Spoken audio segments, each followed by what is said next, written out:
Chapter 797. The Tao is weary and desires rest. If this is the case, then it becomes understandable why this place has transformed into a portal, serving as a barrier to the myriad realms. The Tao, however, has chosen to withdraw, relinquishing its dominion over this space. Initially, Tang Yu speculated that it was due to its trepidation of the Guixu, but it now appears that the situation is far more intricate than that.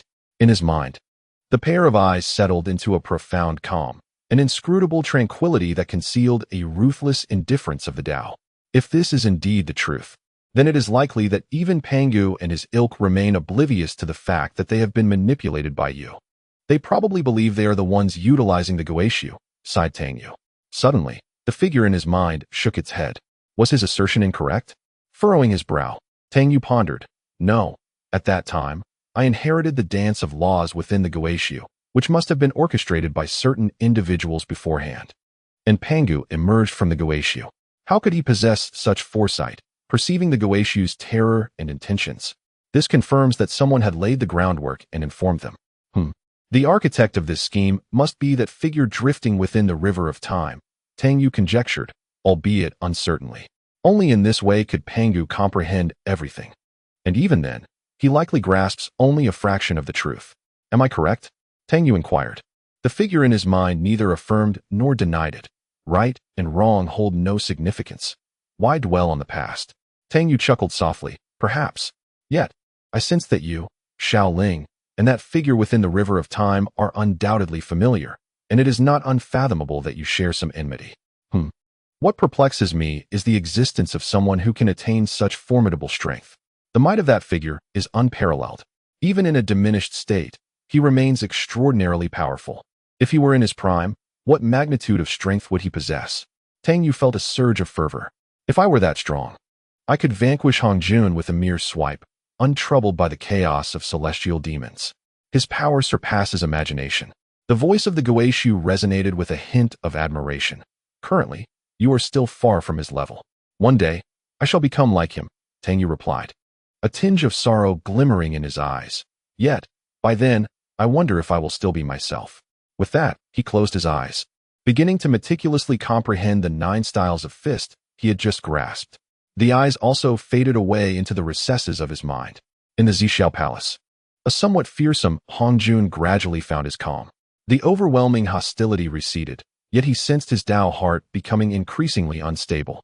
All of this stemmed from Tang Sanzang. Originally, he was his inner demon, and this time, he had deliberately struck at his Tao heart. Damn it! At this moment, Hongjun naturally realized that Tang Sanzang had intentionally sought to undermine his resolve. However, at that time, engulfed by this aura of malevolence, he had already lost some of his rationality, thus allowing Tang Yu to lead him by the nose. Worthless. The cold voice of Rashui echoed. Your heart's resolve is currently unstable, and it is solely due to your own shortcomings. If you do not devise a solution, you shall remain stagnant, and your realm may even decline. A solution, of course, could be easily attained. If only he could eliminate Tang Sanzang, everything would be effortlessly resolved. Yet, Hongjun believed that he was currently incapable of accomplishing that. However, it seemed that Guixu would not take action against Tang Sanzang, as if it were wary of something. After a moment, Hongjun inquired, who exactly is that person named Tiansong? What is his relationship with Tang Sanzang? Why do I sense a profound connection between them? He is an unparalleled existence, unmatched in the underground realm, Ruoshui replied softly. If he were at his peak, a mere gesture from him could obliterate this entire space. Hongjun was taken aback. Nevertheless, he had experienced the sheer power of that figure firsthand. A single strike had gravely injured him. He did not believe it was solely due to his own formidable cultivation, but rather because that individual had refrained from delivering a fatal blow. The relationship between him and Tang Sanzang was rather intriguing. Ruoshui smiled meaningfully. Hongjun turned to Ruoshui, awaiting her to elaborate. However, Ruoshui merely shook her head. Let us not discuss this. I harbor a deep disdain for that person. A flicker of complex emotion crossed her eyes. He has caused pain to others, inciting their disdain, and thus I too detest him, loathing his arrogance. How could it be otherwise? As she concluded, Ruoshui's voice grew colder, and with a disdainful snort, an almost imperceptible aura emanated from her. She lifted her gaze to the heavens. This realm cannot endure for long. The The surrounding pressure is already manifesting, and ultimately it shall shatter completely. Ruoshui murmured, "What perplexes me is why it has yet to succumb to slumber. It seems to be resisting something. How intriguing." Hongjun remained silent. In another palace, Jane and Juanti, along with the primordial heavenly sovereign, found themselves in a state of idleness. The distinction between cultivating and not cultivating had become negligible. Given the current circumstances, what was the point of continuing to cultivate? Thus, they all unconsciously abandoned their practices. Alas, how tedious, Juanti lamented, reclining on the ground with his arms crossed behind his head, legs crossed casually, and a grass stick, acquired from an unknown source, clutched in his mouth. At this juncture, let things unfold as they may. If we survive, we survive. If not, then we perish. The primordial heavenly sovereign expressed his dissatisfaction towards the two brothers. If it weren't for the calamity of the journey to the west, how would we find ourselves in such a predicament? Journey to the west is simply a journey, yet why could it not be arranged properly? And then there's the unpredictable variable of Tang Sanzang. Humph, the primordial heavenly sovereign scoffed. If it weren't for your reckless antics, how would it have come to this? Ah, I do not wish to hear such words, Juanti retorted, sitting up. Had it not been for your need for my brother and me to break the Excalibur array, would it be so? Moreover, the journey to the west is an inevitable trend. Do you not understand? Yuan Shi Tianzun was taken aback. However, your intellect leaves me somewhat anxious. Had you recognized earlier that Tang Sung was a variable, we would not find ourselves in this predicament. Are you casting the blame solely upon my brother and me? Zhuan Ti's dissatisfaction began to surface, his tone less than amiable. After all, they had both attained the status of quasi-saints, and as such, felt no fear of Yuan Shi Tianzun. It is not about placing blame upon you. Rather, I am addressing the matter at hand. Yuan Shi Tianzun furrowed his brow. Even if we had known in advance that Tang Sung was a variable, what then? Huh. Zhuan Ti spat out the straw he had been chewing. Could we have killed him? What is that tone you take? Yuan Shi Tianzun retorted with discontent. Zhuan Ti shrugged. This is simply my character. The journey to the west is an inevitable trend, and the arrival of the chaos catastrophe is also part of the heavenly mandate. I believe it bears no direct relation to the journey. The Tao is weary and wishes for rest, a slumber. Is that not entirely natural? Chapter 798, Luo Ho steals the elixir. Zhuan Ti spoke nonchalantly, with a tone that betrayed his lack of respect for Yuan Shi Tianzun. One could hardly blame him. After all, they were both quasi-saints. And with two of them united, they felt little trepidation towards Yuan Shi Tianzun. Their mindset had subtly shifted. Upon hearing this, Yuan Shi furrowed his brow, letting out a quiet snort as he remarked, "My point is, should you not reflect upon your own intellect? Had you discovered earlier that Tang Sung was a variable, we would certainly not be in this situation. The journey to the west might have even reached completion, and the chaos catastrophe would not have arrived prematurely. Reflect upon what? Regarding the arrangements for the journey to the west, I believe my brother and I made no errors." Zhuan Ti stood up, taking a few steps as he continued. The emergence of this variable to disrupt the journey is not simply a consequence of the heavenly trend. It is because the Tao is exhausted, wishing to initiate the chaos catastrophe. Thus, a variable has arisen, which is understandable. Yuan Shi Tianzun paused to breathe, then sighed. No longer wishing to converse with such a fool, Zhuan Ti, hands clasped behind his back, strolled outside, appearing to have fully embraced the situation, indifferent to the looming catastrophe. What mattered was his happiness. Alas, he lamented his lack of saintly power. Otherwise, delivering a resounding slap would have brought him joy. Yet, such days were now but a fleeting memory. In the heavenly court, another tremor reverberated. Tang Sung had not perished? This was undeniably good news for the Star of Venus. Indeed, he was worthy of being called third brother. However, for those who aspired to great deeds, this was unfortunate news.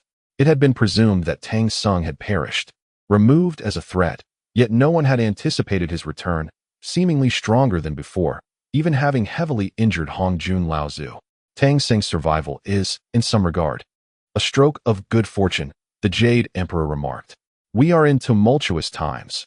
Not only is the chaos catastrophe at hand, but we also face the onslaught of the heavenly demons. With Tang Sung, at the very least, we may temporarily ally with Hongjun Laozu to fend off the heavenly demons. Yet, the mere thought that Hongjun had refrained from intervening last time caused the Jade Emperor to furrow his brows in discontent. given Tang Sanzang's petty disposition. It was quite plausible that he bore a grudge over this matter.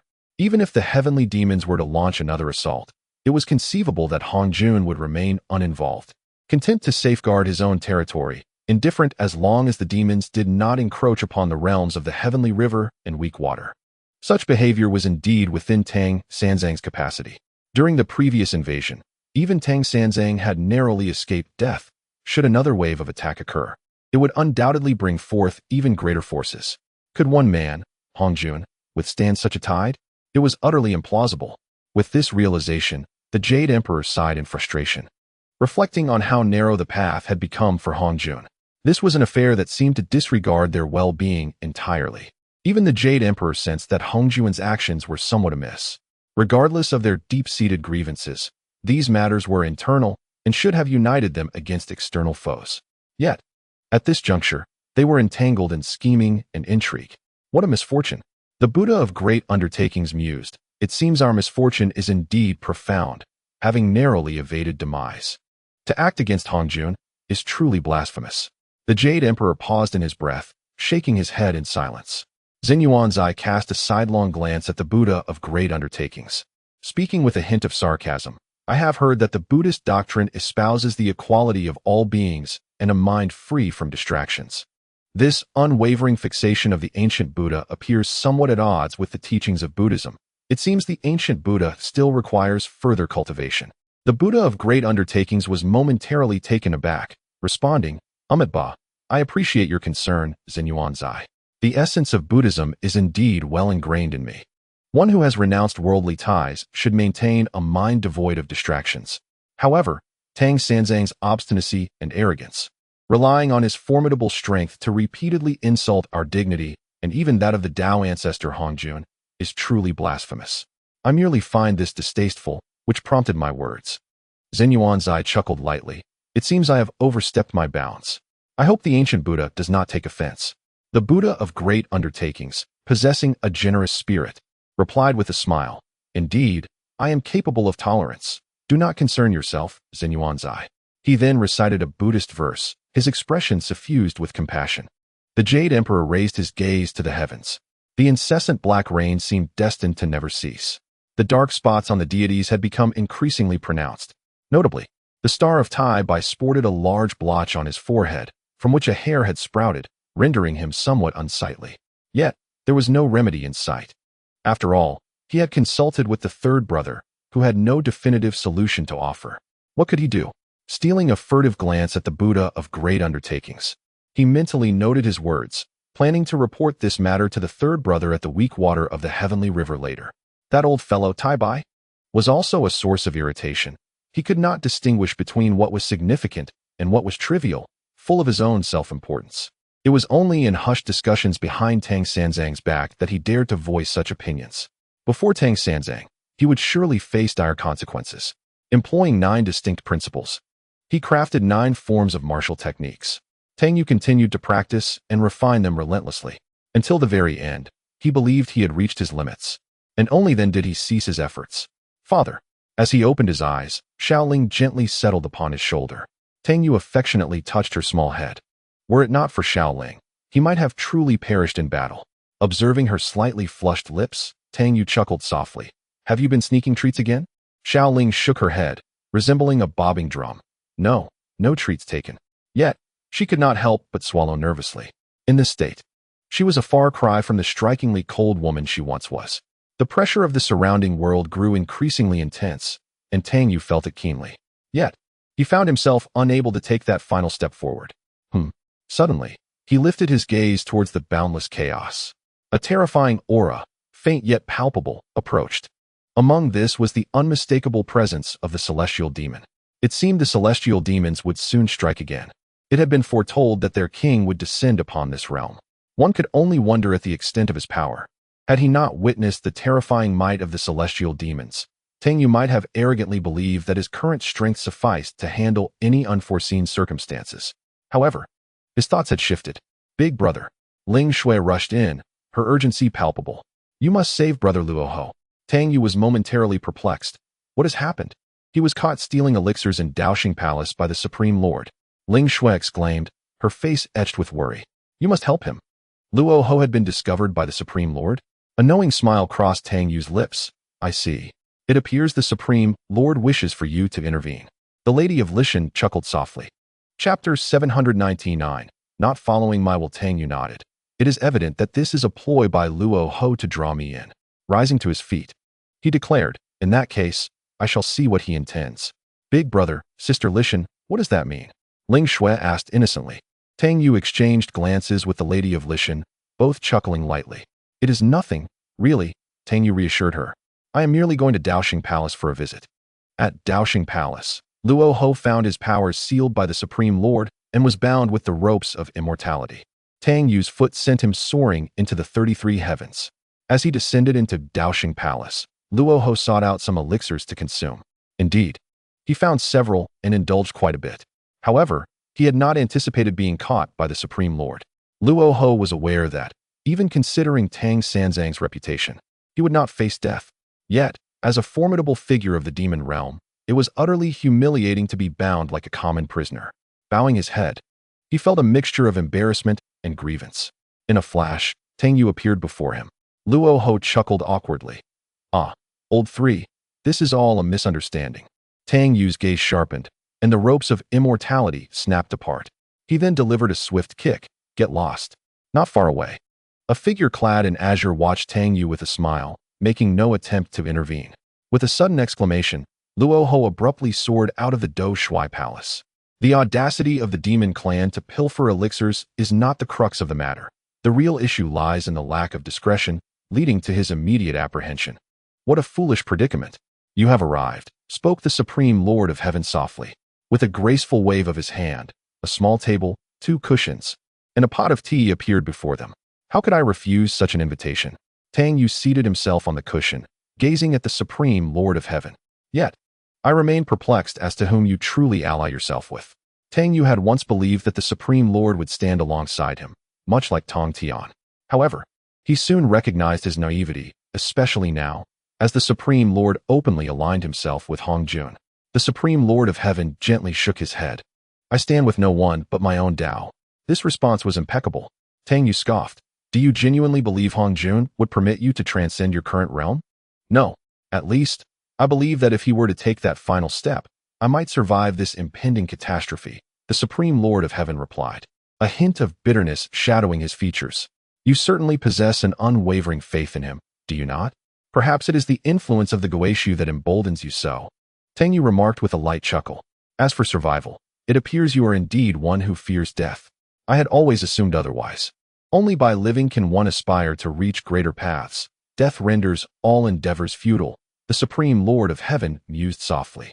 I too wish to witness the scenery that lies beyond that step. A hint of disdain flickered at the corners of Tang Yu's mouth. Then I hope all unfolds according to your desires. He shrugged. However, I am curious as to why you have summoned me. What do you suppose the matter is? The Supreme Lord countered. How would I know? Tang Yu huffed irritably. If there is no purpose to this meeting, then I shall take my leave. You are a peculiar individual, neither entirely likable nor entirely detestable. At present, I find you tolerable, provided you refrain from actions that would provoke my ire. The Supreme Lord of Heaven was momentarily taken aback, then erupted into hearty laughter. You are indeed forthright, Tang Yu. You are the first, and likely the last, to express such sentiments before me. Were it anyone else, I would have swiftly silenced them. The foundation of all authority stems from strength, and that is the essence of confidence. Tang Yu chuckled mischievously. No need to elaborate. I understand your intent.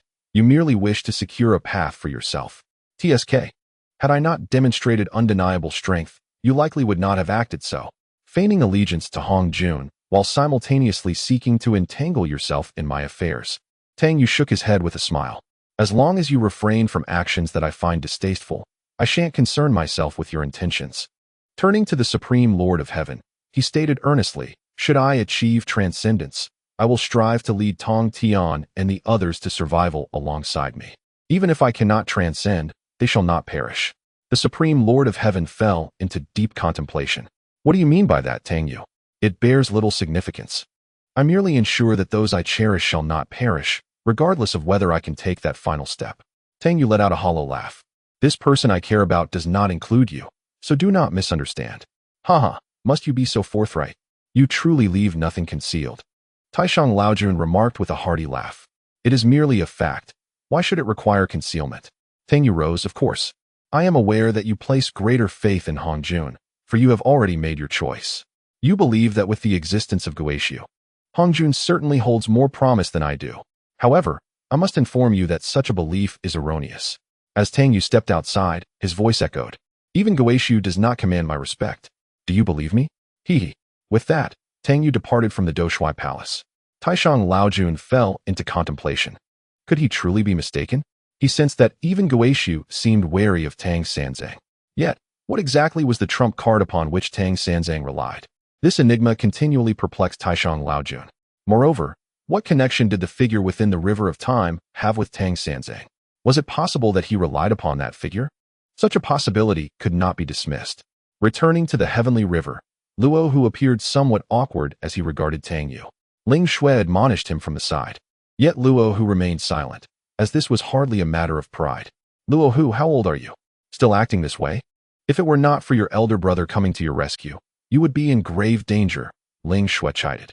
Yes, Shuer, you are right. I assure you there will not be a next time, Luo Hu replied, producing several elixirs and offering them to Ling Shui. Here you go, Shuer, treat them like candy. They are quite sweet, and I couldn't bear to consume them myself. Tang Yu shot him a glare. I don't want them. Ling Shui shook her head. For in the past, Tang Yu had indeed given her elixirs akin to candy, and of various exquisite grades.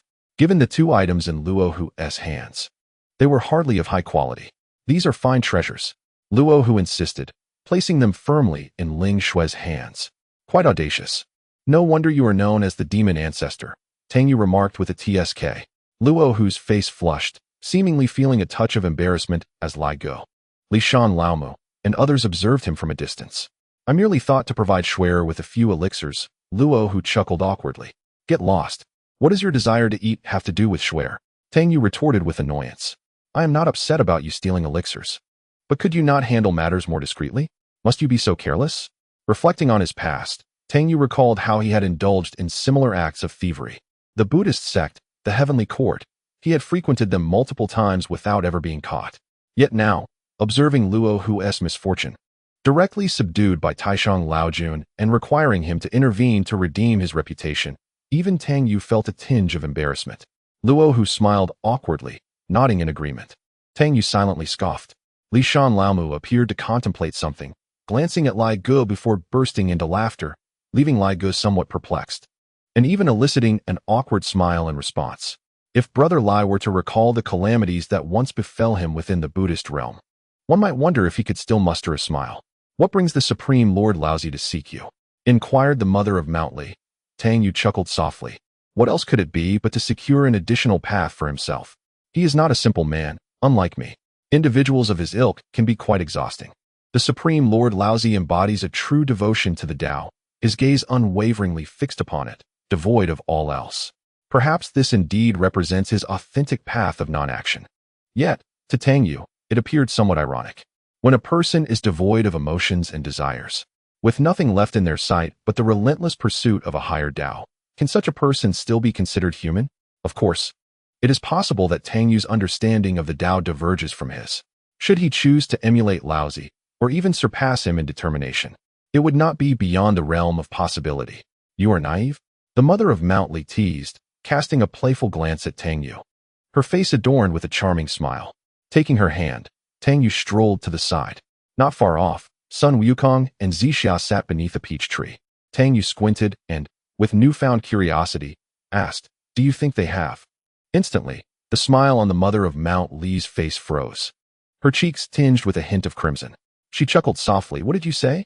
Her voice, though gentle, carried an undercurrent of suppressed irritation. Nothing much. He hastily waved his hand, reclining back onto the ground, and sincerely remarked, It has been ages since I felt this unburdened. He was well aware that such a state of ease would not endure for long, for he could already sense the approach of the celestial demons, their formidable presence hastening towards them. The sky darkened as raindrops began to fall incessantly. If his predictions held true, this black rain would not cease, gradually corroding all in its path. The oppressive force surrounding them was steadily encroaching, and it would not be long before total destruction ensued. What a beautiful 3 realms it was. Perhaps now only this celestial realm remained, yet it still possessed a certain allure. Some things only reveal their beauty when one is on the verge of losing them. The mother of Mount Li gazed at Tang Yu and softly inquired, "You must be weary." Her eyes, fixed ahead, glimmered with a hint of bitterness. "I, too, once bore great fatigue. In the days of the decline of the Jie sect, I was left alone, my master imprisoned. Each day, I toiled in my cultivation, even dreaming of the day I could ascend to the realm of saints and exact my vengeance." She offered a gentle smile. "Bearing all hope alone, how could one not feel weary? The solitary struggle of an individual naturally brings exhaustion and solitude. Had it not been for the unpredictable presence of Tang Yu, perhaps her life would have remained unchanged, and Tang Tian would still be confined. Only one person bore the weight of their own responsibilities and strove for progress." Tang Yu gently shook his head, closing his eyes to embrace a long-lost tranquility, as if he were attuned to the very sound of his own blood coursing through his veins. Like a river struggling beneath the ice, filled with an indomitable spirit of forward motion, the heart beats with a resounding vigor.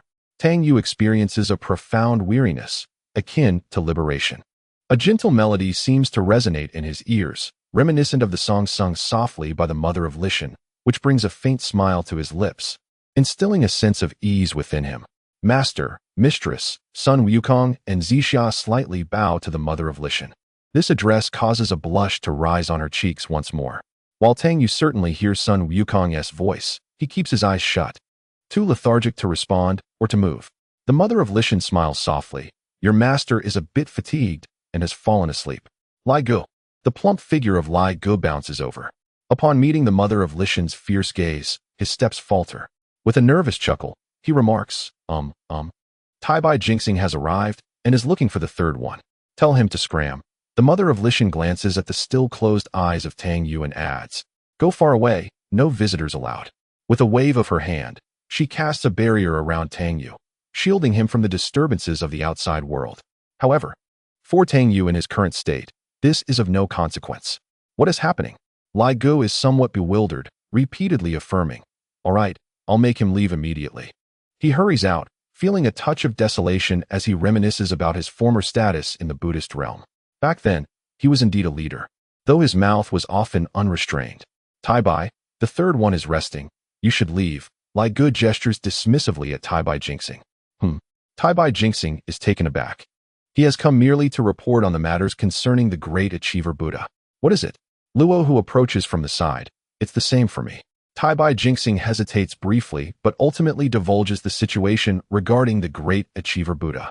By the end of his account, he is filled with righteous indignation, appalled by the self-serving machinations occurring at such a critical juncture. Even Tai Bai Jinxing cannot bear to witness it. Luo, who squints slightly, waving his hand at Tai Bai Jinxing. "I am aware, you may leave." Tai Bai Jinxing chuckles awkwardly. Yes, I shall take my leave." Luo, who falls into contemplation. How can he eliminate the great achiever Buddha? While he can defeat him, killing him is another matter entirely. With the likes of Tang Sanzang, Niuhua, and Hutu not intervening, the mother of Lishan and Sun Wukong could indeed bring about the demise of the great achiever Buddha. Yet, calling upon them makes Luo, who feels somewhat hesitant. He hastily catches up to Lai Gu, draping an arm around his shoulder. "Come on, let us do something. Don't you find this a bit dull?" Lai Gu looks at him warily, shaking off his arm and adjusting his trousers before asking, "What's the matter?" "Let us eliminate the great achiever Buddha." Luo, who narrows his eyes slightly. "I know you've long found him displeasing. Haven to you? Let us go and take him down together." Chapter 801. The great matter of the Bodhisattva of accomplishment. For the Bodhisattva of accomplishment, I have long harbored a sense of discontent. Particularly during my time at Lingshan, his incessant proclamations of accomplishment were irksome. Even I, as a Buddha, felt reduced to a mere title. At the slightest disagreement, he would promptly report to the saints behind him, leading to swift and punishing retribution. Even the Grand Thunder Sound Temple fell victim to his machinations, resulting in the other Buddhas of Lingshan being confined to a cramped space. While he may be slightly weaker than I, he is not significantly so. If he chooses to flee, we would be powerless to stop him. I remarked, as fellow quasi-saints, it is not a trivial matter to extinguish another's life. Moreover, the myriad Buddha would not stand idly by and watch the Bodhisattva of accomplishment perish. Analyzing the situation astutely, I added, while we may have a chance against them together, killing them is another matter entirely. Luoho grinned, revealing his teeth. What if we include you, Suqing, and Shuer, and add Guanyin Bodhisattva to our ranks? With the 5 of us, we could easily vanquish the Bodhisattva of accomplishment. I gasped, taken aback. You intend to bring Shuer into battle? Old 3 dotes on that girl excessively, treating her as if she were his own sister. If he were to find out, although Shuer possesses quasi-saintly powers, her lack of combat experience renders her vulnerable, fighting solely with her innate abilities. This could serve as a fine opportunity for her training, Luoho argued persuasively. With the 6 of us, Shuer, Suqing, Guanyin, and even Xiaoling, we would have no trouble eliminating the Bodhisattva of accomplishment. Luoho continued with a smirk. Even if the Jade Emperor or Xinyuanzi intervened, we need not concern ourselves, for they may not choose to involve themselves. All that would remain is the myriad Buddha. As long as we can restrain him, dispatching the Bodhisattva of accomplishment should pose no significant challenge. There is merit to your reasoning, I conceded, narrowing my eyes in thought. Very well, I shall seek out Suqing immediately, Luoho proclaimed. The 2 of us devised our strategy and began gathering allies. In a secluded room, Suqing was engrossed in her embroidery. A man in black stood nearby, a subtle smile gracing his lips, his gaze warm yet imbued with an aura of invincibility. He possessed a striking stature, his brows arching majestically. A wild and commanding spirit emanated from him, lending an almost lifelike quality to the embroidered figure before her. Upon entering, Luoho was momentarily taken aback by the scene. The shared history of enmity between him and Suqing ran deep. Even if they had set aside their grievances, an invisible barrier lingered in their hearts. Is there something you need? Suqing inquired softly. Luoho opened his mouth to speak, then shook his head. Nothing, he replied, hastily exiting the room. Perhaps it mattered little. Even without Suqing, the 5 of us would suffice to eliminate the Bodhisattva of accomplishment. He called for Ling Shui and Xiao Ling, who rested languidly upon Ling Shui's shoulder, appearing drowsy. What are you up to, brother Luoho? I will not accompany you to pilfer elixirs, Ling Shui declared. Rahu was taken aback, a sheepish smile gracing his lips. It's not about that matter. I wish to eliminate someone, and I need your assistance. Ling Shui gazed at him inquisitively. For such a task, wouldn't it be better to seek the elder brother's help? No, it is primarily you I am interested in. I wish to hone your skills, Rahu sighed. Continuing, Shuer, despite your near-saintly cultivation, your practical experience is woefully insufficient. Even with our protection, what if one day we are not by your side? Therefore, you must strive to strengthen yourself. Uft, Rahu, what are you saying? Such ominous words are forbidden. Regardless, that is my intention. I wish to cultivate your combat experience. Do you understand? Rahu then turned to Xiao Ling. Xiao Ling, I shall take you out for a delightful meal. Instantly, the drowsy Xiao Ling perked up. Yes, yes. Ling Shui hesitated for a moment, but ultimately acquiesced. Concurrently, Lai Gu sought out Avalokiteshvara. Rahu, Lai Gu, Avalokiteshvara, Ling Shui, and Xiao Ling, 5 near saints, an utterly formidable assembly. The formidable Buddha was blissfully unaware of the impending calamity. At this moment, he was engrossed in guarding his modest domain and discussing Buddhist teachings with fellow monks. However, the other Buddhas began to show signs of lethargy. With the decline of the Buddhist order, the relevance of these teachings seemed to wane. Suddenly, the formidable Buddha furrowed his brow and swiftly flickered to the side. Boom!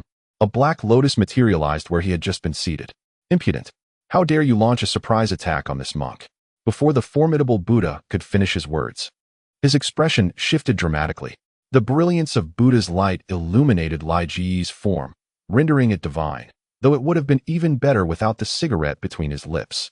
You sinful Buddha, how dare you appear here? Today, I shall capture you and deliver you to the saints for judgment.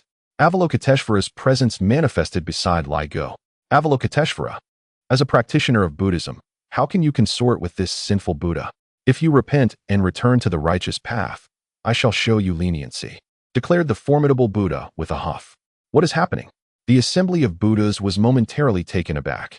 Why was everyone targeting the formidable Buddha? Some had long harbored grievances against him, and now, a few could not suppress their schadenfreude. The formidable Buddha cast a furtive glance at myriad, clearly seeking aid.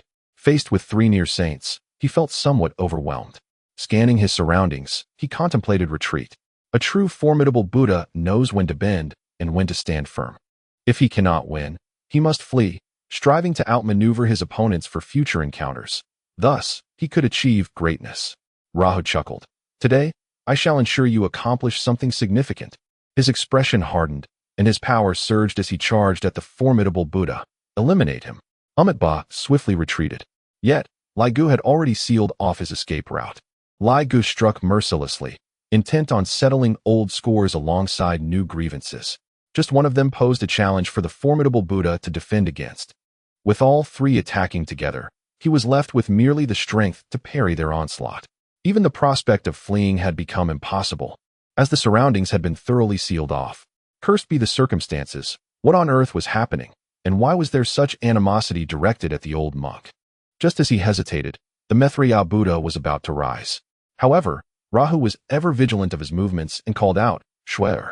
Ling Shui appeared before the myriad Buddha, with the little spirit resting upon her shoulder. Upon seeing Ling Shui, the myriad Buddha froze in place. If he were to truly harm this young girl, given Tang Sanzang's fondness for her, he could readily envision the consequences he would face. Essentially, others would feast upon his misfortune. Rahu exuded an imposing presence, his aura swirling magnificently. Brother Gu, with a cigarette in his mouth and his eyes slightly narrowed, radiated an aura of divine light. Guanyin Bodhisattva waved the willow branch in her hand. In the midst of the three attacking him, the myriad Buddha found himself retreating step by step.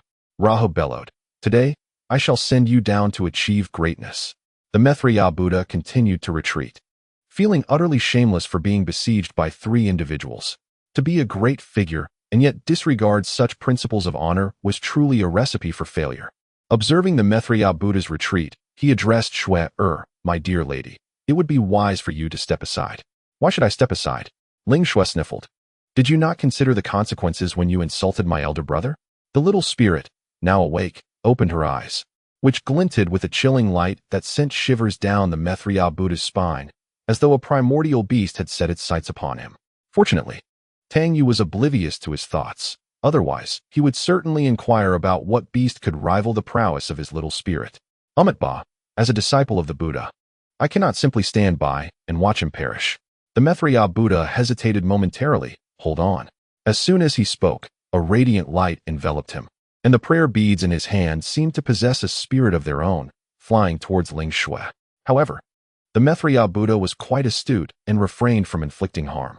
He intended to subdue Ling Shui temporarily, believing that Tang Sanzang would not object to his actions. Yet, as he engaged, the myriad Buddha soon realized he had underestimated the girl before him. Though she lacked practical experience, her profound magical power was formidable, rendering him somewhat defenseless. Moreover, as they battled, her combat experience grew exponentially.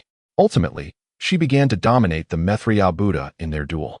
Initially, he had been holding back, fearful of inadvertently harming her and thus disappointing Tang Sanzang. However, as the fight progressed, even with all his magical energy summoned, he found himself continuously retreating before Ling Shui's prowess. Just as the myriad Buddha was about to chant a sutra, his expression shifted dramatically, and he retreated swiftly.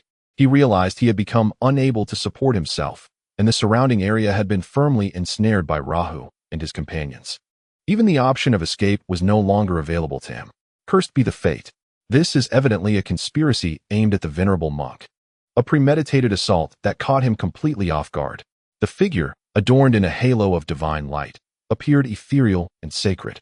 His palms suddenly expanded, as if to envelop the heavens and the earth. The demonic energy emanating from Rahu surged, his presence resembling that of an emerging malevolent deity. The willow branch in Guanyin Bodhisattva's hand flicked, radiating an aura of formidable power.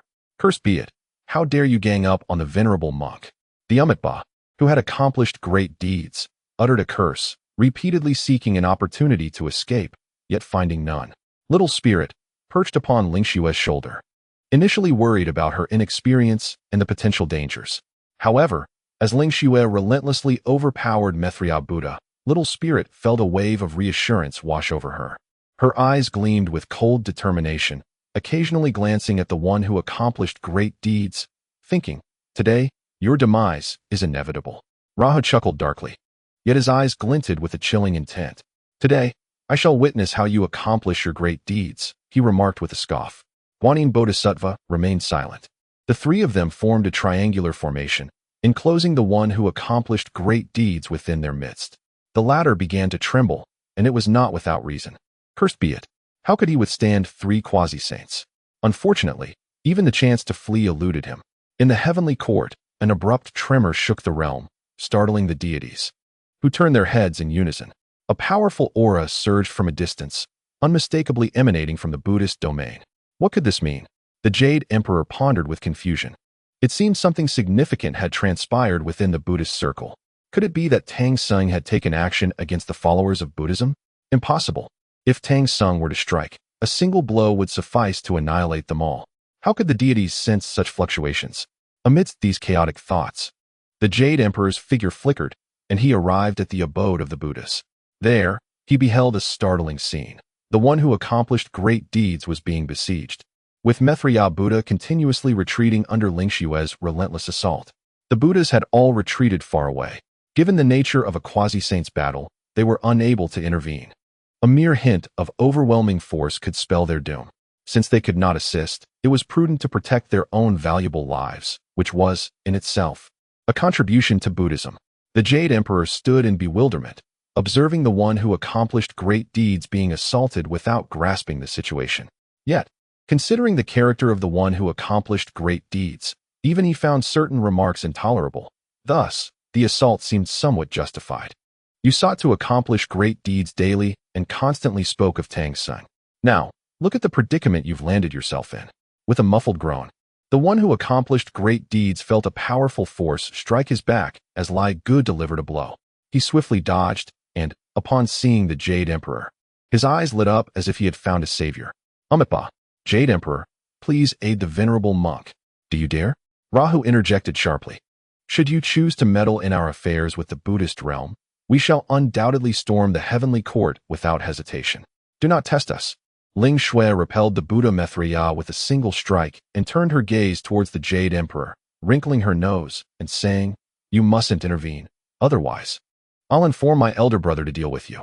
If the words were spoken by Luo Hu, they carried an air of threat that left the Jade Emperor somewhat displeased. Nevertheless, even if Ling Shui's words were also a veiled threat, he had to endure it, for Tang Sung had an unparalleled affection for this girl, treating her as if she were his own sister. Should this little girl suffer even the slightest harm, the Jade Emperor had no doubt that Tang Sung would turn the heavenly court upside down.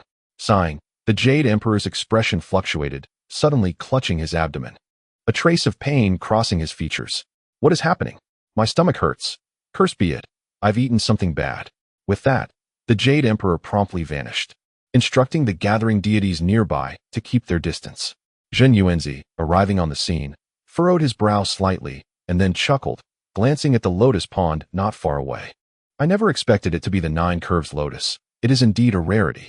The Jade Emperor, now free from his discomfort, laughed heartily. You flatter me, Zhen Yuanzi. They are merely ordinary lotuses. The two stepped forward, beginning to admire the flowers. In truth, there were no flowers left, as the black rain had ravaged them, leaving only withered branches. Yet this did not dampen the spirits of Zhen Yuanzi and the Jade Emperor. Even with only the branches remaining, they found beauty in them. Remarking on their rarity, Zhen Yuanzi sighed. Such branches are indeed uncommon. The Jade Emperor smiled lightly. Not at all. You overstate, Zhen Yuanzi. Chapter 803. Those who achieve greatness not far away. A formidable presence spread, accompanied by waves of terrifying energy. However, here, the Jade Emperor and Zhen Yuanzi appeared to be in high spirits, leisurely admiring the flowers, seemingly oblivious to the menacing aura nearby. As if they had not perceived it at all, the deities following behind them felt as though they were taking a casual stroll, enjoying the moment. The Zixiao Palace sensed the overwhelming force as well. Jane and Zhuanti exchanged glances, contemplating whether to rescue the Buddha of great accomplishments. Their opinions on this Buddha were somewhat divided, yet they were, after all, members of the Buddhist community. If they chose not to intervene, such a leader might feel disheartened. However, if they did intervene, it appeared they would be unable to contend with the few present. Thus, they found themselves in a quandary, uncertain of how to proceed. Damn it, Tang Sung has become so arrogant as to threaten those of our Buddhist order, Zhuanti remarked, casting a meaningful glance at the primordial heavenly venerable. Yet, the primordial heavenly venerable remained with his eyes closed, clearly unwilling to involve himself in matters concerning the Buddhist sect. You speak the truth, Jane sighed. Tang Sung, relying on his own formidable cultivation, so disdainfully disregards the Buddhist order. He is truly deserving of severe punishment. Yet the primordial heavenly venerable remained unmoved. Eyes closed as if in deep meditation, Jane and Xuanti exchanged glances, with Xuanti continuing, Brother Yuansher, it would be most beneficial if you could lend your support. Still, the primordial heavenly venerable remained unmoving, seemingly indifferent to their plight. The primordial heavenly venerable has resolutely decided to refrain from interfering in the affairs of the Buddhist realm henceforth, as they bear no relevance to him. Cursed be it. Both Jane and Xuanti silently cursed in their hearts. However, the Buddha, who aspires to greatness, is currently facing a series of setbacks and will not be able to persist for much longer. If no action is taken soon, the opportunity to feast will be ripe. Jane furrowed his brow, sighed inwardly, and stood up. Brother, Xuanti's expression changed as he grasped Jane's arm. The Buddha who aspires to greatness is overly self-assured. Although he belongs to our Buddhist order, certain matters are in direct contradiction to our teachings, which is indeed unfortunate for our faith. Furthermore, there are several quasi-saints below. We need not jeopardize ourselves for his sake.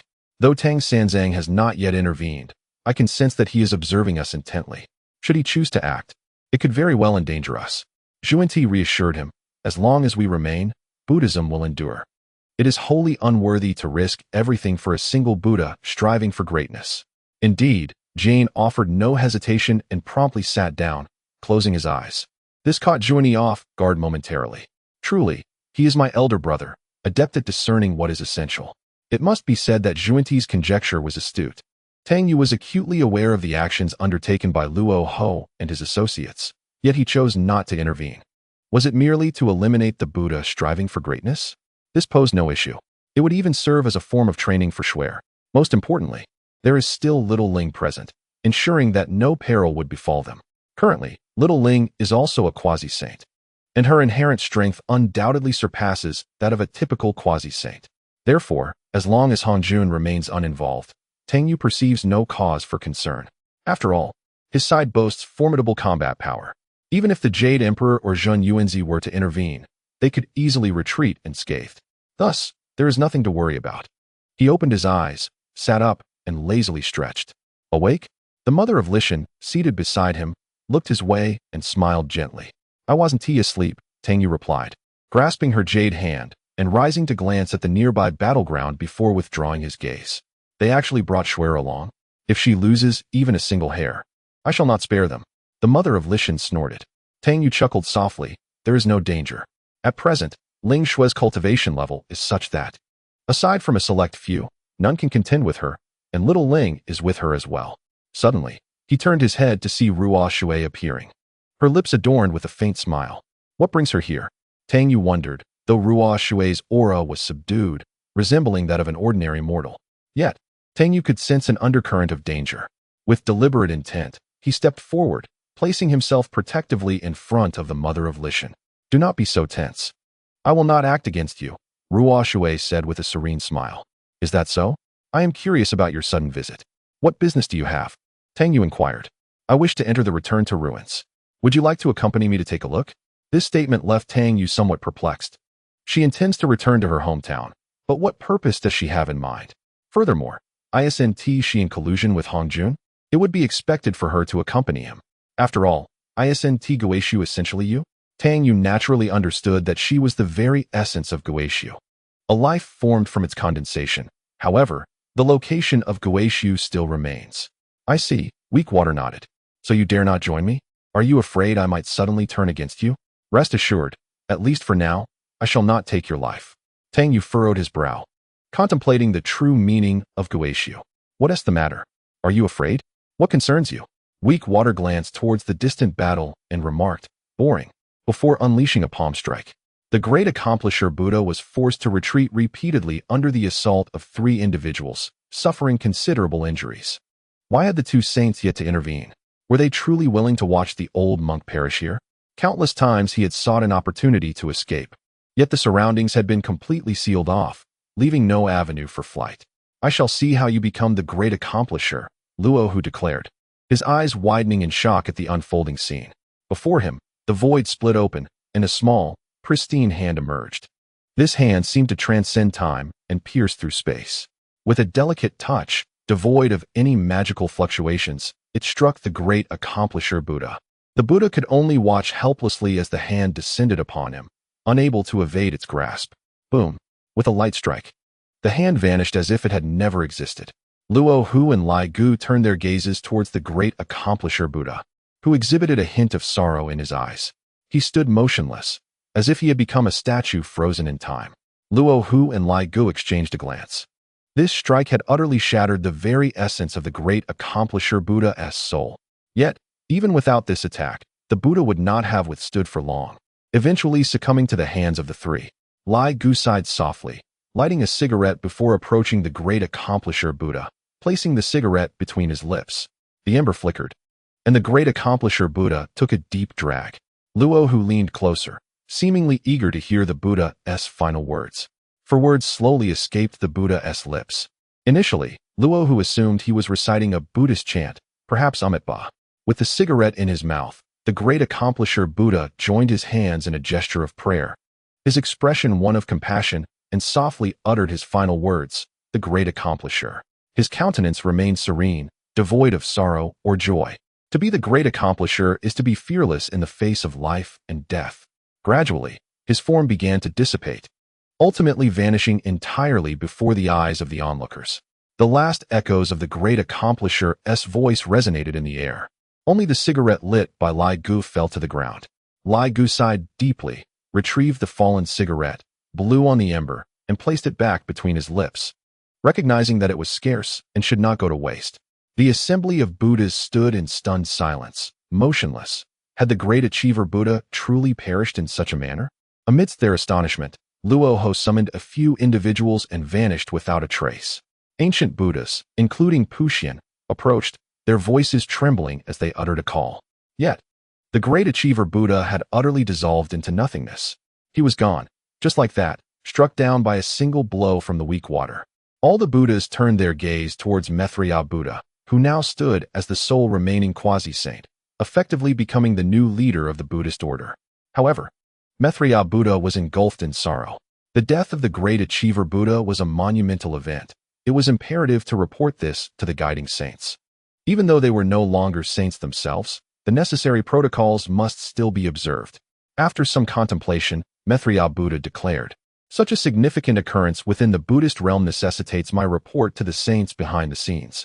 With that, he vanished from sight, heading towards the Purple Cloud Palace to inform the two saints.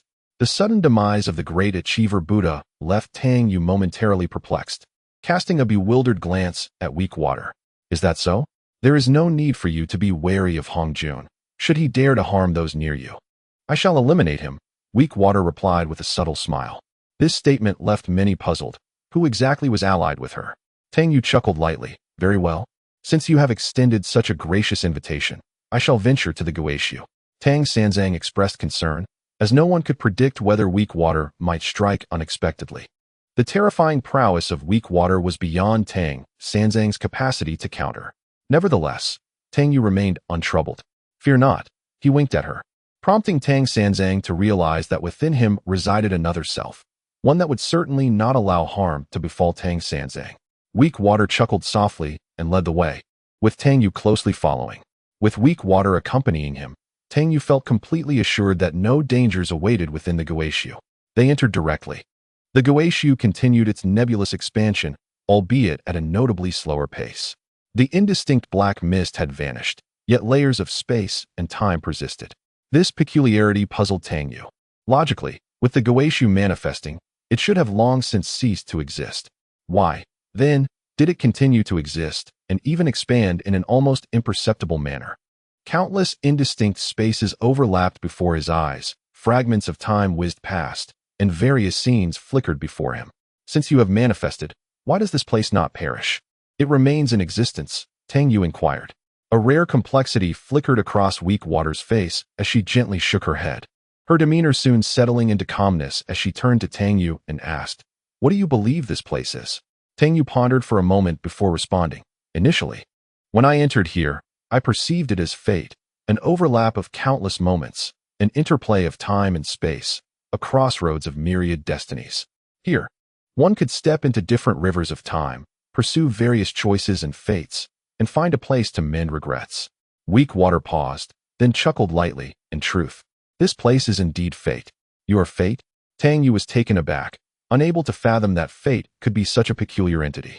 A trace of bitterness flickered across Ruo Shui's countenance. I am, yet I am not.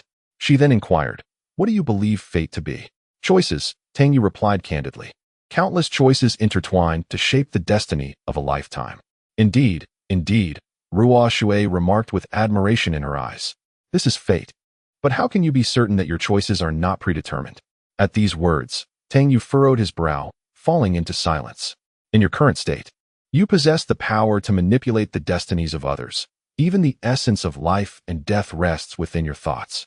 You can guide them along a preordained path. Does that not make you fate? Ruo Shui stated, yes, you too are fate, as you have become capable of controlling the destinies of others. A hint of melancholy glimmered in Ruo Shui's eyes. Fate is merely a formidable force, a principle that directs the life trajectories of others. Even mortals manipulate destinies. The pigs in a slaughterhouse are raised under confinement. Their ultimate fate is but slaughter. Thus, mortals can foresee the destinies of other beings. However, we wield greater control, stepping beyond the confines they perceive as manipulable. Yet, while they may govern some lives, they remain unable to grasp their own destinies, which still lie within our grasp. We may delude ourselves into believing we can orchestrate everything, oblivious to the fact that unseen hands may be steering our fates. Ruo Shui articulated deliberately, life is destined. Fortune is not. It can be amended by fortune. Tang Yu responded. Ruo Shui nodded gently, extending her hand. The boundless river of time coalescing in her palm. If you were to choose anew, into what river would you step? Here, all your regrets can be realized. Tang Yu chuckled softly, shaking his head. I would not choose again, for I believe this moment is the best. There may be pain, there may be regrets. Fate, in essence, is laden with regrets. No matter the choices made, different regrets will arise. Given this, why choose again? Is it not better to accept the gains and losses of the present with grace? A flicker of astonishment crossed Ruo Shui's eyes as she smiled lightly. You speak wisely. The endless river of ages rippled in her hand, receding yet still within reach. The two continued onward, countless blurred moments unfolding behind them. The river of time swirling in tumult. If you are fate, why has it manifested in this manner? Tang Yu queried. Strangely, he sensed that Guixu bore no significant animosity towards him. Ruo Shui shook her head, pausing her steps. After a moment of silence, she spoke. Have you ever pondered why I find myself here? Meeting Tang Yu's puzzled gaze, Ruo Shui smiled gently. Extend your spiritual awareness, perceive the terror surrounding you, and feel everything. Tang Yu closed his eyes, his spiritual awareness reaching out. In an instant, an overwhelming aura of blood and violence flooded his mind. Chapter 805, Guixu and Suppression. His very essence felt as though it had plunged into a hellish river of blood. The atmosphere was thick with a palpable sense of bloodshed and violence, overwhelming my mind in waves. Countless terrifying entities roared in fury, lurking around and beneath the ruins. Their menacing presence loomed like ferocious beasts that had broken free from their confines, threatening to unleash chaos at any moment. Even Tang Yu felt a shiver of fear in the face of such dread power.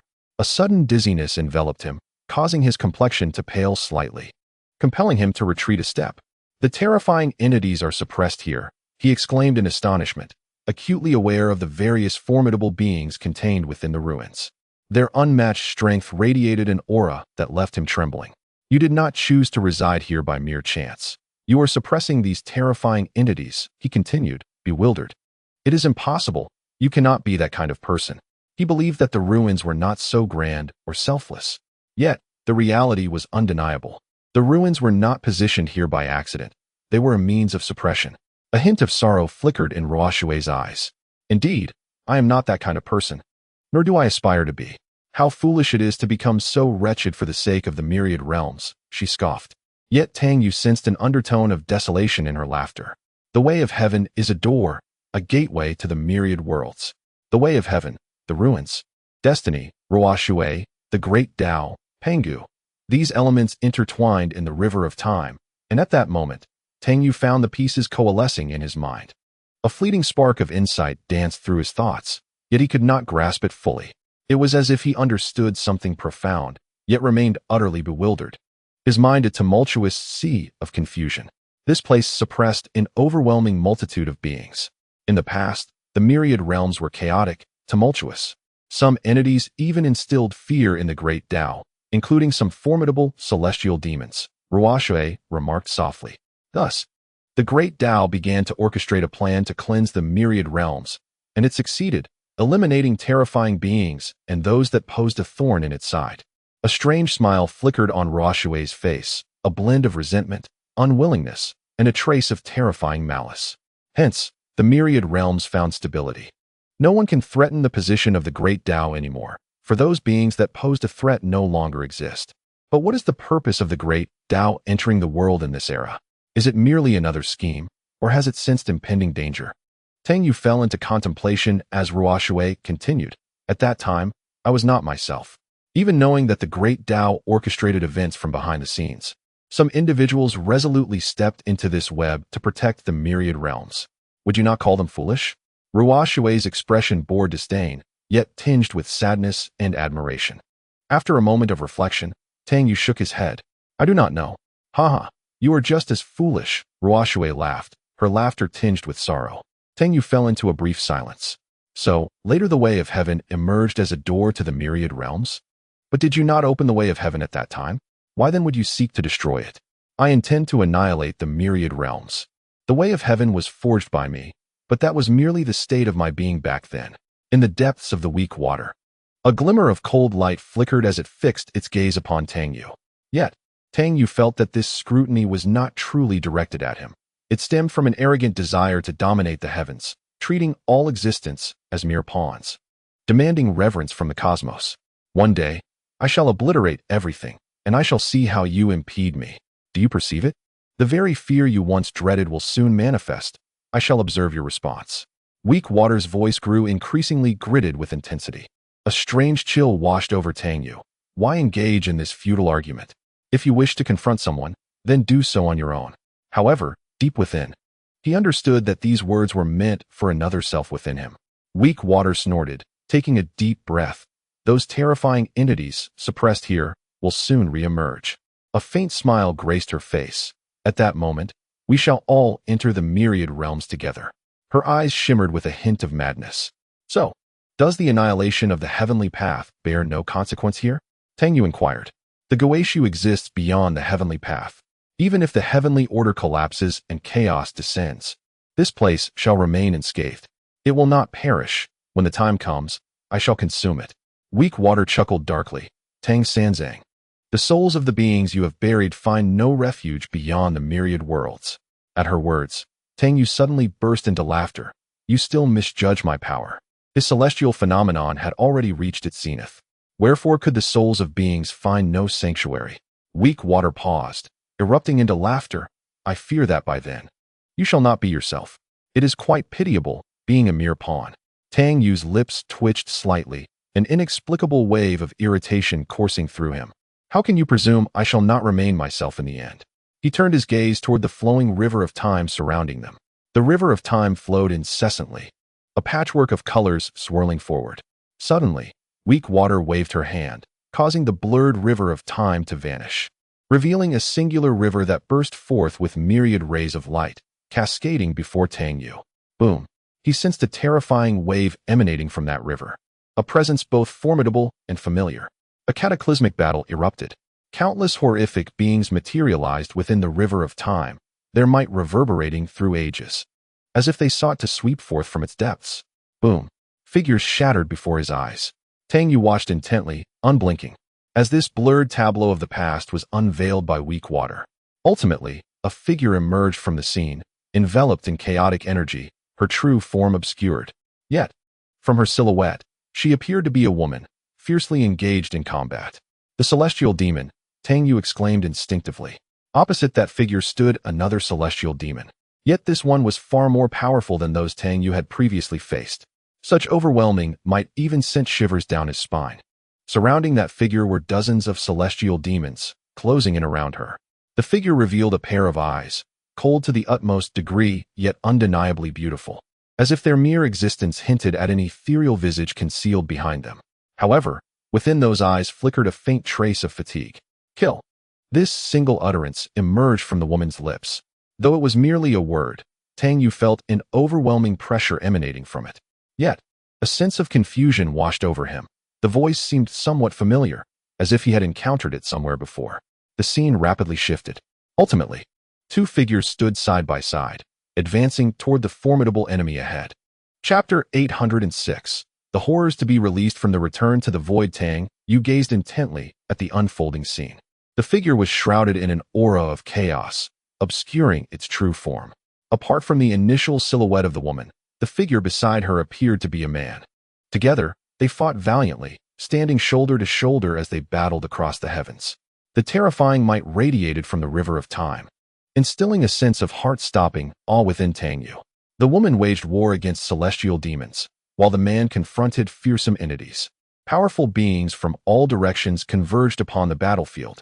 Ultimately, the woman stood before Tang Yu, engaged in a fierce struggle against the celestial demons, with the image of their bodies simultaneously shattering. The man, standing above the passage of time, bore an air of ancient wisdom.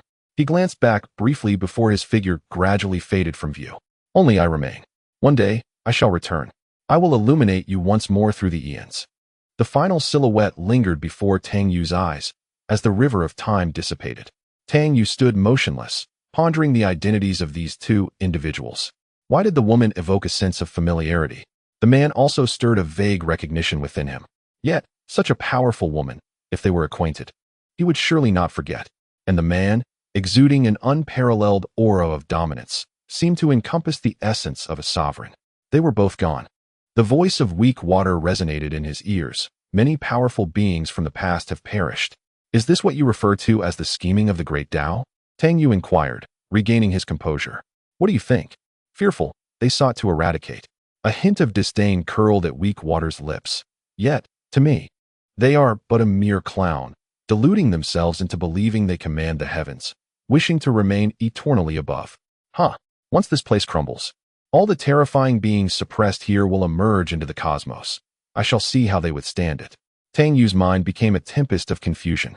The heavenly Tao, the great Tao, the return to the void. Something seemed to flicker in his mind, yet he could not grasp it. He felt a sense of clarity amidst the chaos, as if these fragmented thoughts were not his own, but echoes of another self within his being. What does this have to do with me? Tang Yu mused. In a gentle smile, Ruo Shui addressed Tang Yu, asking if he would be willing to enter the realms with her one day. Yet, she pondered. Was Hong Jun not conspiring with the enemy? How had he become entangled with her?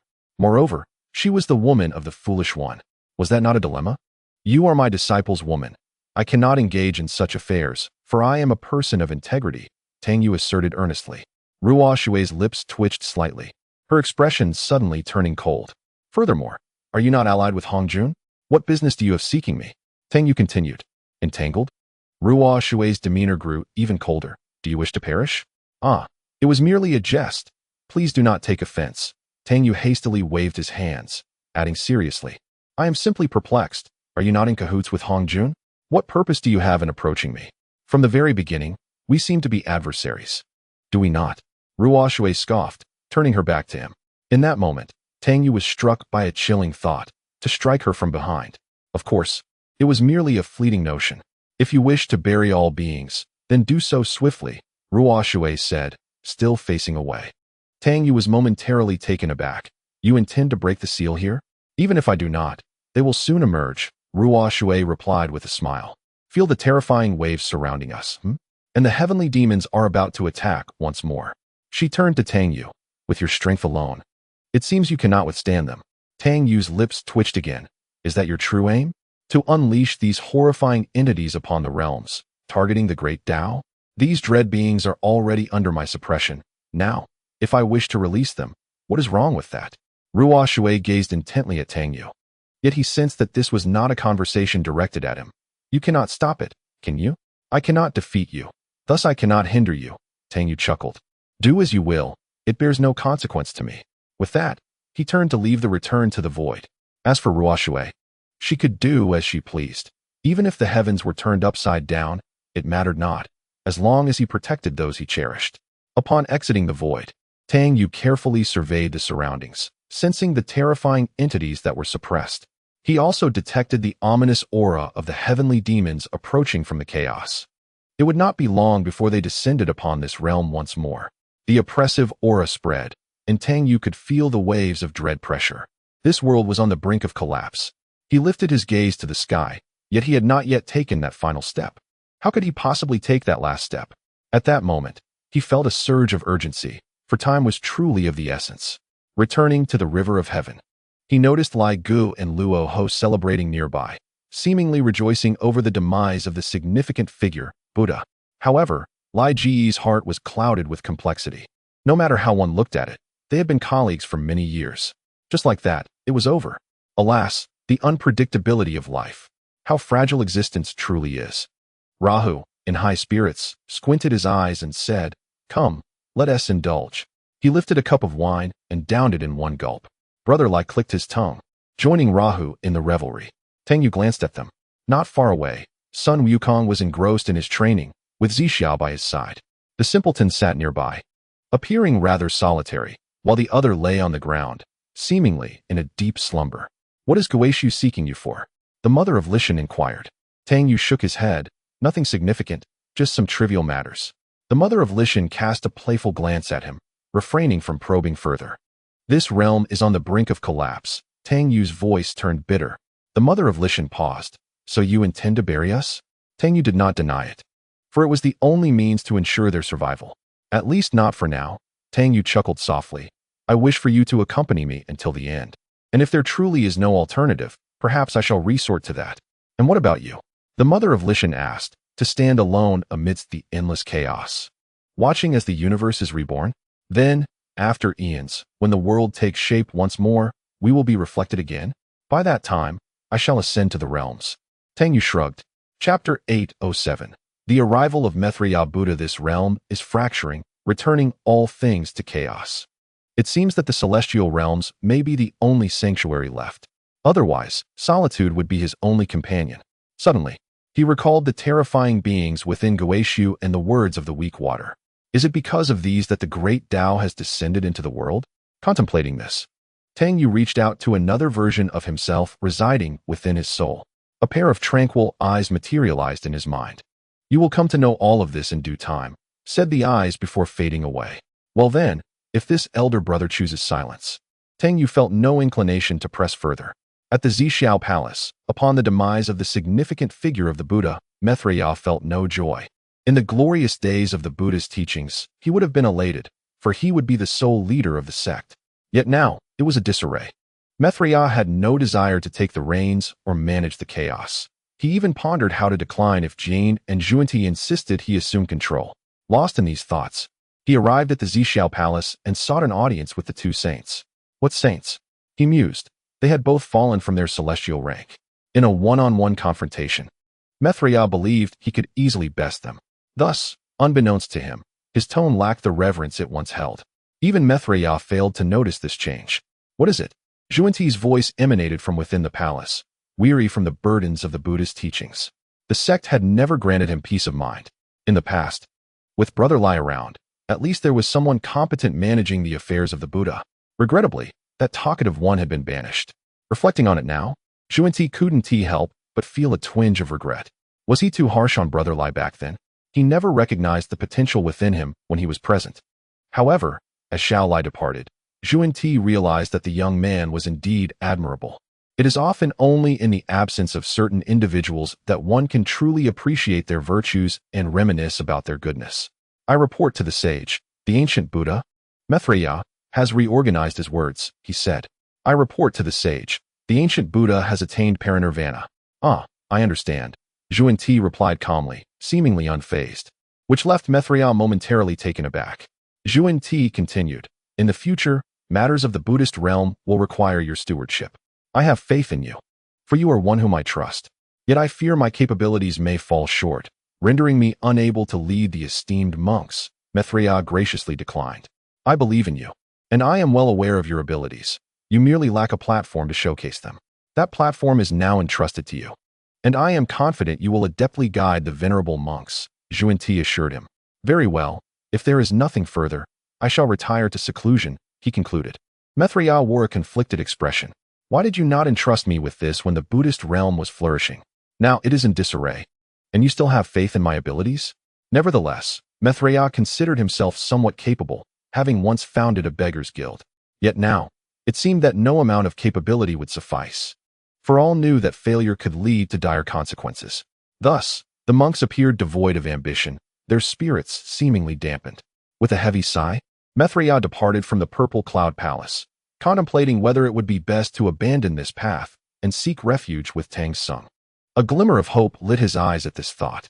His long-standing friendship with Tang Sung, coupled with the absence of significant grievances, reassured him. Moreover, Tang Sung had expressed fondness for him, the hefty fellow, on numerous occasions. Thus, Mithriya was convinced that if he sought refuge, Tang Sung would surely welcome him.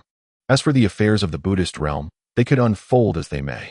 With this thought, the clouds of despair lifted, and he set his course towards the river of weak water. However, before departing, Mithriya took a moment to gather his belongings. Not long ago, he had clashed with Ling Shui, so it would be prudent to offer her some form of compensation. Resolute, Mithriya made his way to the river of weak water. Upon entering, he spotted Lai Gu and Luo Ho indulging in wine nearby. Although the crowd seemed somewhat disorganized, there was an exhilarating sense of freedom in the air, a stark contrast to the stifling atmosphere of the Buddhist realm.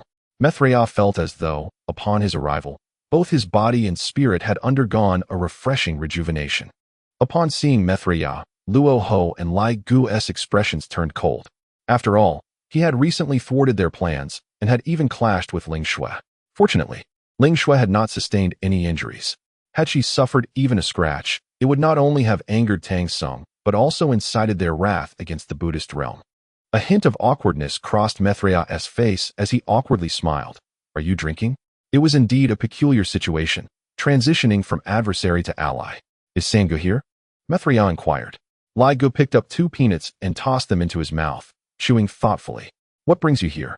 If there's nothing, then be gone, Luo Ho remarked disdainfully. Mithriya sighed and turned to Lai Gu. Those who achieve great things must endure the death of the Buddha. The Buddhist realm is now in utter chaos, and the 2 sages behind us seem indifferent, as if they have forsaken the teachings. What does that have to do with us? Luo Ho retorted. Mithriya forced a smile. Is the 3rd brother around? He decided to seek out Tang Sung, for Luo Ho's sharp tongue was less than pleasant. The others seemed to ignore him, leaving Mithriya feeling awkward as he entered alone. What is this fool doing here? Lai Gu wondered, rummaging through his pockets to retrieve a crumpled half-cigarette. Gazing at it, a flicker of conflict crossed his eyes, but ultimately he straightened it out and lit it. Clearly, he had come seeking refuge with the 3rd brother, for hope in the Buddhist community had all but vanished. Even Hong Jun had become somewhat inactive, leaving them to place their hopes on the 3rd brother. Luo Ho sneered. Shall we drive him away? Lai Gu hesitated before shaking his head. Forget it. After all, we are colleagues. Upon seeing Mithriya suddenly appear before him, Tang Yu paused momentarily but quickly discerned his intentions. Mithriya chuckled awkwardly, glancing at Ling Shui. I have offended you not long ago. He then presented 2 treasures to Ling Shui. It is merely that in the Buddhist realm, one is oftentimes powerless. I hope the 3rd brother will not hold it against me. He turned to Tang Yu. Given this, Snow, please accept them. Tang Yu replied, in that case, you may as well keep them. Mithriya secretly sighed in relief, for this indicated that Tang Sung had not taken the matter to heart. Mithriya, what brings you here? Tang Yu asked knowingly. 3rd brother, Mithriya began earnestly. I must confess, the current state of the Buddhist realm is beyond words. My purpose in coming here is to hope that you will overlook past grievances and take me in. Tang Yu squinted slightly. This temple is small. It seems it cannot accommodate such a great Buddha as yourself. Mithriya was taken aback and quickly responded, 3rd brother, what are you saying? I am no great Buddha. From the beginning, I have shown you the utmost respect. If there is anything needed, I would certainly not hesitate to be of service. It would be an honor for me to assist you. In this speech, Mithriya humbly lowered himself, acknowledging the gravity of the situation. After all, he had always referred to Tang Sung as 3rd brother, especially now that Tang Sung's cultivation was profound and unfathomable. Thus, in Mithriya's eyes, this was not a significant issue at all. Tang Yu couldn't help but chuckle softly. Indeed, throughout their journey, myriad had posed no direct threat to him, and thus, he regarded him favorably. After a moment's thought, Tang Yu shrugged, "As you wish." "Thank you, third brother." "Thank you, third brother." myriad expressed his gratitude repeatedly. It was astonishing how effortlessly he fell under Tang Seng's patronage. Such simplicity had taken myriad by surprise, filling him with joy. The corridor stood erect, where individuals exchanged pleasantries and introduced themselves. The heavenly court, the serene abode of the Buddha, had now become increasingly somber. The esteemed Buddha had attained nirvana, and myriad Buddha had gone to summon a few saints who had yet to return. In light of the impending catastrophe, a sense of unease enveloped the assembly of Buddhas. The relentless blows and incessant matters had extinguished their fighting spirit. Some Buddhas found themselves reminiscing about the past, a time before the journey to the west commenced. The great thunder sound temple shimmered with golden light, radiating the essence of the Buddha. The Buddhas were present, seated within the temple, and everything was resplendently harmonious. Now, only memories remained, prompting tears to well up in some eyes. How wonderful it would be to return to the beginning, to avoid the chaos of the journey to the west. The decline of the Buddhist order began with that very journey, transitioning from a period of flourishing to one of decay. Yet, even if they could return to the past, certain matters were beyond their control, leaving only nostalgia for what once was. Those times were indeed glorious. Bodhisattva Samantabhadra's countenance darkened, and he could not help but weep. As he wept, the sorrow deepened among the Buddhas, and they too began to weep in unison, creating a profound atmosphere of grief within the Buddhist realm.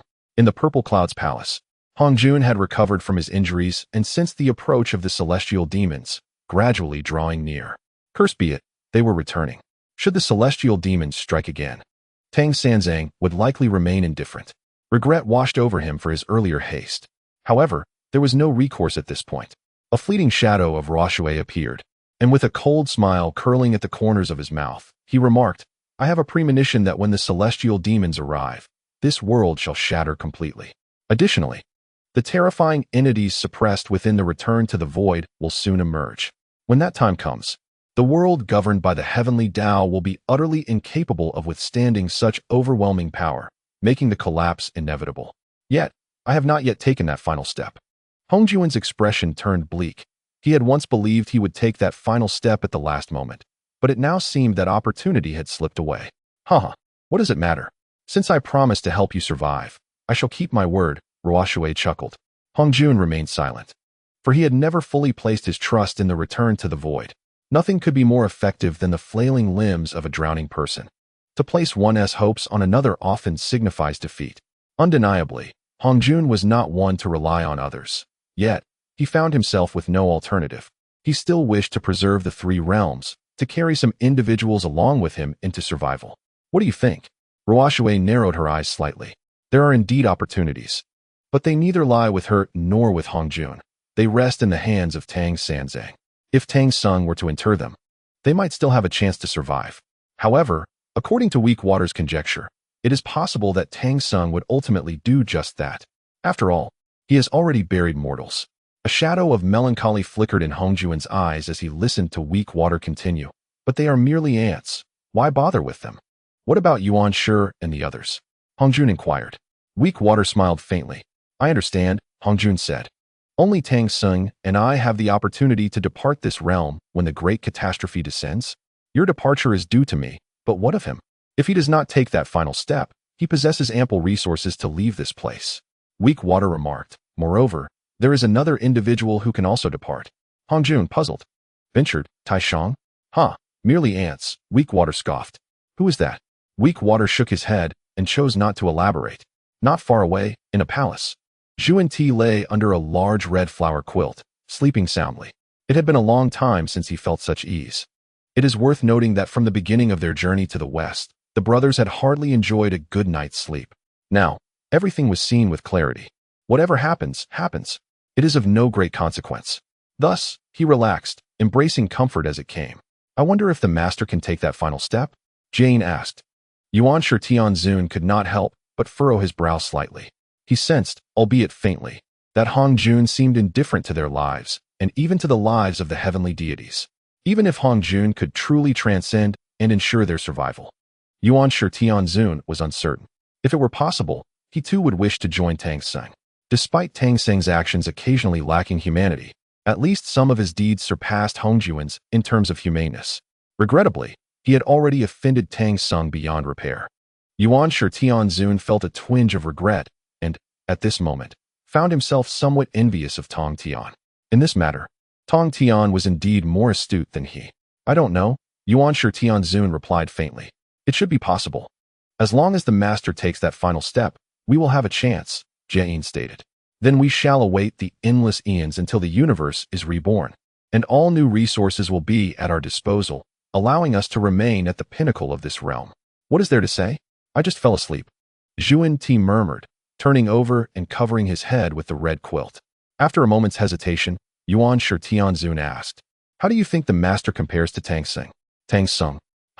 He merely relies on his formidable cultivation to bully others. How can he be compared to the master? Jiayin retorted dismissively. Chapter 809.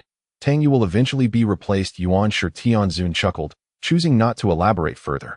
In his view, Tang Sung possessed a certain loyalty and righteousness. In truth, individuals like them, with such immense cultivation and having traversed endless ages, often found their human emotions gradually fading. When one exists for eternity, wielding great power and looking down upon all beings, one's mindset inevitably transforms. You perceive all beings as myriads. Yet, as the primordial supreme being descends into the realm of the saints, he has gained a touch of humanity compared to before. Tang Sanzang is nothing more than a traitor to our Buddhist sect. The guide let out a cold snort, harboring significant disdain for Tang Sanzang.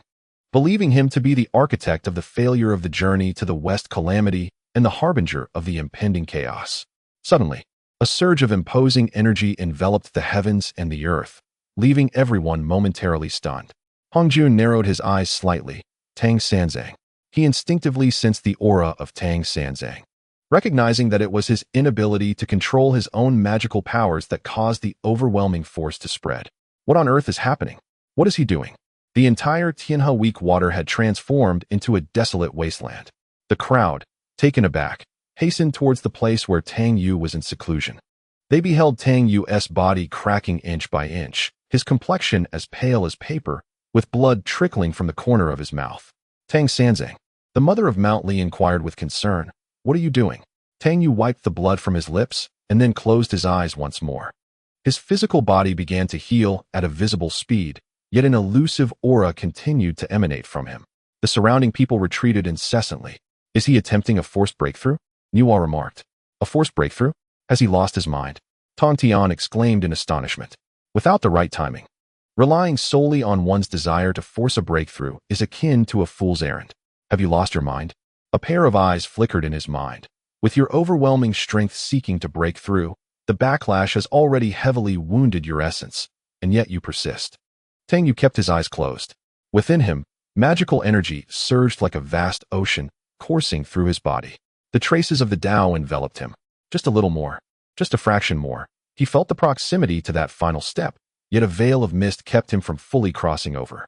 Suddenly, Tang Yu opened his eyes, spitting out a mouthful of blood. With a resounding explosion, his body shattered. An infinite might spread across the heavens and earth, as if the very universe trembled. Tang Yu reappeared in place, reconstructing his form. Yet, his face was frightfully pale, his spirit trembling with excruciating pain. Damn it, Tang Yu cursed under his breath. With a heavy sigh, he looked around at the concerned gazes and shook his head slightly. I am still unable to break through this final step, cursed be it. Do not rush, take your time. You will surely break through, the mother of Mount Li reassured him. Yet, time was running short. Tang Yu replied bitterly. What I lack most now is time, casting a glance around. The magical energy enveloped the surroundings, restoring everything to its former state. Such a forced breakthrough will ultimately lead to severe backlash, Tong Tian warned. A breakthrough is a matter of opportunity, not something to be forced. I understand that well. But time does not wait for me, Tang Yu replied with a bitter smile. I shall take a stroll. With that, he stepped forward and vanished from the sight of those present.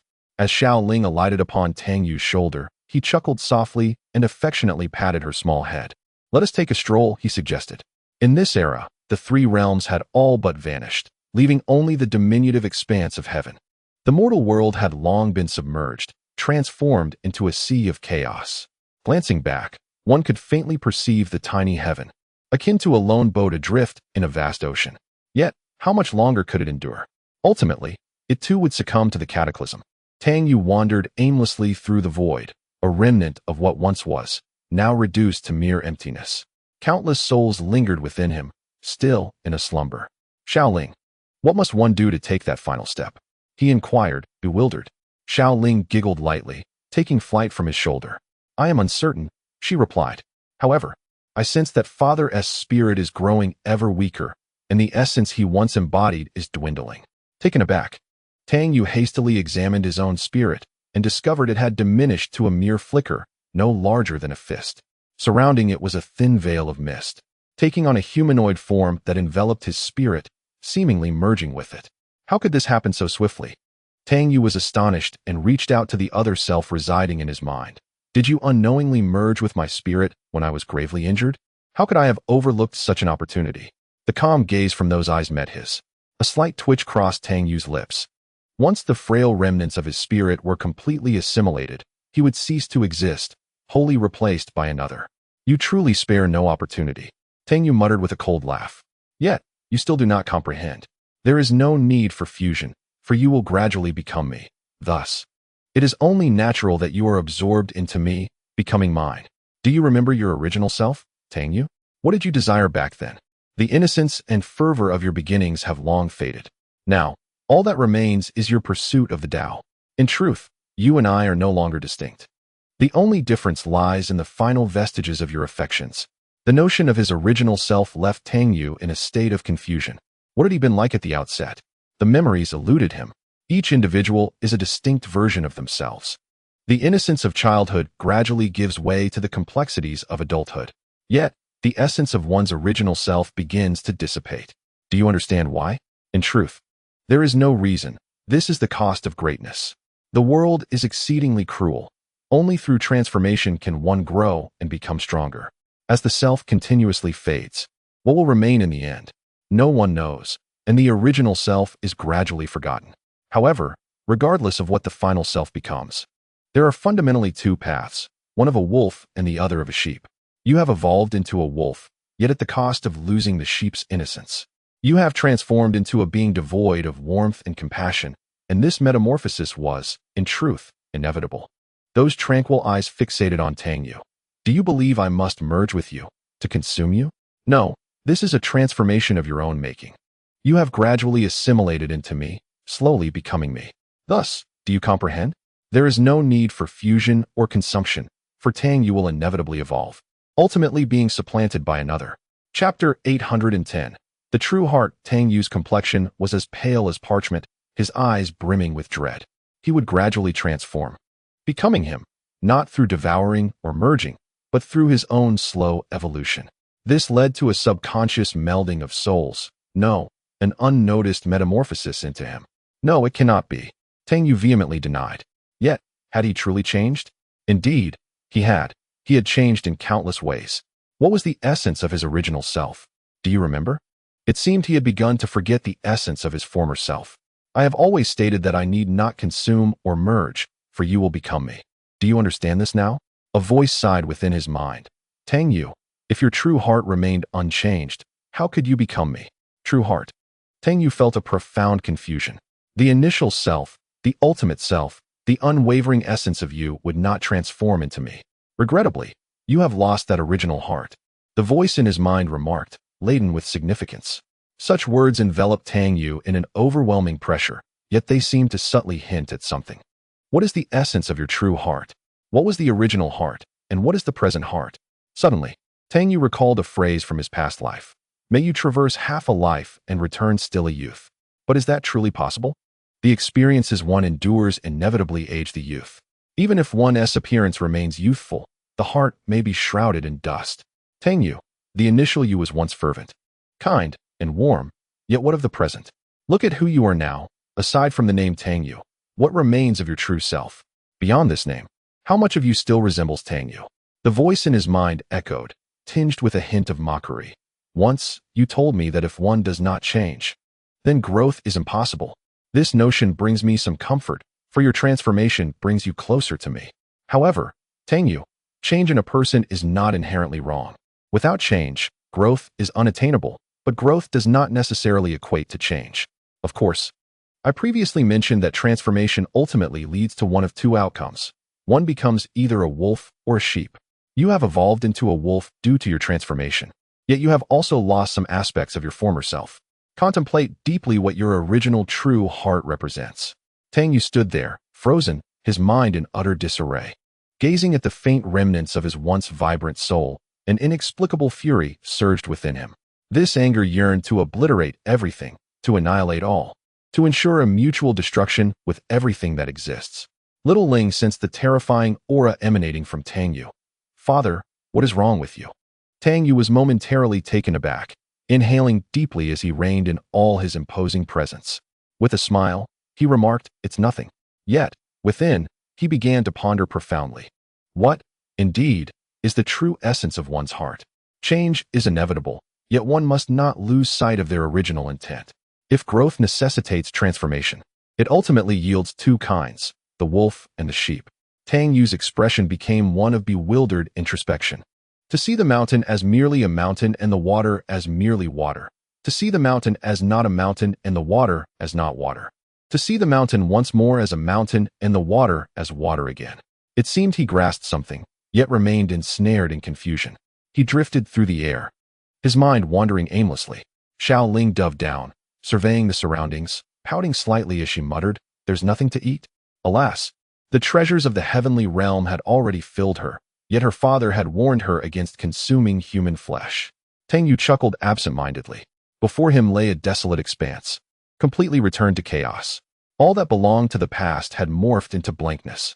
Everything shall eventually perish, destined to wither. A mortal life spans merely a century.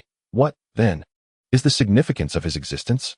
Flowers bloom for a season, their fleeting beauty evident.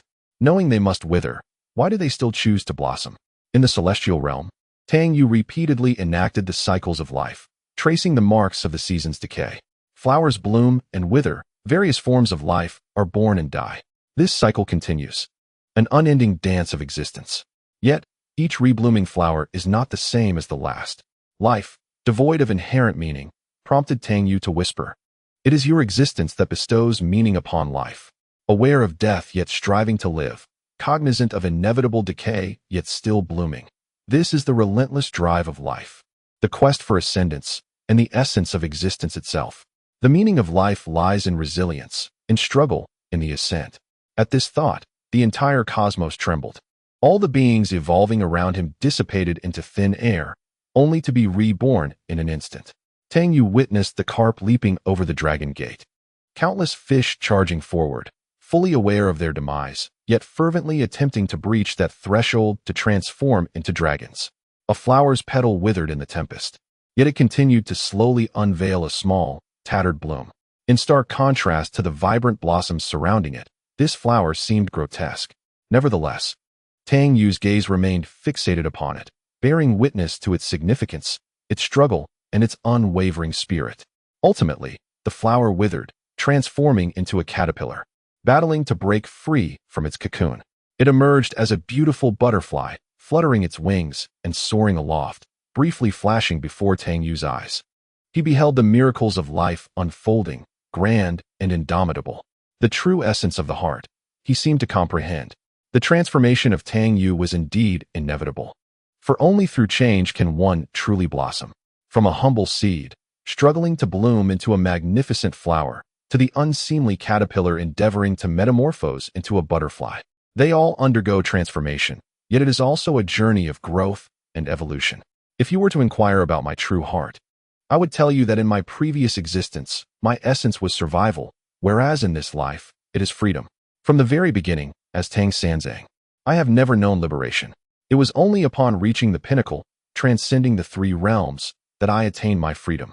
This liberation stems from formidable strength, which I now possess. There is no absolute essence. Every semblance of my heart is intrinsically me. It is Tang Yu. You may become a reflection of me, yet perhaps there are aspects where I might embody you. However, my true essence remains immutable, forever distinct from yours. This, perhaps, elucidates why even the faintest remnants of my soul cannot be dominated or wholly merged with your consciousness. A voice, tinged with admiration, echoed, It is not that I wish to control you. Rather, I offer you a chance. Your dwindling soul is insufficient to withstand my will. Your notion of the true heart is both accurate and erroneous. Reflect deeply on what constitutes your original essence. If you cannot grasp this fundamental truth, then what right do you possess to contend with me for oneself? Under such circumstances, you lack the privilege to continue existing as Tang Yu. Chapter 811. The heavens begin to devour suddenly. Tang Yu's soul quivered, and his consciousness blurred momentarily, only to regain clarity in an instant. He recognized this to be another facet of himself, deliberately manifesting to affirm the veracity of his words. Indeed, he could replace himself. Yet, he pondered what this alternative self truly represented. Moreover, the discourse seemed to subtly guide him towards an understanding. In that fleeting moment, unbeknownst to Tang Yu, Xiao Ling had grown cold, her eyes shimmering with an icy light. However, as this other self faded completely, the glimmer in her gaze dissipated, replaced by confusion. A bitter smile graced Tang Yu's lips. He realized that he seemingly no longer held the standing to contest his own identity. But what of the true heart? His bewilderment deepened. Shaking his head, he cast aside these thoughts. Gazing at Xiao Ling perched upon his shoulder, he affectionately ruffled her hair, eliciting a blissful smile from her. Together, they traversed through the chaos, passing familiar realms now engulfed in utter oblivion, transformed into a void of disorder. Suddenly, a tremor surged forth. As if the very heavens were quaking, waves of ominous energy spreading. It was the return to ruins, where dread entities, long suppressed, were on the verge of breaking free from their seals. Thunder roared, and the world shuddered. Torrential black rain poured down, while ominous stains on the deities began to expand, eliciting a stinging sensation throughout their bodies. Chaos erupted in the heavenly realm, as the celestial soldiers frantically clawed at the dark marks upon them. Yet the more they scratched, the more unbearable the itch became. Even as flesh was torn and blood flowed, revealing stark, white bones, the relentless scratching continued, further damaging the exposed bones. Some heavenly soldiers, resolute in their desperation, seized their weapons and severed their own afflicted limbs. Yet, this catastrophic itch remained insatiable. Your Majesty, it is dire, it is dire. One of the celestial soldiers rushed into the Hall of Supreme Harmony, and no sooner had he spoken than he collapsed, frantically clawing at his own body. Witnessing this scene, the assembly of deities stood in stunned silence. With a wave of his hand, the Jade Emperor infused the soldier with divine power, but to no avail. It felt as though his very essence was being consumed by the solidified black spots upon their bodies. How could this be? The Jade Emperor was taken aback, watching helplessly as the soldier clawed at himself until he was reduced to mere bones, with only his soul remaining, yet even that was besieged by the black spots, draining his essence completely. The likes of the Star of Venus and others involuntarily recoiled, shuddering at the thought of potentially meeting the same fate as these soldiers. All celestial beings, and those below, were enduring this torment. The Jade Emperor flickered into motion, intent on reaching the palace of purple clouds. Across the heavenly realm, soldiers lay strewn upon the ground, wailing in agony, a harrowing sight indeed. Upon arriving outside the palace of purple clouds, the Jade Emperor declared, "The Jade Emperor seeks an audience with the ancestor." If this continued, every heavenly soldier would be eroded to nothingness. Thus, he had no choice but to seek out Hongjun. Silence lingered in the palace, prompting the Jade Emperor to raise his voice. The Jade Emperor seeks an audience with the ancestor. Anxiety gnawed at him. Each moment wasted could result in the demise of countless soldiers. Hongjun, well aware of the Jade Emperor's intentions, sensed the oppressive force surrounding them, an embodiment of the heavenly Tao, accelerating the reaping of lives and consuming the essence of all beings. This calamity stemmed from the terrifying entities suppressed within the void. A flicker of struggle appeared in Hongjun's eyes as his voice echoed from within the palace. The chaos of the great calamity arises from the laws of the heavenly Tao. I have yet to take the final step. My intentions are present, yet my strength wanes. Ancestor, ancestor, the Jade Emperor cried out. After a brief pause, silence persisted, and despair tinged his eyes with bitterness. Yes, Tang Sanzang, there is still Tang Sanzang. Perhaps he may hold the key. At that moment, Tang Yu returned to the banks of the river of weak water. Fortunately, he was surrounded by elite forces, untouched by the black spot's backlash. This affliction seemed directed solely at celestial beings and those beneath their rank. Next time, it would likely target quasi-saints. In the eve of the world's obliteration, Tong Tian remarked solemnly. Tang Yu smiled faintly. Indeed, the heavens are on the brink of collapse. The terrifying entities suppressed within the void are about to emerge, and the aura of the heavenly demons draws near. When such dreadful beings arrive, the heavenly Tao will be unable to withstand them, perhaps prompting it to hasten the destruction of the world. The celestial soldiers of the heavenly court were lamenting, their cries resonating with a profound tremor that echoed from their very souls. Gradually eroded, they faced the relentless consumption of their essence by the heavenly laws, becoming mere sustenance for the celestial order. A flicker of light graced the horizon, heralding the appearance of the Jade Emperor, who regarded Tang Yu with a gaze filled with complexity. "Third brother," he began, "I wonder what brings you to my presence." With calm composure, Tang Yu responded, "Your Majesty, I trust you have a purpose for your visit." "Indeed," the Jade Emperor replied earnestly, "the celestial soldiers are succumbing to corruption beneath the dark plague. I implore you to extend your hand to save them." Even Hong Jun could not offer a solution. "What can I possibly do?" Tang Yu retorted. It was evident that the Jade Emperor had sought out Hong Jun prior to approaching him, perhaps finding him unavailable, leading to this search for assistance. In truth, Tang Yu possessed no definitive means of salvation. The sole recourse lay in burial. A flicker of complexity danced in the Jade Emperor's eyes as he confessed, "To be candid, I have returned from the Purple Cloud Palace. It seems Hong Jun has forsaken this realm, compelling me to seek your help. I am at a loss." "This is a calamity of the cosmos," Tang Yu stated. "Even the heavens are on the brink of collapse. What can I possibly do? If there is nothing further, Your Majesty, I must retire for meditation." "Third brother," the Jade Emperor called out, "I am aware that I have erred in the past. Yet as the sovereign of the three realms, I must uphold the order of existence. Given the anguished cries of the celestial soldiers, I beseech you for assistance." After a brief pause, he gritted his teeth and said, "I implore you." Tang Yu was taken aback, unprepared for such a plea from the Jade Emperor. After a moment of contemplation, he replied, "I truly have no means. The only option is burial. You understand what that implies, do you not? They will perish. But those buried in my care will one day be reborn, while being consumed by the heavenly laws signifies their complete annihilation." The Jade Emperor's expression fluctuated between hope and despair as he finally responded, "Then I must trouble you, third brother."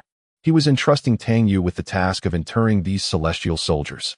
Celestial phenomena manifested, enveloping the surroundings in an unseen web, shrouding the soldiers as their essences were lulled into slumber within Tang Yu's being. Suddenly, an enigmatic force within him began to tremble. The essence of the heavenly laws.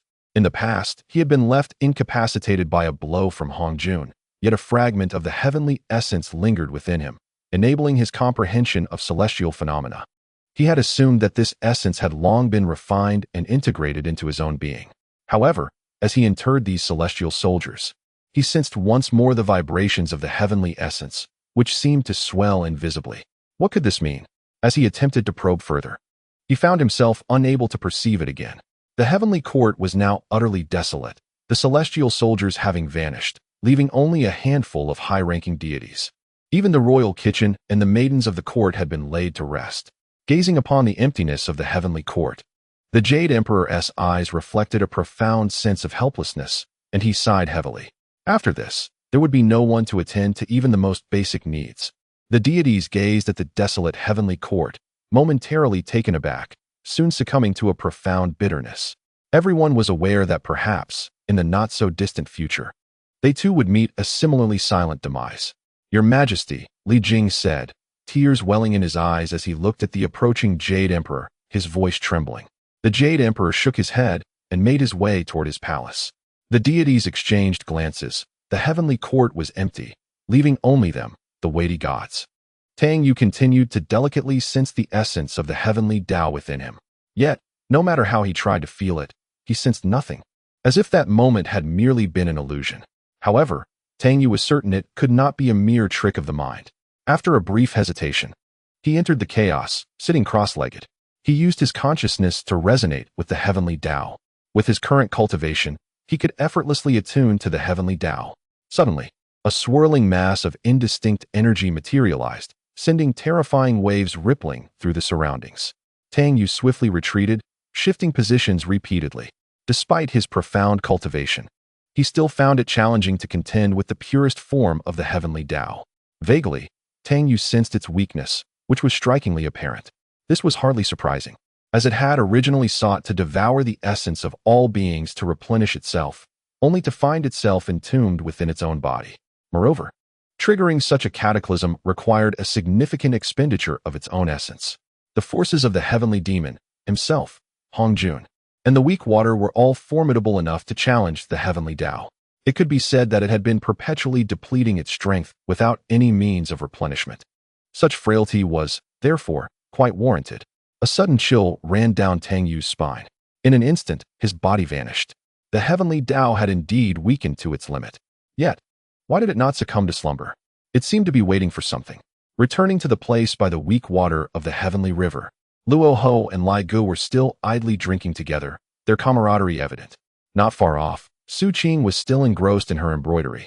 The room adorned with countless stitched images of a man in black, each depicting various expressions, some tender, some smiling gently, others exuding domineering charm or carefree abandon. Tang Yu averted his gaze, shaking his head. A figure approached from a distance, Guixu. In her presence, Tang Yu felt a flicker of emotion, though it quickly settled into calmness due to their complicated relationship. Thus, at the weak water of the heavenly river, she could come and go as she pleased, even considering a prolonged stay. Tang Senzong, would you accompany me for a walk? Guixu suddenly inquired. Tang Yu was taken aback, but nodded in agreement. Unsure of her intentions, he followed her side as they descended to the mortal realm. Upon closer inspection, it seemed they had arrived at the former Gao Laozhuan. Everything has vanished, Guixu murmured. Indeed, all has disappeared. Nothing remains eternal, and nothing is unchanging. The cycle of life and death, the transformation of heaven and earth, the exchange of love and hate. Tang Yu spoke calmly. Reflecting on all that transpired between us in the past feels akin to a fleeting dream, Guixu remarked. In the past, I did not perceive it as a dream. However, perhaps in light of your current self, it ought to be regarded as such, for it might render the experience more palatable. Tang Yu gazed at her, the first woman he had cherished. You seem somewhat changed. The seeker you once were appears different from the person before me now. Are you not changed as well, Huilan Bodhisattva? Tang Yu chuckled softly. A hint of self-mockery flickered across Guixu's face. Indeed, we all undergo transformation. With her gaze withdrawn from the lower realms, Guixu turned towards the distance, with Tang Yu following closely. Suddenly, she queried, do you love the mother of Mountly? I do, Tang Yu affirmed without hesitation. Guixu offered a faint smile. That is quite good. A curious look crossed her face, and inexplicably, Tang Yu sensed a difference in her. After a long silence, Guixu stated, it is time to return. With that, she began to walk ahead. Tang Yu furrowed his brow, observing her retreating figure with intrigue. At that moment, he abruptly lifted his gaze towards the vast, endless void. The heavenly demon approaches. Concurrently, within the purple cloud palace, Hongjun, who had been seated in meditation, opened his eyes, his expression grave. Not far away, the face of Ruo Shui was alight with excitement, bordering on madness. Another heavenly demon? Hongjun inquired. Ruo Shui laughed heartily. Will you go forth to stop them? I must enter the return to nothingness. Those entities are about to break free from their seals. Once the heavenly demons invade, will this realm withstand the onslaught? Hongjun posed the rhetorical question knowingly. What do you think? I have yet to break through to the final stage. Hongjun gazed intently at Ruo Shui. Therefore, I must intervene, mustn't I? That is your concern. Ruo Shui's expression was tinged with exhilaration. The combined threat of the heavenly demons and the terrifying entities within the return to nothingness poses a catastrophic risk. Should they unleash their full power, the heavenly Tao would be unable to bear such immense force and would shatter. At that juncture, the gates of myriad realms would swing open, allowing them entry into the infinite universes. With my current level of cultivation, would I even survive? Hongjun's countenance reflected a hint of bitterness. Ruo Shui pondered briefly. I will strive to ensure your survival. Just striving? Hongjun let out a self-deprecating laugh. Ruo Shui's expression turned cold as she regarded Hongjun, snorting. In the palace of supreme bliss, Lao Jun bore a trace of sorrow. The heavenly demons, once more. The heavenly demons. If this continues, will not this realm be utterly shattered? After a moment's hesitation, he resolved to visit the purple cloud palace to ascertain Hongjun's intentions. Should he remain inactive, he would have no choice but to seek out Tang Sung. In their previous conversation, Tang Sung had not shown undue hostility towards him. Now, Lao Jun's trust in Hong Jun had waned significantly. Lao Jun appeared in the Purple Cloud Palace, directing a straightforward question at Hong Jun. "May I inquire, Master? How should we respond to the impending assault of the heavenly demons?" Chapter 813, The Final Step, an Enigma. Hong Jun's gaze deepened. Regarding the heavenly demons, he questioned his own capacity to withstand their might. The last time, he had even outwitted Tang Sanzang. Given Tang Sanzang's character, it seemed implausible that he would involve himself in such matters. At this moment, Hong Jun felt a pang of regret, believing his earlier lack of foresight had led to the current predicament. "What do you think I should do?" Hong Jun retorted. Laozi smiled faintly. "I too am unaware of the master's intentions. However, from my perspective, the master has yet to break through the final barrier. For now, it is prudent to maintain the operation of the heavenly Tao. Otherwise, should the heavenly Tao shatter, even if the master were to survive, he would not emerge unscathed." "You speak the truth, yet how can I, alone, withstand this?" Hong Jun replied. "I sense that this time, the celestial demon seems even more formidable. Though still far in the cosmos, its terrifying presence has begun to emanate ominous waves.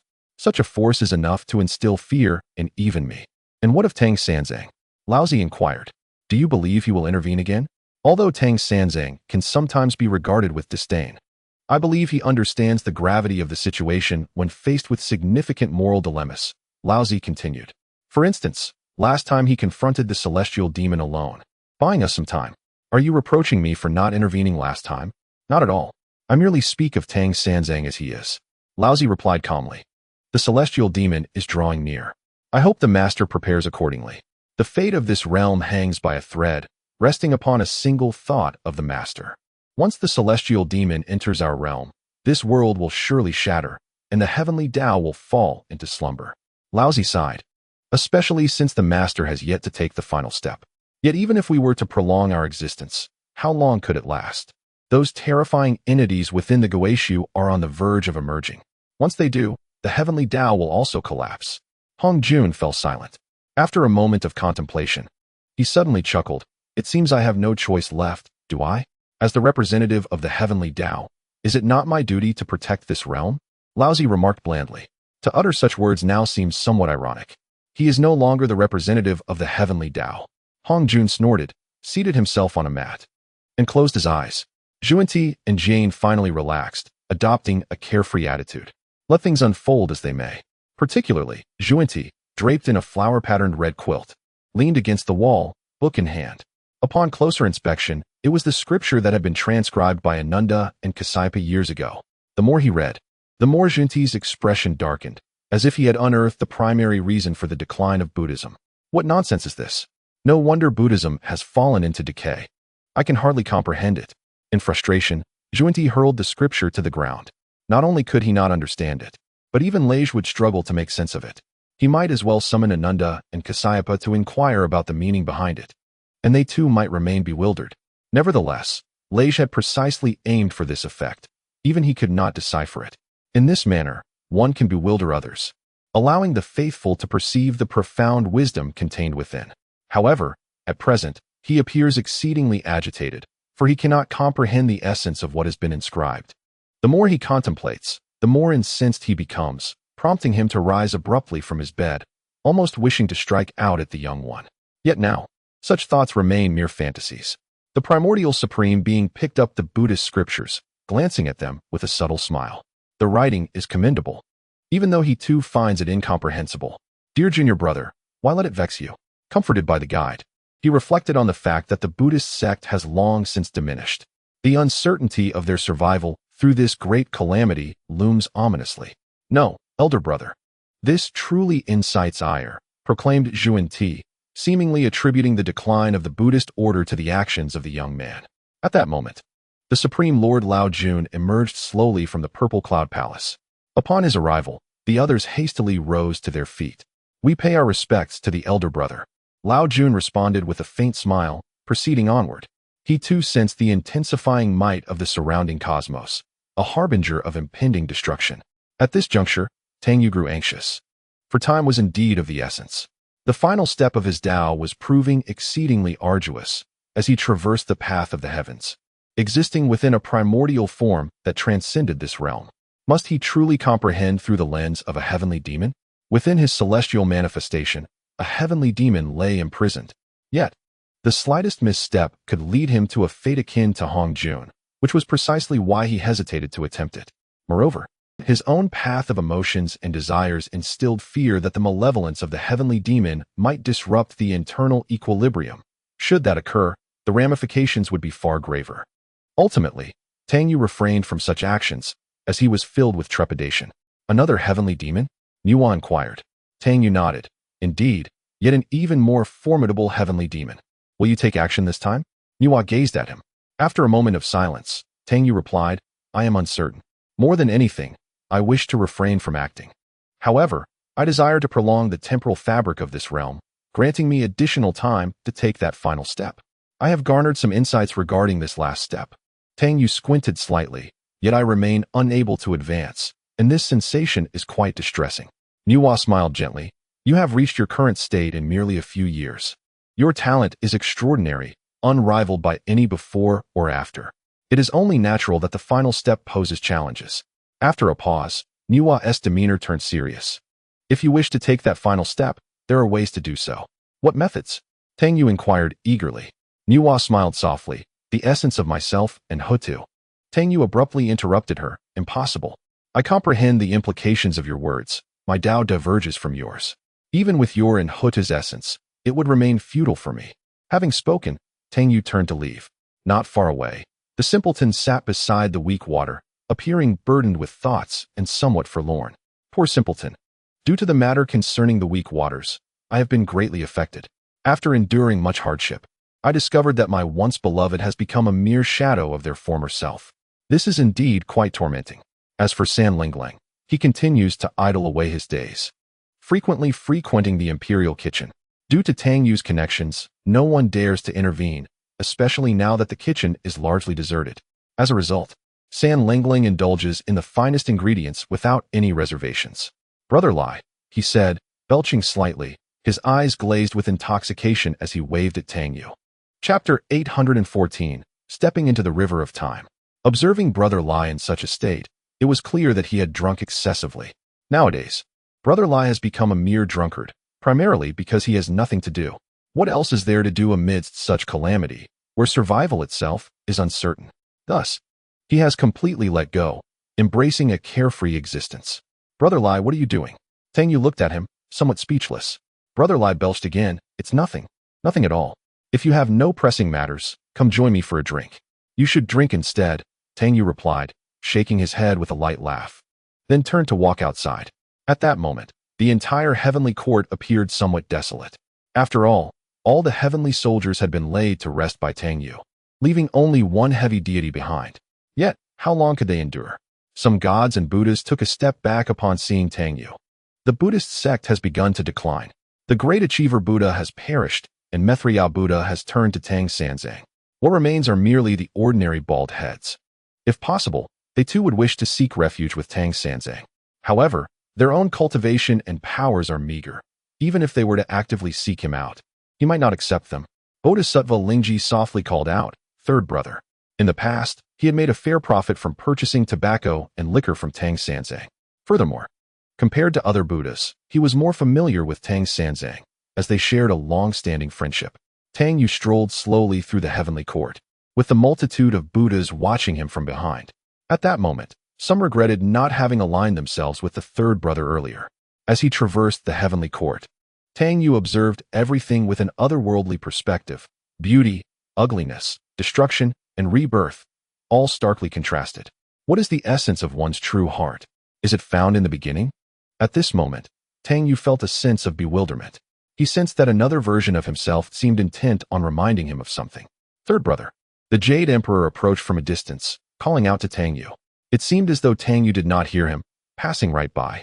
At this moment, his figure appeared ethereal, the essence of the Tao swirling around him. Though he seemed to walk, each step appeared to lead him into a different realm, imparting an impression that he was on the brink of ethereal transcendence. This was Tang Yu's innate understanding of the Tao, inadvertently revealing its profound essence. The onlookers were utterly astonished by this spectacle. Long had it been known that Tang Sanzang possessed formidable strength. However, in this moment, they comprehended even more the terrifying nature of Tang Yu. He seemed to have completely merged with the essence of heaven and earth. Even the Jade Emperor faintly sensed that he bore an indistinct yet powerful force of the heavenly Tao, that which was the purest source of its essence. This force evoked an irresistible urge to worship. The power of the heavenly Tao. Zhen Yuanzi gazed in astonishment at the ethereal aura surrounding him. No, it is the power of the principles of the heavenly Tao, yet it appears transcendent of it. Zhen Yuanzi found himself in a state of bewilderment. Tang Yu's steps were erratic, his figure becoming increasingly elusive and indistinct. A river of time emerged, compelling him to step forth. The laws of time? Had he entered it? Returning to the future? The Jade Emperor exclaimed in astonishment. Zhen Yuanzi and the others looked up at the temporal rift above them. Tang Yu ascended within the river of time, where countless blurred yet familiar images flowed beneath his feet. These were remnants of the past. If the river of time were to fracture, splitting into different temporal currents, could he traverse these various epochs? Tang Yu pondered aloud. If so, then all that was lost in this world could re-emerge within the river of time. Due to the bifurcation of the river, what one is lost in this existence could be redeemed in the next. Suddenly, he recalled the countless rivers of time within the Guixu. Could this be fate? A flicker of understanding dawned upon Tang Yu. He manifested in an unusual state within the river of time, where myriad blurred currents intertwined to form different paths. Using his own laws of time and space, he illuminated the obscure past, directing everything according to his predetermined course. If this were the case, then he too was fate, capable of orchestrating the destinies of all. Everything began anew. He beheld Tang Sanzang. Yet this iteration of Tang Sanzang followed the course of fate as originally designed within his river of time. He witnessed the rescue of Sun Wukong, saw the golden circlet placed upon his head, and observed how all unfolded according to a predetermined trajectory. He witnessed their ascension to Buddhahood and the flourishing of the Buddhist teachings. Tang Yu stood atop the river of time, calmly observing this scene. At that moment, Sun Wukong, the one who stood beside him. Tang Yu murmured, "If countless rivers of time intertwine, with everything centered around me, then in all these temporal currents, my essence can be imprinted, yet can also be erased at will.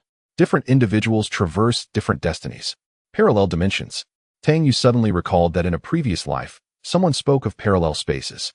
Perhaps there exists another self, engaging in deeds you have not accomplished, sharing moments with the one you love, yet cannot be with. This other self exists in a different state, remedying all your regrets. This is another version of you in a parallel world.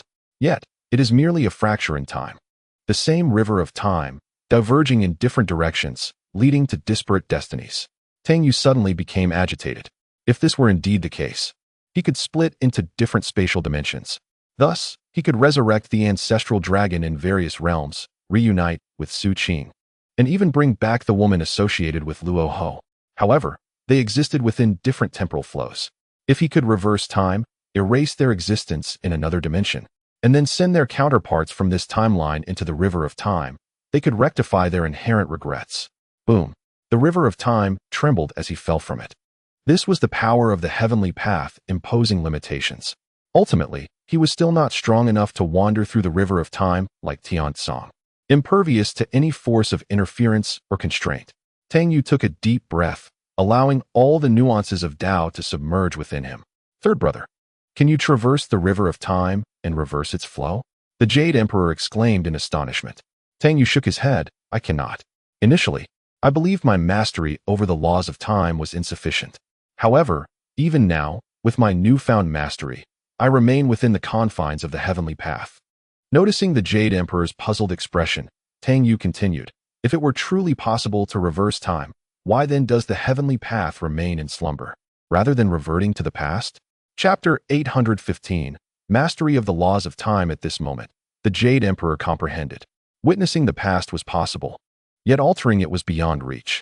It is not that change is impossible, Tang Yu mused softly, but it requires transcending the very essence of Tao, allowing oneself to navigate anew, thus enabling true transformation. In essence, he needed to be powerful enough to alter and reverse the river of time. However, such aspirations bordered on delusion. Even the heavenly path and Tian Tsang could not achieve this feat, for the weight of time was a burden they could not bear. In truth, attempting to reverse time would ultimately result in the laws of time rebounding, leading to a complete demise within the river of time, swallowed by its relentless flow. Yet, even then, it might not bring about any change. The Jade Emperor appeared somewhat bewildered.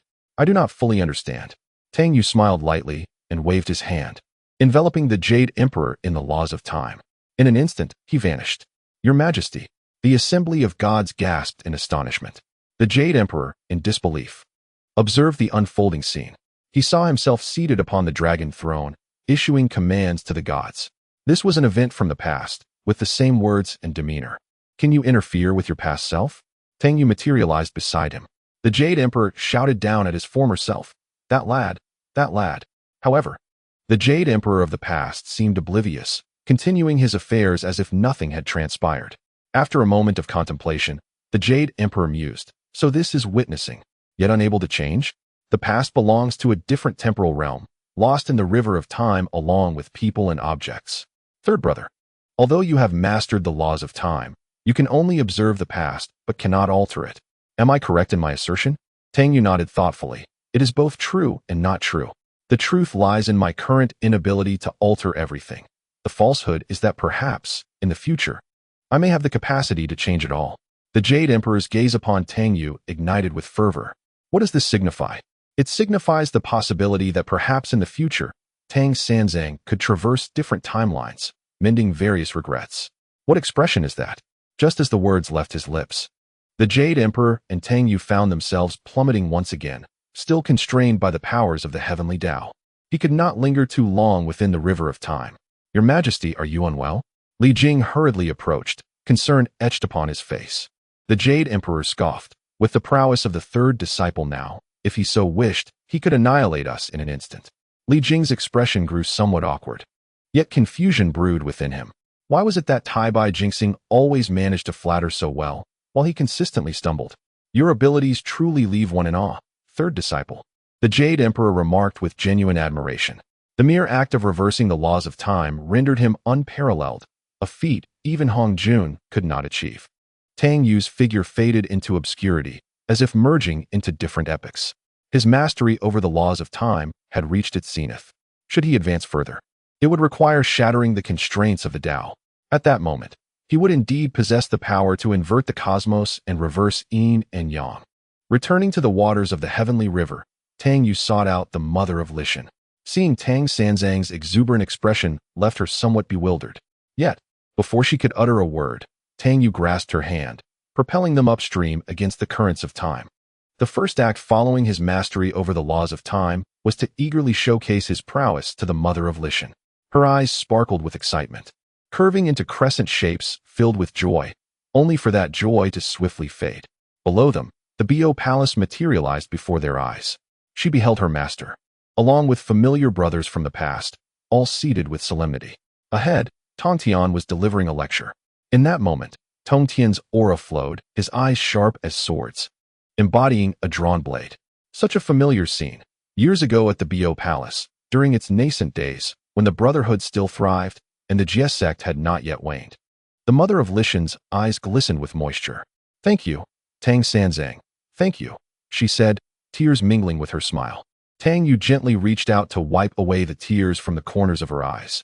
If one day I break the shackles of the Tao, reverse the celestial wheel, and invert the cosmos, I shall illuminate everything. The mother of Lishan nodded with a smile, though her gaze remained fixed below. After a considerable time, Tang Yu and Lishan tumbled out of the river of time. Each time, she could not remain for long. The first thing she did upon emerging from the laws of time was to excitedly rush towards Tong Tian. Tong Tian gazed at Tang Yu in astonishment. With mastery over the laws of time, you can return to the past? His voice bore a hint of complexity. Tang Yu nodded. I can observe, but I cannot alter. I yearn to return to the time when Guang Chengzi unveiled the Bo Palace. Tong Tian, with a bitter expression, lamented. I wish to revisit my former disciples. Tang Yu glanced at the mother of Lishan, who nodded in agreement. The laws of time manifested, enveloping Tong Tian entirely. Once again, he found himself at the beginning, at Guang Chengzi's unveiling of the Bo Palace. The Holy Mother of Ghost Spirits fought valiantly, yet was ultimately subdued by Guangchengzi's Fan Tian seal, reverting her to her original form. From that moment forth, you are no longer my disciple of the Jie sect, Tang Tian declared, gazing down at the kneeling Holy Mother of Ghost Spirits. Standing beside Tang Yu, Tang Tian watched this scene with a heart full of bitterness, for he felt humiliated at that time, leading him to expel the Holy Mother of Turtle Spirits from the Jie sect in anger. Turtle Spirit, forgive me, Master, he thought, perhaps wishing to return merely to utter an apology to the Holy Mother of Turtle Spirits. During his days of confinement, he often pondered whether, had the Jie sect endured at that time, things might have turned out differently. Tang Tian continued to gaze downward. If he had retreated back then, how could he have become the master of Tang Tian? Tang Yu sighed softly. Below, in the grand array of 10,000 immortals, the Holy Mother of Ghost Spirits, once expelled from the Jie sect, resolutely followed the disciples of the Jie sect into battle. She was ultimately defeated and pursued to the west. Jane intervened, suppressing her and sealing her powers, reverting her to her original form. He commanded the White Lotus Boy to rescue her, intending to guide her into the Buddhist path. However, the White Lotus Boy unleashed the Mosquito Taoist, who ultimately devoured her alive. Witnessing this scene, Tang Tian's eyes reddened in an instant, filled with a desire to strike back against them. Yet these were mere echoes of the past, and he could not intervene. Turtle Spirit, Master has avenged you. Upon learning of your tragic demise, I journeyed alone to the west, but alas, Jane and Juanti had fled. As for the White Lotus Boy, I tormented his soul with the flames of the Nine Nether for 81 days, ensuring he met a painful end. And Guangchengzi has perished as well. Master has avenged you, Tang Tian murmured. You have always been a disciple of the Jie sect, always. In the 816th chapter, the little spirit returns to the void. Tang Yu witnessed all that transpired in the past. The grand array of 10,000 immortals, the Jie sect's devastating defeat, alongside the death of the Holy Mother of Ghost Spirits, incited Tang Tian's profound wrath. He established the sword array of extermination, standing alone against the four great saints. Ultimately, under the subtle interference of Hongjun, he was defeated and imprisoned, leading to the decline of the Jie sect. Only the Mother of Lishan remained, steadfastly upholding the last tenets of the Jie sect, to teach without discrimination and to seize a glimmer of hope for all beings. Let us depart, Tang Tian sighed. As he stepped along the river of time, he once more beheld the former Bio Palace, the past Guangchengzi, the former Holy Mother of Ghost Spirits, and the former Tang Tian. At that moment, the river of time became chaotic, and countless indistinct figures of Tang Tian emerged from different epochs. Tang Tian stared in astonishment at this scene, while Tang Yu's countenance paled, as he sought to disrupt the flow of time. From this moment forth, you are no longer a disciple of my Jiejiao. Within the confines of the Bio Palace, Tang Tian coldly addressed the kneeling Guiling Saint Mother. Yet suddenly, an expression of bewilderment crossed his face, his eyes betraying a hidden anguish. As if compelled by forces beyond his control, he uttered, I apologize, Guiling, it is my failing. You shall forever remain a disciple of Jiejiao. Tang Yu's disruption of the temporal flow compelled the once mighty Tang Tian to express these words of remorse. However, the voice was unable to fully penetrate the future. At least with Tang Yu's current prowess, he was incapable of achieving such a feat. The Guiling Saint Mother gazed at her master, confusion etched upon her features, as she perceived the profound guilt and bitterness in his eyes. In an instant, they vanished. The river of time slipped away behind them, leaving only a fleeting image before her, a blurred tableau receding into the distance. A solitary silhouette emerged from the Bio Palace, traversing different currents of time, rejoining the ranks of the Jiejiao, embarking on a campaign alongside its members. In the concluding vision Tang Yu beheld, a woman knelt upon the ground, facing the figure of Tang Tian. Clad in black, a voice echoed through the annals of time. I am Tang Tian. Do you wish to become my disciple? The image grew indistinct as the river of time dissipated before him. Tang Yu had already stepped into the realm of the weak waters of the Tianhe. Meanwhile, Tang Tian, with hands clasped behind his back, slowly departed, reversing the river of time solely to express an apology to his disciple. Did Tang Tian err? Tang Yu pondered. Had Jiejiao truly endured in silence, would we have arrived at this juncture? He found himself lost in contemplation. Regardless of the circumstances, it seemed unlikely that the existence of Jiejiao would have been tolerated. My master, the Li Mountain Mother, observed Tang Tian's retreating figure with concern. It's nothing. He shouldn't resort to self-harm. Tang Yu replied absently. In response, the Li Mountain Mother playfully punched him, casting a reproachful glance. What I mean is, he probably wouldn't succumb to despair. That's the essence of my sentiment. Tang Yu felt somewhat dazed, uncertain of the meaning behind his own words. Suddenly, he raised his gaze towards the chaos, simultaneously glancing at the Guixu. He sensed the weak waters once more flowing into the Guixu, where the suppressed, terrifying holy spirits were on the verge of breaking free from their seals. The approach of the celestial demons drew nearer, their horrifying aura gradually pervading the atmosphere. Should the celestial demons and the terrifying entities within the Guixu emerge, it was likely that the heavenly path would fall into a deep slumber, leading to the total collapse of the world. What troubles you? The Li Mountain Mother's expression grew grave. Nothing, Tang Yu replied with a faint smile. Is it the celestial demons? She inquired, recognizing that only such beings could garner Tang Sanzang's utmost concern. After a brief silence, Tang Yu offered a wry smile. It is not merely the celestial demons. There exist even more dreadful entities, those cast into the depths of the universe by the great Tao. All the suppressed presences within the Guixu are poised to emerge. They are more fearsome than the celestial demons. The Li Mountain Mother questioned further. The existence of the Guixu, which cannot be vanquished even by itself, can only be suppressed, suggesting a terror far greater than that of the celestial demon. Tang Yu sighed, saying, "Do not fret, all shall be well. If worst comes to worst, we shall flee." He had already prepared for escape, yet he could not take that final step, unable to transcend the realm of the heavenly Tao. Thus, finding a way to take that last step is crucial. Nearby, the small spirit appeared somewhat bewildered, her figure suddenly darting away, vanishing into the horizon in an instant. Within the Guixu, weak water bore a smile at the corner of her lips, though her demeanor was chilling to the core. Heaven and earth, huh? This time, I shall thoroughly enter the realms, bringing with me all that instills fear in you. I will obliterate it all. A series of terrifying roars echoed through the Guixu. Upon the withered bridge on the other side of the river of forgetfulness, the murky waters below surged with monstrous waves, a terrifying aura spreading forth. Countless blurred time rivers within the Guixu twisted and contorted, from which emerged one horrifying entity after another, standing atop the ages, causing the entire river of time to dissolve. Boom! The river of time vanished, fracturing, only to re-emerge slowly, growing from small to large. From weak water's hands emanated terrifying fluctuations, incessantly crashing into the murky waters below. The river fell into silence, devoid of any ripples, yet the overwhelming presence grew ever more formidable. This force was well controlled, not spilling over the waters, which is why the river remained undisturbed beneath such might.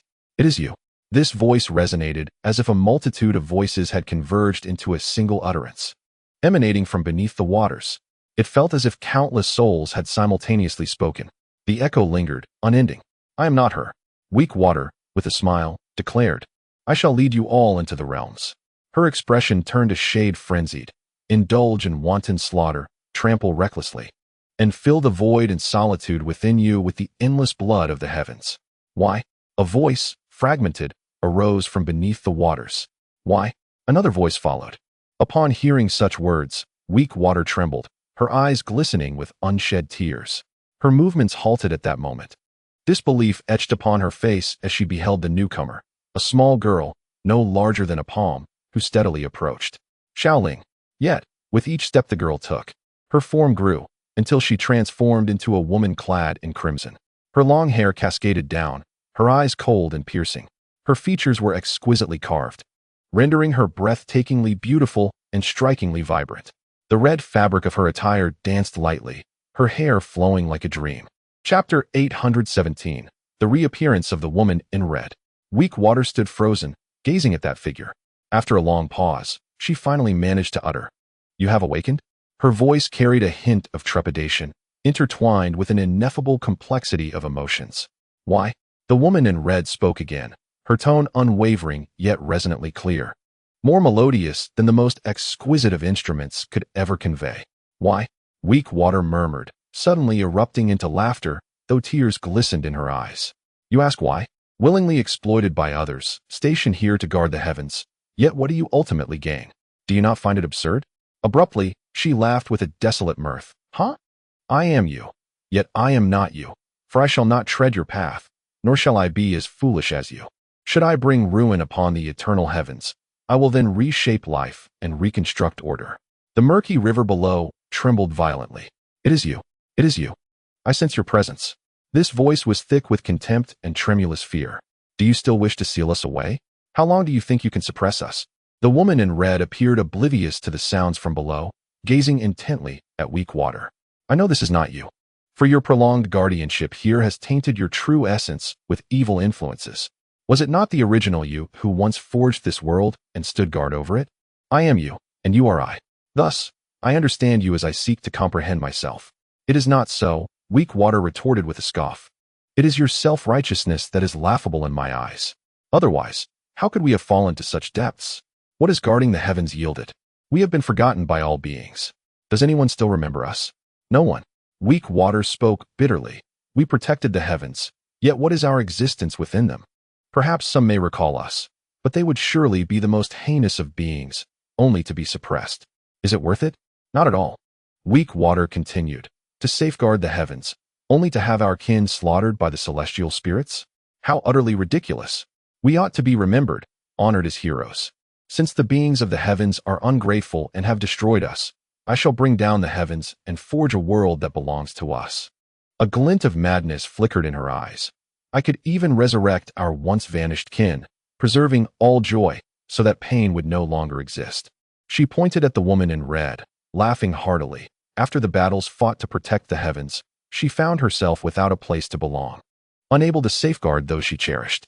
Huh, how laughable. If one cannot even protect those dear to them, then the existence of these heavens is rendered unnecessary, is it not? Weak water sneered. I am you, bearing all your memories. Our powers are the same. Should you attempt to thwart me in this conflict, this world shall undoubtedly shatter. Yet even if we perish together, some exiled beings from beyond the heavens shall enter and bring ruin to the vast cosmos. The woman clad in red maintained an unwavering demeanor throughout, exuding an aura of cold indifference as though nothing in the world could disturb her tranquility. She held dominion over all fates, yet remained powerless over her own. Weak water let out a derisive laugh, declaring, I shall not tread the same path as you, nor will I be as foolish. To me, you and Tian Tsang are both imbeciles. One nearly perished from grievous wounds, while the other wanders aimlessly through the river of time. Devoid of past and future, I am you, yet I refuse to become you. I have no desire to be like you. Weak water gazed intently at the woman in red, who returned her gaze, stating, in my time of dire injury, I was compelled to fracture my being. Bound here to guard the heavens, you have not disappointed me. Indeed, you have safeguarded the realms. Yet, the current version of you surprises me. Surprising, is it? Weak water scoffed. At the very least, I am unlike you. I will not engage in your foolish actions. Once I obliterate the heavens, returning all to chaos, I shall reconstruct the realms, and even our kin shall be reborn. In that time, we shall be together, and all of existence shall revere me. I am aware it has already entered the world. It has sensed that Tian Tsang yet lives and has seized an opportunity. It knows I am preparing to enter this realm, which is why it is scheming. Rest assured, in this life, I shall render it utterly powerless. A frenzied glint danced in Weak Water's eyes. So many powerful beings exist, they shall exhaust it, and it will no longer pose a threat to me. I will shatter it, and then recreate a realm that belongs to us. Let the past remain in the past. A trace of bitterness flickered in the eyes of the woman in red, yet her voice remained as frigid as ice. It cannot be undone. I shall restore everything to the past. Weak Water erupted into manic laughter. The murky river trembled ominously, an overwhelming force radiating forth, only to fall into an eerie silence. As if gripped by fear, the woman in red stepped forward twice, causing the river to shudder once more. Why? You have suppressed us for so many years. Why persist in this manner? What do you truly seek? Voices emanated from beneath the water, revealing an unmistakable trepidation towards the woman in red. Weak Water advanced. Positioning herself before her, I intend to summon them all forth, to join me in the heavens. I cannot halt you now, the woman in red remarked. You and I are alike. Even if I awaken completely, we would only bring about mutual destruction. Do you regret the self you fragmented from? Regret? How could I?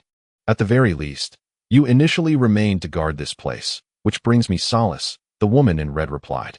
Just let go, the past cannot be relived. I refuse. I am not you, nor will I ever be as foolish as you. Your regrets shall be rectified through me.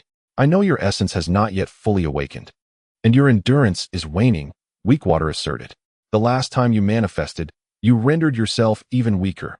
This time will be no different, merely prolonging your awakening. Let the past return, let our kin come home. The woman in red spoke softly. In truth, he has been striving. Otherwise, how could it be so? Ruoxue paused, only to hear the woman in red continue. Some order indeed requires re-establishment, yet it should not come at the expense of countless beings across the realms. Chapter 818. A Visit to the Palace of Purple Dawn. Ruoxue seemed to grasp something. However, no matter what, you cannot prevent me from releasing them. Only thus can we confront him. Ruoxue replied coldly. If it means annihilating countless beings across the realms, so be it. A trace of bitterness crossed her face. I have strayed too far from home. I am on the verge of forgetting the way back. How many of your kin do you still remember? I am you. Yet I shall not become yours. Endless battles to preserve the realms. What have we ultimately gained? We cannot even protect our own kin. Perhaps within these realms. We have long been forgotten. Ruoxue wore a self-mocking smile. I will not tread the path you have chosen. The woman in red remained impassive, her expression devoid of any emotion. Coldness radiated from her, yet she was resplendent in her demeanor. She stood there quietly, much like a deity gazing down upon the cosmos. Yet, within her eyes lingered a hint of an almost imperceptible weariness. I know that Tiansong has left a contingency, a glimmer of hope. But do you truly believe he can return? Those who are swift in action merely seek to don another's garments, Ruoxue scoffed. Below, the murky river water rippled gently. As for you, you have divided me, and you shall never return to your zenith. Thus, only in this manner can we confront it. Ruoxue chuckled derisively. Unless you consume me, merging our powers once more to contend with it, but I shall not allow you to devour me, for I am not you. Nor do I wish to be. The woman in red's expression remained unchanged. You are another version of me, and I find solace in that. However, once these terrors are unleashed, do you believe you possess the strength to subdue them? Why must we subdue them? If suppression is the goal, what significance lies in releasing them? Ruoxue asserted, I desire them to enter the realms, to wreak havoc upon them. We have wronged the realms not. It is the realms that have wronged us. If this is the case, then the realms have no reason to exist. With a wave of her hand, the river of time flowed from her palm. Vague images flashed rapidly before her eyes. It was they who betrayed the realms, thus inviting such terrifying entities. Kill, kill. The river of time was stained with blood, echoing with the wails of others. Faintly, the cry of an infant reached her ears. A man, with only half of his body remaining, clutched the infant in his single arm. He smiled at the child, then soared into the sky, seeking escape. Boom. A terrifying wave spread forth. The man's body shattered, and with him, the infant vanished without a trace. Only a wisp of blood mist lingered in the air. The woman in red's gaze flickered momentarily, yet soon returned to its coldness.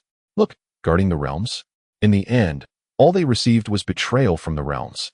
Ruoxue laughed desolately. This is your misguided arrogance.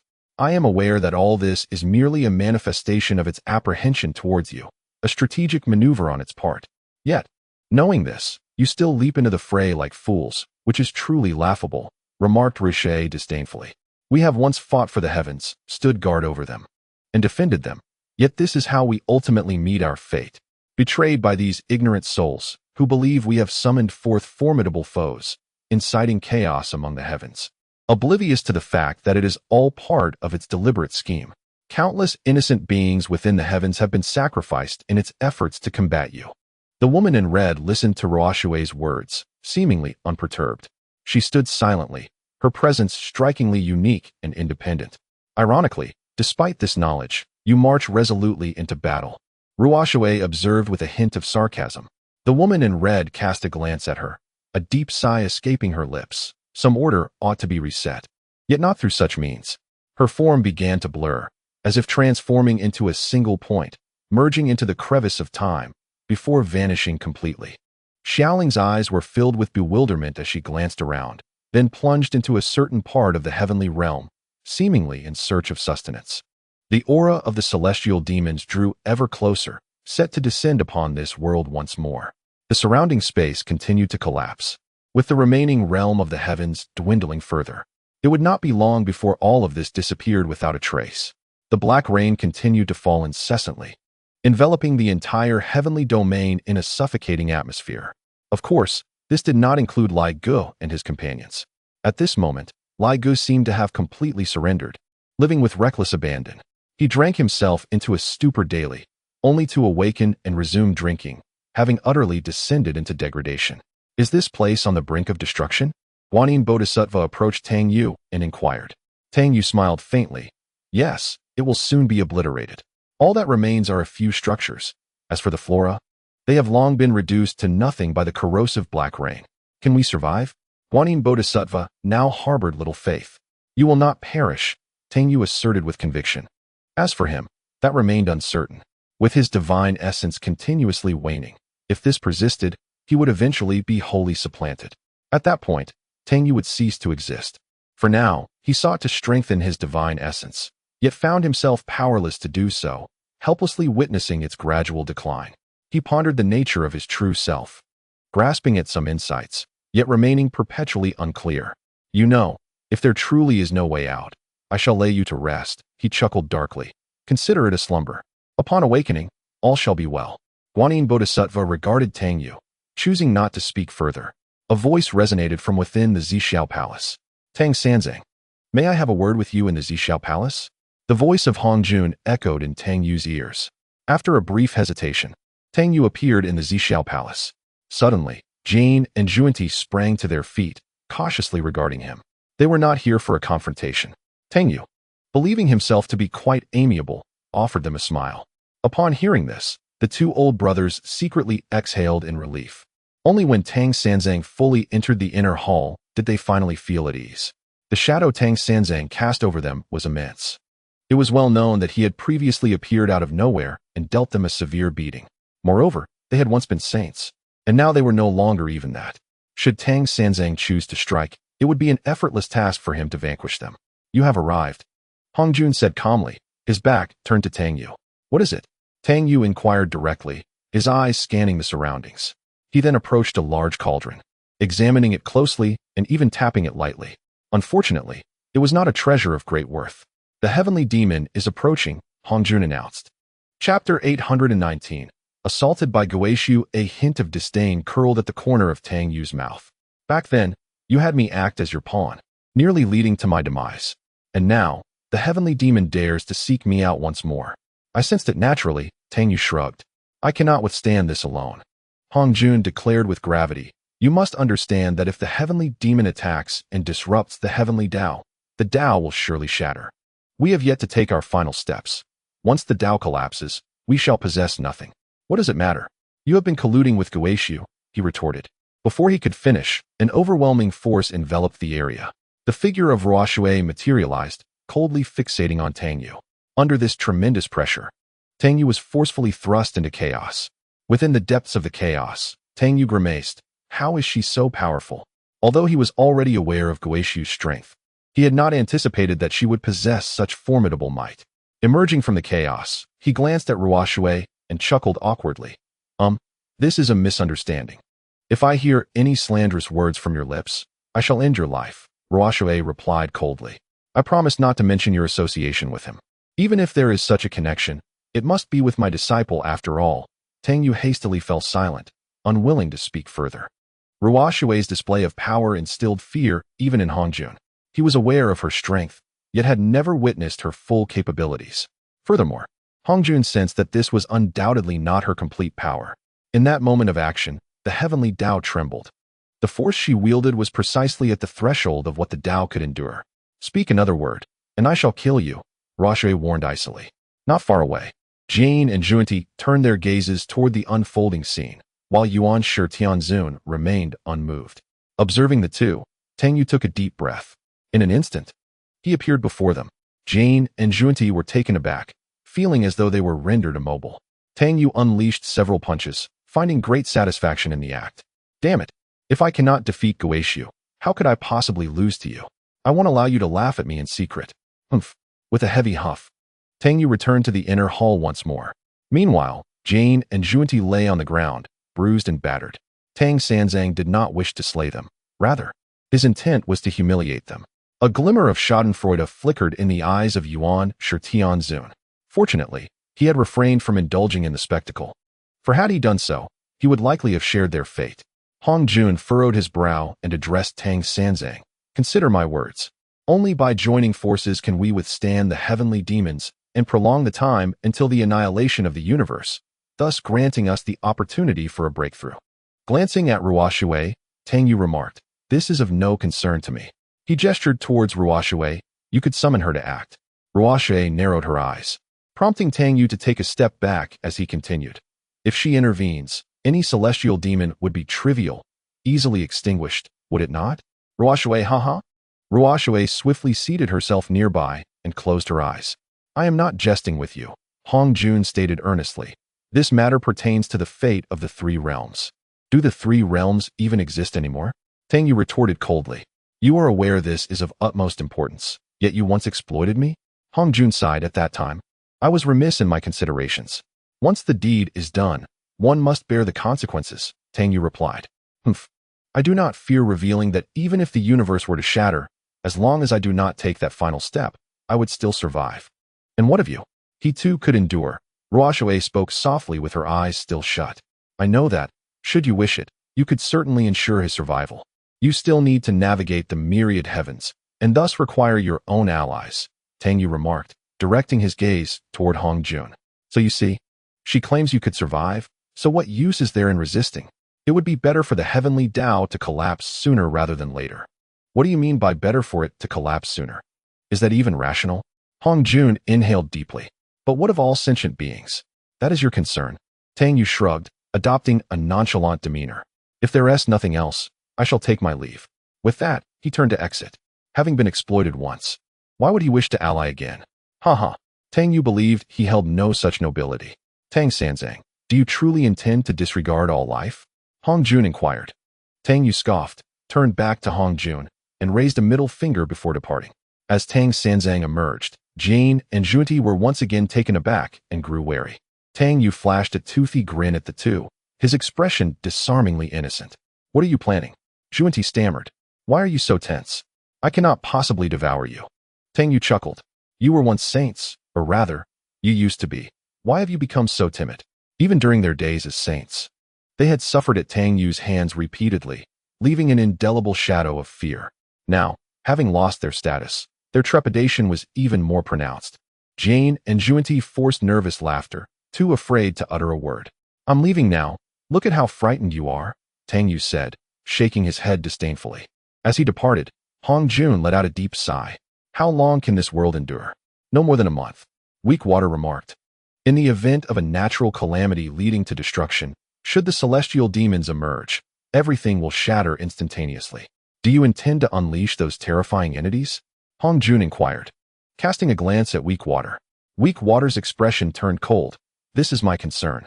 No longer than a month. Time is indeed too pressing." Although Weakwater could keep him alive, Hong Jun preferred not to place his hopes in another's hands. For nothing is more effective than the limbs of a drowning person. Entrusting hope to others may lead only to despair. "I find it curious, given your immense strength, that entering the myriad realms is not an effortless task for you." "Why then?" Hong Jun asked. "Do you still wish to release those beings you once suppressed within the void?" "Though I am powerful, I am not invincible." Suddenly, Hong Jun recalled the figure drifting through time. "Are you wary of that person?" "Him?" Weakwater chuckled softly and shook her head. "He no longer poses any threat to me." Though Hong Jun harbored many questions, he refrained from pursuing them further, sensing Weakwater's growing impatience. To press on might lead to unforeseen consequences, even silencing someone as fearless as Tang Sun. In his prime, Weakwater reminisced, he was extraordinarily formidable, capable of annihilating this place with a mere gesture, shattering even the essence of the heavenly Tao. Chapter 820. A dream. Weakwater's eyes flickered with an inexplicable complexity. Hong Jun had already witnessed that person's power, inflicting grave injury in an instant. He was truly one who had taken the final step, perhaps even steps beyond. He was overwhelmingly strong. Now, hearing that even the void held such trepidation, Hong Jun couldn't help but draw a sharp breath. He resolved that should he ever encounter that individual again, he would flee at the first opportunity. For the threat was too great. It seemed that to extinguish his existence was as effortless as a mere wave of the hand. Yet, how could someone so powerful have fallen to such a state? Hong Jun pondered. Weak Water shook her head, choosing silence. Upon returning to the heavenly river with Tang Yu, Weak Water beheld Ling Shui before her, performing swordplay, employing the techniques taught by the old mother of Lishan. While she appeared immensely powerful to others, Tang Yu perceived numerous flaws, akin to a child. This was due to his overwhelming strength, which led him to discern vulnerabilities in every technique. Even the primordial arts he initially cultivated were riddled with shortcomings. He had long since transcended the limitations of his own methods, moving with unrestrained spontaneity. With every gesture, boundless waves of magical energy surged forth, as various spells merged into a unique style of his own. Schwer, this is not quite right, Tang Yu suddenly chuckled. Stepping forward, he declared, observe closely, I shall demonstrate it for you once. He took the long sword from Ling Shui's grasp. Though the movement was simple, the execution in his hands exuded a unique charm. Brother, I feel that this is not as good as what Sister Lishan taught me. Ling Shui tightened her nose in contemplation.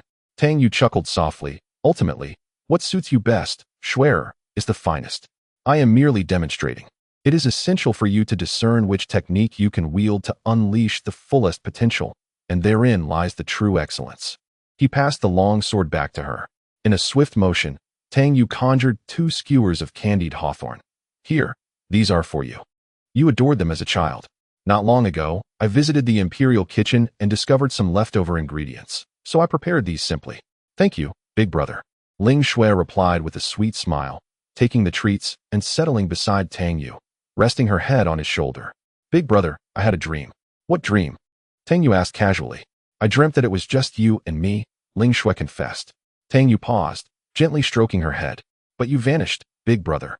Later, I learned that you were trapped within a sword. At that time, I carried that sword, bearing you along, traversing great distances, seeking a way to break free. Her voice quivered slightly. Eventually, it felt as if everything returned to the beginning. Yet, you were still gone, and no one remembered. Only I did. When I spoke of you to others, they were oblivious, unfamiliar with you. I saw you, trapped within the sword, shedding tears. I wished for others to see you, but they could not. Then the sword vanished, and so did you. I scoured every record, hoping to find traces of you, but there were none. It was as if you had never existed, disappearing without a trace. In this ancient history, all had been erased and forgotten. Everyone lost their memory, and gradually, I began to forget too, unsure if it was merely a dream. Tang Yu chuckled softly, playfully patting Ling Shui's head. What are you saying, you little rascal? With my current strength, what could possibly confine me? Besides, you acknowledged it as a dream. Yes, I too believe it was just a dream, Ling Shui giggled. Not far away, the mother of Lishan approached, smiling at the two. What does Hong Jun seek you for? Matters concerning the heavenly demon? She inquired softly. Tang Yu nodded. Indeed. Aside from this little utility, I possess no other value. Who would dare to exploit you now? The mother of Lishan replied with a hint of exasperation. Wasn't he at Hong Jun who manipulated you last time? That was because you wished to protect all that lies behind you. Otherwise, how could it have come to this? The mother of Lishan said gently. Will you ignore this heavenly demon? Tang Yu stated, this time, I sense a profound fear. There must be a formidable presence among them. Even if one could impede their advance, it would not prevent the terrifying entities within the Guixu from emerging, resulting in a cataclysm akin to the collapse of the celestial order. At this juncture, Tang Yu furrowed his brow slightly. He had sensed the resonance of the primordial essence of the celestial order within his body during their last encounter. However, despite multiple attempts to attune himself, that sensation eluded him. Regardless of your actions, I shall support you, intoned the elder mother of Lishan, as she keenly sensed the encroaching aura of the celestial demons, which grew ever closer. Several formidable presences even stirred a sense of trepidation within Tang Yu. This invasion of celestial demons was far more terrifying than the last. It was not that he could not intervene. Ideally, he wished for Hong Jun to be battered nearly to death before he would strike. The notion of effortlessly dispatching Hong Jun, however, seemed increasingly unrealistic, particularly as Hong Jun now had formidable backing. In his estimation, Tang Yu felt himself to be slightly inferior to Hong Jun in terms of power. Master, I am struggling to comprehend certain spells. Sun Wukong approached with Zixia by his side. What is it? Tang Yu inquired casually.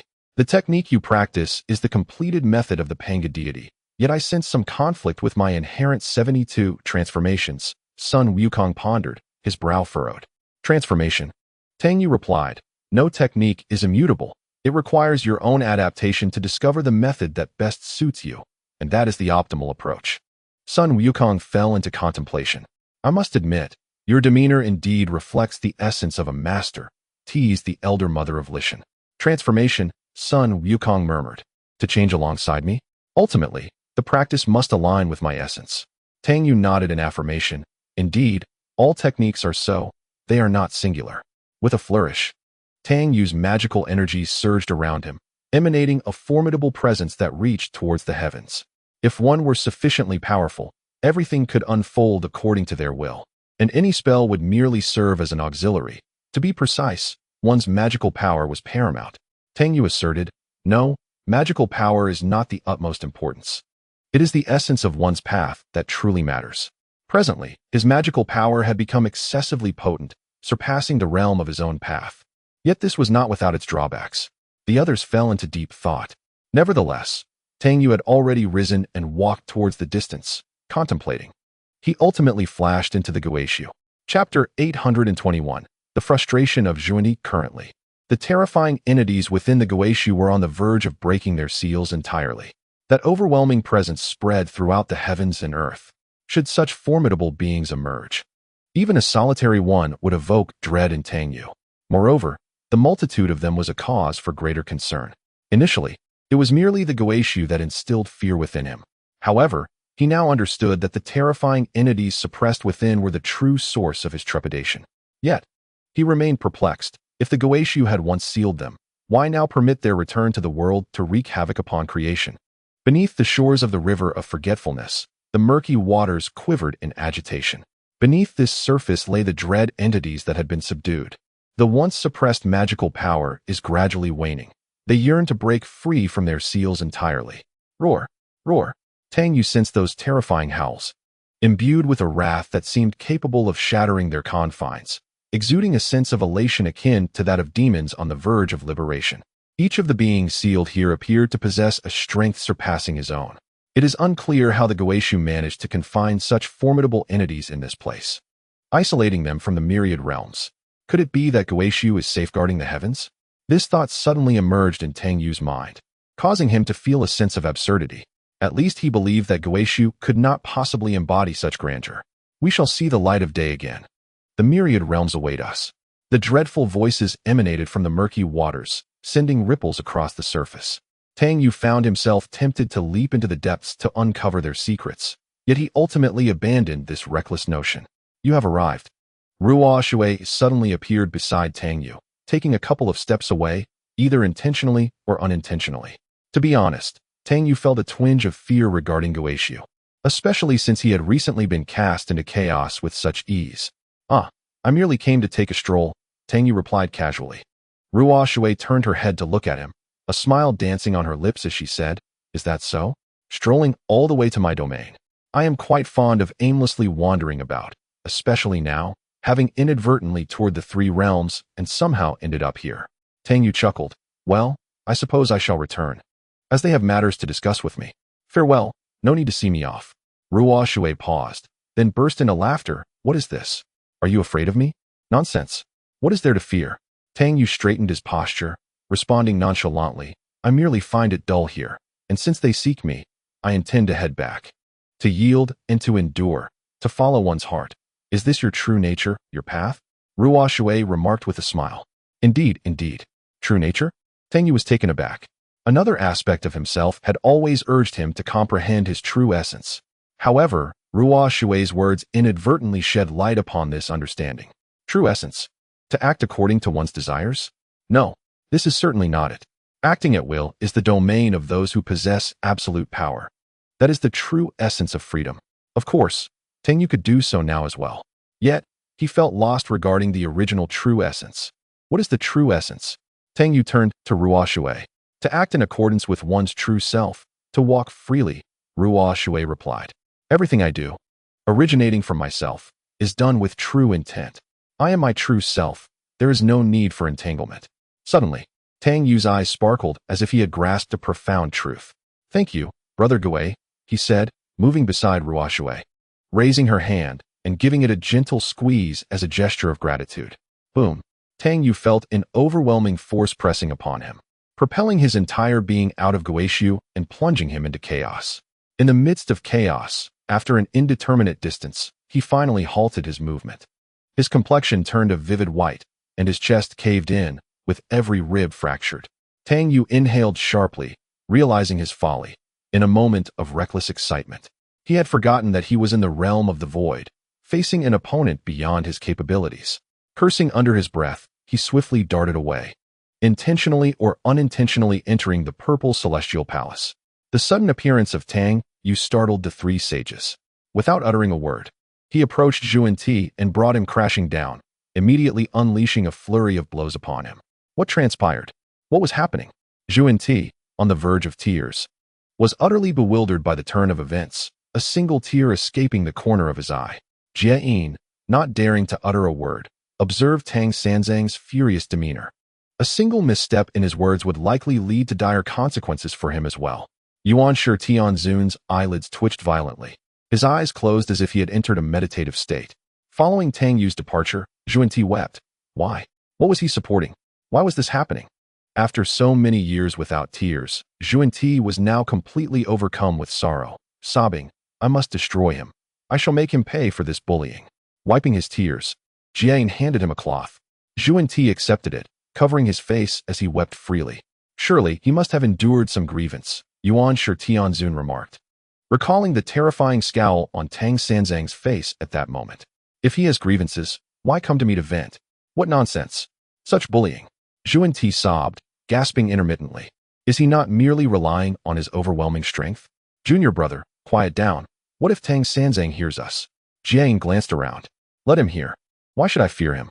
Despite his bravado, Zhuan-Ti's voice noticeably softened, as if genuinely fearful of Tang Yu overhearing. At this moment, Tang Yu seemed to grasp a deeper understanding. In truth, there was no fundamental heart. The essence of his being was simply himself, and all that existed stemmed from his own heart. Thus, what was there left to discuss regarding the fundamental heart? He murmured, as for the original intent, it was merely the actions and thoughts of my former self. He let out a couple of hearty laughs before vanishing before the purple celestial palace. At this moment, Tang Yu felt an even greater elevation of his inner state. The forces of the heavenly Tao surrounding him grew increasingly potent in their rejection of him. The heavenly Tao was expelling him, and he, in turn, was resisting the heavenly Tao. It seemed they had reached a point of irreconcilable divergence. However, as Tang Yu's own might faded, he once again assimilated into the surroundings. In a daze, he sensed the supreme consciousness that permeated the heavens and the earth, now more vain than ever. Suddenly, the overwhelming might of the celestial demon surged forth, while terrifying waves of energy began to ripple throughout the void. The pressure from the surrounding space intensified. A hint of sorrow flickered in the Jade Emperor's eyes as he addressed the assembled deities below. If anyone has any last wills, prepare them in advance. Chapter 822. The Collapse of the Heavenly Tao. The Jade Emperor believed this calamity was unavoidable. Thus, preparations were underway for the deities to draft their wills in advance, documenting their regrets and aspirations. When the time comes, should these be entrusted to Hong Jun or Tang Xing? In truth, the Jade Emperor leaned more towards the latter, yet it was uncertain whether Tang Xing would care. Regarding this matter, the Jade Emperor deemed himself less astute than the Tathagata, who had fully immersed himself in companionship with Tang Xing. As for himself, it seemed Hong Jun had forsaken the three realms. Even the act of drafting a will and finding a proxy had become a daunting task. The faces of the deities were ashen, their hearts heavy with despair. If even the Jade Emperor expressed such sentiments, did that not imply a complete and utter demise? Of course, this did not include the Star of Venus, who considered himself quite clever. At the very least, he had secured an escape route early on. Although he appeared to be allied with the heavenly court, he had secretly conspired with Tang Xing, not to mention the impending disaster. The Star of Venus believed that as long as Tang Xing found a way to survive, perhaps even leading others to safety, he would certainly have a place among them. With this thought, the Star of Venus found himself quietly chuckling. He even contemplated that there was no longer a need to remain undercover in the heavenly court. Should he not approach Tang Xing directly? Even if he did, given Tang Xing's formidable power, the Jade Emperor would likely refrain from taking action. Star of Venus, what brings you such mirth? The Jade Emperor inquired, perplexed. In such a solemn gathering, the star of Venus bore a smile that could not be contained, leading him to chuckle audibly. Alas, he had become overly excited and could not suppress his laughter. The star of Venus' heart raced, and he quickly stood, adopting a mournful expression as he addressed, "Your Majesty, I assure you, I was not laughing. In this great calamity, seeing the heavenly court reduced to its current state, how could I possibly find humor? Even if I were to laugh, it would be a powerless, bitter smile. Just moments ago, Your Majesty mentioned that the deities should prepare their wills, yet I still have many unfulfilled regrets. Thus, I could not help but indulge in self-deprecating laughter. And I humbly seek your forgiveness." This reasoning seemed quite sound to the Jade Emperor. "Let us all take the time to contemplate our wills," he urged. The deities exchanged glances. With the world on the brink of destruction, was there even a need for wills? The Buddhist realm had already heard whispers that the heavenly court had begun preparing for such matters. It appeared that the situation was indeed dire. If even the Jade Emperor lacked confidence in evading this calamity, how could he expect his subordinates to prepare for their eventual demise? The current state of the Buddhist community was plagued by a series of setbacks: the betrayal of their brother, the demise of the great Bodhisattva, and now even myriad had turned against them. The two saints seemed indifferent, as if they had abandoned the Buddhist path altogether. This left the spirit and morale of the Buddhist community in a state of decline, with each individual appearing devoid of vigor, adopting a mindset of mere survival. Among them, Samantabhadra, Manjushri, and Lingji seemed to be the best of the lot, yet they too were at a loss for what to do. Thus, they resigned themselves to this descent, feeling utterly powerless. However, Lingji Bodhisattva pondered whether he would be accepted if he sought refuge with Tang's son. The atmosphere around the river of weak water grew tense, as everyone sensed the impending arrival of the final day. Particularly, Niwa and Hotu felt a terrifying force subtly pervading the air. This was not merely the pressure from the impending collapse of the heavenly order, but more so the oppressive presence emanating from the heavenly demons and some formidable entities within the Guixu. The overwhelming malevolence and endless bloodshed seemed to linger in the air, as if the dreadful apparitions of those formidable beings were roaring with reckless ferocity. Was this the terrifying existence suppressed within the Guixu? "It made my heart race," Niwa remarked. "If they truly break free, how terrifying it would be." She believed she would be unable to withstand it. Every entity seemed to transcend her realm immensely. Hotu's expression grew grave, followed by a hint of a smile. "In the past, we believed we could reach the pinnacle of the heavens, yet now it appears somewhat laughable." Pausing for a moment, she continued, "The path of the Tao is endless. Who can truly touch its ultimate destination? The seemingly terrifying power pales in comparison to the figure that once manifested within the river of time. He seemed even stronger. That person had severely injured Hanjun with a single strike. Such an invincible might and magnificent presence left Hotu astounded. Initially, it was thought that taking the final step would lead to the ultimate end of the Tao. But now, that notion seems misguided. Tang Yu was incessantly contemplating how to take that final step, yet he remained at a loss. His anxiety grew, and the more he fretted, the more elusive the answer became. Suddenly, a potent force surged forth. Concurrently, the pressure surrounding the heavenly order intensified. The heavenly demons were approaching. The Guixu quaked in response, expanding wildly, as if it would envelop the heavens and the earth. "Do you have any regrets?" Motherly Shan approached and suddenly inquired. Everyone sensed that the final moment was fast approaching. With the heavenly demons drawing nearer, the terror within the Guixu threatened to break free from its seal. The heavenly order could not withstand such overwhelming power. "No," Tang Yu shook his head, looking at her. "Even if there were, I would find a way to make amends. For I shall not perish." He took 2 steps forward, gazing at the jade-like face of Motherly Shan, gently caressing her cheek. "You shall not either. We all shall endure together." "Very well, we shall live on together." Motherly Shan grasped his hand. Tang Yu laughed heartily. "Filled with ambition, when I take that final step, reversing the cosmos and turning back the wheel of destiny, I will envelop you in endless brilliance, and at that moment, we shall stand together above the eternal river of time, immortal for all eternity." Boom, boom. The surrounding space began to crack and collapse, though it had long been in such a state. However, this time, the rupture was visibly apparent, and thus everyone felt the chaos that ensued. The entire heavenly realm was engulfed in turmoil. Sensing the impending disaster, the illustrious Tai Bai Jinxing hurried to the banks of the river of weak water. A tremendous force surged forth, spreading wildly in all directions. The Guixu was expanding incessantly, and the suppressed horrors let out excited roars, akin to demons on the verge of breaking free from their cages, expressing their relief. In the distance, the ominous aura of celestial demons was also encroaching.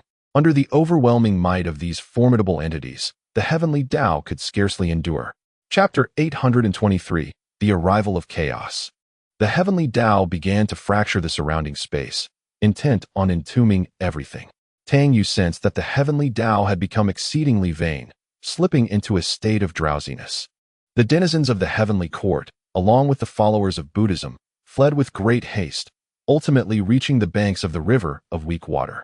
It appeared that only the heavenly court and the Zixiao palace remained as bastions of sanctuary, still holding on. With a thunderous roar, the entire Lingxiao treasure hall shattered, dissolving into chaos. "Alas, it's all over," said Leish, as he took out his long-preserved bottle of erguotu and began to drink. This was something he had been reluctant to consume, saving it for this final moment, intending to drift into oblivion, finding peace in sleep. He also had a pack of cigarettes and a bottle of erguotu, perfect in his eyes. Rahu remained silent, his brow furrowed as he surveyed his surroundings. Initially, only a few saints could sense the oppressive force encroaching, yet now even Rahu could feel it clearly. Under this immense pressure, it seemed as if he could be effortlessly crushed to dust. "Care for a drink?" Leish offered, passing the erguotu. "A little sip will make the journey easier. No pain in this overwhelming force. In an instant, we could both meet our end." He lit a cigarette, preparing to embrace the journey ahead with a sense of enjoyment. Leish's open-mindedness was commendable. He believed himself superior to the Jade Emperor in this regard. Was there truly no hope left? Rahu's expression bore a hint of reluctance. The Doshui Palace had already collapsed. The Supreme Lord Lao Jun appeared in the Zixiao Palace, while Yuanshi Tianzuan and Zheni turned their gazes toward Hongjun.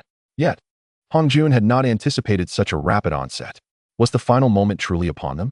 Did he not say there was still a month left? Why had it come so swiftly? Hongjun looked toward the weak water, which now bore a hint of frenzied madness. "I spoke of the heavenly Tao fracturing naturally, without any external force, which would take about another month. But with the celestial demon's might approaching, do you think the weakened heavenly Tao can withstand this pressure?" Hongjuan's lips quivered slightly. "What shall we do?" Weak water laughed heartily, gesturing for a few individuals to enter the Guixu. Within the Guixu, waves of terrifying power surged forth, amidst countless laws of time and the ever-shifting realms of space. Under the tumultuous pressure of this force, everything began to crumble. It then transformed into the most pristine essence, surging wildly towards the weak water. Yet, she could only absorb a fraction of it. Strangely, the remaining portion unknowingly fled from the Guixu. "You and I are one. All here is a manifestation of our division, and now that these essences have returned, we each possess half," murmured weak water. Jane and Zhuanti exchanged glances filled with excitement. Indeed, they could survive. However, Taishang Laojun appeared deep in thought. Within the Guixu, the infinite laws of time had coalesced into the purest essence, merging into weak water's being. Meanwhile, beneath the shores of Wangshuan, a formidable force continuously spread outward. It seemed this realm of Guixu was on the verge of rupture. "Will this place also shatter?" Hongjun inquired. "This is merely a suppression, a condensation of my abundant source power. Thus, its potential collapse bears no consequence for me," weak water replied calmly. "Moreover, now that the essence has once again merged with me, I am stronger than I was not long ago." As she spoke, a powerful wave of magical energy radiated from her. Hongjun and the others instinctively stepped back, gazing at her in astonishment. "Is this your full strength?" Hongjun asked. "My full strength?" Weak water laughed heartily. "This is but a fraction. The boundless source of power, having flown forth from the Guixu, entered the body of the little spirit still foraging for sustenance in the heavenly court. Instantly, confusion clouded the little spirit's eyes. The green tendrils that adorned her head at birth had mostly transformed into red. With the influx of this source power, they completely morphed into an enchanting crimson. The innocence that once shone in her eyes was replaced by a chilling demeanor that did not belong to her. Yet, her body remained unchanged, her expression still one of bewilderment. At the river of weak water, as Tang Yu approached, all eyes turned towards him. He now bore the hopes of all. The hope of survival. "Third brother," the Jade Emperor called with a complex tone. "In the end, He had indeed brought the heavenly court to this place. He could sense that Hongjun had abandoned them, fleeing on his own. What is this? However, upon seeing the Tai Bai Jinxing accompanying Tang Yu, the Jade Emperor's eyes widened in surprise. Tai Bai, you pay your respects to His Majesty. A hint of bashfulness crossed Tai Bai Jinxing's face. The Jade Emperor took a deep breath, then grunted. Third brother, what shall we do? He asked Tang Yu. The surrounding pressure intensified. Not far away, the aura of the heavenly demon began to approach. Suddenly, Tang Yu's brow furrowed. A thread of the heavenly Tao's essence within him trembled once more. He hastily concentrated to sense it. Strangely, he found himself unable to perceive it, leaving him perplexed. Nearby, Sun Wukong, Air Dai Zi, and others watched him with concern. Master, is it about to shatter? Tong Tian spoke in a deep voice. The Tao of heaven, already weakened to its utmost limit, could no longer withstand the onslaught of formidable forces. At present, the heavenly demon and the terrifying entities within the abyss were relentlessly battering the Tao of heaven, which was unable to endure. Nuwa spoke softly, foretelling that it would not be long before everything would shatter, and all things would return to the abyss, reverting to chaos. This was the true cataclysm of chaos. As all things returned to the abyss, heaven and earth would revert to primordial chaos. After an eternity, perhaps different forms of life would re-emerge in this realm. Yet all those who once lived in this world would utterly dissipate, leaving no trace behind, as if they had never existed. Tong Tian maintained a serene demeanor, stating that even without these terrifying beings, the Tao of heaven would not last much longer. Suddenly, the presence of the heavenly demon within the chaos became increasingly palpable. The abyss continued to expand, yet Tang Yu sensed that the abyss itself seemed on the verge of collapse. Now that the abyss had manifested, what remained in its original place were merely the suppressed, terrifying entities. Tang Yu glanced over the familiar faces before him, as if to engrave them deep within his memory. At this moment, everyone was looking at Tang Yu, for he was their last hope. Eventually, his gaze settled upon the face of the mother of Mount Li, and with a gentle smile, he reassured her, "Trust me, we shall meet again soon." Chapter 8:24. The terrifying layout of the Tao of heaven. The mother of Mount Li was momentarily taken aback, seemingly understanding Tang Yu's intent, and shook her head at him. At this juncture, the only course was to bury it all. Only then would sentient beings have a glimmer of hope. The collapse of the surrounding space was too severe. The might of the heavenly demon surged forth, and the fluctuations of the terrifying entities within the abyss spread, constantly assaulting the very essence of the Tao of heaven. It grew increasingly frail, reaching a point where it had no choice but to succumb to slumber. The once vanished beings sought to devour their own essence to strengthen themselves. Yet all that was consumed by Tang Yu, the Tao of heaven, had been incessantly depleting, receiving no sustenance whatsoever. Now, under the assault of the heavenly demon and the terrifying entities within the abyss, it could no longer endure. "Do you intend to bury all of this?" Tong Tian asked in astonishment. "It is the only way," Tang Yu replied solemnly. "Consider it a brief slumber, it shall soon be well." His gaze swept over the faces of the crowd, seemingly wishing to imprint their likenesses upon his soul, so that in countless days to come, he could reminisce and feel warmth. Tang Yu opened his mouth to speak once more, but suddenly, the essence of the Tao of heaven within him trembled uncontrollably. Simultaneously, a wave of terrifying energy erupted from his being, as though the pure power of the Tao of heaven was surging through him.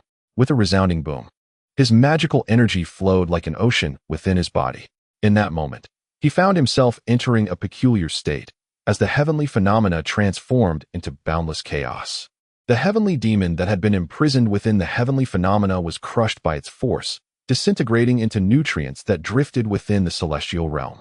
Following the celestial phenomena, the 7 emotions and 6 desires, joy, anger, sorrow, fear, love, hatred, and longing, shimmered with brilliance, incessantly manifesting themselves.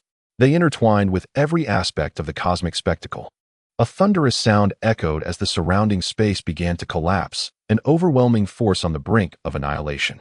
The onlookers gazed at Tang Yu in astonishment. The power of the heavenly Tao. Nuwa was equally taken aback.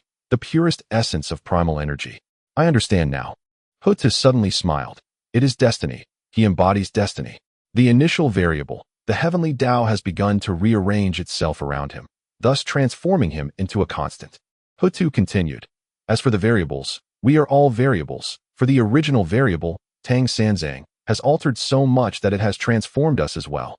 We have changed because of him, becoming different variables, while Tang Sanzang, the original variable, under the rearrangement of the heavenly Tao, has solidified into a constant. At this moment, everyone finally grasped the realization. In truth, we are all variables. It is merely that Tang Sanzang, the original variable, has morphed into a constant. I had suspected this long ago. He is not a variable but a constant, and at that time, I even contemplated that he might be part of the heavenly Tao scheme against Hongjun. If I am not mistaken, that is indeed the case. Hutu continued. The original design intended for there to be no saints in this realm. We would all perish in that battle between the demon race and the heavenly court. The others were perplexed, except for Tong Tian, whose eyes flickered with sorrow as he sighed. At that time, when Sun Wukong led the demons to invade the heavenly court, what if Tang Sanzang had not awakened? What would the consequences have been? Hutu posed the question. The outcome is evident, regardless of their struggles. They would have been suppressed by Hongjun. If that had been the case, none of us would exist, and Hongjun would have been severely wounded, only for Tang Sanzang to rise against destiny. For at that moment, the essence of the heavenly Tao was immersed within him. Perhaps this was the heavenly Tao's contingency plan. Witnessing our absence, Tang Sanzang's character would inevitably lead him to a death struggle with Hongjun, culminating in mutual destruction. No saints would remain in this world. The heavenly Tao would effortlessly initiate a reshuffling. Hutu's voice faltered momentarily. Yet, the heavenly Tao sensed the aura of the Guixu, even perceiving certain entities that instilled fear within it. Nuwa interjected. Thus, it began to arrange its plans once more. She smiled, pointing towards the heavens. Can you feel where the power of the crumbling heavenly Tao is converging? The crowd was taken aback. Before anyone could respond, Nuwa indicated the motionless Tang Yu standing not far away, him. The essence of the shattered heavenly Tao is gravitating towards him. The primal force of the heavenly Tao, in its disintegration, is coalescing around his being. Nuwa remarked. This era is exceedingly formidable. Guixu, the celestial demons, and the terrifying entities suppressed within the Guixu.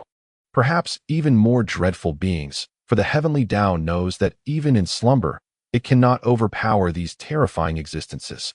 Hence, it has long since devised its ultimate sanctuary, its place of repose, within Tang Sanzang's body. The mother of Lishan exclaimed in shock. He already harbors the essence of the heavenly Tao, which can be said to have seamlessly intertwined with his very being, allowing the heavenly Tao to easily accumulate within him.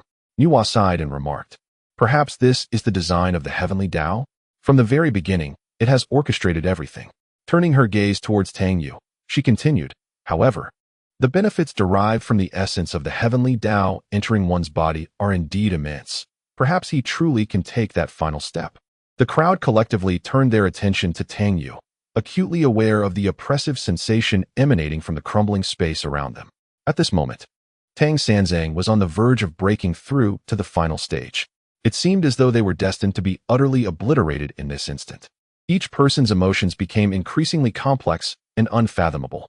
After years of existence, having once stood invincible between heaven and earth, they were now to vanish with this great calamity. At this juncture, no one dared to disturb Tang Sanzang, who was deeply immersed in comprehending that last step. With the essence of the heavenly Tao coursing through him, he might escape the crushing collapse of this space, and there was a greater possibility that he could indeed step beyond it. Yet, ultimately, they were all to be swept away by this great calamity. Suddenly, a loud retching sound broke the tension. There stood Lai Gu, clutching a bottle, thoroughly intoxicated, who abruptly vomited and then burped, before drifting back into slumber with a cigarette dangling from his lips. The crowd couldn't help but twitch their lips in exasperation, rendered speechless. Did you just say the heavenly Tao seeks to eliminate Hongjun? Why? The Jade Emperor inquired, perplexed. Because the heavenly Tao has constrained his path, he wishes to advance further. Yet he can only do so by freeing himself from the shackles of the heavenly Tao, Hutu explained. Moreover, the heavenly Tao also desires to rid itself of Hongjun. But it cannot act directly and must instead orchestrate plans that rely on the strength of others. Originally, he indeed stood above all, gazing down upon creation. Yet he was unsatisfied and yearned for further advancement, Nuwa added. The Jade Emperor nodded in understanding. Thus began the scheming, resulting in the emergence of such a variable as the third one. Chapter 825. A dilemma of choices. No, The origin of this variable, Tang Sanzang, remains a mystery. Initially, he was indeed a variable, but after the heavenly Tao restructured its plans, he transformed into a constant. At least in the designs of the heavenly Tao, he became a fixed point, while the changes he brought forth rendered us into different variables. Hutu remarked somberly. Had Tang Sanzang not been this variable, the journey to the West calamity would have concluded, with everything proceeding along the predetermined trajectory. The introduction of him as a variable has led circumstances to develop in unforeseen ways. Upon reflection, it indeed seemed so. All transformations stemmed from the emergence of Tang Sanzang as a variable, resulting in the current predicament. Perhaps this was merely the design of the heavenly Tao, and beyond it lay even more formidable machinations. Nuwa mused, such as the return to the ruins, or the figure that endlessly wanders through the river of time. They all seem to be plotting something. Yet I believe that everything has been triggered by Tang Sanzang, Nuwa sighed. Casting her gaze around, she observed that as the power of the heavenly Tao's essence increasingly fused with Tang Yu's being, the surrounding space continued to fracture with growing severity. Everyone felt the oppressive sensation of spatial compression, followed by the crushing force that could obliterate them. So it was. The Jade Emperor smiled leisurely, declaring, I preside over the three realms, gazing down upon them with pride. With this great calamity approaching, I harbor no regrets. At that moment, the Jade Emperor embraced a sense of liberation. Since it had come to this, he chose to be unburdened. Alas, it was a pity that he had not vanquished those shameless figures, the primordial heavenly venerates. Tong Tian laughed heartily, his dark attire billowing, a carefree smile upon his face. Sun Wukong and Zixia clasped hands, exchanging knowing glances filled with unspoken understanding. The simpleton glanced at Tang Yu, then at his fellow disciples, ultimately directing his gaze to the former realm of the weak water. It seemed he could perceive the initial figure of a woman manifesting within the water. May I inquire the name of the celestial maiden? Murmured Zhu Beiji, a gentle smile gracing his lips. Meanwhile, the oblivious San Lingling sat without a care. Luo Hu wore a smile, and Su Qing mirrored his expression. The mother of Li Mountain gazed at Tang Yu, her eyes glimmering with mirth. As the celestial essence continued to flow into him, Tang Yu underwent a profound transformation. The final step lay just beyond a thin veil of mist, which was now gradually dissipating. Within the celestial phenomena, the laws fluctuated, and the 7 emotions and 6 desires permeated the atmosphere. Everything appeared both real and unreal, both substantial and insubstantial. At that moment, he and the Tao resonated completely, merging into one. No, the ultimate belonging to the Tao of heaven. Yet, the path he traversed was akin to the heavenly way, nearly indistinguishable from it. The celestial phenomena morphed into the sun, moon, and stars, while the earth manifested the cycle of reincarnation. Humanity condensed the 7 emotions and 6 desires. Heaven, earth, and humanity. Yet, the path that belonged to him was uniquely his own. Initially, he had no understanding of what the Tao truly was. Relentlessly pursuing the elevation of his realm and the amplification of his powers, mistakenly believing that this was the Tao. However, with the emergence of the 7 emotions and 6 desires, he comprehended his own path entirely. Boom. The essence of the Tao of heaven coursed through his body, imparting diverse insights. Is this your grand design? Tang Yu realized. This was indeed the scheme of the Tao of heaven. From beginning to end, it had meticulously calculated everything, and he had transformed from a variable into a constant.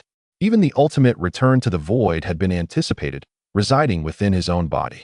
For in this life, the void emerged, harboring a terrifying presence, along with the heavenly demon. No matter where it lay in slumber, it seemed inescapable. Thus, it became ensnared within its own corporeal form. Little did it know, within its own body lay an even more formidable entity. With this thought, his spirit suddenly awakened, swirling like a vortex, voraciously consuming the power of the Tao of heaven. Strangely, the essence of the Tao of heaven neither evaded nor retreated. The initial fragment that had merged with his being had, unbeknownst to him, miraculously grown stronger. This strand of the Tao of heaven had long since fused entirely with his own essence, rendering it impossible to devour. So it was. In Tang Yu's mind, a voice resonated, tinged with a hint of astonishment. The final step was tantalizingly close. A thunderous sound echoed, not from the outside world, but from within Tang Yu's heart. The gentle patter of spring rain fell, heralding the awakening of all things. This last step resembled a seed, long buried deep within his soul, patiently awaiting the nurturing touch of spring rain to fully blossom. Everything unfolded with such natural ease. The vibrations within him resonated with the external world, rendering everything remarkably clear. His life flashed before his eyes, revealing various incarnations of Tang Yu, each reflecting laughter and tears as they traversed the river of time towards him. Countless versions of himself had culminated in the present. Yet, to Tang Yu, all of this felt strangely distant. He observed his former selves as a mere spectator, feeling a bittersweet pang, intermingled with a sense of absurdity. Nevertheless, each moment represented choices he once made, coalescing into the being he is now.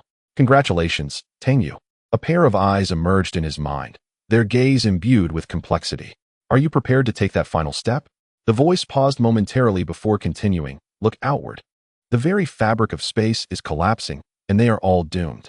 Should you persist in your understanding, you may step forth. However, should you falter, you might find yourself back at the beginning. The voice spoke calmly. The external space continued to crumble relentlessly, as the multitude clung to the remnants of their world, the last vestige of stability amidst the impending destruction. Yet, their endurance would not last much longer. Tang Yu's path momentarily faltered. Now, only a sliver of space remained. What should he do? Abandon his understanding?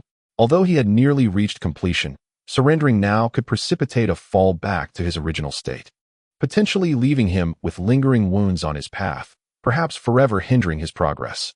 Yet, to continue in his understanding, what would become of them? They were undeniably fated to perish in this calamity. At this moment, he found himself ensnared in a dilemma. On one side were his beloved friends and family. On the other, his own path, the supreme path. How was he to choose? In this critical juncture, the essence of the heavenly Tao continually flowed into him, intensifying his realization and accelerating the surrounding collapse. Should he relinquish his pursuit or hold steadfast? On one side were those he cherished. On the other, his exalted path. How would he decide? The voice returned to his mind once more. Tang Yu remained motionless, speechless, akin to a puppet bereft of its soul. Chapter 826. Tang Yu sends everyone on their journey at this moment. He truly found himself in a quandary. How was he to choose? To sever his current understanding to lay them to rest, ensuring their survival, might mean losing this opportunity forever. Moreover, forcibly cutting off his connection could leave him with profound injuries on his path, possibly robbing him of any chance to transcend. If one were to continue with their insights, the only fate awaiting them would be a dead end, utterly extinguished, lost in the fracture of space. Haha, a voice in his mind chuckled. I would suggest that you focus on your own understanding of the path, for such opportunities are rare. Their demise has paved the way for your enlightenment. Why not embrace it? Silence. Tang Yu suddenly bellowed. In that instant, he felt his understanding begin to wane. What was once within reach of the supreme realm now unknowingly slipped away. He hurriedly steadied his heart, managing to stabilize that wondrous state of insight. Sever? Save them? Persist? Watching their annihilation. They are those dear to him, those he loves. He felt as if he stood at a crossroads, uncertain of which path to take. Then, it was as if a bucket of cold water had been poured over his head. Damn it, these are people he cares for. Why the hesitation? How should he choose? He should have made a decision long ago. Why the hesitation? Years ago, Sun Wukong returned to the kingdom of 10,000 demons, sacrificing his own safety to afford him a chance. Yet now he found himself wavering. Why? Has he changed? Standing higher, seeing farther. But he is no longer the same. The original intent of his heart seems to have long been forgotten. Tang Yu resolutely severed his connection with the Tao. His understanding plummeted rapidly. His essence fell to the level of a sage. Meanwhile, waves of backlash surged forth. The entire core of his Tao threatened to shatter. The originally stabilized path of emotions transformed once more into backlash. Countless indistinct beings swept through his mind, with all their regrets, unfulfilled desires, and pain flooding in. It felt as if a colossal wave was gradually drowning his consciousness. Everyone sensed the overwhelming power emanating from Tang Yu, seemingly just a step away from the final breakthrough. Yet, suddenly, he fell precipitously, his own aura and power becoming exceedingly unstable. The force rippled outward, causing everyone to involuntarily retreat. What is happening? Tong Tian gazed in astonishment. Has he already taken that step? How did he fall? Only a fraction of a distance remained for him to transcend to the supreme realm. Nuwa scrutinized Tang Yu intently, her brow furrowing. He severed that thread of understanding, resulting in this backlash, leading to such a predicament. How could this be? Sun Wukong remarked. Everyone turned their gaze towards Tang Sanzang, only for Li Shan Laomu to softly speak. Tang Sanzang, steady your heart. Do not concern yourself with our lives and deaths. Focus on your breakthrough. Sever this thread of insight. Clearly, it was because of them. She resolutely forsook the supreme realm. At this moment, everyone finally understood why Tang Sanzang severed these insights at the last moment. Their eyes filled with complexity. This was no simple breakthrough. How many individuals yearn for the supreme path, and how many find themselves unable to take that final step? The opportunity lay before Tang Sanzang, yet he relinquished it, severing his connection to the essence of the path and consequently suffered a backlash. Nuwa questioned her own capabilities, pondering if she could truly achieve greatness in a different context. Steady your resolve, the old mother of Lishan admonished. Do not concern yourself with our lives or deaths. Maintain your focus on the path. Tang Yu's aura grew increasingly unstable, and fissures began to appear in his heart of Tao. He found himself unable to control his own energy, and the realm he occupied seemed to be descending. If you do not take action, should I fall once more, I will become meaningless to you, Tang Yu thundered within his heart. Even the sanctity of his realm was faltering as he neared the brink of a quasi-saint. In his mind a pair of eyes emerged, imbued with disappointment. Have you truly chosen this path? The essence of the heavenly Tao, now merging with the remnants within him, whispered, Tang Yu. You have betrayed your true self. What you should seek is enlightenment and transcendence. A voice echoed within, tinged with a sigh. Yet I have not betrayed my original self. Nor can I forsake the past, Tang Yu retorted. Perhaps I could attain the lofty path devoid of emotions, but I cannot proceed burdened by guilt and remorse. A sudden smile graced his lips, proud and resolute. This is my true essence, the heart of humanity, forged by those I cherish. The cracks in his Tao heart widened, and his saintly realm became precarious once more. Will you not make a move? Tang Yu bellowed. Did you anticipate my action all along? Is that why you acted thus? He laughed heartily, a sense of cunning triumph coursing through him. A gentle force emanated from his soul, flowing through his body, and the fracturing of his Tao heart ceased in an instant, beginning to mend. You have truly become adept at manipulation, the voice in his mind remarked. Laced with a complexity of emotions, regret, sorrow, and an acknowledgement of fate. As Tang Yu's heart of Tao healed, his realm returned to its original state. Even so, he was aware that he would not perish in this calamity, for he would not allow it. Yet, why did he remain inactive? Was he contemplating entering the myriad heavens? This thought flickered momentarily in his mind. The old mother of Lishan watched Tang Yu with concern, and as his aura stabilized, she finally breathed a sigh of relief. However, his realm had reverted to its beginning. Tang Yu turned to face the onlookers, exhaling a heavy sigh. Your realm? The old mother of Lishan's lips curled into a bittersweet smile. Can you not ascend to a higher path?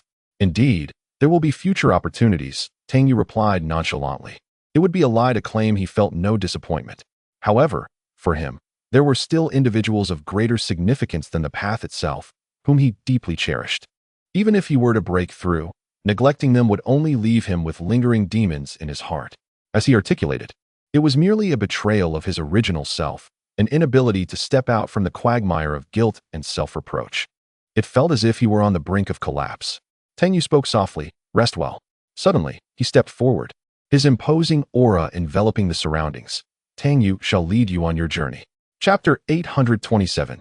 Tang Yu. You no longer exist. This marked the first time he uttered his name in front of the crowd. He was Tang Yu, not Tang Sanzang. Years later, as the tides of time shifted, what would remain? Perhaps just a simple name. A name that encapsulates countless memories of the past. The crowd stared at Tang Yu in astonishment.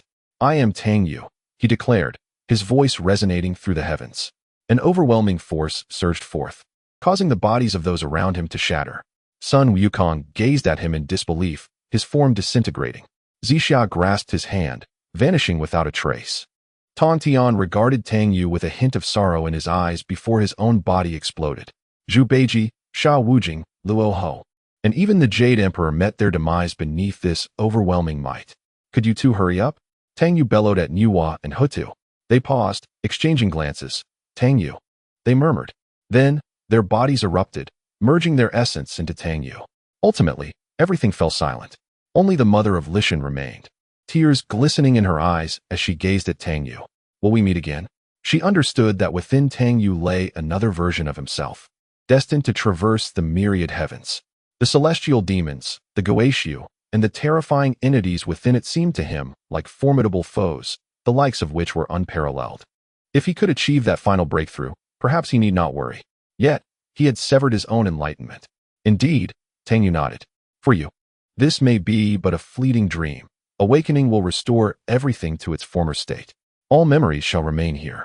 As for me, it may have been hundreds of years. I might still appear weathered. However, regardless of the passage of time, I shall remain unchanged toward you. He reached out to caress the mother of Lishan's face. Trust me. Soon, all will be renewed, and we shall meet again. Until then, we shall stand side by side in the celestial realm, witnessing the rise and fall of all things. Tears welled up in the mother of Lishan's eyes. Tang Yu embraced her tightly, her figure gradually fading within his arms. Simultaneously, the final essence of the heavenly Tao merged into Tang Yu's being. The entire world crumbled into endless chaos. Under the immense impact, Tang Yu's body nearly shattered, only for a sudden surge of power within him to counteract the overwhelming force. There was nothing left. Nothing at all. Boom. At this moment, the void shattered. Shadows surged forth, exuding an overwhelming might, as if the very fabric of chaos trembled. Tang Yu stood motionless, lost in a trance. Suddenly, the previously severed perception of the Tao returned with an elusive yet profound sensation. A gentle power blossomed within his soul, and his heart expanded, drawing ever closer to the final step. Yet, Tang Yu resisted fervently against this force, finding himself powerless to do so. His heart felt as if it would rupture. With a mighty roar, he summoned his entire essence, attempting to strike against his own primordial spirit, as if to intimidate another version of himself through a desperate act of self-detonation. However, as soon as his power surged, it fell silent once more. You are me, and I am you. How could there be a chance for self-destruction? The eyes in his mind grew increasingly vivid, and a familiar visage began to emerge, one that mirrored his own. As they prepared to enter the myriad realms, he thought, I do not wish to merge with you so hastily. A voice sighed. In truth, I have long known the ultimate outcome. Yet, I still granted you an opportunity, a chance to escape the fate that was originally yours. It is rather tragic, indeed, to be but a pawn. While I feel some sympathy, I do not offer pity, for the world is merciless. One either makes others into pawns or becomes one themselves. You have likely deduced it by now, indeed. You are the other self split from the celestial firmament. Through my fusion, your soul has been completed. Otherwise, you would have been a fool since childhood.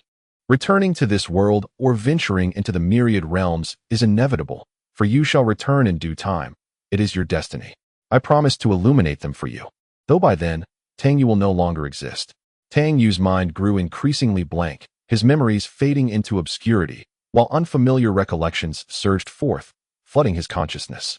He witnessed scenes of great battles, glimpsed the figure of a woman in red, and saw the celestial firmament. They were embroiled in conflict, and the entire myriad realms were engulfed in war and fire, blood and bone. Yet he observed it all with a detached, indifferent demeanor. His own memories blurred further, slipping from clarity like colors washed from a canvas, only to be replaced by new and unfamiliar hues. Tang Yu clutched his head tightly, clinging to his last vestiges of lucidity. His soul had grown too feeble to perceive. In an instant, despair engulfed his heart. All his struggles, all his cultivation, seemed to dissolve into nothingness. A strange voice escaped his lips. Had you at that time peacefully taken on the role of Tang Sung and completed the journey to the west, perhaps it would not have come to this. But I know you would not. For no one would willingly be a pawn for another. Do you remember what I once told you? In this world, there exist but two unchanging entities, the wolf and the sheep. You have transcended the fate of Tang Sanzang, yet you remain ensnared within your own destiny. It brings me solace to witness your journey thus far, though I feel a pang of reluctance. For without you, perhaps the present version of myself would not exist at all. Through you, I have experienced the full spectrum of human emotions, joy, anger, sorrow, and elation. I have always harbored hope, yearning for you to carve out a distinct path, to shatter the predestined fate that belongs to Tang Yu himself. He sighed softly, acknowledging the truth, yet you did not. Tang Yu clung desperately to the last vestiges of clarity. He is Tang Yu. He was Tang Yu. Yet even this thought gradually slipped away. All memories that did not belong to him surged forth like a tidal wave, flooding his consciousness. Meanwhile, the memories that were his, those belonging to Tang Yu, seemed to vanish completely. "I am Tang Yu," he cried out with all his might. Yet his voice emerged as nothing more than a faint whisper. Everything within his mind receded into oblivion. He was on the brink of being utterly replaced. "Indeed, you are Tang Yu." A foreign voice escaped his lips, "yet you are no longer him. In the realm of the Tao, Tang Yu, you are a successful embodiment. However, in the face of fate, you are a failure. As a failure, you no longer possess the right to continue living under the identity of Tang Yu. Tang Yu, you have ceased to exist." Chapter 828. The Awakening of the Divine Soul. Tang Yu stood motionless. Everything within his mind seemed to fade away. All that belonged to him became irretrievable. Who is he? Is he Tang Yu? He is the Tao. He witnessed the Tao fracturing and merging with his own soul, coexisting in a delicate balance. He saw himself entering the void, and under its ethereal breath, the Tao awoke in its entirety. Tang Yu parted his lips, as if to speak. Yet, as the words approached his tongue, they morphed into a foreign voice. "What more do you wish to say? Do you believe you still possess the right to voice anything? Tang Yu, you shall cease to exist." His mind descended into complete emptiness, where all that was rightfully his vanished without a trace. One exists through memory. Without memory, are you truly you? Yet, human suffering arises from memory as well. If all were to be erased, naturally, pain would no longer ensue. The essence of Tang Yu's soul faded into oblivion. At that moment, an astonished voice erupted from Tang Yu's mouth. "Tian Tsang, you." The once blank Tang Yu began to vaguely recall everything. The colors that had been washed away were once again rendered in their original hues. The soul that had lain dormant within his spirit suddenly opened its eyes. At that time, during his battle against the celestial demon, trapped deep within his soul, he discovered this slumbering essence. He had even toyed with Tang Yu, inciting both rage and helplessness within him. That divine soul opened its eyes, emitting a laugh as innocent as that of a child. Emerging from the deepest recesses of the soul, it gradually merged with the dissipating essence of Tang Yu. At this moment, the spirit of Tang Yu, which had previously vanished, began to coalesce once more.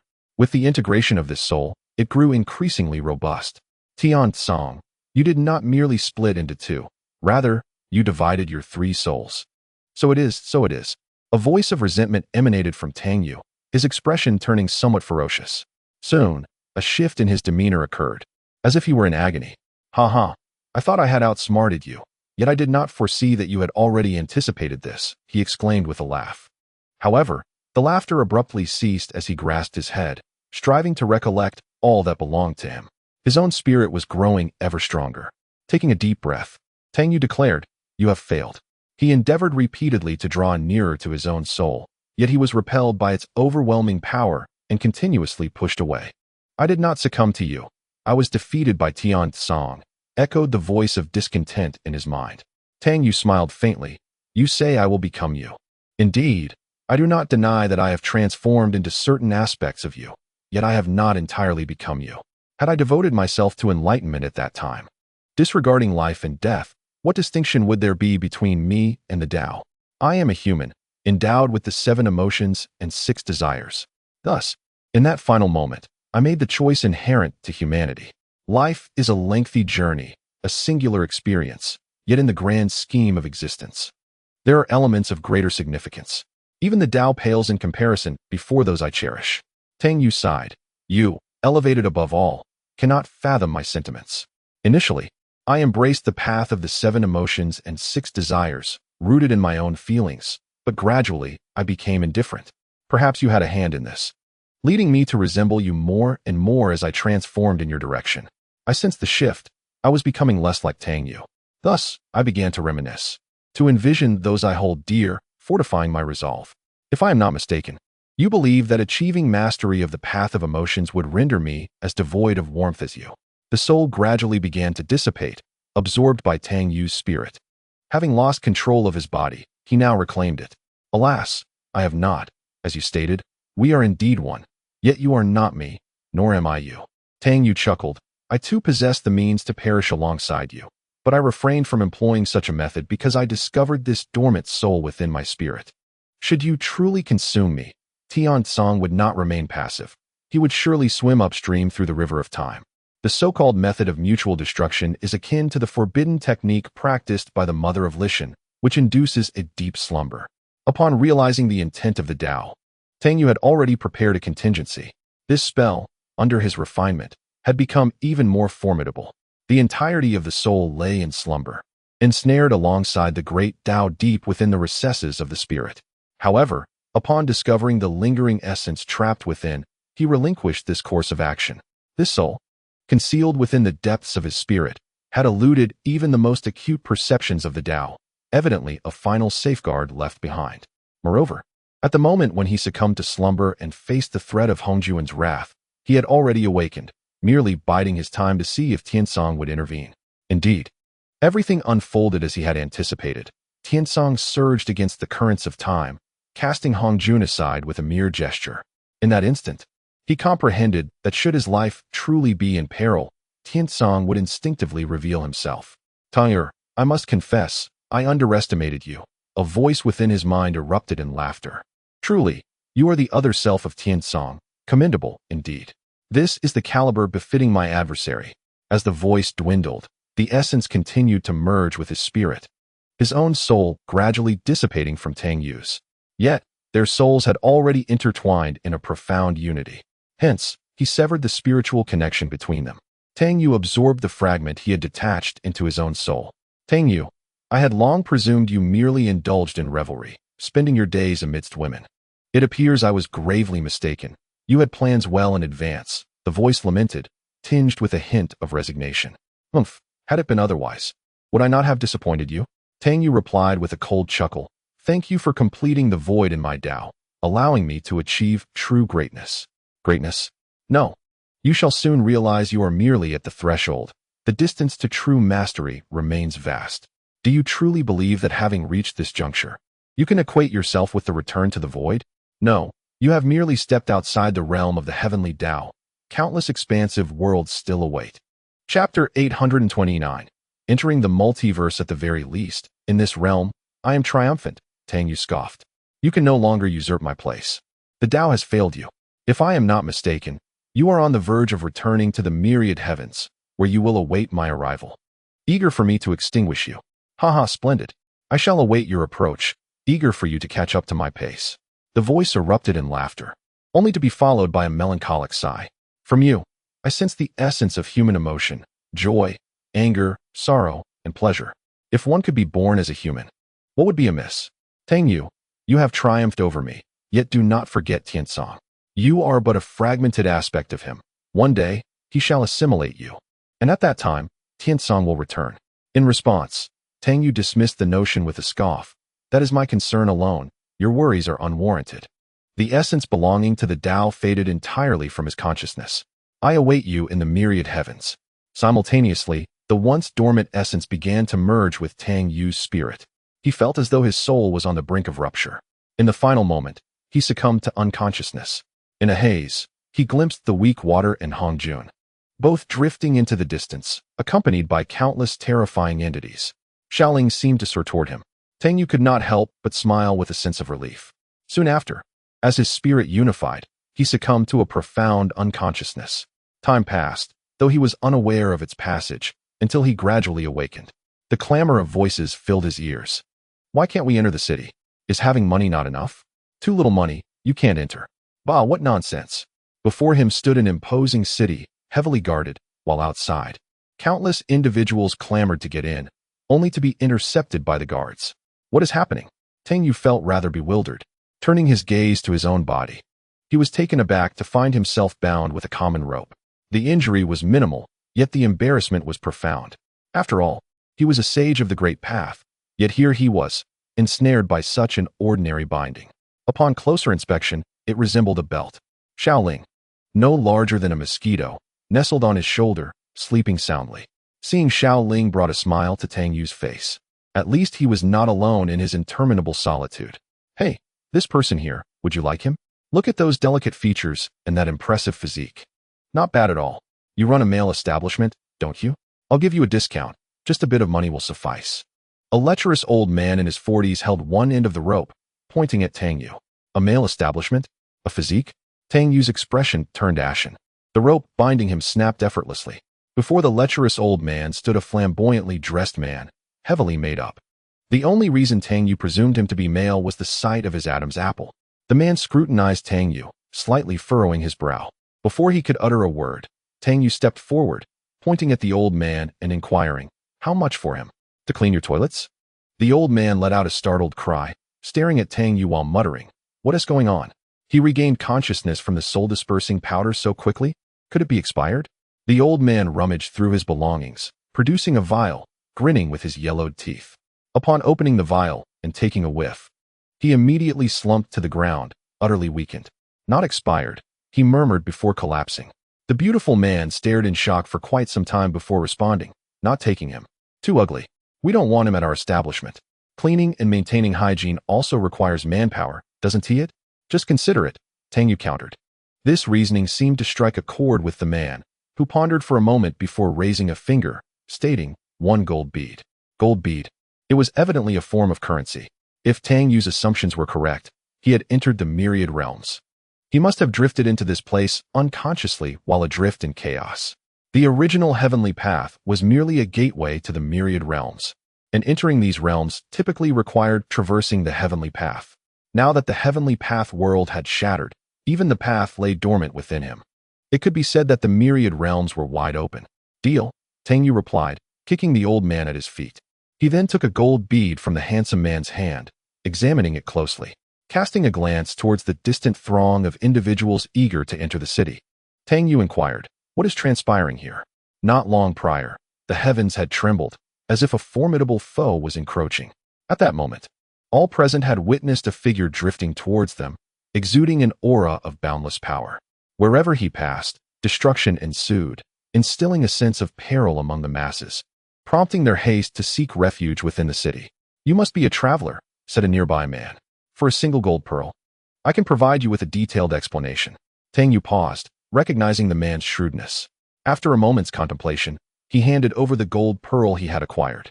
Instantly, the man's face lit up with delight as he continued, "Welcome to Fire Phoenix City, a place safeguarded by powerful formations.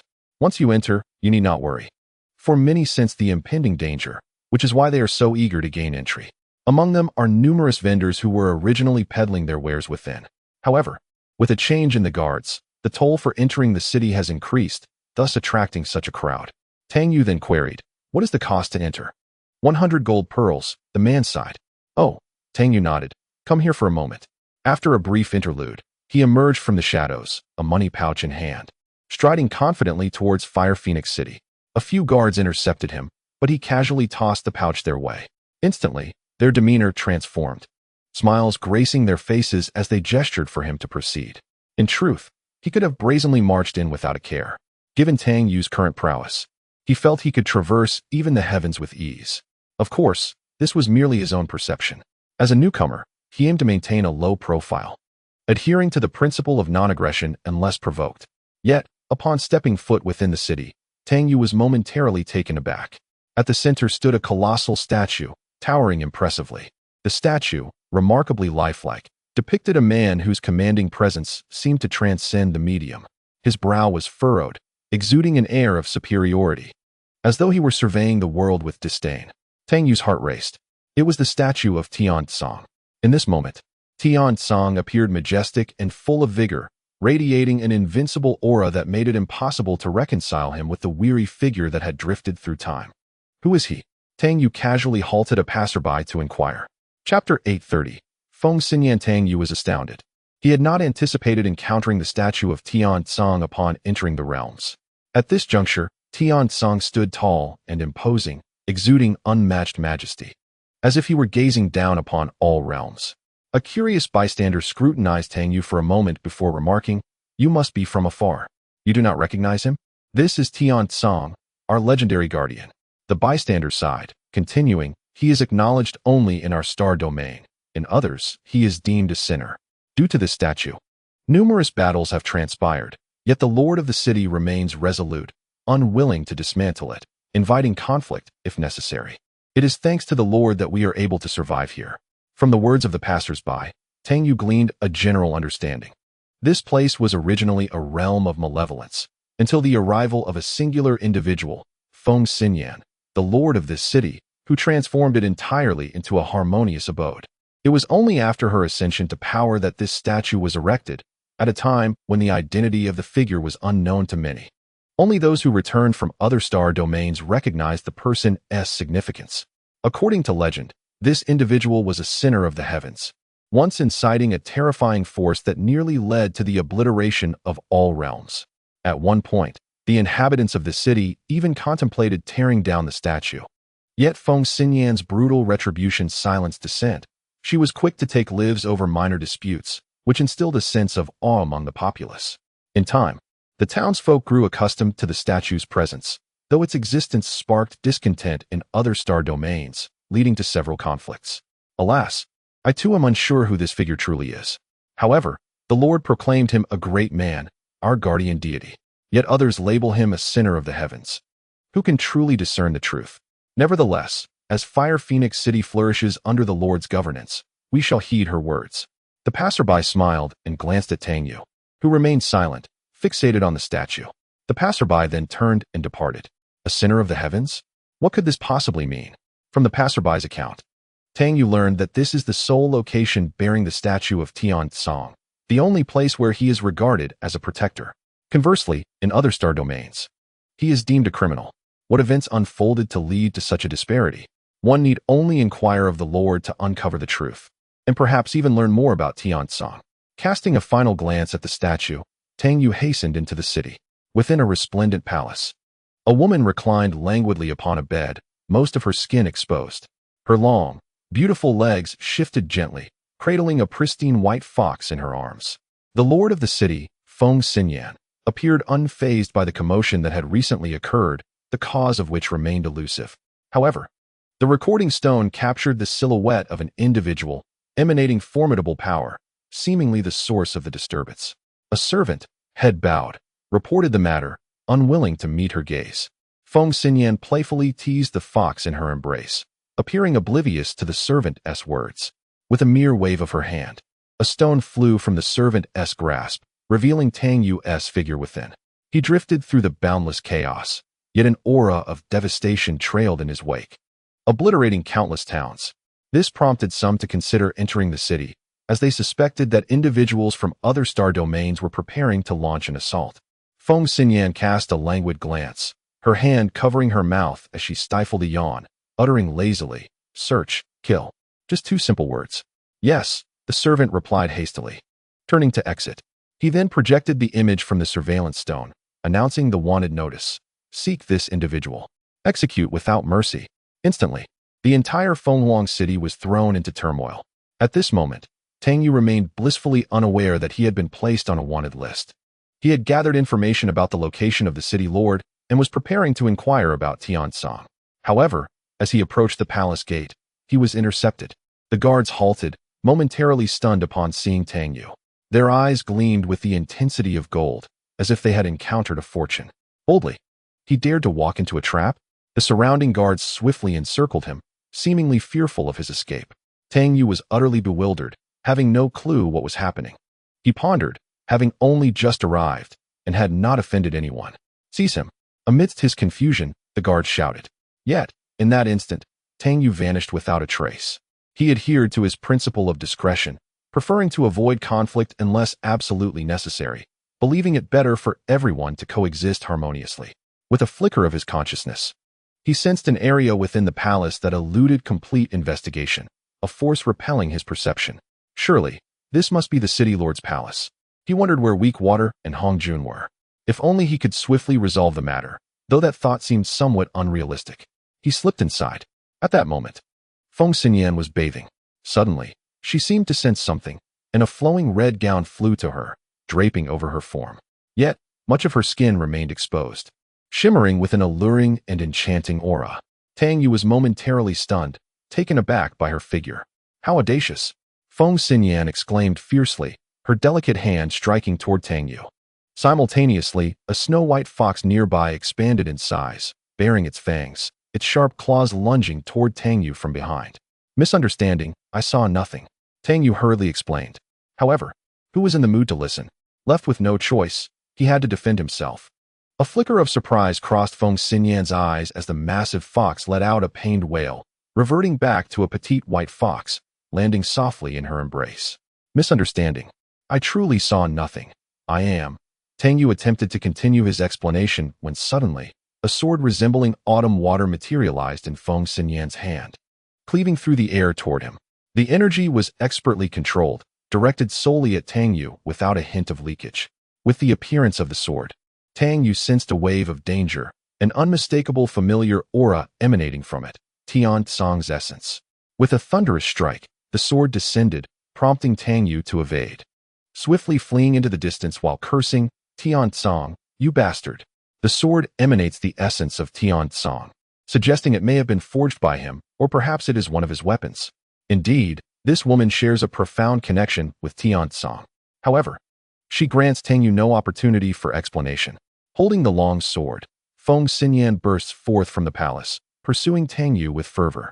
Chapter 831. The Chase. Initially, Tang Yu believed that having ascended to the realm of the great sage, he could at least stand on par with Tian Tsang, if not surpass him. Yet, upon witnessing this sword, he realized his naivety.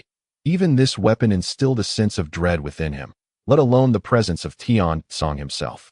After all, he is Tian Tsang, albeit a fragmented version of him. Nevertheless, one might ponder that if he bore the essence of Tian Tsang, that sword would likely not pursue him. The inhabitants of Fire Phoenix City looked upward, observing their lord wielding a long sword as he chased the wanted individual. Simultaneously, beneath Feng Xinyan's palace, four individuals who had been in seclusion suddenly arose, gazing into the distance. Curse it, could they be from another star domain? One sighed. Are they truly intent on exterminating every last one of us from the Chaos Clan? Have they forgotten the deeds of Tian Tsang in the past? Do they not recall our sacrifices? The myriad beings of the realms? A sense of sorrow washed over the group as they simultaneously vanished from their positions. With a thunderous crack, a beam of sword light cleaved through the air, prompting Tang Yu to evade hastily. Are you out of your mind? He exclaimed, turning to curse. I already said I saw nothing. What is this madness? All he sought was to inquire about Tian Tsang for his own understanding, yet an unforeseen misunderstanding had arisen. Suddenly, distinct energies surged from all directions, overwhelming him, while the long sword behind him once more descended. Tang Yu raised his fist to the heavens, unleashing a strike that obliterated all surrounding energies. The four individuals materialized from various angles, encircling him. Who allowed you to come? One of them spoke coldly. Do you truly think us easy prey? The final words dripped with barely concealed animosity. Behind them, Feng Xinyan approached with an enchanting smile. A soft white fox perched upon her shoulder, stepping gracefully through the void. Realizing they regarded him as an adversary, Tang Yu was momentarily taken aback before comprehending the misunderstanding. It's a misunderstanding, he explained hastily. I'm merely an outsider looking to ask. His words were cut short as the group simultaneously launched their attacks. Though unafraid of a single opponent, the combined force of these individuals bore down on him, especially the long sword that exuded an aura of terror. The laws of time manifested, and in an instant, Tang Yu vanished from sight. A hint of gravity flickered in Feng Xinyan's eyes as her lips curled into an enchanting smile once more. Yenner, who is this person? Who sent him? His formidable cultivation suggests that, aside from a select few among us, no one can contend with him. I do not know, Feng Xinyan replied. But he surely harbors ill intentions. The long sword in her hand vanished as she cradled the pristine white fox against her bosom. Recently, turmoil had erupted across the realms, and it was rumored that the celestial demons had already infiltrated. Humph, what concern is that of ours? She scoffed, vanishing with the pure white fox in her embrace. Tang Yu felt a pang of grievance. Being inexplicably pursued, especially by someone closely allied with Tian Tsang, was indeed a misfortune. What a calamity, he lamented. Father. Xiaoling suddenly awoke. Upon hearing her voice, Tang Yu was momentarily taken aback, but then a smile of relief graced his features as he gently stroked her head, saying, You are all that remains. Just her. Regarding how Xiaoling had escaped the cataclysm of spatial collapse, Tang Yu had a vague understanding, having witnessed her transformation into that powerful woman in red. With her strength, evading such a spatial rupture would have been effortless. Xiaoling surveyed her surroundings and asked, Father, where are we? In one of the domains of the myriad realms, Tang Yu replied. Xiaoling nodded, seemingly comprehending, and then declared, "Father, I am hungry." With that, she lazily took flight and vanished with a soft sound. Yet, Tang Yu harbored some concern, for this was the myriad realms, not the world of the heavenly path. In the world of the heavenly path, he could hold a position of respect. However, upon arriving here, he had initially thought the same, only to realize, after narrowly escaping pursuit, that he had been hasty. An inexplicable loneliness welled up within him.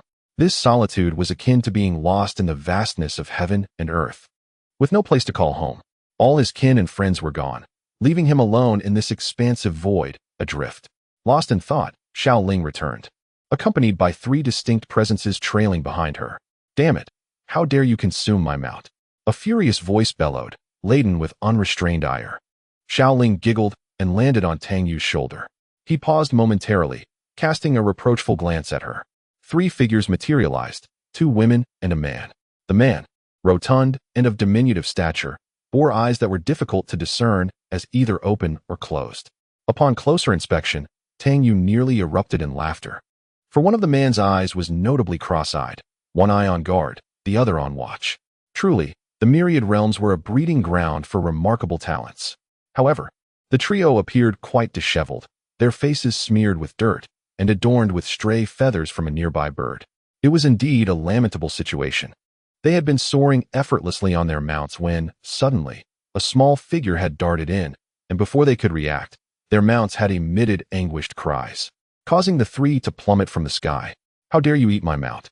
In the hands of the corpulent man appeared an enormous spiked club, which he brandished menacingly at Tang Yu, though his gaze was fixated on the petite spirit perched on Tang Yu's shoulder. One eye was intently observing, while the other darted about with fervor. Was he employing the legendary ability to perceive 6 directions and hear 8 sounds? The man, somewhat apologetically, muttered, "My apologies." The recent attempt on his life had imparted a crucial lesson: to remain discreet and to survive at all costs. An apology? Was that truly sufficient? As the heavy club whirled in his grasp, the man's expression abruptly shifted when he cast a glance behind him, his countenance paling drastically. The 2 women beside him also grew grave.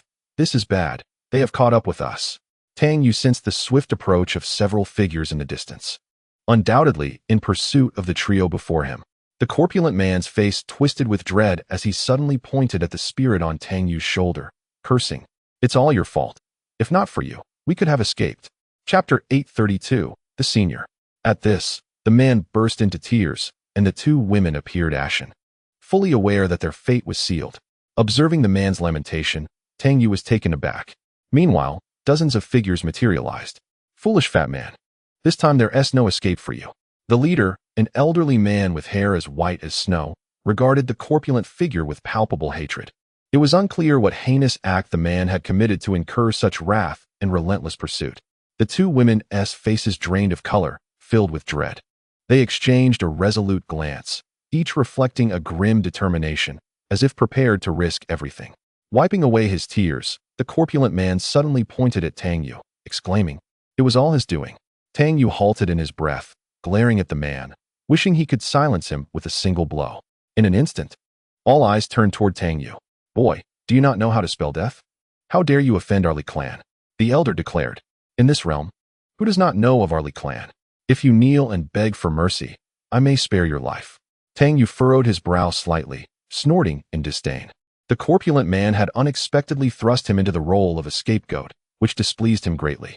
Thus, he had no intention of intervening in this matter.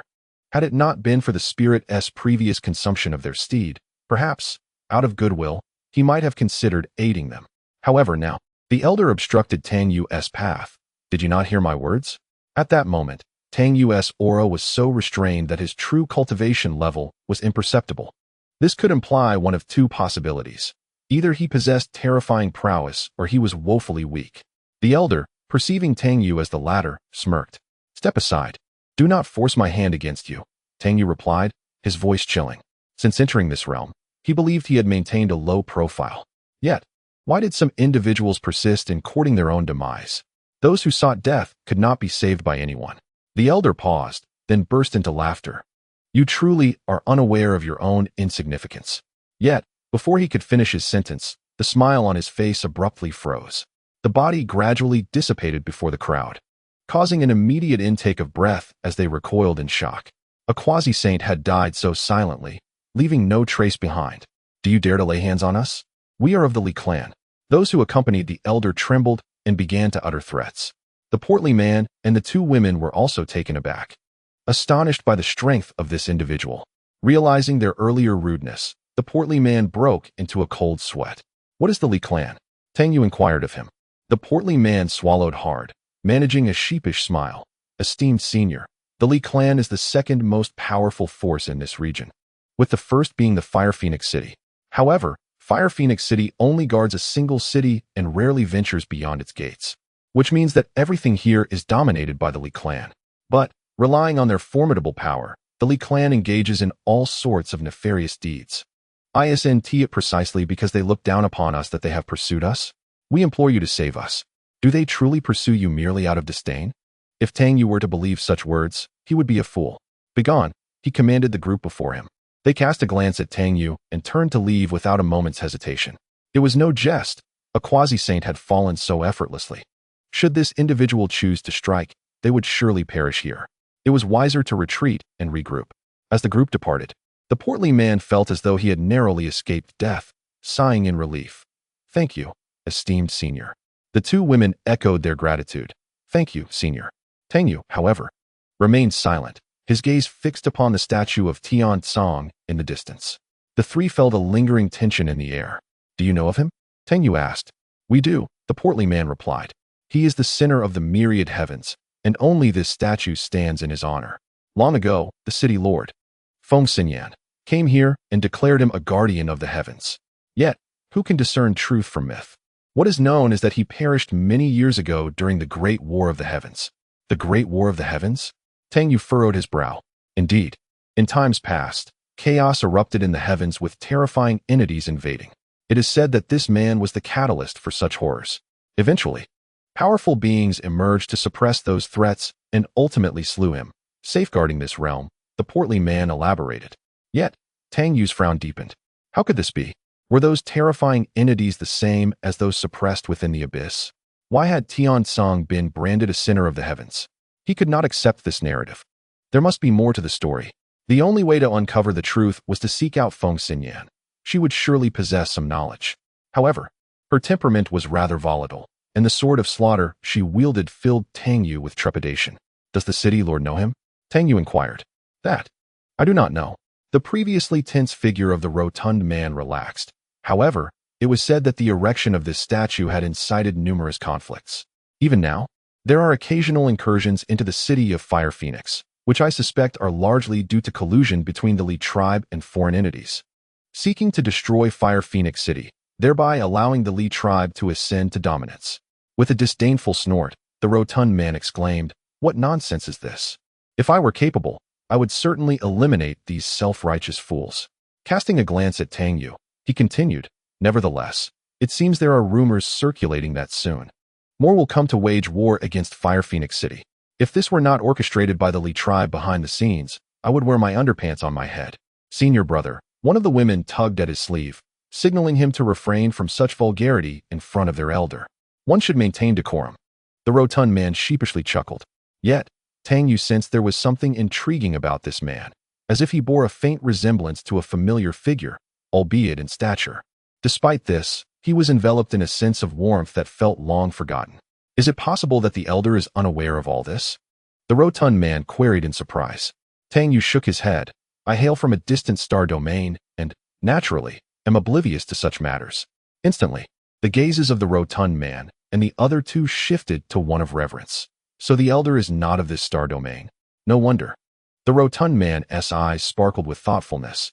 As it appears you have just arrived and lack a place to stay, if the elder does not mind, you may accompany me to my humble abode.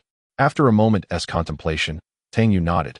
After all, he had nowhere else to go, and he found this rotund man rather agreeable. The rotund man beamed with joy. It was wise to foster a good relationship with such a formidable individual. Elder, please. Right this way. He gestured invitingly, then seemingly recalled something. Let us go together. Through their continuous conversation, Tang Yu learned that this rotund man was named Wang Ge. The name prompted Tang Yu to look at him twice. Was he the legendary neighbor, Old Wang? As for the two women, They were his junior sisters. And he mentioned that his master had passed away, a subject Tang Yu chose not to probe further. Throughout their journey, Wang Gu chatted incessantly, while Tang Yu offered only polite responses. Eventually, they descended in a rather desolate town, marked by signs of previous battles evident in its crumbling walls. This is a humble abode. Indeed, Wang Gu said with a sheepish smile before calling out, I, Wang Gu, have returned. The sound of doors slamming shut echoed from all directions. Tang Yu regarded this man curiously, pondering what misdeeds he must have committed to elicit such a cold reception. Oh, the warmth of welcome is truly overwhelming, Wang Gu remarked, unfazed, chuckling as he led the way into a dilapidated house. The structure was spacious but had long been abandoned. Is this what you refer to as a humble abode? Tang Yu could not help but inquire. As for the two women, their large eyes were filled with astonishment, clearly indicating that it was their first visit as well. The surroundings were indeed somewhat impoverished, yet it did not impede their stay. The stout man, maintaining his composure, remarked, Esteemed senior, you have offended the Li clan. It would be wise to remain here for a while to evade the storm. I am merely curious about what you have done to incite such relentless pursuit. Tang Yu replied, What nonsense! They are utterly malevolent, pursuing you merely for their displeasure? Do you take me for a child of 3? The stout man had intended to voice a similar sentiment, but Tang Yu preemptively articulated his thoughts. The two women exchanged glances, and one of them said, Esteemed senior, the matter is thus.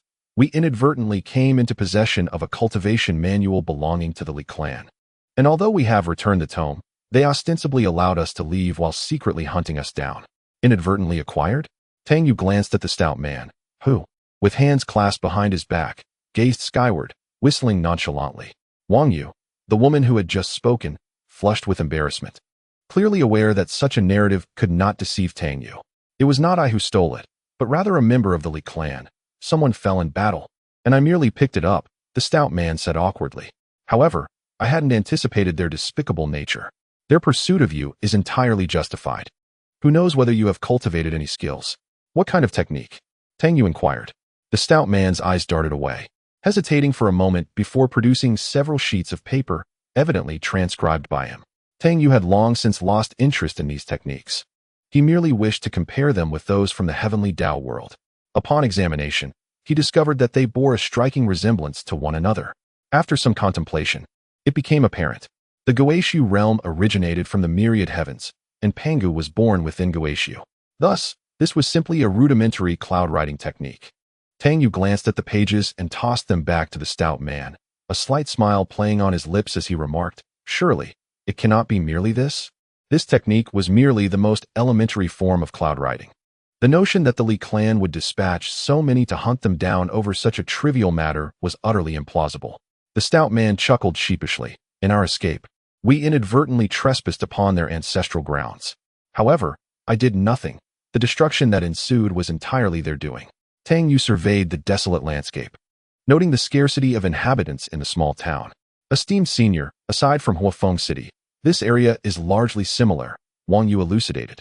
This is a battleground among the myriad realms, a lawless zone. Huafeng City is an exception due to the formidable presence of Feng Xinyan, who is not to be trifled with. Understanding dawned upon Tang Yu as he nodded subtly. At that moment, a formidable presence approached from the distance. Tang Yu furrowed his brow, sensing several familiar auras, those of the Li clan members he had previously released. To his surprise, they had returned, seeking reinforcements. The stout man and the others instantly turned pale, retreating behind Tang Yu for cover. Before him stood a man who appeared to be in his 40s. Yet his eyes were shrouded in a somber hue.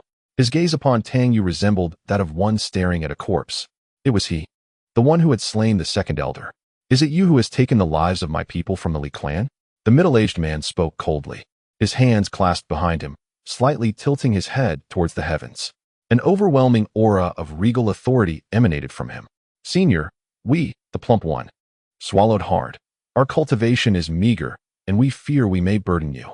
We shall retreat first. After speaking, he exchanged a glance with the two women, subtly signaling to hasten their departure. What is the Li clan to me? Tang Yu retorted. You will answer my questions, or I shall take your life. Although he had gleaned some information from the plump one regarding the affairs west of Tiansong, it remained incomplete. As the Li clan was the second most powerful force in the region, they were surely well informed. Tang Yu harbored a curiosity about Tian Song, eager to uncover the circumstances that had led him to bear such infamy and to fracture his own faction. However, Tang Yu speculated that the reason for Tian Song's drastic actions must have been the presence of an overwhelmingly powerful adversary, compelling him to undergo a transformation in pursuit of further strength. Upon hearing his words, the Li clan members exchanged glances and erupted into laughter, seemingly mocking Tang Yu's audacity. A sinister smile curled at the corners of the middle-aged man's mouth. You truly do not grasp the gravity of your situation. With that, his figure flickered and blurred. A formidable wave of magical power surged through the surroundings. The plump one wore a visage that was more pitiable than tearful. It's over. Now there's no escaping, he lamented. Suddenly, he seemed to recall something, and with a loud shout, he produced a cloth pouch. Do you not wish for your ancestor's leg? As he opened the pouch, a crystal-clear leg bone emerged. Though merely a bone, it exuded an aura of immense power.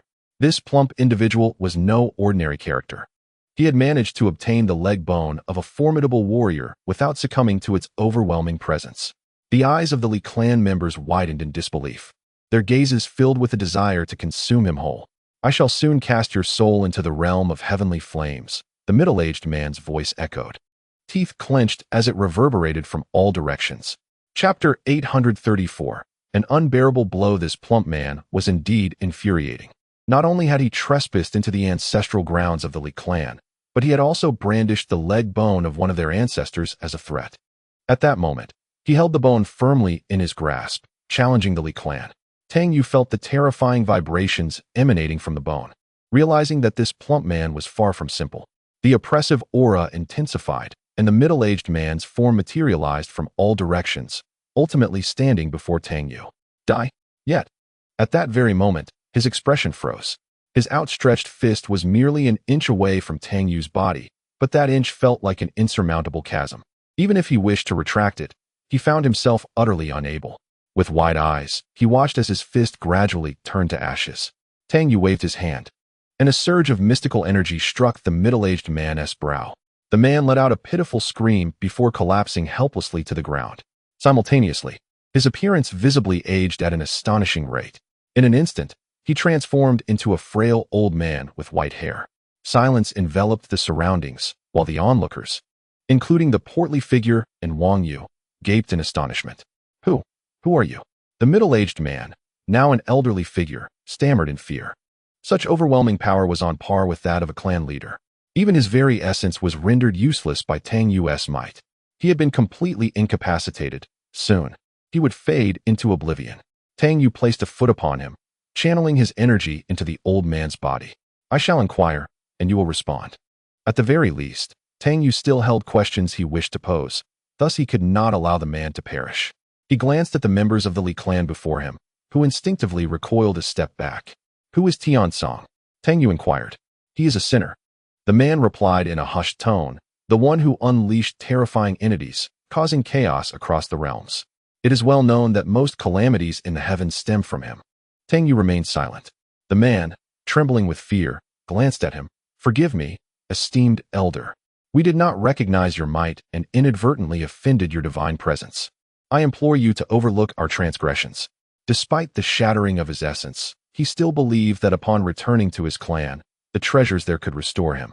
Tang Yu was engulfed in confusion. What was truly happening? Why was Tian Song regarded as a sinner? If he were indeed a sinner, Tang Yu could not accept such a notion. There must be some obscured truth or alteration at play. With a swift kick, Tang Yu sent the man flying. Begone. The Li clan members caught him and hastily retreated, vanishing without a trace. This person is terrifying, the portly man stammered. I intended to leave primarily to avoid burdening you. Esteemed elder. He clutched a fragment of a leg bone in his hand. Casting a glance at him, Tang Yu's gaze shifted to the bone, a wry smile forming on his lips. Though the owner is deceased, this bone still exudes potent mystical energy. It seems you possess some hidden depth. Perceiving that the man's cultivation was merely at the great Luo golden immortal realm, Tang Yu noted that the aura emanating from the leg bone alone could suppress quasi-saints. Yet, the portly man handled it effortlessly. The man, taken aback, hurriedly wrapped the bone in cloth. In your presence, we are but ants, mere ants. Tang Yu let out a subtle snort, casting a meaningful glance towards a distant valley before turning to leave. Within that valley lay two powerful presences of saints, which he had sensed since entering this place. The reason this rotund individual brought himself here seems to stem from an unsettling intention. Nonetheless, Tang Yu paid it little heed. His formidable strength instilled within him a sense of confidence. Senior, senior, the rotund man bellowed twice, yet Tang Yu's figure remained not far off, with each step he took. Time itself appeared to warp, as if he were traversing disparate realms, ultimately vanishing without a trace. Just how powerful could this person be? Wang Yu's countenance bore an expression of astonishment. The rotund man shook his head and subsequently entered a nearby valley. Master Uncle, we have returned. Within the valley, a formation swirled. Two elders sat cross-legged within it, both possessing the cultivation of saints. However, the aura emanating from them was particularly unstable. Who was that person? One elder inquired. He had felt the piercing gaze of Tang Yu, a sensation that sent shivers through his very soul. I don't know. I encountered him by chance on the way here. I initially intended for you both to absorb his essence to heal our injuries. The rotund man chuckled. But fortunately, I refrained. That fellow is rather formidable. Rather formidable? The two elders exchanged glances. Is that merely rather formidable? He is exceedingly powerful, let alone their unstable essence and lingering injuries. Even at their peak, they would likely not stand a chance against that individual. It is prudent to avoid offending him, if I am not mistaken. He has long since detected our presence, the elder continued. Indeed, Master Uncle, the rotund man acknowledged, then produced a fragment of a leg bone. Master Uncle, could this aid in your recovery? Even if it harbors some magical power, it is still insufficient for our restoration, the elder sighed heavily. The rotund man and the two women's expressions dimmed with disappointment. In this realm, Tang Yu traversed through the chaos of warfare. It seemed the rotund man's words held truth. Apart from Fire Phoenix City, other places were drenched in the brutality of bloodshed. Xiaoling, where should we go? Tang Yu spoke, a hint of loneliness in his voice. Xiaoling's eyes darted about, seemingly searching for something to eat. Though she did not respond to Tang Yu, it was evident that wherever he went, she would follow. Wandering through this realm, Tang Yu was uncertain of his destination. The Tao must have sensed his entry into the myriad heavens, right? Suddenly, he found himself missing Hong Jun and the others. Regardless of whether they were foes or friends, at least they were familiar faces. In a mountain range, Tang Yu descended, using his magical power to create a residence. As for Xiaoling, she dove into the mountains, evidently in search of food once more. Youngster, get lost. How dare you disturb my meditation? A voice resonated throughout the forest. The sound waves reverberated incessantly, echoing in Tang Yu's ears. With a snort, Tang Yu threw a punch, and the surrounding space emitted a sound of collapse. He extended his hand, tearing through the void, and a figure abruptly plummeted forth. Chapter 835, A Broken Blade. The elder's expression was filled with shock. Senior, spare me. He hastily pleaded for mercy. He effortlessly captured him from elsewhere. Such strength was beyond his capacity to contend with. Leave. From now on this place belongs to me, Tang Yu declared. He resolved to meditate and cultivate here, striving for further advancement. The souls of myriad beings lay dormant within him, each appearing remarkably tranquil in their slumber. Tang Yu felt a sense of fatigue and a tinge of solitude. Thank you, esteemed elder, he expressed. But the old man vanished without a trace in the blink of an eye. After all, it was merely a place of seclusion. If one could not provoke, one must evade. Only in this manner could one survive for the long term. With a sudden whoosh, Xiaoling emerged from the distant thicket, reeking of blood and malevolence. Her hair had transformed into a vivid crimson. Father, I have discovered a most peculiar location, seemingly a formation, Xiaoling remarked. Tang Yu rose, then let us investigate. With a flicker of his consciousness, he stepped into the depths of the forest. An enigmatic wave of arcane power permeated the surroundings. Indeed, it was a formation. After a moment of hesitation, he stepped inside. Suddenly, he paused, a hint of amusement gracing his lips. This is intriguing. He found himself unable to penetrate further into the formation. He returned to his original position. Father, I sense a potent killing intent emanating from within. It is quite terrifying. Xiaoling stated gravely. Tang Yu had scanned with his consciousness and detected no perilous aura. Yet, he unconditionally trusted Xiaoling's words. Clearly, something was concealed within this formation. However, Tang Yu was utterly ignorant of formations. Unless he utilized his formidable power to obliterate it, doing so could potentially devastate the entire mountain range. Tang Yu unleashed a powerful punch. The arcane energy spread, enveloping the formation. Yet, it seemed as though all his power was absorbed by the formation. Tang Yu furrowed his brow. He probed with his consciousness, contemplating deeply as the laws of space manifested. Countless spatial dimensions flickered and intertwined, with Tang Yu's figure appearing to meld into different realms. Boom. He was forcefully ejected from the spatial laws. He could not enter, unless he obliterated this place. Tang Yu let out a soft sigh. He struck a fist skyward, the arcane essence drawing upon the formation's power as it ascended. In that moment, he invoked the laws of space once more. Bang! Tang Yu grimaced. At that instant, it felt akin to colliding with a wall. Despite his formidable physique, he experienced pain, a truly unfathomable phenomenon. He struck again, and at that moment, Xiaoling's eyes radiated a dazzling brilliance. Suddenly, she shut her eyes, letting out a muffled groan as blood dripped from her eyes. "There is a knife inside, a broken blade," she uttered in terror. "A broken blade? It seems to have been severed by something," Xiaoling continued. "Yet it radiates an endless killing intent, truly fearsome. The malevolence I sense appears to emanate from this very blade. Could it be that what is sealed here is a blade?" Just then, the formation suddenly trembled lightly. Simultaneously, Tang Yu's punch, which had ascended into the sky, continued to propagate, drawing the formation's power upwards. The surroundings quivered with intensity. A soft thud echoed, reminiscent of something shattering. The formation abruptly revealed a gap, and seizing the moment, Tang Yu slipped inside. The momentum of his punch vanished without a trace, and the power that had been drawn into the air was once again enveloped within the formation, the gap swiftly submerged. Tang Yu glanced back, a flicker of concern crossing his mind about how he would exit. Suddenly, an overwhelming aura of murderous intent enveloped him. Scattered around were various skeletal remains. As Tang Yu moved, the bones beneath his feet disintegrated into ash. This place appeared to be a stunningly beautiful paradise. Yet the ground was littered with countless corpses and an array of weapons. Logically, even the strongest of warriors would not have their remains decay after death.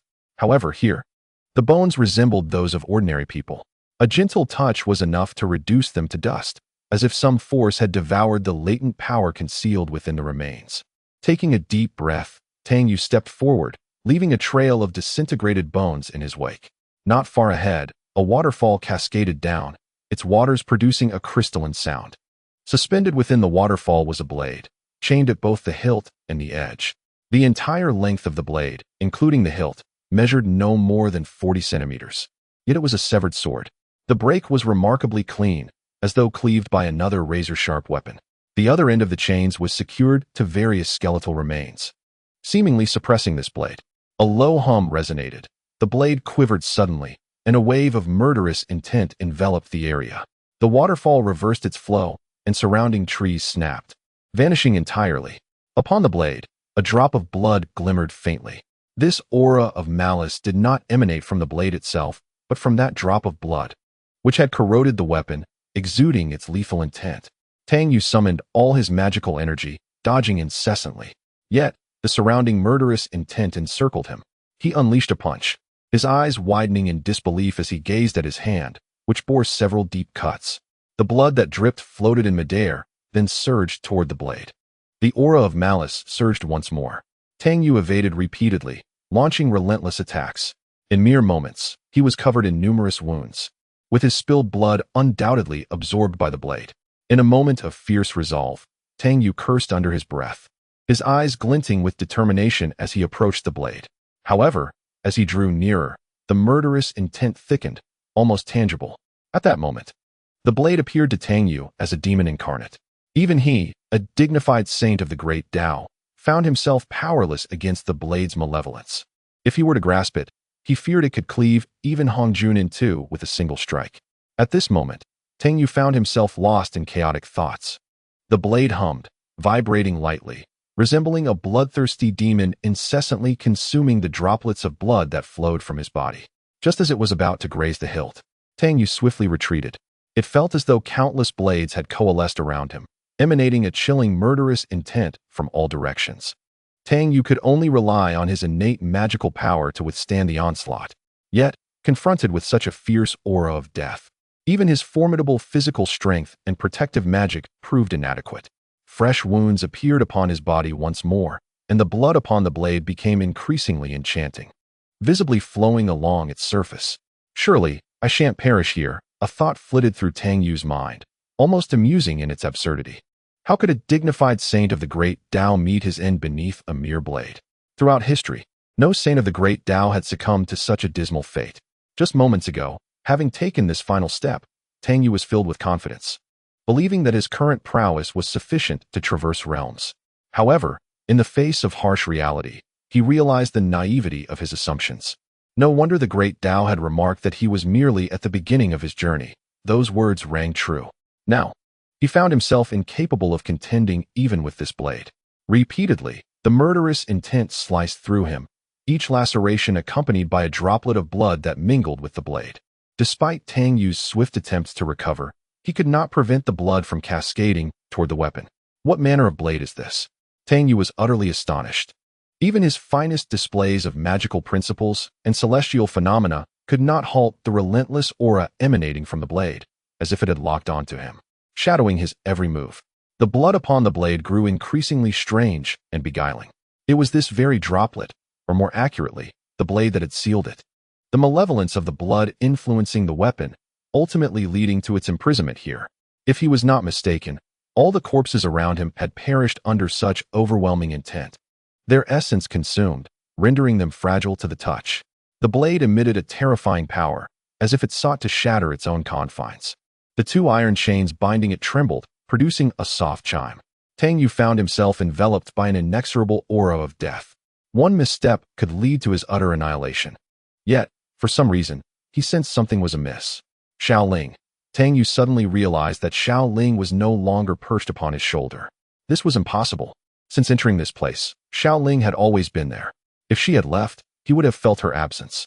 While fending off the surrounding murderous intent, he meticulously recalled everything he had encountered since stepping into this formation, each moment flashing back through his mind like lightning. 9-character fist, endlessly unleashing his power. He felt his magical energy rapidly depleting while simultaneously being replenished. However, the wounds on his body continued to bleed profusely. If this persisted, his fate would be dire. His mind raced with strategies, particularly in light of Xiao Ling's disappearance, which instilled a sense of foreboding within Tang Yu. From the very beginning, he and Xiao Ling had been inseparable. Sensing the chilling intent to kill surrounding him, Tang Yu's gaze shifted, ultimately settling upon the blade. In that instant, he abruptly contained his aura, retracting all his magical energy, immersing himself in an overwhelming sea of murderous intent. The tidal wave of hostility swiftly engulfed him. Father, father. Xiao Ling's voice echoed anxiously in his ears. Tang Yu staggered back, his heart disturbed. A mouthful of blood erupted from his lips, and he was engulfed by a searing pain that felt akin to a backlash from his own powers. Father, you're awake? Xiao Ling exclaimed, concern etched across her face. Awake? Tang Yu furrowed his brow and replied, I have always been here. He glanced around, as if he had merely just arrived at the waterfall. The broken blade hovered above the cascading water, bound by 2 iron chains. Everything he had just experienced felt like a mere dream. Yet, a smile unexpectedly graced Tang Yu's lips. He had made the right bet. From the moment he sensed Xiao Ling's absence to encountering the blade and the inexplicable wave of murderous intent, he began to suspect it was merely a matter of mental focus, being absorbed by the blade itself. Otherwise, despite the blade's formidable nature, he could not fathom how it could so easily inflict such grave injuries upon him. As his magical powers grew stronger, so too did the blade's murderous intent. Thus, he began to question whether his own magical energy was amplifying the hostility. Ultimately, he suppressed all his aura, akin to playing with fire. Yet, Tang Yu had already divided his essence, spreading his soul across different bodies. In retrospect, he found himself somewhat absurd. Every occurrence had been orchestrated by him. It was precisely for this reason that he felt the backlash from his own powers. A wave of apprehension washed over Tang Yu. Had he not made the right gamble or failed to awaken, the consequences would have been unimaginable. Casting a wary glance at the broken blade, he hurriedly diverted his gaze, fear gripping him, especially with the persistent wave of murderous intent that left him trembling. Taking 2 steps forward, he stumbled upon a stone tablet covered in fallen leaves. Soul-severing blade, suppressed here, it read in simple characters, accompanied by some illegible inscriptions. Tang Yu scrutinized the inscriptions, but could not decipher their meaning. Suddenly, The iron chains binding the broken blade snapped with a resounding clang. The blade floated in midair, emitting a humming sound, as if expressing satisfaction. A drop of blood upon the blade began to coalesce slowly, as if it were striving to break free from the blade itself. As the drop of blood faded away, Tang Yu seemed to perceive a pair of cold, indifferent eyes gazing upon him with an emotionless stare. Suddenly, with a resounding force, the broken sword broke free, unleashing a wave of overwhelming power. The terrifying energy within the formation began to revolve, pressing down upon the shattered blade. This surge of might rippled through the surroundings, causing the entire external realm to tremble. Onlookers instinctively turned their attention toward this direction. In the Fire Phoenix City, Feng Xinyan was playfully teasing a little fox when a sword materialized before her, its blade quivering as if gripped by fear. With a thunderous roar, an aura resonated, stunning Feng Xinyan, who grasped the long sword and soared into the sky. In an instant, she arrived at the edge of the jungle, followed closely by several figures descending gracefully. Among them was a man in his 50s, who, upon seeing Feng Xinyan, offered a slight bow. The last time I beheld you was a century ago. I never imagined that the city lord of Phoenix has grown even more enchanting, and your cultivation has reached new heights. Truly, it is a matter worthy of celebration. Feng Xinyan chuckled lightly, her expression radiating allure. Jiangqing, should you dare utter another word, I shall sever you. I merely admire the unparalleled grace of the city lord, Jiangqing replied with a smile. Suddenly, a long sword seemed to traverse time itself, slicing toward Jiangqing at an incredible speed. He dodged repeatedly, when a light laugh echoed. Why must the city lord make such a grand display? As the voice faded, a group materialized. Feng Xinyan regarded the speaker with an unchanging expression, still adorned with her captivating smile. Ah, Li Luoxin, I did not expect your kin to arrive. How delightful. I shall inadvertently vanquish you all. Chapter 837. Mastering the Broken Blade. A glance was exchanged among the crowd. Despite Feng Xinyan's ever-present smile, her heart was ruthless, and her resolve in battle was unwavering. If she truly desired to engage, few, aside from a select few within her family, could stand against her. Yet, Li Luoxin chuckled coldly within, contemplating how long she could maintain her arrogance. He was determined to capture her alive in due time. His gaze suddenly ignited with fervor as he hastily diverted the topic. City Lord Feng, we mean no offense. It is merely the tremors that have arisen here. Might I inquire if you know who has instigated such might? I shan't tell you, Feng Xinyan replied, giggling softly while covering her mouth. The little fox on her shoulder waved its tiny fist at the surrounding crowd. Jiangqing stepped forward. It is a formation that is gradually dissipating, yet curiously, the power within it appears to be growing stronger. Naturally, the others sensed this anomaly. Could it be that something extraordinary was about to emerge? Li Luoxin remarked, I should be well acquainted with the powerful entities in this realm. That earlier formidable force was astonishing. He glanced at Feng Xinyan. May I ask, City Lord Feng, should you confront this individual, do you possess any chance of victory? I could slay you, Feng Xinyan replied, her smile remaining steadfast and unchanged. Li Luoxin took a deep breath and smiled, saying, Lord Feng, your magical prowess is well known throughout this star domain. However, despite your formidable strength, you are not invincible. I have never claimed to be invincible, but I can certainly eliminate you. Do you believe that? Feng Xinyan chuckled mischievously, raising her long sword and locking her gaze upon Li Luoxin. An icy shiver ran down Li Luoxin's spine. This woman is truly unstable, capricious in her moods, a being quick to violence at the slightest provocation. Lord Feng, what do you perceive lies hidden within this formation? Li Luoxin asked, his voice trembling. Feng Xinyan's laughter was both enchanting and haunting. With a swift motion, her long sword descended. In an instant, Li Luoxin's corporeal form was obliterated, his soul appearing in rage as he glared at Feng Xinyan. Not far away, Jiangqing took a cautious step back, witnessing Feng Xinyan's seductive smile directed at him. Instantly, a chill coursed through Jiangqing, and he nervously remarked, Indeed, Lord Feng's cultivation has grown even more formidable. I am in awe, truly. Should you utter another word, I shall claim your life, Feng Xinyan whispered softly. And you, Li Luoxin, your very presence irritates me. Should you dare speak again, I will summon my forces and play with your Li clan. Do you think I would hesitate? She is undeniably mad. In this star domain, who does not know of Feng Xinyan's unpredictable temperament? At times, She engages in actions one would deem inconceivable. At others, she spares those one would expect her to strike down. Li Luozhen, now merely a disembodied soul, remained silent. The gathered crowd instinctively retreated several paces, distancing themselves from Feng Xinyan. Observing their fear, Feng Xinyan erupted into a melodious laugh, her voice enchanting yet tinged with an undercurrent of bitterness. Tang Yu stood transfixed, watching as a broken blade materialized before him, motionless as he was ensnared by the aura emanating from it. The formation's power sought to suppress the blade, its energy surging relentlessly. A single droplet of blood trickled down the blade's surface, slowly coalescing at its tip, exuding an eerie aura. The blade hummed ominously, beginning to spin gently. The blood, vibrant and vivid, appeared to struggle against the constraints of the blade. With a sudden explosion of power, a wave of force radiated from the blade, causing the menacing intentions surrounding them to vanish without a trace. Seizing the opportunity, Tang Yu swiftly retreated. Yet he did not depart. He remained, transfixed by the blade and the blood. Both the blade and the droplet instilled within him a profound sense of dread. The blade's rotation accelerated, and the droplet finally detached from the tip, vanishing in an instant, leaving no trace. However, the blade was now marred with cracks, plummeting from the air and landing directly before Tang Yu. Although the blade was riddled with cracks, Tang Yu could still sense the terrifying power emanating from it. His suspicions were confirmed. This blade was indeed suppressing that drop of blood, while the two iron chains appeared to be holding the blade in check. This was likely due to the nature of that drop of blood. The surrounding formations were similarly engaged in suppression. However, that drop of blood had now broken free from the blade, leaving it fractured as well. This illustrated just how formidable that drop of blood truly was.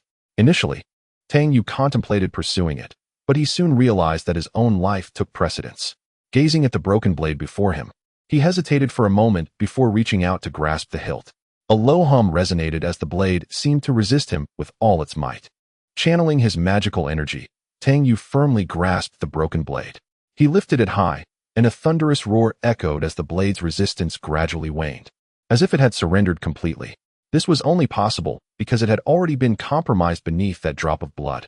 Otherwise, Tang Yu would never have been able to wield this blade so effortlessly.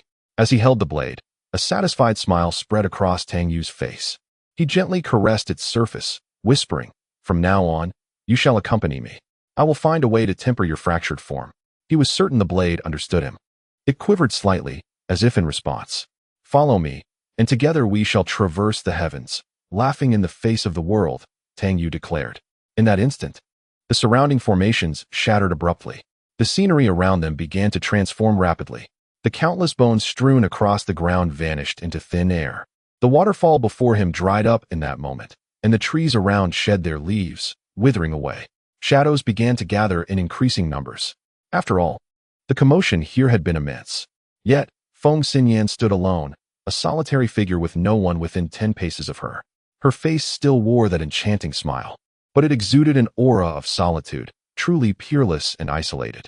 Seeing Tang Yu, everyone was momentarily taken aback, especially as he clutched the broken blade, which was clearly no ordinary weapon. Feng Xinyan narrowed her eyes slightly, surprised that her ancestor's weapon had been lost in this place. Jiang Qing, fixated on the blade in Tang Yu's hands, took a couple of steps forward, exclaiming in amazement, "The weapon lost by my master." Chapter 838. The blade lies here. Upon hearing this, the crowd around them fell silent, collectively sighing at Jiang Qing's audacity. Yet, all eyes were drawn to the blade in Tang Yu's grasp, and the murmurs began to stir anew. "What do you mean? This is the sword once lost by our master. It belongs to my father." "No, it is mine. I accidentally lost it." Silence. Li Luozhen bellowed suddenly, his voice booming. Severely wounded by Feng Xinyan, he had been holding back his fury. Instantly, the surroundings fell into a hushed silence. Even though Li Luozhen was now but a remnant of his former self, the Li clan remained a force to be reckoned with, a presence that none dared to provoke. It can be said that among those present, apart from Feng Xinyan, none dared to provoke the Li clan. Upon seeing Tang Yu, a flicker of surprise danced in Feng Xinyan's beautiful eyes. Her gaze soon fell upon the blade in Tang Yu's hand. She could feel her own sword trembling slightly, as if gripped by fear. What manner of blade is this? Even in its fractured state, with cracks adorning its surface. Feng Xinyan could still sense the terrifying killing intent emanating from it. The crowd seemed oblivious to her thoughts, and suddenly she erupted into a peal of laughter, covering her mouth playfully as she took a deliberate step back.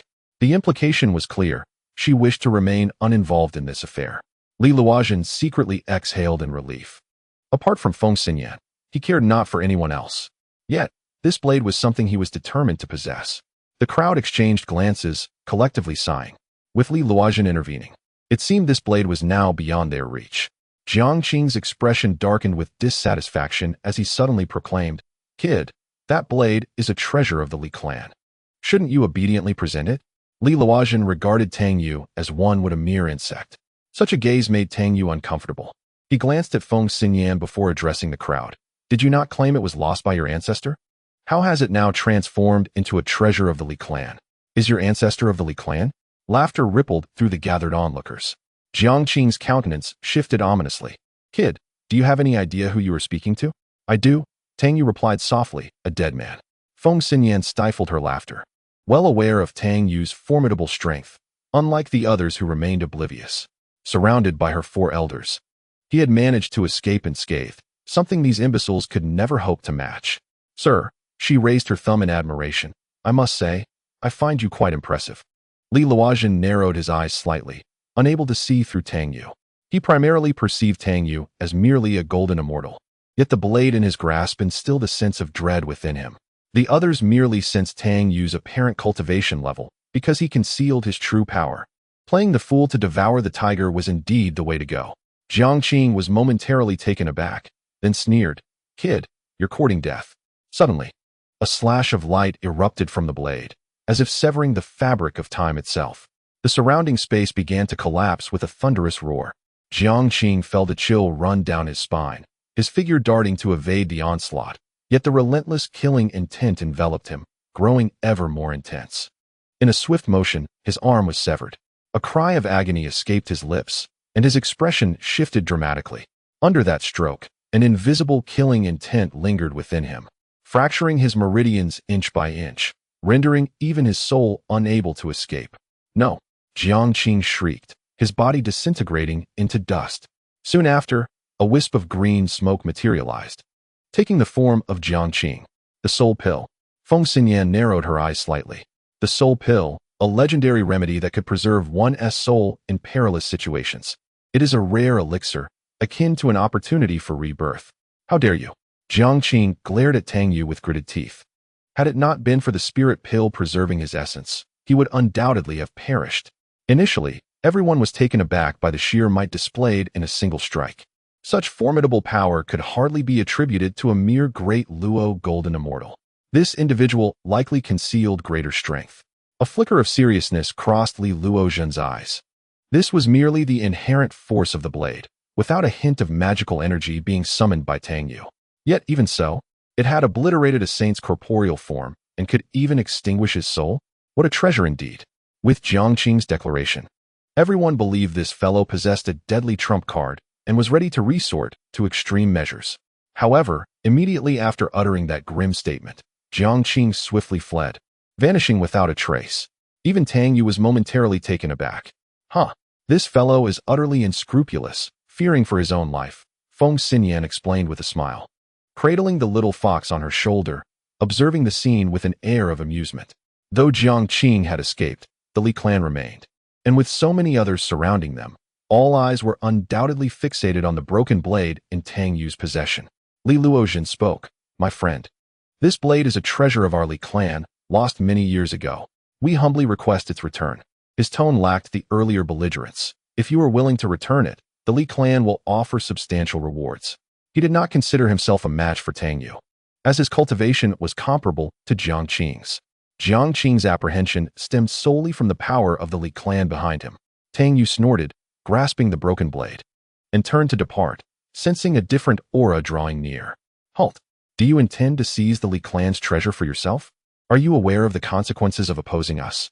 Li Luozhen warned, observing the encroaching members of the Li clan. Tang Yu furrowed his brow slightly. "Do not force my hand against you." It appeared that the members of the Li clan were unable to contend with this individual. With a quick thought, Li Luozhen proclaimed to the surrounding crowd, If the Li clan's treasure falls into the hands of another, those who assist us in reclaiming it will be eternally grateful. The onlookers exchanged glances, evidently swayed by the promise. The prospect of aligning with the Li clan was enticing, particularly for certain families contemplating the benefits of such an alliance, as it could ensure their survival. Suddenly, the crowd surged. "Kid, surrender the blade. This is a treasure of the Li clan, and you have no right to wield it. Should you relinquish it, I will personally intercede with the Li clan on your behalf, sparing your life." Yet, a few chose to remain motionless, clearly waiting for the opportune moment. As Tang Yu surveyed the surrounding individuals, his gaze grew increasingly frigid. Exuding an overwhelming aura, he stepped forward, raising the broken blade. "The blade is here. If you dare, come and take it." Chapter 839, Rampant Slaughter. Kill him. How dare he encroach upon the treasures of the Li clan? Execute him. Tang Yu wielded the broken blade, sweeping it through the air with a ferocity that resembled a tiger among sheep. This weapon emanated a peculiar power that ravaged the very souls of its victims. A mere wound from the blade would lead to the gradual annihilation of their essence. Feng Xinyan observed Tang Yu as he cut through the crowd with unrelenting ferocity, her gaze slightly shifting. Those who remained passive inhaled sharply, struck by the gravity of his presence. Who is he? How can he be so formidable? Why have I never heard of him before? Yet, regardless of his strength, before the Li clan, survival remained an impossibility. The broken blade trembled in Tang Yu's grasp, akin to a bloodthirsty demon yearning for more blood to satiate its appetite. The fissures on the blade suggested that it could shatter with the slightest touch, yet its overwhelming aura instilled terror in the hearts of onlookers. An endless intent to kill spread like wildfire. With each swing of the blade, lives were extinguished. A series of horrifying tremors rippled through the air. It felt as if Tang Yu was conducting a one-sided massacre. Abruptly, he hurled the blade skyward. 9-character fist. All combatants, take your positions. Each punch was executed with exquisite precision and power. Feng Xinyan watched intently, seemingly calculating the intricacies of this martial art in her mind. The broken blade returned to Tang Yu's hand. "The Li clan, is it?" He pointed the blade toward a member of the clan, and with a swift motion, he cleaved downward, obliterating both body and soul. "How dare you kill one of the Li clan?" The words had scarcely left his lips before a blinding flash of the blade illuminated the air. "Kill him. He is too powerful. Eliminate him." With the Li clan now decimated, they contemplated the ownership of the blade. Who claims the remnants of the Li clan? There remains one, Li Luozian. Yet he is fleeing at a rapid pace. But before Tang Yu, who danced with the laws of combat, his speed was futilely inadequate. The last flicker of soul awareness watched helplessly as the blade descended, sealing its fate. Had I known, I would not have been so arrogant. They believed in the might of the Li clan, certain that vengeance would come. Yet, as he faded into oblivion, it became painfully clear that it was too late. Surrounding witnesses retreated in haste, their eyes brimming with terror at the sight of Tang Yu. In that moment, he exuded an exceptional dread. The dance of laws manifested, and the broken blade fell. Feng Xinyan chuckled softly. This man is indeed terrifying when he loses control. "May I inquire, who is this individual?" someone asked. In this region of stars, they were familiar with the renowned warriors, yet this man was a stranger, his formidable power a mystery. "I do not know. Perhaps he hails from another star domain," Feng Xinyan remarked nonchalantly, cradling the little fox. With a final, resounding strike, the last of the assailants retreated rapidly, vanishing without a trace. Tang Yu stood in the center, taking a deep breath, feeling somewhat bewildered. What was happening? Why was his resentment so intense? "Well done," Feng Xinyan remarked lightly, clapping her hands with a smile. "You have killed members of the Li clan. According to those fellows, your days may not be easy." Tang Yu silently scoffed. This woman was hardly virtuous. He sheathed his broken knife and turned to leave, sensing different presences approaching. Feng Xinyan took a few steps forward, glancing at the vanishing formation. What had caused that formidable aura? Although Tang Yu was strong, that power could not have emanated from him. After surveying the surroundings without noticing anything unusual, she chuckled and departed, cradling the small fox in her arms. Li clan. Upon receiving the report, they were immediately alarmed. Who would dare to harm their kin in this star domain? Who could it be? One of the elders narrowed his eyes slightly, pondering the identity of this individual. "We do not know their background," one person stepped forward. "However, I have recorded everything with a memory stone." The individuals who had not engaged in battle at the periphery had witnessed Tang Yu's massacre. The elder waved his hand, and a stone appeared in his grasp. The image displayed Tang Yu wielding his broken knife amidst the chaos. The elder furrowed his brow, seemingly trying to recall something, but eventually shook his head, questioning. Who exactly is this person? They do not seem to belong to this star domain. Footsteps approached, and a young man, around 40 years of age, appeared. He exuded an air of authority. As he walked closer, those around him rose to their feet, greeting, "We pay our respects to the clan leader." It was Li Qian, the leader of the Li clan. "What has transpired?" Li Qian inquired. "Clan leader, look," the elder handed over the memory stone. "This person dares to recklessly slay members of my Li clan. It is indeed an unforgivable crime." His voice grew somewhat gritted with anger. It was no wonder he was incensed. The deceased Li Luojian was his son, ranked 89th or so, too many to remember clearly. But he knew well that he was his son. Li Qian frowned, saying, "The Li clan is currently facing numerous troubles. Some matters must be set aside for now." Pausing, he continued, "Our focus should be on Fire Phoenix City. Once we capture it, this star domain will acknowledge the Li clan's supremacy." "Indeed, clan leader," the elder replied respectfully, though his gaze was icy, contemplating whether to eliminate this individual first. His son had been killed, and failing to seek revenge would be a disgrace. Suddenly, Li Qian exclaimed in surprise, his eyes still fixed on the memory stone, particularly on the knife in Tang Yu's possession. "This knife seems quite intriguing." After a brief pause, he addressed those who had come to report, saying, "Send the word out. I want that knife. Whoever can retrieve it will receive generous rewards from the Li clan." Leaning against the stone, Li Qian spoke softly, "When will they arrive?" "They have already set forth and are traversing the starry expanse. Yet it may take them several days to reach us," the elder replied. "Not long ago, we received news of unrest across the heavens, compounded by the invasion of celestial demons." "Unrest in the heavens?" Li Qian chuckled softly. "This may not be such a bad thing." The elder paused, realizing the truth in Li Qian's words. "Indeed, this could very well be an opportunity for our Li clan. If we capture Fire Phoenix City, this star domain will belong to us." A spark of determination flickered in Li Qian's eyes. Chapter 840. A new slaughter. The members of the Li clan felt a surge of fervor within them. For many years, Fire Phoenix City had loomed over their clan. Though Fire Phoenix City harbored no ambition beyond safeguarding its own territory, the Li clan had, time and again, attempted to assault it, only to return defeated each time. This repeated failure solidified Fire Phoenix City's dominance over the Li clan. The Li clan had ruled this star domain for countless years, only to be challenged by the unexpected emergence of Fire Phoenix City, which stirred their discontent. Once the elder, they now found themselves relegated to a subordinate position, a bitter pill to swallow. If they could just seize the moment, capturing Fire Phoenix City would be a mere formality. A glint of cunning crossed the elder's gaze. Li Qian chuckled, lifting a teacup to sip thoughtfully. "Thus, for now, all other matters can be set aside." "Yes, chief," the elder acknowledged. Meanwhile, the few individuals who had come to report turned and departed. Soon, word spread throughout the star domain. Capture this individual and seize the broken blade from his grasp, and the Li clan would bestow generous rewards. Posters depicting Tang Yu plastered the streets and alleys, resembling a wanted fugitive. Upon returning to Fire Phoenix City and briefing the four elders, Feng Xinyan retreated to her chambers. "City Lord, the Li clan has issued a wanted notice," a servant announced, presenting a portrait of Tang Yu. Feng Xinyan chuckled lightly, reclining on her bed and playfully teasing a small fox. With a languid yawn, she covered her mouth and replied, "What concern is this to us? As long as they do not infringe upon Fire Phoenix City, the obliteration of this star domain holds no relevance." "But City Lord, it is said that the Li clan has contacted external star domains, preparing to assault Fire Phoenix City." "I am well aware."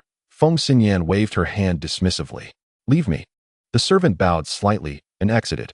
Gazing at the portrait, Feng Xinyan let out a soft laugh, followed by a serene sigh, a profound loneliness flickering in her eyes.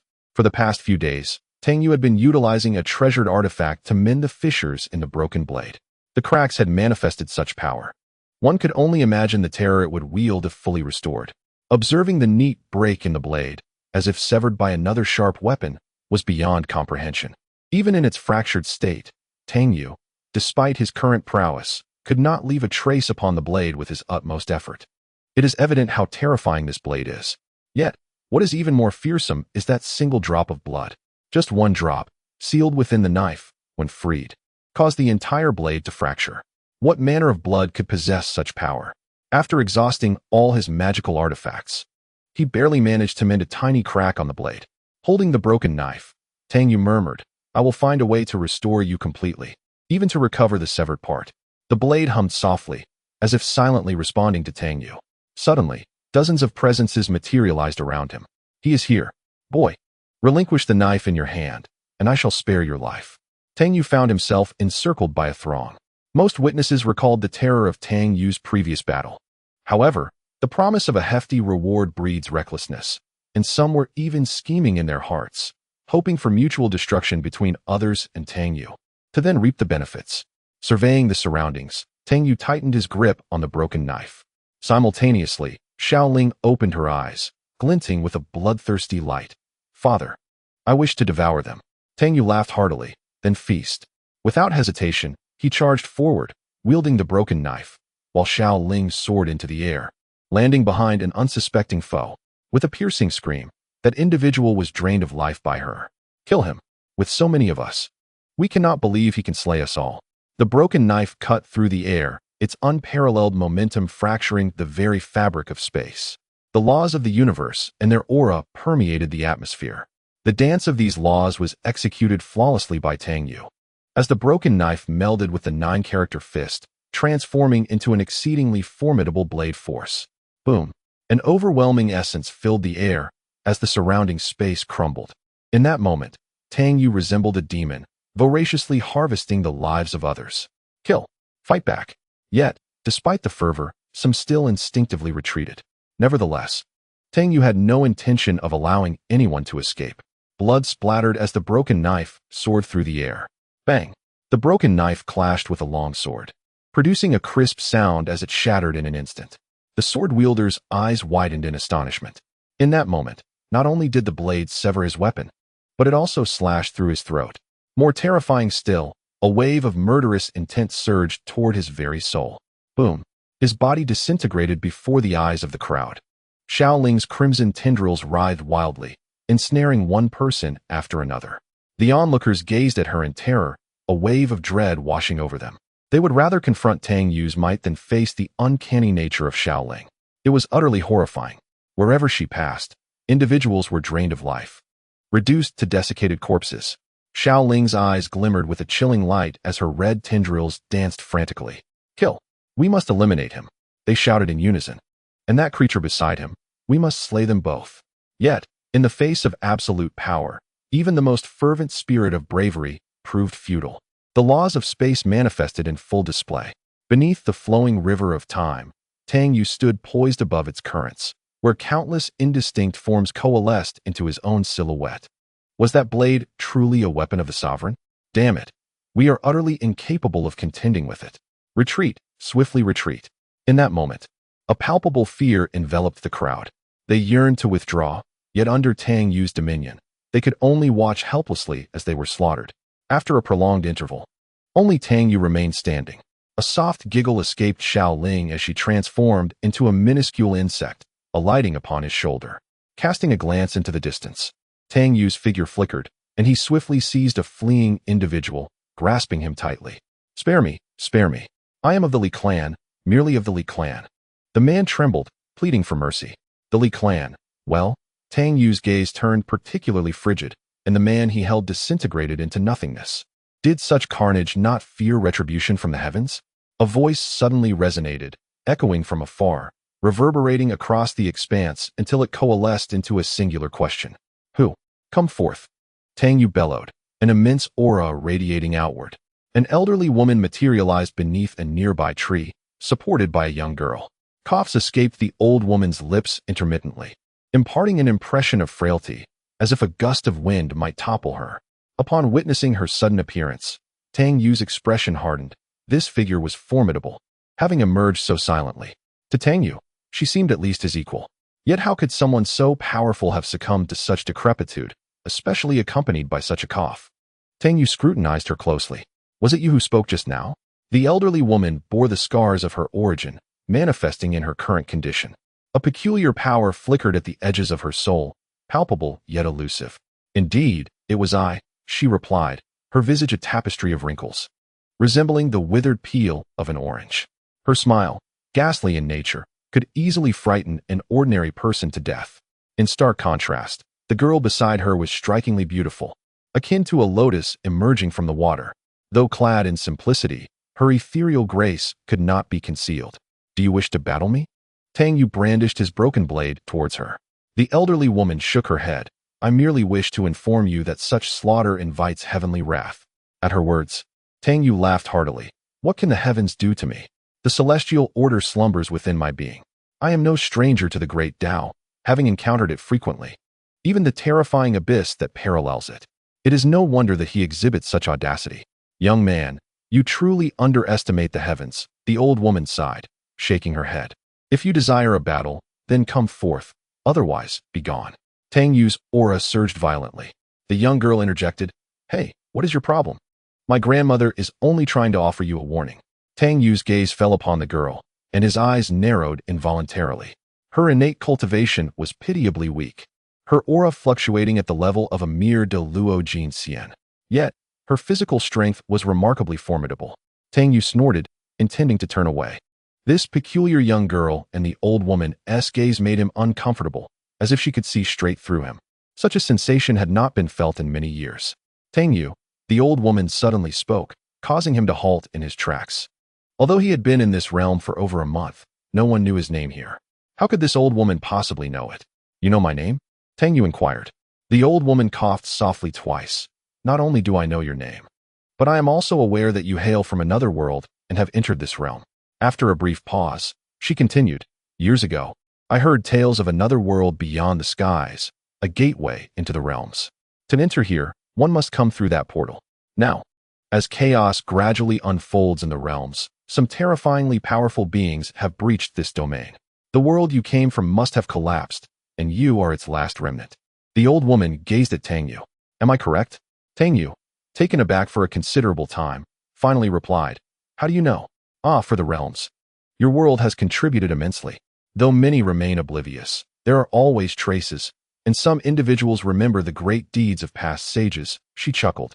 My master once tread the realms and was fortunate enough to witness your world. Your master? Tang Yu asked. Where is he now?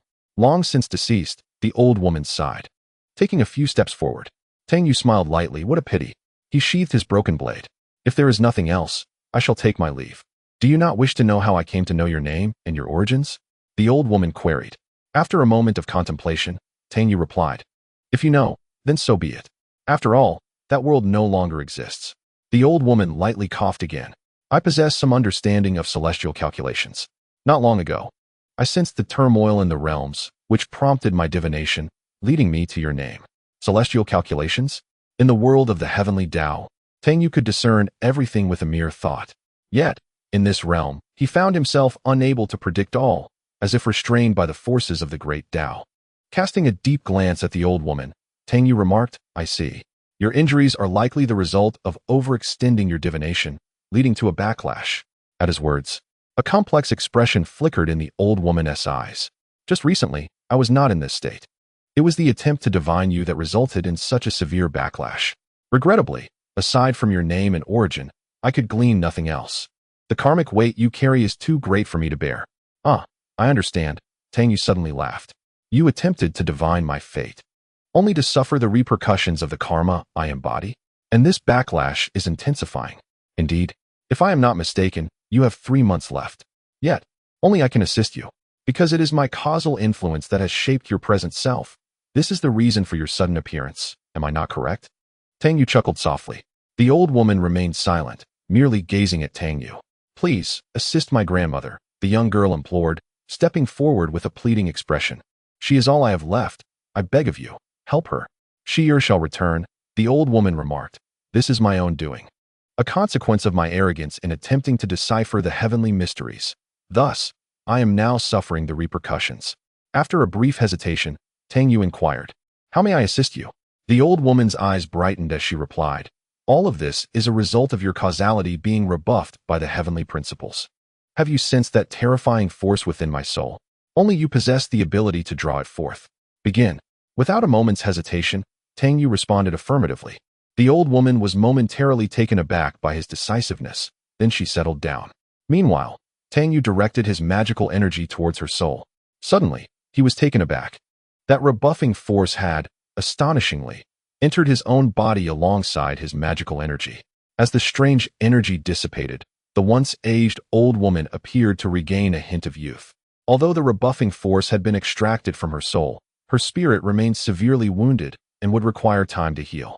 Tang Yu focused intently on sensing that energy, only to discover that it had merged with the dormant essence of the Tao within him.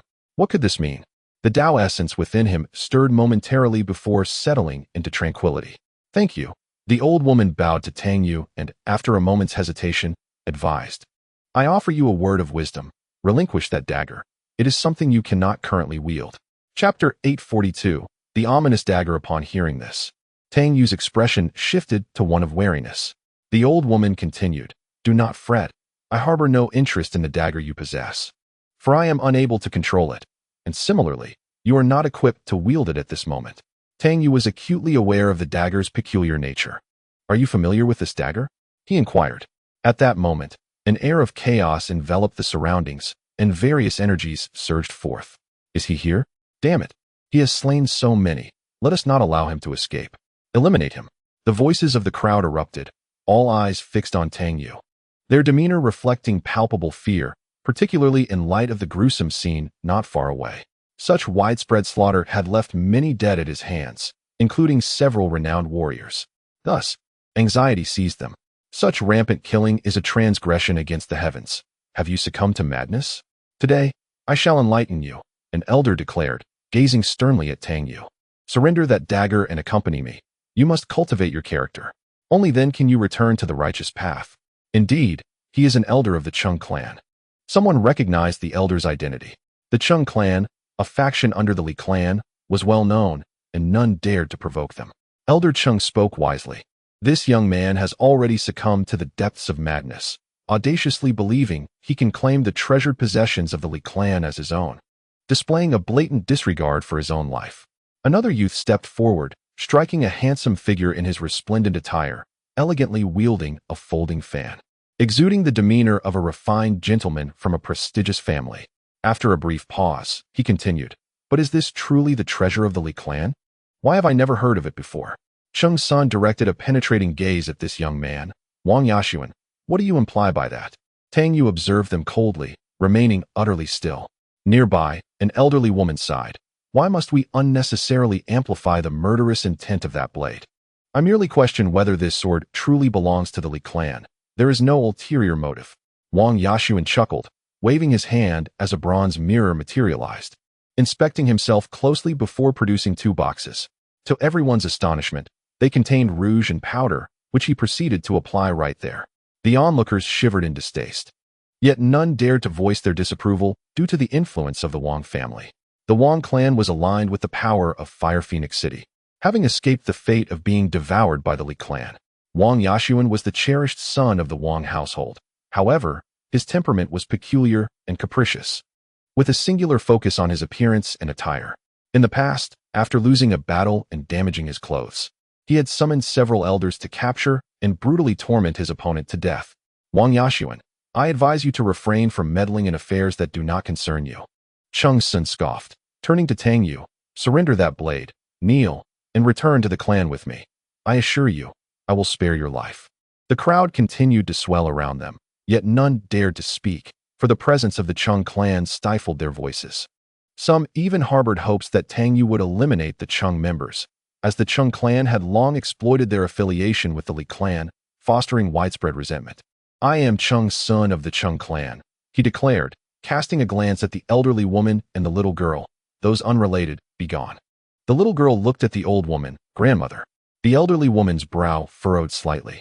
Suddenly, Tang Yu burst into a hearty laugh, stepping forward. Is it only you lot? A resonant hum echoed as the broken blade reappeared in his hand. Unexplainably, a surge of murderous intent boiled within his mind once more. Xiao Ling cast a curious glance at Tang Yu, sensing his odd demeanor, for such brazen slaughter was not characteristic of him. He was never one to revel in bloodshed. Yet now, a terrifying aura of death radiated from him, instilling fear even in her heart. The broken blade emitted a clear sound, resonating with Tang Yu's murderous energy, seemingly anticipating the blood of these individuals to quench its profound emptiness.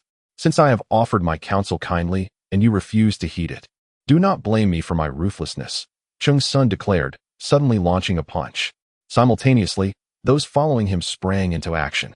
Wang Yashuan, clutching his mirror, diligently checked his reflection to ensure the dust from the impending battle did not mar his garments, while conjuring a barrier with his magical prowess. From time to time, he cast a glance towards the battlefield, his expression growing slightly grave. Who is this person, young master? He seems extraordinarily powerful, someone beside him remarked. He might be on par with you, young master, another replied. Wang Yashuan glanced at her reflection in the mirror, took out a comb, and adjusted her hair. He surpasses me, she acknowledged. The servant beside her was taken aback. He is even stronger than the young master? Is it so surprising that someone could outshine me? While I am indeed formidable, there are always those greater than oneself. Wang Yashuan smiled at her reflection, only to feel that her smile was perhaps a bit too wide, slightly detracting from her unparalleled beauty. She composed herself, gazed into the mirror, and smiled again. Not bad, she nodded, this time satisfied with her smile. A sudden wave of power surged towards him, and with a flick of his folding fan, that person's body was utterly obliterated. Wang Yashuan paid no heed to the demise, still engrossed in her own reflection. Tang Yu wielded a broken blade, cutting through foes with ruthless efficiency. The dance of laws. The 9-character fist, his techniques flowed seamlessly, leaving no trace of his movements. His mastery over various spells was now exquisite. Kill him. He is too terrifying. He must be eliminated. Cheng Sun shouted in a frenzy. The little girl's complexion paled slightly as she beheld Tang Yu, who appeared almost demonic, fear creeping into her voice. Grandmother, why is he so frightening? Just moments before, while healing her grandmother's wounds, he had seemed gentle and friendly, like a neighborly older brother. Now, he had transformed into a harbinger of chaos, slaughtering amidst the crowd. The old woman fixed her gaze upon Tang Yu, or rather, upon the blade in his hand. It is that knife that instills fear, she replied. What kind of ominous blade is this? It makes my heart race. The little girl said, her face ashen. After a brief silence, the old woman spoke. It is a cursed knife, said to have once buried an entire star domain. So terrifying. The girl gasped. Boom. Tang Yu swung the broken knife in a sweeping arc. The crowd surrounding him recoiled in fear, eyes wide with disbelief as they looked at themselves. Under the weight of his power, their bodies were cleaved in two. A strange force spread within them, assaulting their very souls. Chapter 843, Male or Female?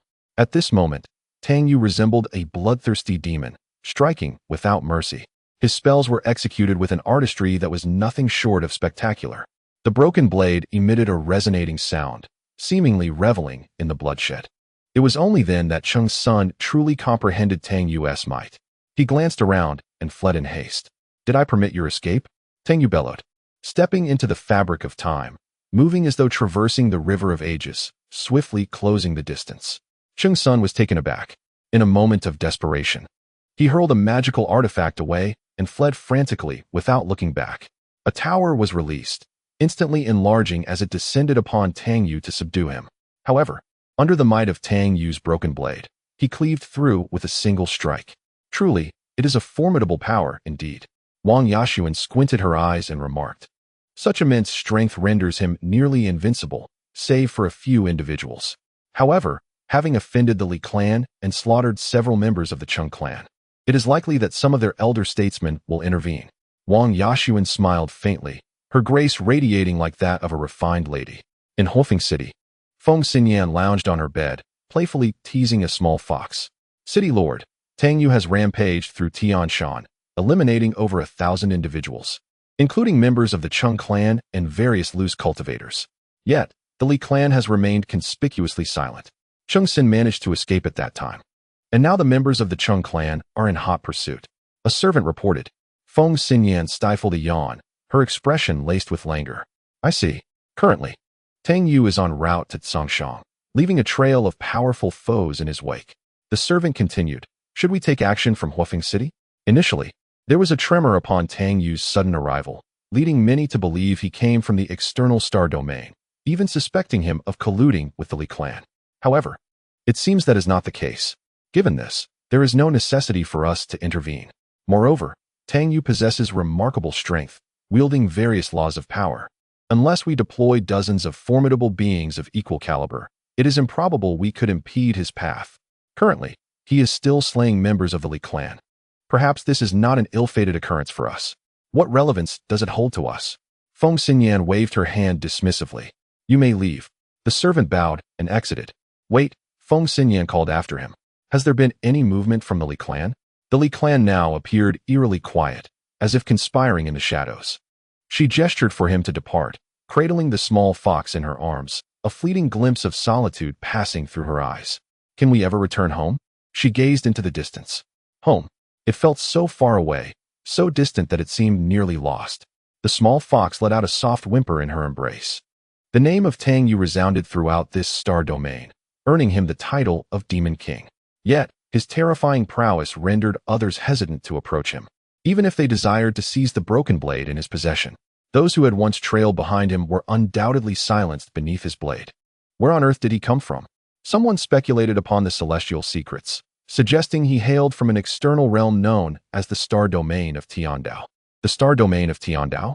I have never heard of it. However, it is evident that having offended the Li clan, his survival may be fleeting. At this moment, Tang Yu had just emerged from yet another brutal conflict, a sea of corpses lying beneath his feet. Father, what is wrong? Xiao Ling inquired curiously. Her words momentarily stunned Tang Yu. What do you mean? He replied. But I feel as though you have become somewhat bloodthirsty, Xiao Ling observed. Tang Yu offered a faint smile. Not at all. They are the ones who deserve death. I do not wish to kill them, yet they seek to take my life. Thus, I have no choice but to vanquish them. Xiao Ling cast a glance at Tang Yu, her laughter ringing like a chime as she lazily ascended into the air. Previously, her father had forbidden her from indulging in such delights. Yet now, what had changed? After all, death was inevitable. Rather than let it go to waste, she might as well indulge, deeming it a form of repurposing. Tang Yu spoke with an impassive expression. Xiao Ling giggled in agreement, exclaiming, Father is right. As she let out a hearty belch, a serene aura enveloped her being. Yet Tang Yu was acutely aware that the current Xiao Ling surpassed even the greatest of sages. His thoughts drifted to the enigmatic woman clad in red, whose beauty was as chilling as it was breathtaking. Xiao Ling was consuming the essence of others. And should her transformation reach completion, would she truly become that woman in red? Would the Xiao Ling he cherished still exist, calling him father with such affection? A sense of loneliness washed over Tang Yu. The only companion by his side was Xiao Ling. What if one day she too were to depart? At that moment, Tang Yu's gaze was abruptly drawn to a striking figure nearby, a man of exquisite grace, adorned with a subtle smile that danced upon his lips. Tang Yu inhaled sharply. Was this individual male or female?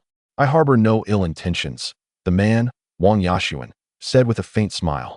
Tang Yu frowned, scrutinizing him. Are you a woman? Wang Yashuan's smile faltered, his fan pointing accusingly at Tang Yu. I abhor being mistaken for a woman. A hermaphrodite?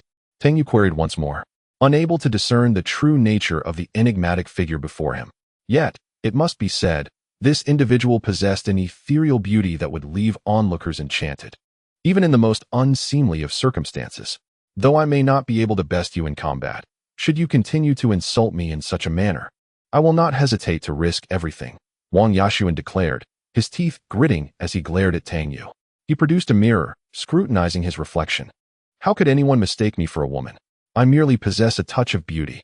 Tang Yu observed the individual preening before the mirror, a smirk tugging at the corners of his mouth. Who are you? What do you seek? Do not be so anxious. I am no match for you, Wang Yashuan replied, one hand playfully toying with his hair as he flashed a smile at Tang Yu, sending a shiver down his spine. Was it possible that those who could not best him had conjured a perverse individual to unsettle him? You mustn't approach, Tang Yu exclaimed, hastily retreating a couple of steps. What do you want? I merely wish to inform you that someone from the Chung clan is coming to hunt you down. This time, several aged and formidable foes are involved, Wang Yashuan said, a grin spreading across his face. But I have faith in you. Take them down. He gave Tang Yu a thumbs up. Are you here merely to spectate? Tang Yu inquired. If so, I shall deal with you first.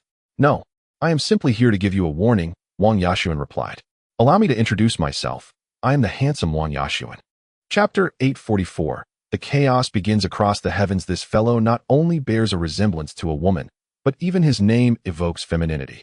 Tang Yu furrowed his brow and gazed at Wang Yaxuan, inquiring, "What exactly do you mean?" Before he could voice his thoughts, this individual had already begun to introduce himself. After completing his self-introduction, Wang Yaxuan stood elegantly, holding a folding fan, seemingly awaiting Tang Yu's admiration upon hearing his illustrious name. However, after a prolonged silence, he was unexpectedly met with the question, "What do you mean?" This left Wang Yaxuan momentarily taken aback, recalling the rumors that this individual hailed from another star domain. Thus, it made sense that he had not heard of his esteemed name. At that moment, Wang Yaxuan felt as though he were playing a lute to a cow, or showing off to a blind man. "I have no particular intentions," he stated somewhat dejectedly. "I merely wanted to inform you that the Chung clan has dispatched numerous formidable warriors to eliminate you. Though your cultivation is impressive, those individuals are despicable and shameless. Do not let them deceive you. After all, I hold a certain admiration for you, especially since you stand against them, which increases my esteem." After listening for a while, Tang Yu snorted, "It seems you are rather unwell. Could this fellow harbor some thoughts towards him?" Thus, he engaged in this meaningless conversation. Contemplating this, Tang Yu scrutinized him closely. This fellow's effeminate demeanor certainly hinted at such inclinations. Under Tang Yu's gaze, Wang Yaxuan continued to maintain his striking pose, blinking before producing some rouge to apply before a bronze mirror. Tang Yu swallowed hard and said, "To be honest, I also hold you in high regard." He intended to clarify the matter with this young man. It was merely a misunderstanding. Therefore, Tang Yu pondered for a moment before stating, "I admit I am handsome and formidable, and it is entirely possible that I may inadvertently stir the hearts of some." Wang Yaxuan looked at him in confusion. "I understand your preferences in this regard. However, I do not align with such inclinations." "Ah, I appreciate your affection, but I am not worthy," Tang Yu chuckled awkwardly. "Moreover, as you know, such matters cannot be forced." Wang Yaxuan pondered briefly, his expression shifting to one of intrigue. "Are you suggesting that I am attracted to men? Is that not the case?" Tang Yu retorted. "You." Wang Yaxuan angrily pointed at him. "I assure you, I am normal, quite normal, and I have several wives. Do not regard me with such doubtful eyes. I shall reiterate, I am a man." Tang Yu chuckled again. "Ah, I see. My apologies. Wait. Do you not wish to know how many elders the Chung clan has sent and their plans to deal with you?" Wang Yaxuan asked. "I do not." Tang Yu mused for a moment before adding, "However, I am curious about the Chung clan's whereabouts and the location of their treasure vault. Do you have a detailed map? I would like a copy. I need to repair the cracks on my broken sword, which requires a considerable amount of rare materials." Wang Yaxuan was taken aback, then burst into laughter. "Are you planning to target the Chung clan's treasure vault? I do not have a map at the moment. Please wait a moment." As she spoke, Wang Yaxuan called out towards the sky, "Uncle Chun." An elderly man appeared silently beside her. Tang Yu remained unperturbed, having sensed his presence long before. The elder, referred to as Uncle Chun, glanced at Tang Yu, a fleeting look of astonishment crossing his eyes. "Do you have a map of the Chun clan? Please provide me with a copy," Wang Yaxuan requested, extending her hand. Suddenly, a map materialized in Uncle Chen's grasp, which he handed to Wang Yaxuan. She stepped forward, while Tang Yu instinctively took a step back, the overpowering scent of perfume overwhelming him. "Here it is, the map of the Chung clan. And the treasure vault is located right here," Wang Yaxuan generously pointed out to Tang Yu. With a disdainful snort, he took the map and turned to leave. This woman was hardly innocent. She bore the demeanor of a spectator eager to watch a fierce contest unfold. As Tang Yu vanished from sight, Wang Yaxuan gently waved her folding fan, remarking, "What an intriguing individual. He is quite dangerous," Uncle Chun replied solemnly. "If I am not mistaken, throughout the recent battles, he has never fought with his full strength." Wang Yaxuan's gaze sharpened. "Are you certain, Uncle Chun? He feels perilous, and he embodies the unity of heaven and man." Uncle Chun spoke gravely. "The unity of heaven and man. Intertwined with the cosmos, he can adapt to his surroundings, positioning himself in the most advantageous manner. Such mastery is rare even in this star realm. Additionally, that small creature upon his shoulder is even more formidable. It seems to conceal boundless magical power within her." A flicker of confusion crossed Uncle Chen's eyes. "Yet, she appears to possess merely the cultivation of a saint. Why does she harbor such immense power? Indeed, this person is rather fascinating," Wang Yaxuan mused, fanning herself lightly. In silence, two figures materialized, an elderly woman and a young girl. as if they had been present all along. Soling, Uncle Chin's expression grew serious as he fixated on the elderly woman. Wang Yashuan chuckled, Soul Granny. I have long heard of your esteemed reputation. Although we met briefly last time, I was unaware that you were the legendary Soul Granny.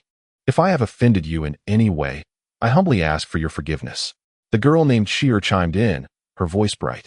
Granny said not to offend that big brother, or you will meet your demise. Rumors spoke of Soul Granny's unparalleled divination skills. Had she foreseen something? Wang Yashuan chuckled lightly. I have indeed heard of your fame, Soul Granny.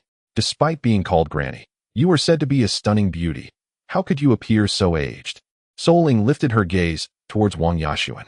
In that instant, it felt as though countless weapons swirled before her, an intense aura of lethal intent enveloping him entirely. Please show mercy, Uncle Chin implored. Soling snorted, and the overwhelming murderous intent dissipated in tandem. Wang Yashuan's complexion turned pale. Realizing the gravity of her words, such a comment about a woman's age before her was akin to courting death. Surely, you have been struck by the backlash of destiny. Which explains your current state, remarked Uncle Chin. Who exactly is Tang Yu? Soling replied. He entered through a door. A door to the myriad realms? Queried Uncle Chin. Soling seemed poised to elaborate, but then diverted the topic. Moreover, the myriad realms are already in chaos. Are you unaware of this? Chapter 845. The door has been knocked upon. That door has shattered?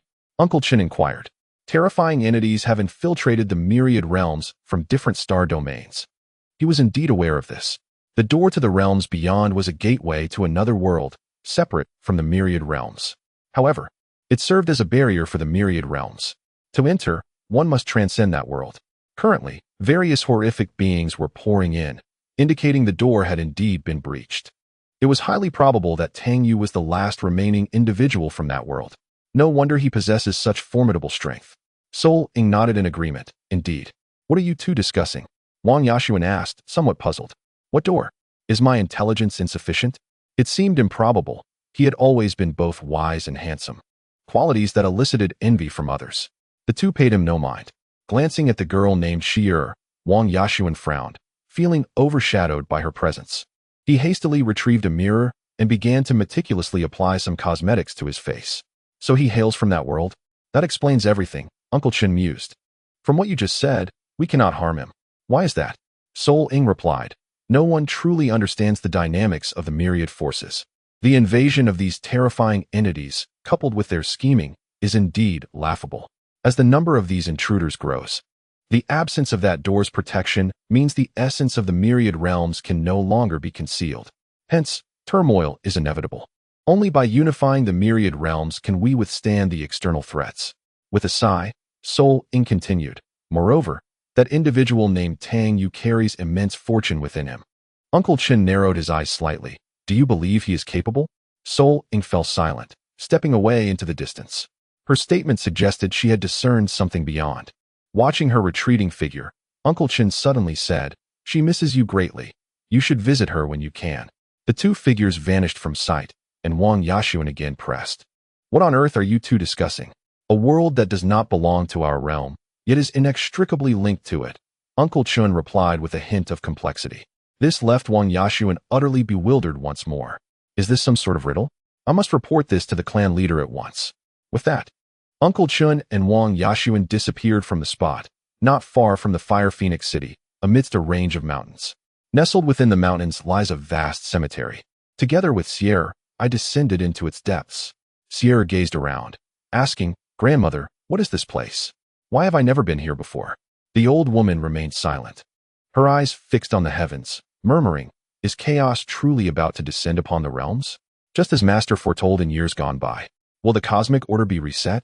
Shaking her head, she turned towards the immense graveyard and declared, This is our burial ground, a resting place for esteemed ancestors, all of whom were illustrious figures renowned across the realms. Her gaze softened with reverence as she surveyed the tombs. Master mentioned that some would return. Will it be you? Soling inquired softly. The Chung clan, having suffered severe losses in their pursuit of Tang Yu, had long been tyrannical in this star domain. Apart from Fire Phoenix City and the Li clan, they were the undisputed rulers. Fire Phoenix City remained aloof from external affairs, merely safeguarding its own interests, while the Li clan acted as their hidden support. Thus, it could be said that they too wielded considerable power in this star domain. Such immense losses had never before occurred. When the news of their casualties broke, particularly with the coveted blades still out of reach, the patriarch of the Chung clan was enraged. He dispatched 5 elders from within the clan to hunt down Tang Yu, who seemed to have vanished without a trace. Unbeknownst to them, Tang Yu was currently within a town under Chung clan's jurisdiction, transformed into a burly man, wandering about with reckless abandon. However, this transformation could only conceal him from those of lesser cultivation. Anyone of equal standing could easily discern his true essence.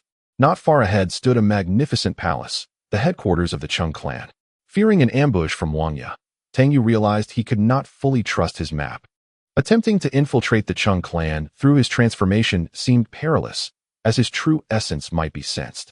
While Tang Yu was uncertain of the Chung clan's true strength, their establishment of power in this star domain indicated that formidable opponents likely resided there, perhaps rivaling his own might. Having recently ascended to the status of a great sage, he believed he could traverse any territory with ease, yet he now perceived his naivety. Suddenly, a smile crossed Tang Yu's face as he stepped aside. Abruptly, he manifested above the Chung clan, bellowing, "Chung clan scoundrels, your father Yu has come to vanquish you." With that, he unleashed a powerful punch. Instantly, a formation materialized outside the palace, shimmering with light, successfully blocking his strike. Nevertheless, the Chung clan was left reeling from the impact. The clan leader's expression turned icy. "How dare they come to our doorstep?" He scoffed, a mix of fury and amusement in his voice. "We hadn't sought you out yet, and you dare to court death?" He, along with several elders from the main hall, charged forth. Tang Yu tilted his head slightly, seemingly unperturbed by their presence. "Are you Tang Yu?" The patriarch of the Chung clan, Chung Yukuan, declared, "I am Chung Yukuan, the leader of the Chung clan. If you surrender your short blade and pay for your cultivation, I shall spare your life." In response, Tang Yu unleashed a curse, accompanied by a formidable punch. A flicker of astonishment flashed in Chung Yukuan's eyes as he hastily summoned his magical power to defend himself, yet his figure wavered despite his efforts. "Is this Tang Yu? My heavens, what an extraordinary individual, daring to confront us. I am truly in awe of him." A murmur of speculation rippled through the crowd below. During this period, Tang Yu's name had already resonated throughout this star realm. Initially, he was wanted by the Fire Phoenix City, followed by a bounty from the Li clan, and soon after, the Chung clan issued a similar decree. It could be said that he had offended the 3 most renowned factions in this star realm. Of course, the bounty from the Fire Phoenix City had long been rescinded, likely in hopes of allowing him to engage with the Li and Chung clans. This would pose no detriment to Fire Phoenix City. In fact, they could utilize Tang Yu to eliminate numerous members of the Li or Chung clans. Chapter 846. The Chung clan's treasury. Thus, the sudden revocation of the bounty by Fire Phoenix City led some to speculate about the underlying motives. With a single strike, Tang Yu bellowed, "Trash! Scum! Your father won't play with you any longer." With that, he turned to depart, harnessing the laws of time, vanishing without a trace in an instant. "Where do you think you're going?" Chung Yukuan, accompanied by several elders, pursued him. The audacity of Tang Yu's intrusion was a blatant affront to the Chung clan's dignity. Should they fail to eliminate Tang Yu, the Chung clan could find themselves the subject of ridicule in this star realm. Chung Yukuan and his companions relentlessly chased after him. However, it seemed that Tang Yu's mastery over the laws of time was somewhat erratic, which allowed Chung Yukuan and the others to keep track of his figure. One elder sensed something amiss. Although he had never engaged Tang Yu in direct combat, he had witnessed through various recording stones that Tang Yu's command over diverse spells and laws was at a remarkable level. Yet, the Tang Yu before them appeared to struggle with the laws of time. Could it be that he had sustained injuries? Such a possibility was not without merit. After days of relentless pursuit and battles, sustaining injuries was only to be expected. "Stop right there," the elder urged, accelerating his pursuit. Moments later, Tang Yu was cornered and forced to land. The surrounding members of the Chung clan glared at him with fury, having lost several elders to his hand. This time, his audacity was unparalleled, brazenly challenging the Chung clan's authority. Such boldness was both reckless and foolish. "You cannot escape," Chung Yukuan scoffed. "I shall leave a fragment of your soul, eternally imprisoned beneath the flames of heaven, ensuring your existence is a living hell." "To hell with you," Tang Yu retorted vehemently, launching a punch and charging forward to engage in battle with them. Meanwhile, beneath the Chung clan's headquarters, a figure emerged. It was none other than Tang Yu, now transformed into the likeness of Cheng Yukuan, descending with a swagger. I pay my respects to the clan leader. The members of the Cheng clan hurriedly bowed in respect, though a sense of bewilderment lingered in their hearts. Wasn't the clan leader pursuing Tang Yu? How could he suddenly return? Tang Yu scoffed, remarking on the unexpected depth of his own cultivation. He then seized an individual, commanding, "Lead me to the clan's treasury. I am injured and require some healing elixirs." "Yes, clan leader," the subordinate replied, guiding Tang Yu toward the treasury. Tang Yu was well aware of the treasury's location from the map Wang Ye had provided him. His insistence on having someone lead him was primarily due to his lack of trust in the effeminate man. It appeared he had not been deceived. Upon reaching the treasury's entrance, Tang Yu gestured for the subordinate to withdraw. Outside the treasury, for individuals of quasi-saint cultivation stood guard. A sly smile crept onto Tang Yu's face as he boldly approached and declared, "Open the door." The guards exchanged glances before slowly parting the entrance. No one could have anticipated such audacity, someone impersonating their clan leader casually striding in. "Excellent," Tang Yu nodded. "You have diligently guarded this place for some time, and I have been contemplating how to reward your service to the Cheng clan." The guards exchanged glances, their faces lighting up with joy, and they promptly knelt, proclaiming, "It is our honor to serve the Cheng clan." "Very well. Afterward, seek me out, and I shall bestow upon you your rewards," Tang Yu stated. "Thank you, clan leader," they replied, their elation evident. With their admiration fueling his confidence, Tang Yu strode into the treasury, which was brimming with a plethora of treasures, rare celestial materials, spiritual pills, and an array of weaponry. All of this now belonged to him. The Cheng clan's foundation was indeed profound, but now it was all at his disposal. Suddenly, a surge of magical energy erupted, shaking the very heavens and earth. People began to gather, murmuring that Tang Yu was engaged in fierce combat with the Cheng clan. It was rumored that he had previously attacked the Cheng clan, only to find himself besieged here. Was this not an act of self-destruction? He was still too young, too impulsive. To any observer, it seemed Tang Yu had fallen into a disadvantage. Yet, he was filled with fighting spirit, unleashing his full magical prowess, seamlessly transitioning between various spells. Indeed, he truly deserved the title of the Demon King of Tang, demonstrating remarkable strength. Around him, voices whispered, however, under the combined assault of Cheng Yukuan and several elders, "It appears he cannot hold on much longer." Boom! A devastating punch burst forth, annihilating one elder on the spot. Yet, Tang Yu too suffered grievous injuries. At that moment, he appeared exceptionally fearsome, his black hair billowing wildly, radiating an overwhelming combat aura. With a reckless fighting style, he engaged in a frenzied battle against the Cheng clan. Cheng Yukuan sensed the terrifying battle intent emanating from Tang Yu, stirring an inexplicable fear within him. Boom! Tang Yu's entire arm was severed. Yet he landed a powerful punch against one of the Cheng clan elders' chests. In the realm of rebirth through severed limbs, the aura of the laws permeated the air. Tang Yu stood atop these very laws, imbued with the essence of battle. Combined with the 9-character fist, he exuded an unparalleled majesty. Those around him watched in trepidation as he faced the onslaught of Cheng Yukuan and several elders, yet he remained unfazed, embodying an invincible war god. Suddenly, a spear materialized in Cheng Yukuan's grasp, piercing through Tang Yu's chest. Nevertheless, he pressed forward against the spear, delivering a powerful punch towards Cheng Yukuan.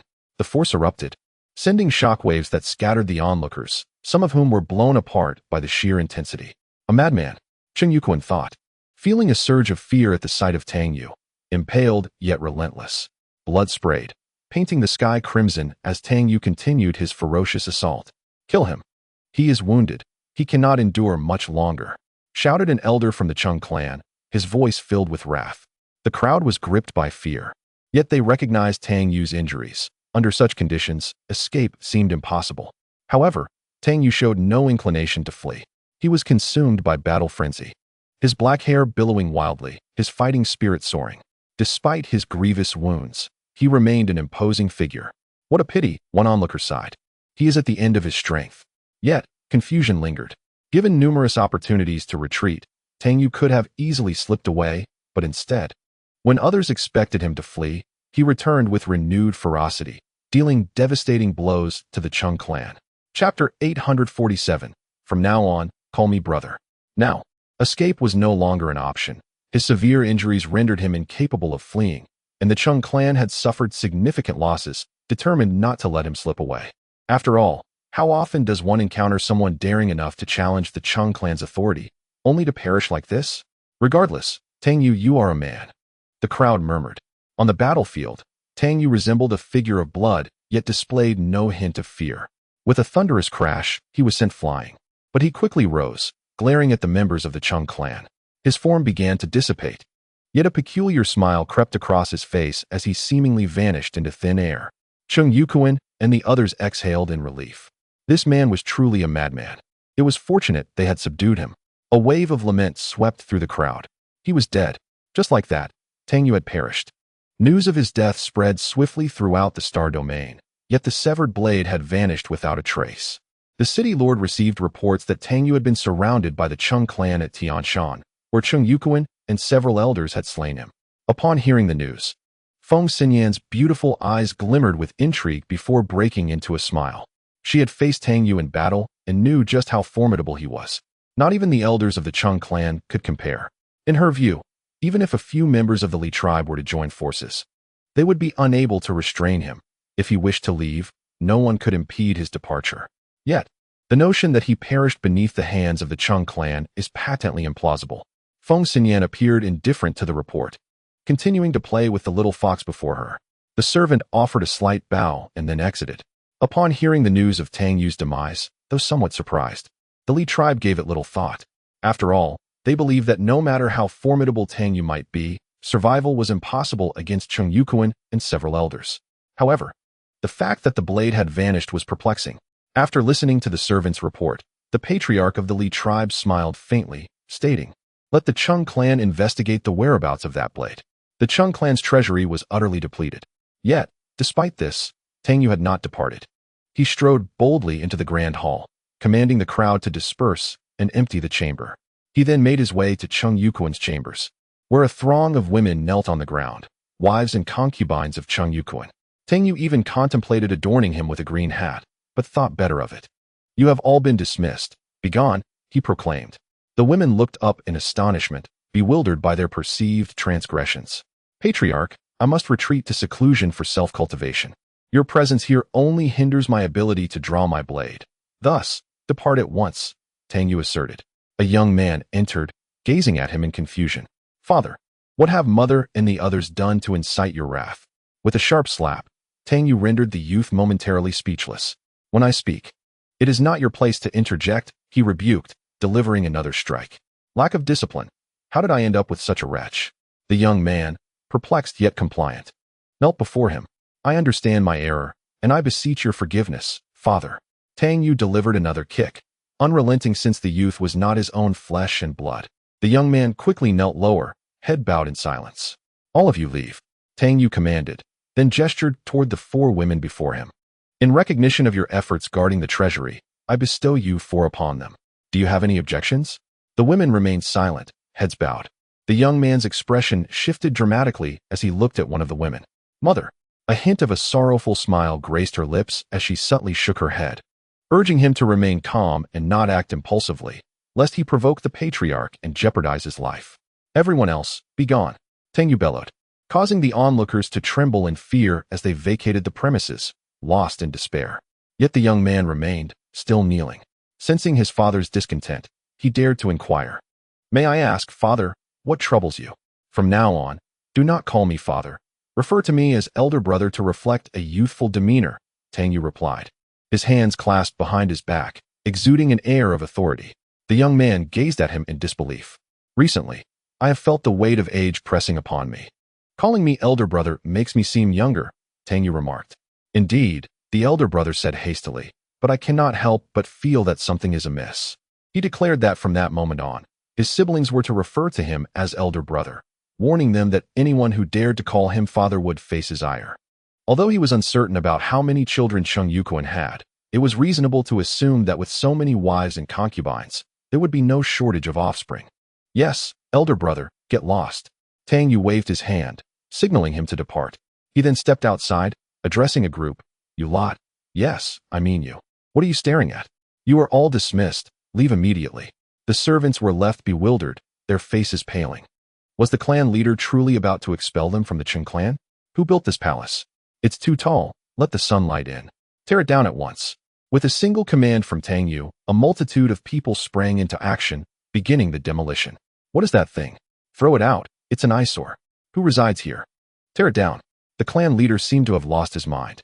The members of the Qing clan fell silent, terrified of uttering a word that might offend the leader. Hadn't many already been expelled from the clan? Even some wives and concubines were hurriedly packing their belongings, preparing to leave. What are you looking at? Get lost. You're dismissed. Orders were dispatched for everyone to assemble. The clan leader was preparing to attack the Li clan. Once we conquer the Li clan, we shall reign supreme in this star domain. What is this? A mere Li clan dares to suppress me? The servants exchanged glances, none daring to move. After all, this was a matter of great consequence. They were reliant on the Li clan, yet here was the leader proposing an attack against them? Such a significant issue should have been discussed in secret, not announced so brazenly. Tang Yu continued his tirade, cursing the Li clan to the 18th generation. What had transpired? What deep-seated enmity existed between the clan leader and the Li clan? Elder brother, dozens of individuals emerged, among them the young man from earlier. Brother, are you truly going to attack the Li clan? It was evident they had come to dissuade their father, yet they could not shake the feeling that something was off about him. However, out of respect for Cheng Yukuan's authority, none dared to speak further. Do I require your counsel for my decisions? Get lost. Tang Yu scoffed, feeling the surge of power dissipate. He decided to withdraw. A bunch of worthless fools. Do not even dare to claim me as your son. It would be an embarrassment. With his hands clasped behind his back, Tang Yu strode out. Chapter 848. The return of Tang Yu. Thus, under the gaze of others, Tang Yu swaggered out. However, after taking a few steps, he paused. Having come here with great effort, he could not simply leave. After a moment's reflection, he turned back and approached a young man, landing a slap across his face. Father, elder brother, why are you hitting me? The young man asked, bewildered, as he covered his face. Do I need a reason to strike you? Tang Yu retorted. Humph. A bunch of useless beings, nothing but a source of shame. Do you not hear me? Get lost. Gather the forces. We shall assault the Li clan. Those who refuse shall be cast out from the Qing clan. Away with you. As I stepped into a chamber, a figure materialized and soared into the distance. Subsequently, Tang Yu exited the room. Meanwhile, the members of the Qing clan remained frozen in place, exchanging glances, uncertain and motionless. They deemed the clan leader's decision to attack the Li clan somewhat hasty. Yet, with several elders absent, they lacked the means to counsel him, leaving them paralyzed in inaction. The peculiar demeanor of their leader did not go unnoticed, but, constrained by Cheng Yukuan's authority, none dared to voice their concerns. Take me to the ancestral grounds. I wish to pay my respects to our ancestors and seek their blessings for a resounding victory over the Li clan, Tang Yu declared. The attendants, hesitant to contradict him, led him towards the ancestral site. Upon arrival, Tang Yu surveyed the area, questioning, who buried this? The feng shui here is unfavorable. Unearth it at once. The attendants stood still, paralyzed by his command. Tang Yu, frustrated, kicked one of them aside, exclaiming, Depart. You are no longer a member of the Qing clan. And what of the rest of you? Do you wish to defy me? A collective gasp echoed among the onlookers. What had come over the clan leader? He was even willing to disturb the ancestral grounds. The attendants exchanged glances, silent, yet began to dig up the tomb. Meanwhile, not far away, onlookers mourned the apparent demise of Tang Yu. They were filled with regret, though many believed it was his own hubris that led to his downfall. He had presumed to challenge the Qing clan's authority, and in doing so, unwittingly bolstered their reputation.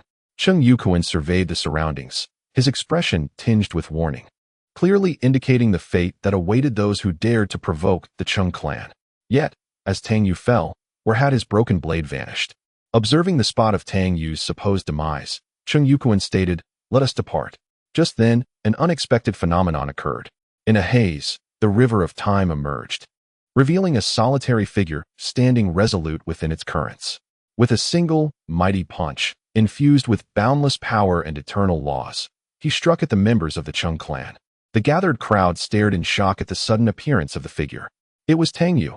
He had not perished after all, but just moments ago, he had been declared dead. How could this be? The Qing clan members were taken aback, hastily retreating, their gazes fixed in fury upon Tang Yu. You are still alive? Cheng Yukuan exclaimed in astonishment. They had suffered the loss of 2 elders, their physical forms shattered, leaving only their spirits adrift. Several other elders bore wounds, and they had believed they had finally quelled this menace. Yet, unexpectedly, when they thought him dead, he had reappeared unscathed. Tang Yu grinned broadly, a radiant smile upon his face. That was merely a manifestation. A manifestation? If such a mere semblance could wield such formidable power, what then was the true extent of Tang Yu's strength? It was common knowledge that a manifestation could hardly exert even half of its original power. Yet, this fraction alone had inflicted significant casualties upon the Chung clan. However, they were unaware that Tang Yu's transformation into the 3 purities, while indeed slightly weaker than his true form, was not significantly so. A mere avatar? The Chung clan, in their arrogance, believed they had vanquished Tang Yu, oblivious to the fact that they had merely faced one of his incarnations. I fought him for 3 days and nights, only to realize in the end that I had contended with but a fraction of his power. The onlookers began to murmur with a hint of derision, their admiration for Tang Yu's might growing ever stronger. Cheng Yuquan's countenance darkened ominously.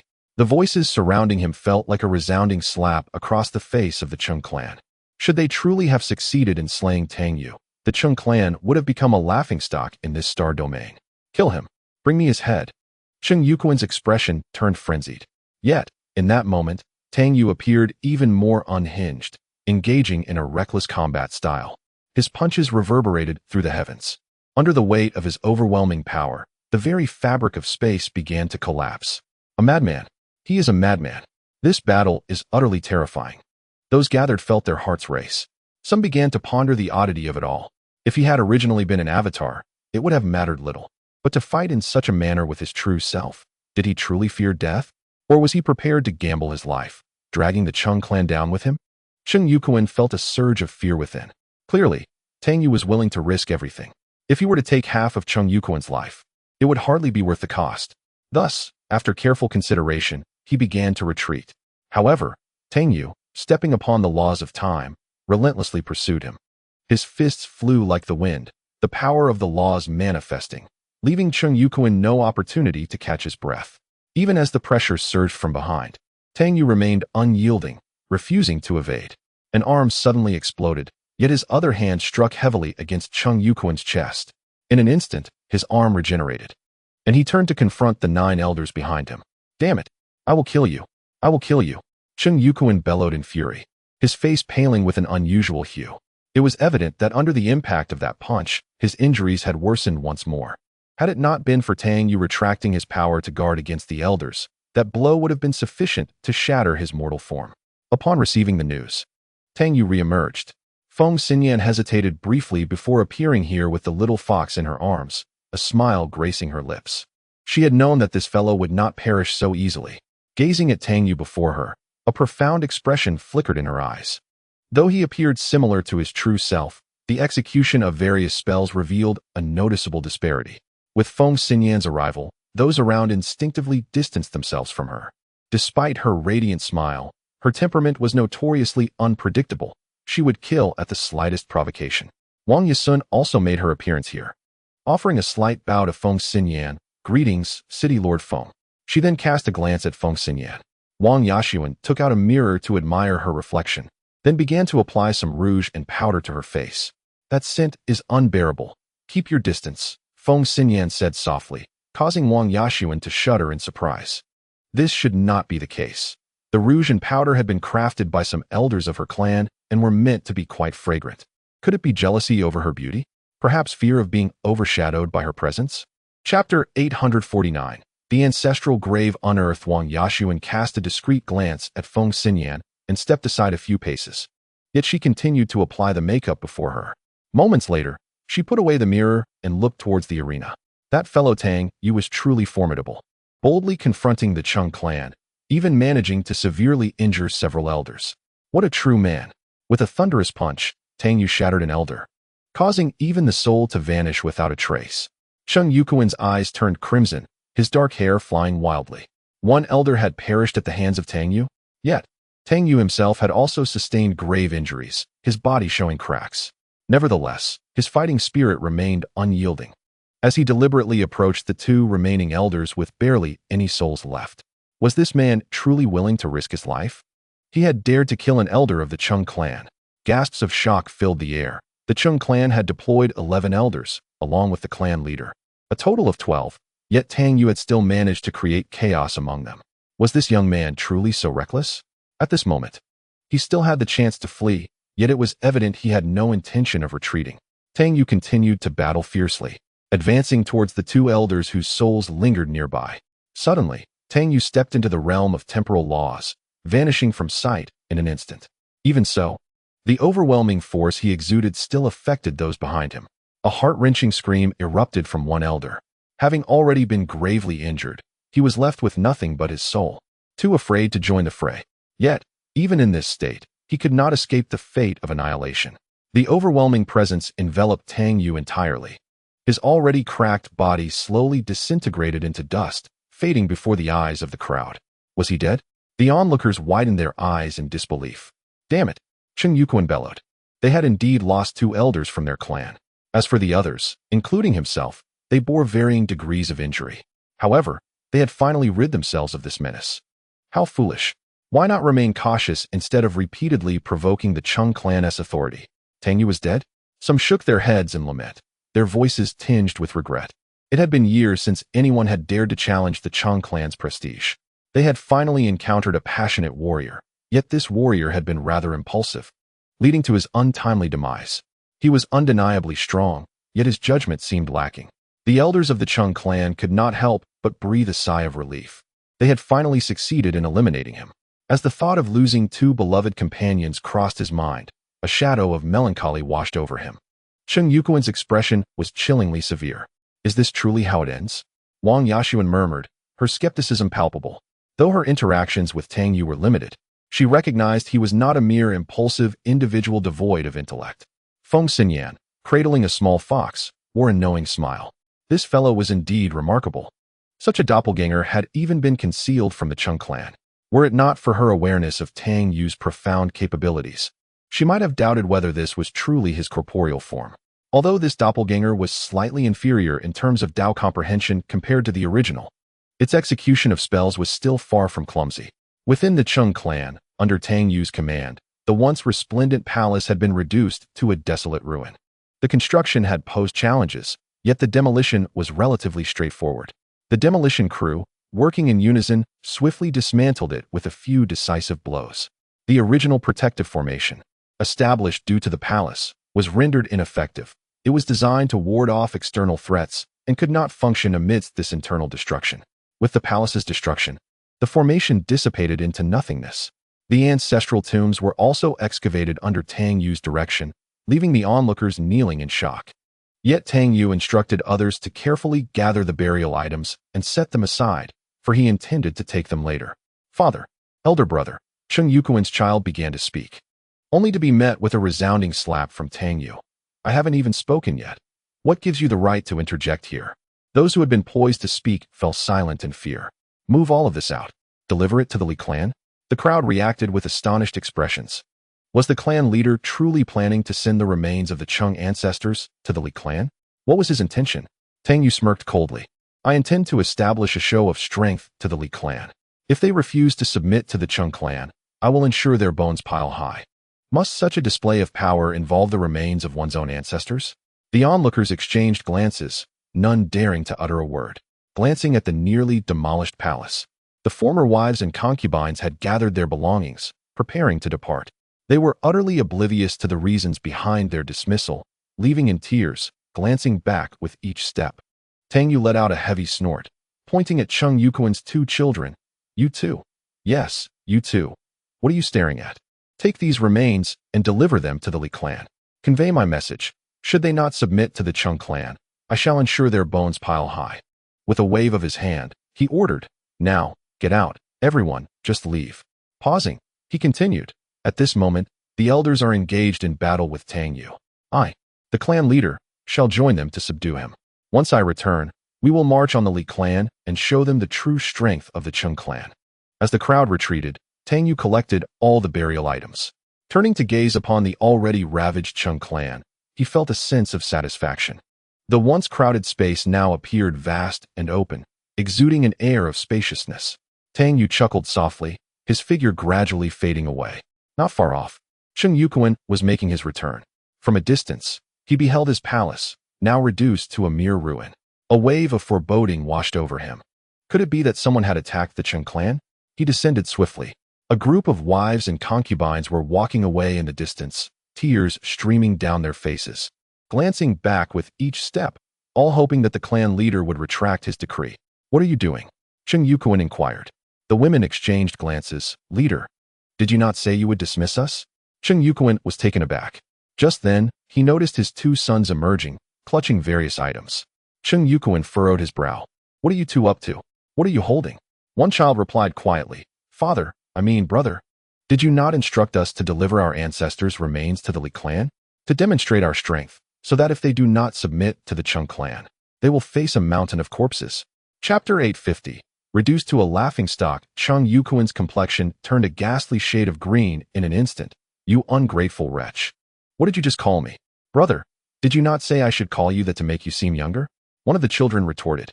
Tang Yu's expression soured further. The ominous premonition deepened. His own women had been cast out from the Chen clan, declared to have been dismissed by him. Yet, his sons dared to address him as brother? This was utterly perplexing. "Get back here!" Tang Yu snapped, hastening toward the Chen clan. The once magnificent palace had been reduced to ruins, and even the ancestral grave had been desecrated. A heart-wrenching roar erupted from Tang Yu's mouth, echoing throughout the town. Instantly, speculation ran rampant as the townsfolk began to wonder what had transpired within the Chen clan. You may not know yet, but it seems the Chen clan has been demolished. Even their ancestral graves have been disturbed. Indeed, the Chen clan has been dismantled, and their treasure vault was not even robbed. Many in the town were spreading the news. Undoubtedly, it was the doing of Tang Yu's doppelganger. My heavens, how could such a fate befall the Chen clan? Who could be responsible? Haha, have you heard? The Chen clan's ancestral graves have been unearthed. The entire town was abuzz with chatter. Within the Chen clan, the already gravely wounded Tang Yu coughed up a mouthful of blood. Those below knelt, trembling in fear, especially the two sons who had just addressed him as brother. They feared their father's wrath would be unleashed upon them. Who did this? Who was responsible? Tang Yu seethed through gritted teeth. The palace had been dismantled, the ancestral graves violated, and the treasure vault plundered. To add insult to injury, he learned that his 4 wives had been bestowed upon the guards who watched over the treasure vault. By the time he returned, those guards had already reveled in their spoils. A grand, humiliating green hat was firmly placed upon his head. As for the outcome, is there even a need to ponder? Those few individuals have all been eliminated by him. The crowd below trembled in fear, none daring to utter a word. No wonder they found the chieftain's behavior peculiar at the time. It turns out he was a mere fraud, yet none of them realized it, blindly following his orders. Tang Yu gazed upon the palace and ancestral tomb, now reduced to ruins, his complexion shifting through shades of blue and red, until he coughed up a mouthful of blood. "Brother, no. Father, you must take care of yourself," one child hastily consoled, hoping to encourage him to safeguard his health. "Get lost." Tang Yu roared like an enraged lion. After a lengthy pause, he regained his composure, though his gaze remained ominously dark. This cannot stand. He must visit the Li clan, for that fraud had already gathered a multitude to assault them, and had even insulted their ancestors. Given the Li clan's capabilities, they would undoubtedly discern that the assailant was not one of their own, especially since he was engaged in a fierce battle with Tang Yu at that time. Yet, he himself did not dare to act. However, he feared that the Li clan might seize the opportunity to eliminate him and his associates, which would spell disaster. With this thought in mind, he hastily instructed his subordinates to expedite the reconstruction of the palace before setting off towards the Li clan. Within the town, discussions erupted. Who could be so audacious as to perpetrate such an act? Many speculated it might be Tang Yu, but the moment the name was mentioned, it was swiftly dismissed by others. After all, Tang Yu was deceased, making it impossible for him to be involved. Some even pondered if the individuals from Huofeng City were behind it. However, upon reflection, the audacity and skill displayed by the perpetrator were unparalleled. Not only had he wreaked havoc upon the Chen clan, but he had also desecrated their ancestral tombs. Such a method of operation was unprecedented across the realms. Hearing the chatter below, Tang Yu nearly lost his balance and fell from the heights. An elderly man among the crowd looked up towards him. Undoubtedly, this was Tang Yu. He had been the one spreading the news all along. The outcome was remarkably effective. The power of rumor is formidable. One spreads to 10, 10 to 100. And soon it escalates beyond control. With a cold smirk inwardly, he vanished from sight, preparing to transform back into Tang Yu and survey the Chung clan once more. This journey to the Li clan would not be undertaken alone. He would be accompanied by several elders. It could be said that the Chung clan was now devoid of leadership, which provided him with ample opportunity to maneuver. The events surrounding the Chung clan rapidly spread throughout the Star Domain, fueled by the populace's gossip. When Feng Xinyan heard the news, she erupted into laughter. What a talent! This is truly a remarkable individual. The reckless manner in which Tang Yu conducted himself had intrigued her. So, this was his ulterior motive. Indeed, he had plundered the Chung clan. How intriguing, truly fascinating. In the Wang family, where Wang Yashuan resided, the news left them momentarily stunned. However, Wang Yashuan was the first to suspect Tang Yu. Father, if my intuition serves me right, this matter must surely be the doing of Tang Yu. Wang Yashuan chuckled softly, but quickly stifled his smile.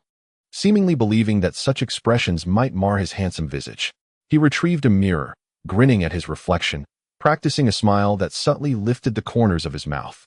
It was essential to perfect this, as a refined smile would complement his youthful beauty. Wang Tian, the head of the Wang family and Wang Yashuan's father, interjected. What leads you to this conclusion? I have heard that Tang Yu has perished in battle. That is utterly impossible, Wang Yashuan asserted with conviction. Although I have only met Tang Yu once, I can assure you he is not one to act so recklessly. He then sniffed, raised his garment to catch a whiff, frowned, and hastened towards the door, instructing, quickly, swiftly, I require a shower. His son's sudden odd behavior had long ceased to astonish Wang Tian. In the Li clan, upon learning of the events within the Chung clan, the chieftain furrowed his brow, as if coming to an understanding. I see, this Tang Yu is rather intriguing. He mused with a sudden light laugh. If such a person could be allied with the Li clan, it would seem a most advantageous choice. I have heard that Tang Yu vehemently insulted our Li clan, one elder whispered.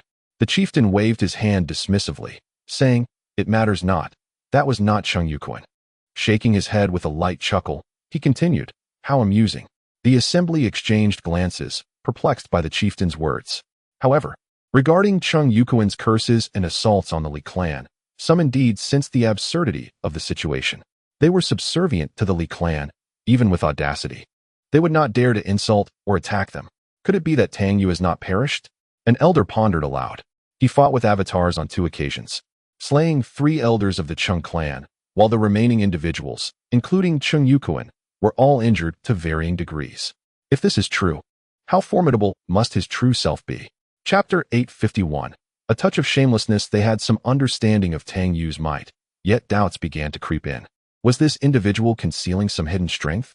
After all, if his avatars were so powerful, he could not simply be at the Chaos Realm. He must possess the essence of the Great Path. As for the strength of his avatars, it must surely be attributed to a certain form of sorcery. The Li clan's chieftain mused softly. Only in this way could everything be reconciled. After all, they had observed each of Tang Yu's battles through the viewing stones, meticulously analyzing his prowess, ultimately concluding that he might very well embody the Great Path. Nevertheless, even so, such a realm seemed to render him unmatched. Save for a few ancient figures within the clan. At the very least, the assembly, including the chieftain, believed that in a one-on-one encounter, they could not subdue Tang Yu, especially considering he wielded multiple laws of power. Should he choose to flee, it would require at least 10 individuals of equivalent rank or more to impede his escape. Chieftain, Tang Yu and others seek an audience, someone announced. The patriarch waved his hand and said, Let them in. Shortly thereafter, Tang Yu entered with several elders, bowing respectfully to the patriarch. Brother Chang, there is no need for excessive courtesy, the patriarch replied with a faint smile. I am already aware of the events that have transpired within the Chung clan and do not attribute them to your actions, so please do not take it to heart. Upon hearing this, Tang Yu let out a silent sigh of relief. The patriarch possesses keen insight. Such occurrences have even affected our friendship. If I discover who is responsible, I shall make them wish they were never born. At that moment, the clan was in the midst of reconstruction. Suddenly, a figure plummeted from the sky, disheveled and evidently injured. Patriarch, what has happened? Quick, someone come. It is the patriarch. Tang Yu trembled as he spoke. It is I, Tang Yu. I was ambushed. Had it not been for the elders by my side, I would surely be dead. But Tang Yu was supposed to have perished at your hands, patriarch. That was merely his avatar. He is so despicable as to deceive us with such trickery. Even the troubles of our Chung clan are of his making. Tang Yu spat with gritted teeth. Instantly, those surrounding him began to curse Tang Yu. Upon hearing their invectives, Tang Yu felt a twinge of discomfort. Curse me all you wish. Soon you shall weep. Father, are you all right? Asked one of Chung Yukuan's anxious sons. I am fine. The injuries are not severe. Tang Yu's complexion gradually shifted from pale to a healthier hue. Observing the patriarch's frail condition, the crowd resumed their vitriolic tirades against Tang Yu. None could have anticipated Tang Yu's audacity to strike back so boldly. Damn Tang Yu. Where is he? I will go and kill him, Chung Yukuan's son declared vehemently. How dare he humiliate us so, especially by addressing my father as brother? Such an affront, can it be borne? My son, you must not, Tang Yu interjected. Tang Yu possesses formidable strength. Even I am no match for him. Should you go, it would be akin to walking into a trap. But must we simply endure such humiliation? Do not rush. Allow me to contemplate this matter, Tang Yu said earnestly. Rest assured, I shall not let Tang Yu escape unscathed. Our Chung clan has dominated this star region for many years, and to face such disgrace is an unparalleled humiliation. If Tang Yu is not eliminated, our clan shall become the laughingstock of this territory. The patriarch's words resonated with the crowd. You speak wisely, father, they echoed in agreement, once again cursing Tang Yu with venomous fervor. Each of them gritted their teeth in indignation. Indeed, Tang Yu's actions were deeply treacherous, raiding their clan's treasury, compelling Chung Yukuan's son to refer to him as brother, and even desecrating their ancestral grave. Such enmity could hardly be reconciled. At that moment, a voice suddenly reached Tang Yu's ears. Young man, moderation is key in all things. You should depart. This voice was so elusive that even Tang Yu, with his cultivation, could not discern its source. In the realm of chaos, to remain oblivious to the source of a voice, one must truly be of a higher realm. He inhaled sharply, astonished. Could there be someone so formidable within the Chung clan? Who are you? Tang Yu mentally inquired. Yet, a curious thought crossed his mind. If this were indeed a member of the Chung clan, why had they not intervened earlier, but chose to speak now? Moreover, the voice seemed to lack vigor. Tang Yu extended his consciousness, probing the surroundings, but after uttering a single phrase, the voice fell silent. He remained ever vigilant, awaiting another utterance from this mysterious figure. However, the silence persisted. Are you merely trying to frighten me, old man? Or are you attempting to explode me? Tang Yu pondered, attempting to provoke a response. Yet, no matter how he taunted, the voice remained mute. Ultimately, Tang Yu arrived at two conclusions. Either this old fellow was truly in a chaotic realm, but had sustained injuries, rendering them unable to show themselves or act, or this individual was simply toying with him. The mere thought of this brought Tang Yu a sense of relief. This old man had startled him so profoundly that he had nearly fled in fright. In a distant, boundless expanse of stars, within a chaotic realm, a figure chuckled lightly. His voice still lacking strength. Clad in tattered armor, which bore numerous scars and was stained with dried blood, he remarked, "This fellow is rather shameless." Nearby stood a woman in white, her garments splattered with crimson, some stains already dry, others freshly acquired. Her long black hair cascaded down her back, and her countenance was serene and cold, yet her eyes betrayed a weariness. How much longer can you endure? The man continued. 300 years, at most. I can withstand for 300 years, the woman replied, her tone icy.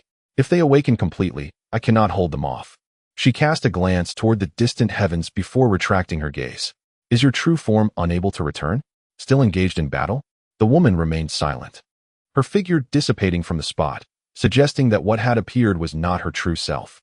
A flicker of sorrow crossed the man's eyes as he gazed into the cosmos, ultimately fixing his sight on Tang Yu. He laughed heartily. Newcomer, I hope you can soon match our pace. We are reaching our limits in this struggle. May this lifetime truly reverse all. With a labored effort, he rose, shouldering a massive hammer, and strode into the distance. Chapter 852. Continuing the ruckus as that voice faded completely, Tang Yu let out a quiet scoff. This individual was indeed just posturing. If that were the case, what was there to fear? Father, what troubles you? Chung Yukuan's son inquired. It's nothing, Tang Yu replied, gritting his teeth. That Tang Yu is truly despicable and shameless. How dare he provoke the dignity of the Chung clan? I shall not let him go unpunished. At this declaration, The members of the Chung clan could not help but nod in agreement, especially the son of Chung Yukuan, who would relish the opportunity to flay Tang Yu alive. How could he endure such humiliation, addressing his own father as big brother? Is this something a person can do? However, Tang Yu's profound cultivation was indeed formidable. With a heavy sigh, Tang Yu remarked, "Our Chung clan has suffered immensely, with several elders having perished at his hands. The enmity is insurmountable. Yet it is impossible for just my father to confront him, particularly now that he is gravely injured. Rest assured, clan leader, should Tang Yu dare to wreak havoc here again, we shall vow to fight to the death." Tang Yu nodded appreciatively. "Excellent. Then I shall first attend to my wounds." With that, he turned and entered a newly constructed chamber nearby, pondering how to lead them in an assault against the Li clan. "You want to pursue me? Let us see how well you fare," he thought. Suddenly, Tang Yu bellowed, "Come forth." Present, clan leader, the servants knelt in reverence. "Dispatch a message. We must leave this place immediately. Matters have escalated gravely." Tang Yu's expression was grave. The servants, taken aback, dared not inquire further upon witnessing the clan leader's serious demeanor. They hurriedly withdrew to relay the orders. Instantly, chaos erupted once more within the Chung clan. Why had the clan leader decided to leave so suddenly? And why take the clan with him? What had transpired with father? "I have just received news that someone from Fire Phoenix City is approaching. Our clan's formation has been dismantled, rendering us incapable of defending against Fire Phoenix City. Therefore, we must temporarily retreat." Tang Yu, assuming Chung Yukuan's identity, muttered in frustration. Cursed Fire Phoenix City. This was indeed a significant matter. Typically, Fire Phoenix City merely defended its territory. Why would they suddenly choose to attack the Chung clan? Had news from the Li clan been leaked? As Chung Yukuan's son, he knew well that the Li clan had summoned numerous allies from other star realms, preparing to seize Fire Phoenix City entirely. The Chung clan had no choice but to follow the Li clan's lead. Was it possible that Fire Phoenix City sought to eliminate the Chung clan at this juncture? Upon reflection, it seemed plausible. "Father, I understand, but if we abandon this place, where can we go?" "To the Li clan. We have always been in the same boat. For now, we must seek refuge with them," Tang Yu replied. "Yes, father." The young man respectfully bowed and turned to prepare for their departure. The impending arrival of Fire Phoenix City was no trivial matter, especially with the elders having fallen to Tang Yu and his father severely injured. If Fire Phoenix City truly intended to come, they would be unable to withstand the onslaught. Chaos reigned throughout the Chung clan. Soon, the clan members hastily gathered their belongings, ready to follow the clan leader to the Li clan to evade the storm. As for Fire Phoenix City, they would not remain arrogant for long. Once others from different star realms arrived, the Li clan would take action. Observing the assembled clan members, Tang Yu nodded. "Time is of the essence. We must depart at once." With that, he led the way, leaving the townsfolk in stunned silence. The Chung clan has mobilized its entire family. What could this possibly signify? Why has the entirety of the Chung clan taken such drastic action? Are they planning to launch an assault on the Li clan? Have you lost your senses? It is common knowledge that both the Chung and Li clans are cut from the same cloth. An attack on the Li clan seems implausible. In my view, an offensive on the Fire Phoenix City might bear greater significance. However, they even bring their women along. What on earth is happening? Even if they were to attack Fire Phoenix City, surely it wouldn't warrant the involvement of the entire clan. The crowd buzzed with speculation, utterly perplexed by the sudden migration of the Chung clan. Meanwhile, within the Li clan, Chung Yukuan was engaged in discussions with the Li clan leader concerning the matter of Fire Phoenix City, completely unaware that his own home had been lost. They were merely awaiting the arrival of outsiders, at which point they could strike at Fire Phoenix City. The Li clan leader smiled faintly and remarked, "The Chaos tribe ought to vanish completely from this realm." As he spoke, his eyes narrowed slightly, glinting with a cold light. "Do they think I am oblivious to the fact that they are remnants of the Chaos tribe? Huh. The entire universe is in search of these remnants." Chung Yukuan chuckled softly, yet no one anticipated that Feng Xinyan had concealed herself so deeply. Were it not for the clan leader, we might remain ignorant of their true identity as remnants of the Chaos tribe. They are the sinners of this realm. They deserve to perish. The Li clan leader spoke softly. "From the moment they erected the statue of Tian Song, I suspected they might indeed be part of the Chaos tribe." "Tian Song?" Chung Yukuan sighed. "What a pity. I have heard that individual was once invincible in both heaven and earth. Yet it is disheartening to think he would betray the heavens and unleash such terrifying entities." "Invincible? Perhaps not," the Li clan leader murmured. If he were still alive, I would relish the opportunity to battle him. He chuckled lightly. In my view, it is merely an exaggeration by later generations. Tian Song himself was likely not so formidable. Cheng Yukuan remarked, with the current turmoil in the realms, what does the clan leader propose we do? The Li clan leader replied with a hint of a smile. This might not be without its opportunities. Only through chaos can we find our chance. Cheng Yukuan gasped, regarding him with newfound respect, astounded by the depth of his ambition. He was evidently unsatisfied with merely this star domain. The realms have descended into chaos, with countless factions vying for power. Perhaps it is time for unification. The Li clan leader gently inquired, what do you think, Brother Cheng? Indeed, I believe your insight is astute, Cheng Yukuan responded. After a pause, he continued, our Cheng clan shall undoubtedly follow the Li clan's lead. Should the Li clan require assistance, we shall offer it without hesitation. Ha, Brother Cheng, you are too modest. We are brothers, after all. There is no need for such formalities. The Li clan leader laughed heartily. It is a rare occasion for you to visit. Let us drink together later. Cheng Yukuan smiled in agreement. That sounds delightful. Just then, a messenger approached, reporting to the clan leader. The members of the Cheng clan are hastily making their way toward us. The Li clan leader turned his gaze toward Cheng Yukuan, who appeared somewhat bewildered. Chapter 853. The reappearance of the woman in red. What is happening? The Cheng clan is approaching us. An inexplicable sense of foreboding surged within him once more. The members of the clan, amidst such a large-scale migration, must have encountered some significant event.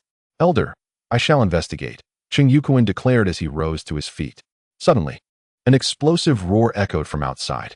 You wretched scoundrels of the Li clan, I have come to vanquish you. Following this, a tremendous crash reverberated, causing the Li clan's palace to tremble. The elder's expression immediately turned icy. The Cheng clan members stood in stunned silence, gazing at Tang Yu, bewildered. What was happening? Wasn't the elder supposed to lead them to safety? Instead, he was cursing the Li clan and launching an attack against them. The onlookers' gazes turned filled with suspicion towards Tang Yu. With a wicked grin, he retorted, I am your father. Saying this, he unleashed another powerful punch towards the Li clan. The crowd nearby was utterly astonished. What was the Cheng clan doing? Were they truly intending to assault the Li clan? That seemed impossible, as they were supposed to be allies. Yet, Cheng Yukuan had already taken action. Confusion enveloped them. Boom, boom. Tang Yu relentlessly struck, targeting the Li clan. However, much like the Cheng clan, the Li clan was shielded by protective formations, which appeared even more formidable. Tang Yu realized that annihilating such a barrier single-handedly was beyond his capabilities unless he could harness the three clears technique. A full-force strike from his three selves would undoubtedly obliterate such formations, but he was yet unable to consolidate that power. Nevertheless, bringing these individuals here had fulfilled his objective. Kill. Eliminate him. The first to react was Cheng Yukuan's son, who was now on the verge of madness, his countenance a terrifying mask of rage. Once again, he had been outwitted by Tang Yu. Who could have imagined such audacity, causing chaos time and again? Tang Yu chuckled, stepping onto the temporal laws, swiftly retreating. Before departing, he delivered another punch to the Li clan, then turned and struck at the Cheng clan as well. This punch sent the Cheng clan members sprawling, resulting in the demise of hundreds under its force. Where do you think you're going? Cheng Yukuan bellowed from within the Li clan, pursuing Tang Yu. Oh, you can't catch me. You can't catch me. Tang Yu called back, his speed augmented by the laws of time, vanishing without a trace in an instant. Cheng Yukuan's face paled, and he promptly spat out a mouthful of blood. Father! Cheng Yukuan's son rushed forward. You worthless fool! Cheng Yukuan struck him with a backhand. In that moment, he resembled an enraged lion, a sight to behold. He spat out 2 more mouthfuls of blood, his entire being trembling with fury. What on earth is happening? Cheng Yukuan roared, his hair a wild tangle. After hearing his servant recount the events, his eyes widened in shock, nearly causing another bout of blood to escape his lips.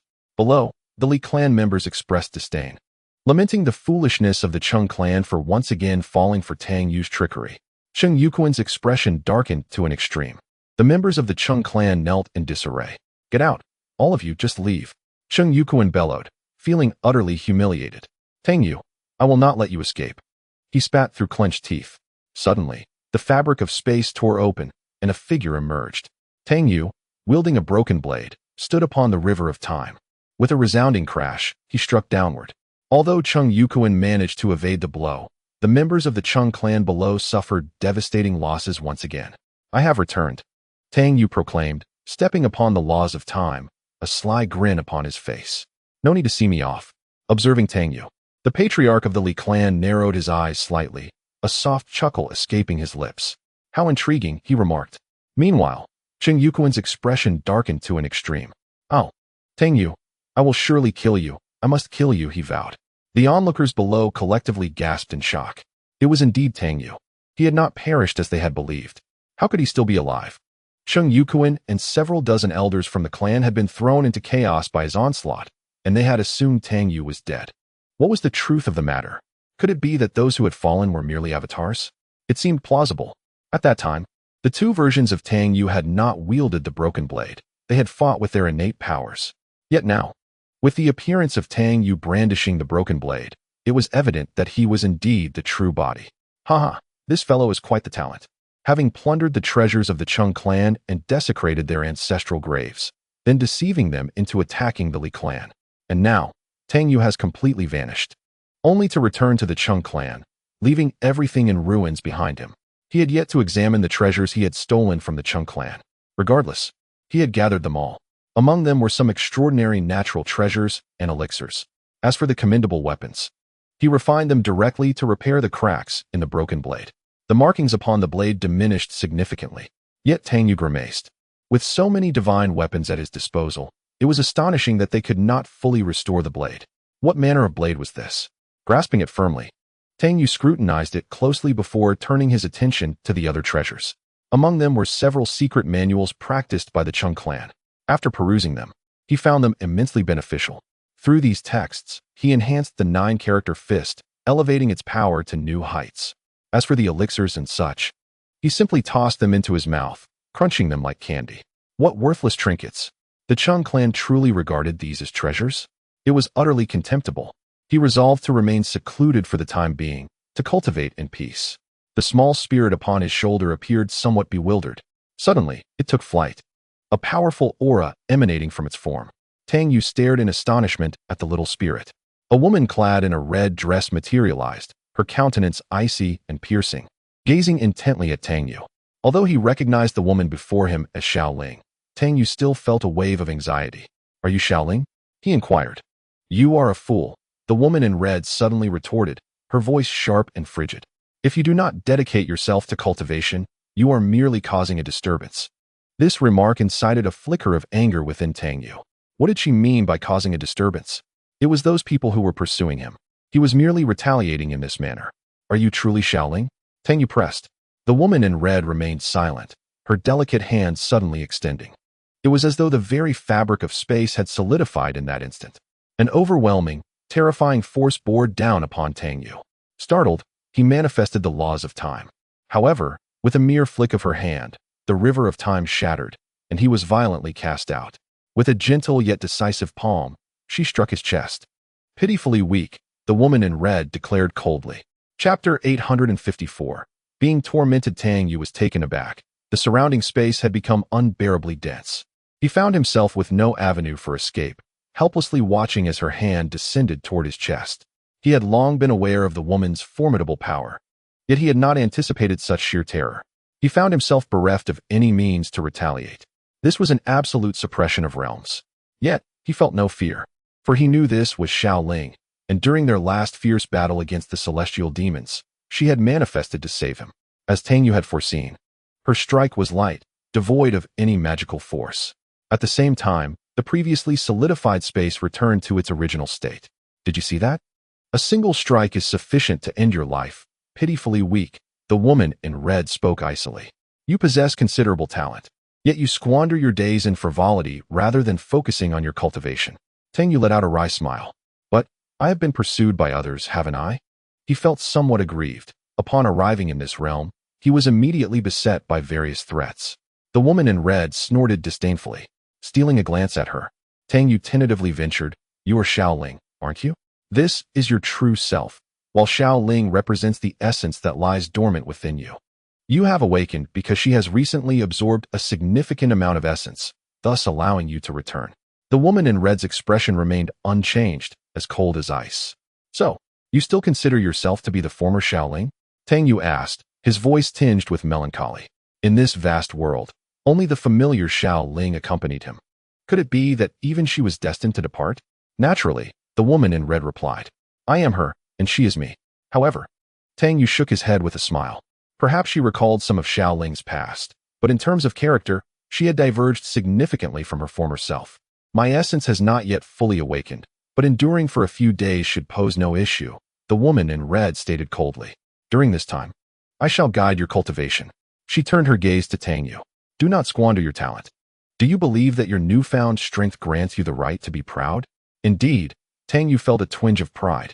It could be said that within the realm of the heavenly Tao, he had taken a significant step forward, and it had indeed instilled a sense of pride within him. Even upon entering the myriad realms, he still believed he could stride through them with impunity. Though pursued by Feng Xinyan and several others at that time, he maintained his freedom of movement. How pitifully weak, the woman in red remarked coldly. Before Tang Yu could respond, she seized him and transported them to an unknown territory. Who dares to disturb me? A voice emanated from beneath the river. The woman in red unleashed a palm strike, causing the river water to surge violently, cascading away into the distance. Amidst the water, a figure emerged, his expression one of sheer astonishment. As the river receded, his form dissipated into nothingness. Tang Yu inhaled sharply. He sensed that this individual was undoubtedly his equal. Yet, he was effortlessly dispatched by the woman in red with a single blow. Casting a cold glance at Tang Yu, she instilled in him a shiver of fear. There is no need for such a fatal strike, he stammered. For the next few days, I shall guide your cultivation, she declared, her tone leaving no room for dissent. The ensuing days were akin to a living nightmare for Tang Yu. While she did assist him with certain spellcasting issues, she relentlessly engaged him in combat. Only in the crucible of life or death scenarios could one transcend their limits. Thus, his physical form was shattered time and again. The woman even suppressed her own cultivation level to match his, yet he remained no match for her. His body endured countless fractures, and on several occasions, his essence was nearly obliterated, leaving his soul gravely wounded. Tang Yu felt as though he were living a fate worse than death. Before he could recover, another battle would ensue, resulting in further bodily destruction. He had lost count of how many times he had been broken, yet he sensed a gradual strengthening of his soul. Useless, pathetically weak, the woman in red remarked coldly. Tang Yu sniffled, his eyes growing moist. But she sent him flying with a kick, his body hurtling far away, shattering several nearby mountains in the process. The Chung clan had been utterly reduced to ruins. When Chung Yukuan returned with his kin and beheld this scene, he nearly collapsed. Tang Yu, I will surely kill you, he roared in fury. The members of the Chung clan exchanged glances, their hatred for Tang Yu intensifying. Yet they could not deny his formidable strength. With his singular might, he had nearly toppled the Chung clan, rendering them a laughingstock in this star domain. Gazing at the wreckage before him, Chung Yukuan took a deep breath. We must rebuild. What other option do we have? The Li clan and the Chung clan both issued orders to hunt down Tang Yu. Yet, it was as if he had vanished from this star domain, leaving no trace behind. However, there were a few older brothers and sisters who, by chance, discovered his whereabouts. However, before they could take any action, a delicate hand descended, shattering the moment. Could it be that Tang Yu had departed from this star domain? Speculation began to swirl. Perhaps he was concealing himself somewhere. This fellow is truly formidable, single-handedly turning the Chung clan upside down. Well done. I have long harbored disdain for those worthless Chung scoundrels. A bunch of worthless beings. Why not eradicate them all? Some continued the search for Tang Yu, while others hesitated. After all, Tang Yu himself was remarkably powerful, and his audacity had wreaked havoc upon the Chung clan, rendering them a laughingstock in this star domain. If his attention were to fall upon one's family, it would likely spell disaster. With a shout, Tang Yu's physical form shattered once more. After a considerable time, he turned to the woman in red and asked, May I rest for a moment? He had lost count of how many times he had been tormented. It was only his robust vitality and mental fortitude that kept him from succumbing to despair. Were it another, they might have resorted to self-destruction.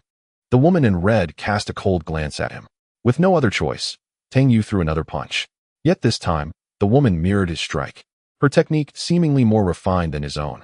Boom. Tang Yu was sent flying once again. Xiaoling, when will you return?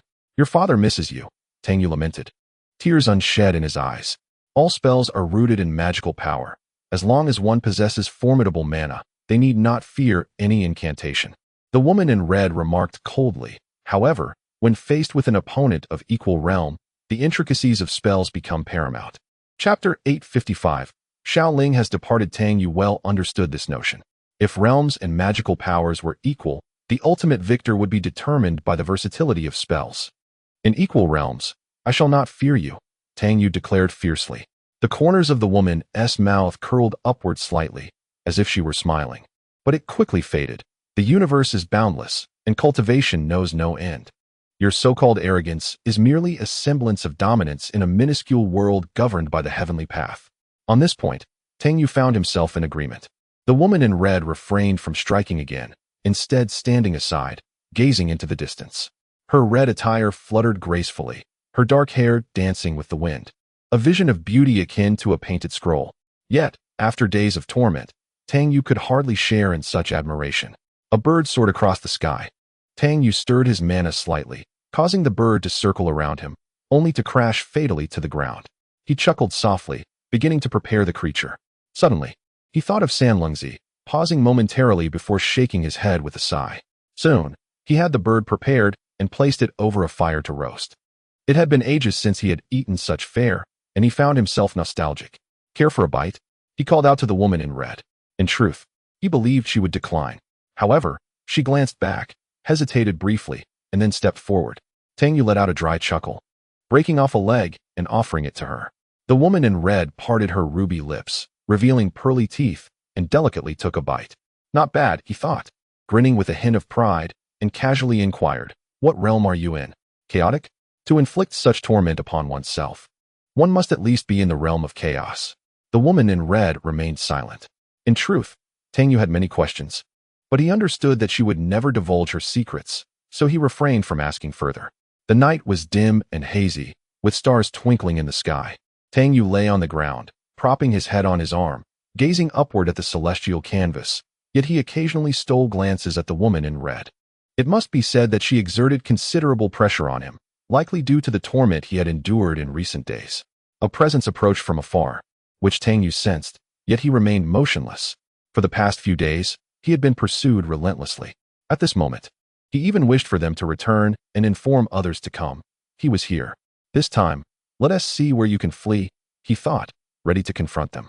Suddenly, the woman in red lightly clapped her delicate palm, and without even turning her head, silence enveloped the world. In that moment, Tang Yu felt an urge to take her and explore the realm of the Li clan, though it was merely a fleeting thought, as he dared not entertain it further. Abruptly, the woman in red raised her hand towards the heavens, tearing apart the very fabric of space. Countless blurred images flickered rapidly, and the river of time trembled violently. A figure emerged within the currents of time, an ethereal woman clad in white. Though her attire was stained with blood, some stains were already dried, while others were freshly applied. The woman stood with her back to them, her flowing hair dancing in the breeze, wielding a long sword. Before her were two shadowy figures. Just a glimpse sent a shiver through Tang Yu's soul, nearly shattering his very essence. What was this? How could such power exist, striking fear into the hearts of onlookers? The woman in white, sword in hand, stepped forward along the river of time. In that fleeting moment, she turned to cast a glance over her shoulder. Her features remained obscured beneath a veil of chaos, save for her luminous, autumn-like eyes that shone brightly. She regarded the woman in red, as if she wished to speak, before shifting her gaze to Tang Yu. With a thunderous crash, the vision vanished entirely. Tang Yu remained frozen in shock, still reeling from the overwhelming experience. Just one glance had nearly unraveled his spirit. Terrifying, what was that? He pondered. The fleeting moment of time presented may well be the past, the woman in red remarked softly. But that woman looked at us. Could she possibly sense our presence? Tang Yu questioned, perplexed. The woman in red replied coldly, perhaps it is the past. Or perhaps it is unfolding in the present. Do you still feel strong, Tang Yu? She gazed at him. To call you an ant would be an overestimation. Tang Yu refrained from countering her words, for the truth resonated all too clearly. Such a terrifying presence, even if merely by its might, is sufficient to obliterate him entirely. Are they in an endless realm, engaged in a great battle? Tang Yu inquired. Perhaps, replied the woman in red, as she spoke of resisting formidable external foes. You shall come to understand in due time. Noticing the woman in red's reluctance to elaborate further, Tang Yu chose to refrain from pressing the matter. At that moment, the woman glanced at him before abruptly turning to depart. Are you leaving? Tang Yu asked, his voice tinged with hesitation. The woman did not look back. Her figure became indistinct, as if she melded into another space, vanishing from Tang Yu's sight. She is gone. Little spirit has departed. I am left all alone. Tang Yu chuckled at the night sky. In a distant starfield, destruction reigned. The remnants bore witness to numerous past conflicts. Only a handful of souls lingered in this star domain. The woman in red materialized here, her icy gaze revealing a flicker of emotion. I have returned, she spoke softly. After countless eons. As she advanced, an array of countless gravestones suddenly emerged before her. The area was enveloped in a formation, seemingly designed to safeguard the slumbering souls from any disturbance. Not far away stood a figure in white. Weak water. She turned her gaze towards the woman in red, a subtle smirk playing on her lips, laced with unspoken sarcasm. You have returned? Huh. The woman in red regarded the gravestones before her. Did you create all of this? Naturally, you have forgotten, but I have not. Weak water retorted with a huff. The woman in red shot her a glance. I have not forgotten either, but truly. Enough of this. Your arrogance in attempting to preserve this realm has only led to what? Weak water scoffed. I detest your self-righteousness. You and Tian Song are both so deluded, resulting in such dire consequences. Your so-called greatness is utterly meaningless. You cannot even protect your own kin? Huh. And what of this realm? It is rife with curses against you, sinners of the heavens. How utterly laughable. The woman in red remained silent. Her gaze fixed on the endless gravestones, a flicker of anguish evident in her eyes. At that moment, Weak water suddenly let out a muffled groan, her complexion paling. Have you been injured? Did you venture to the Great Path Palace? The woman in red observed her closely. Weak water's expression steadied. What concern is it of yours? Chapter 856. The lecherous old man. The woman in red remained silent, her eyes lingering on the infinite gravestones, while Weak water stood quietly beside her. After a prolonged silence, the woman in red cast her a glance and turned to leave. In recent days, the Li and Chung clans have been probing for news of Tang Yu. Yet he seemed to have vanished from this star domain, leaving not a trace. Particularly, the Chung clan, consumed by their hatred for Tang Yu, wished nothing more than to see him suffer. The Chung clan had become a jest in this star realm, leading some of its members to keep their heads down even when venturing out, fearing recognition. Meanwhile, Tang Yu was incessantly refining his own spells, seemingly executing a light and effortless gesture, yet imbued with the essence of the Tao. Upon closer inspection, it appears to mirror the techniques employed by the woman in red. Although engaging in a battle with her is tantamount to seeking torment, she is nonetheless demonstrating various spells, as if rehearsing before Tang Yu. Otherwise, with a mere gesture, she could easily annihilate him. Reflecting on the diverse spells wielded by the woman in red, Tang Yu practiced repeatedly. Surrounding him, several powerful auras emerged, and figures began to materialize. He is here. It is Tang Yu, present before them. With a decisive thrust of his palm, he unleashed a powerful strike. Boom. Several individuals were engulfed by the force of his blow. Yet, Tang Yu furrowed his brow in dissatisfaction. Had the woman in red executed such a move, none would have survived. Damn it. Kill him. Kill him. The crowd shouted as they surged forward. Tang Yu, however, remained unfazed, adeptly weaving through the throng, casting spells with seamless transitions. After a considerable time, he departed, leaving a pungent scent of blood in his wake. To evade pursuit, Tang Yu transformed into a burly, rugged figure, embodying a robust escort with a hefty blade slung over his shoulder. In the distance, it seemed someone had sensed the commotion and approached from various directions. Hey, I ask you, is Tang Yu here? One inquired, casting a glance towards him. Tang Yu squinted, a sly grin spreading across his face. Oh, he has already left. At that moment, others had arrived at the battlefield, gasping in shock. How could so many have perished here? Cursed Tang Yu, engaging in such ruthless slaughter. It is truly unforgivable. He must be eliminated, or nature itself would not tolerate it, someone declared with a fierce tone. Indeed, he must be killed. Nonetheless, some began to glance warily around, apprehensive of Tang Yu's sudden reappearance. They felt emboldened by their numbers, but if it were merely a few of them, they likely would have fled long ago. Yet, some remained anxious. The prospect of pursuing him seemed futile. Given Tang Yu's current strength, aside from a few ancient beings. No one could stand against him in this star domain.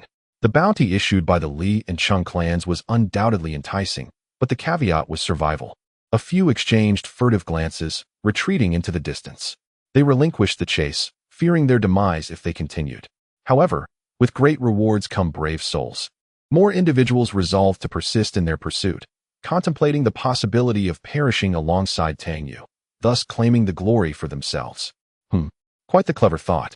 Yet, one must retain dreams, even if they remain unattainable. Tang Yu, with his blade in tow, turned and swaggered away, appearing in a nearby town. Suddenly, a filthy hand seized his clothing. A lecherous old man, grinning with yellowed teeth and malevolent eyes, stared at him. It was the very same man he encountered upon entering the realms of the universe. Originally, the old man intended to sell him into a den of vice, but he was instead met with a golden pearl that he offered in return. However, Tang Yu found himself somewhat perplexed. Was this individual merely mistaking him for someone else? Or had he discerned his true identity? If it were the latter, then this lecherous old fellow was indeed quite unexpected. Who are you? Release me, Tang Yu demanded gruffly, brandishing a large knife menacingly at the old man. The elder bared his teeth, and after a moment's hesitation, he flicked his tongue, seemingly uncomfortable. He then fished out a piece of meat from between his teeth, examined it, and popped it into his mouth. Tang Yu's lips twitched slightly as he took a couple of steps to the side, distancing himself from the man. Are you still pretending? Do you think I don't recognize you? The lecherous old man squinted his small eyes and chuckled. Young lad, you've been making quite a stir lately. At that moment, Tang Yu confirmed that this man had indeed recognized him. However, he found it strange. How could he have identified him? Furthermore, if he could recognize him, his strength must be comparable, allowing him to sense the familiar essence of Tang Yu's true self. Yet, how could someone of such caliber have been so easily outmaneuvered by him? No, it was not merely easy. Rather, the old fellow had tested the potency of a drug or something similar, and upon smelling it, he had collapsed on the spot. You seem to be quite formidable, Tang Yu murmured softly. You, my boy, are the truly remarkable one, the old man replied, his eyes narrowing with a sly grin. You've stirred up quite the commotion and yet dared to venture into the territory of the Li clan. Tang Yu dismissed him with a scoff. You can try. The old man's smile faded. I know I can't intimidate you. He reached out and grabbed Tang Yu's arm. Come, let us find a place to drink. It's on me. The thought of the hand that had just been rummaging through his teeth now on his clothing sent a shiver down Tang Yu's spine. Nevertheless, curiosity about the old man tempered his reluctance. The elder led him directly into the nearby brothel, where the madam greeted him with a smile, indicating that he was indeed a regular patron. The old man, with a lewd grin, embraced the aging madam, touching her inappropriately. 2 jugs of fine wine and a few dishes will suffice, he stated with practiced ease. On the elevated platform ahead, scantily clad women danced, while the crowd below shouted incessantly, tossing golden pearls onto the stage. Undress, hurry up, they clamored. Haha, quicker. I've got plenty of money. A pearl struck a dancer on the forehead, causing her smile to falter momentarily, a flicker of pain crossing her features before she resumed her movements. Not too shabby, is it? The old man took the wine jug, gulping down a couple of swigs before exhaling contentedly. Tang Yu stood astonished, realizing that he had stumbled upon such a place. However, recalling his near fate of being sold into a den of vice upon his arrival, he felt a sense of acceptance wash over him. It seems that the realms beyond the heavenly Tao are far more indulgent, not only featuring brothels, but also establishments for men. Chapter 857. With this name, the old man relished his feast. Occasionally sipping his drink, he cast glances at the stage, his face adorned with a lecherous grin. The woman was new, and how beautiful she was. The old man explained to Tang Yu. The crowd around was still shouting, laughing heartily as they tossed golden pearls onto the stage. The woman's gauzy garments fluttered away, leaving only 2 pieces of close-fitting attire. The patrons within the establishment grew even more exhilarated, their cheers escalating into a frenzy. Glancing briefly, Tang Yu diverted his gaze, merely observing the old man before him. Why are you looking at me? Look at the stage, indeed, quite impressive. The old man remarked, his lewd smile widening. Who exactly are you? Tang Yu inquired. And how did you see through me? The old man, unblinking, continued to gaze at the stage, waving his hand dismissively. Let us not delve into such trivial matters. The woman on stage endured a relentless barrage of golden pearls, yet her smile remained radiant. However, Tang Yu discerned a hint of sorrow within her eyes. Each day, different women were auctioned for the first time, and this one was named Hong Lian. If you fancy her, I can secure her for you shortly. A voice from a nearby table reached Tang Yu's ears. You can't be serious. Why aren't you watching? Yes, quite a sight. The old man chuckled with squinted eyes. Tang Yu scoffed. So? There are different women auctioned off daily. Indeed, is that not normal? The old man replied matter-of-factly. Most of these women have no means of survival, or they hail from once illustrious families that have fallen into ruin. They have no choice but to enter here, where their safety is purportedly protected. Do not be deceived by the nature of this establishment. There are those from the Li clan pulling the strings behind the scenes. Consequently, some women willingly step into this place, yet once they do, they can never leave. Even if someone attempts to redeem them, it is futile. With a lewd chuckle, the old man remarked, this can be seen as a method of survival. Suddenly, he turned serious. For their survival, out of respect for their profession, I believe we should extend a helping hand to rescue these women. The old man shifted the topic. Do you possess any golden pearls? Tang Yu, somewhat speechless, replied, no. What a pity, the old man sighed, though it was unclear what he lamented. At that moment, the woman ceased her dance. An older woman took the stage. Addressing the audience below, I trust you are all familiar with the rules of Wanxiang Tower. I want to elaborate further. With a wave of her hand, several individuals emerged from the side, distributing papers that introduced the auctioned woman to each table. The auction commenced shortly after, a cacophony of voices filling the air. The price swiftly escalated to 800 golden pearls. At that juncture, the lecherous old man pounded the table, exclaiming with vigor, 3,000 golden pearls. He pointed at Tang Yu. He said so. Oh, you. Tang Yu cursed softly. Is there any bid higher than 3,000 golden pearls? The crowd fell into a hush, their gazes fixated on Tang Yu, who was engaged in hushed whispers. If he possessed no wealth, then the enchanting Hong Lian would belong to this young master. As the elder woman brought down the gavel, it was unequivocally clear that Hong Lian was destined for Tang Yu. However, the issue lay not in the currency itself, but rather in Tang Yu's utter lack of it. The lady known as Hong Lian turned her gaze towards him, a hint of a melancholic smile gracing her lips, her face bearing the marks of recent blows from golden pearls. A lecherous old man rose, initiating a round of applause that echoed through the hall, before exclaiming, we have secured the auction. This table is complimentary, as I am treating you all. Allow me to buy you dinner and drinks, at no expense to myself. Yet it is still a treat, is it not? Tang Yu regarded his lewd grin with a burning desire to deliver a punch. At that moment, the old man winked at Tang Yu, saying, enjoy yourself, I shall take my leave. With that, he dashed towards the door and swiftly exited. Young master, please enter the inner hall. A maid approached, beckoning to Tang Yu. He gestured towards the door, stating, I did not bid. It was that old fool who fled.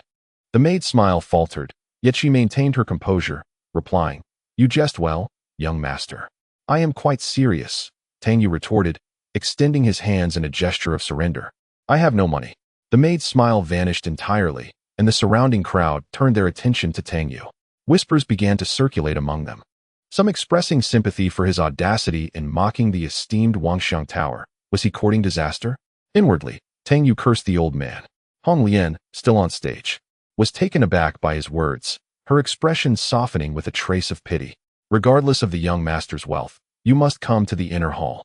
Do not disturb the enjoyment of the other guests here, the maid reiterated, clearly intent on escorting him to the inner sanctum for a collective reprimand. Wanxiang Tower was renowned and possessed considerable power. To be humiliated so publicly was indeed a perilous folly. Tang Yu narrowed his eyes slightly. What if I refuse to go? You jest, young master. No one dares oppose the proposals of Wanxiang Tower. The maid's smile remained, though it grew increasingly frigid. I have heard that you are part of the Li clan's enterprise? Tang Yu continued to inquire. Since you are aware of the Li clan, I trust you also understand their might. I implore you to join us in the inner hall. Do not disrupt the enjoyment of other patrons, for we wish to avoid any unpleasantness with you, she responded softly. The establishment fell into a profound silence, all eyes on Tang Yu, many filled with sympathy. This audacious individual truly dared to mock Wanxiang Tower. His fate seemed bleak. Suddenly, a golden pearl was hurled onto the stage. Hong Lian closed her eyes, bracing herself for the impact of the pearls. Since he cannot produce the money, I bid 800 golden pearls. She is mine. A figure not far away stood up, laughing heartily and already beginning to stride towards the stage. Casting a glance at the maid, Tang Yu offered a faint smile, declaring, "I may lack monetary wealth, but I possess items of collateral."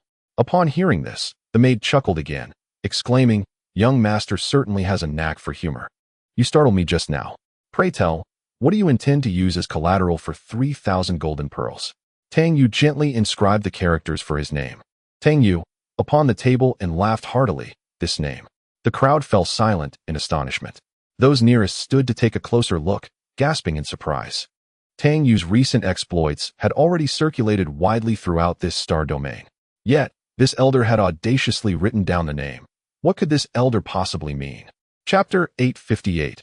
Calling him elder brother, everyone turned their gaze towards Tang Yu, and a profound silence enveloped the surroundings. Just by virtue of that name, Tang Yu continued, "I am aware that you belong to the Li clan, who are still in pursuit of him, and I know his whereabouts." It became clear that he possessed valuable information regarding Tang Yu. Was he truly attempting to barter such knowledge for 3,000 golden pearls? Was this lad not in his right mind? Yet, some individuals within Wangxiang Tower began to ponder the implications, even deliberating whether it was worth the risk. In recent times, both the Li clan and the Cheng clan had suffered significant losses in their pursuit of Tang Yu, particularly the Cheng clan, which had become a subject of ridicule in this star domain. Furthermore, Tang Yu held a weapon coveted by the clan leader of the Li clan. If it were indeed possible to ascertain Tang Yu's location, it might not be an impossible endeavor. If the information you provide is accurate, our Wangxiang Tower could indeed accept it as collateral for 3,000 golden pearls, the maid said, her smile radiant. However, should the information prove inaccurate, it is likely that you will remain here with us. Nevertheless, I have faith that you are a wise individual and would not jest concerning such matters." Tang Yu scoffed. "I am not so foolish." He continued, "He is currently cultivating not far from here at Luofeng Mountain. You need only to verify for yourselves. Young master, please proceed to the inner hall," the maid said, casting a glance at the crimson lotus upon the stage. "Regardless of the veracity of the information, you must visit the inner hall, mustn't you?" The implication was unmistakable. Even if one wished to engage in some activity, it would necessitate a visit to the inner hall. Tang Yu chuckled and followed the maid towards the inner hall, while someone at Wangxiang Tower had already gone to inform the Li clan. In fact, some patrons of Wangxiang Tower could hardly contain themselves, contemplating whether to witness the unfolding drama, as Luofeng Mountain was not far away. Li clan. Upon hearing the report, the clan leader smiled faintly. "In that case, I must trouble the two elders to ascertain whether Tang Yu is indeed present." "Understood, clan leader," replied the two elders as they set forth towards the distant Luofeng Mountain. Luofeng Mountain. At this moment, the atmosphere grew lively, with individuals continuously arriving. Wang Yashuan, holding a folding fan, presented an elegant demeanor. It must be said that Wang Yashuan was exceptionally attractive, possessing a beauty that rendered it difficult to discern whether he was male or female.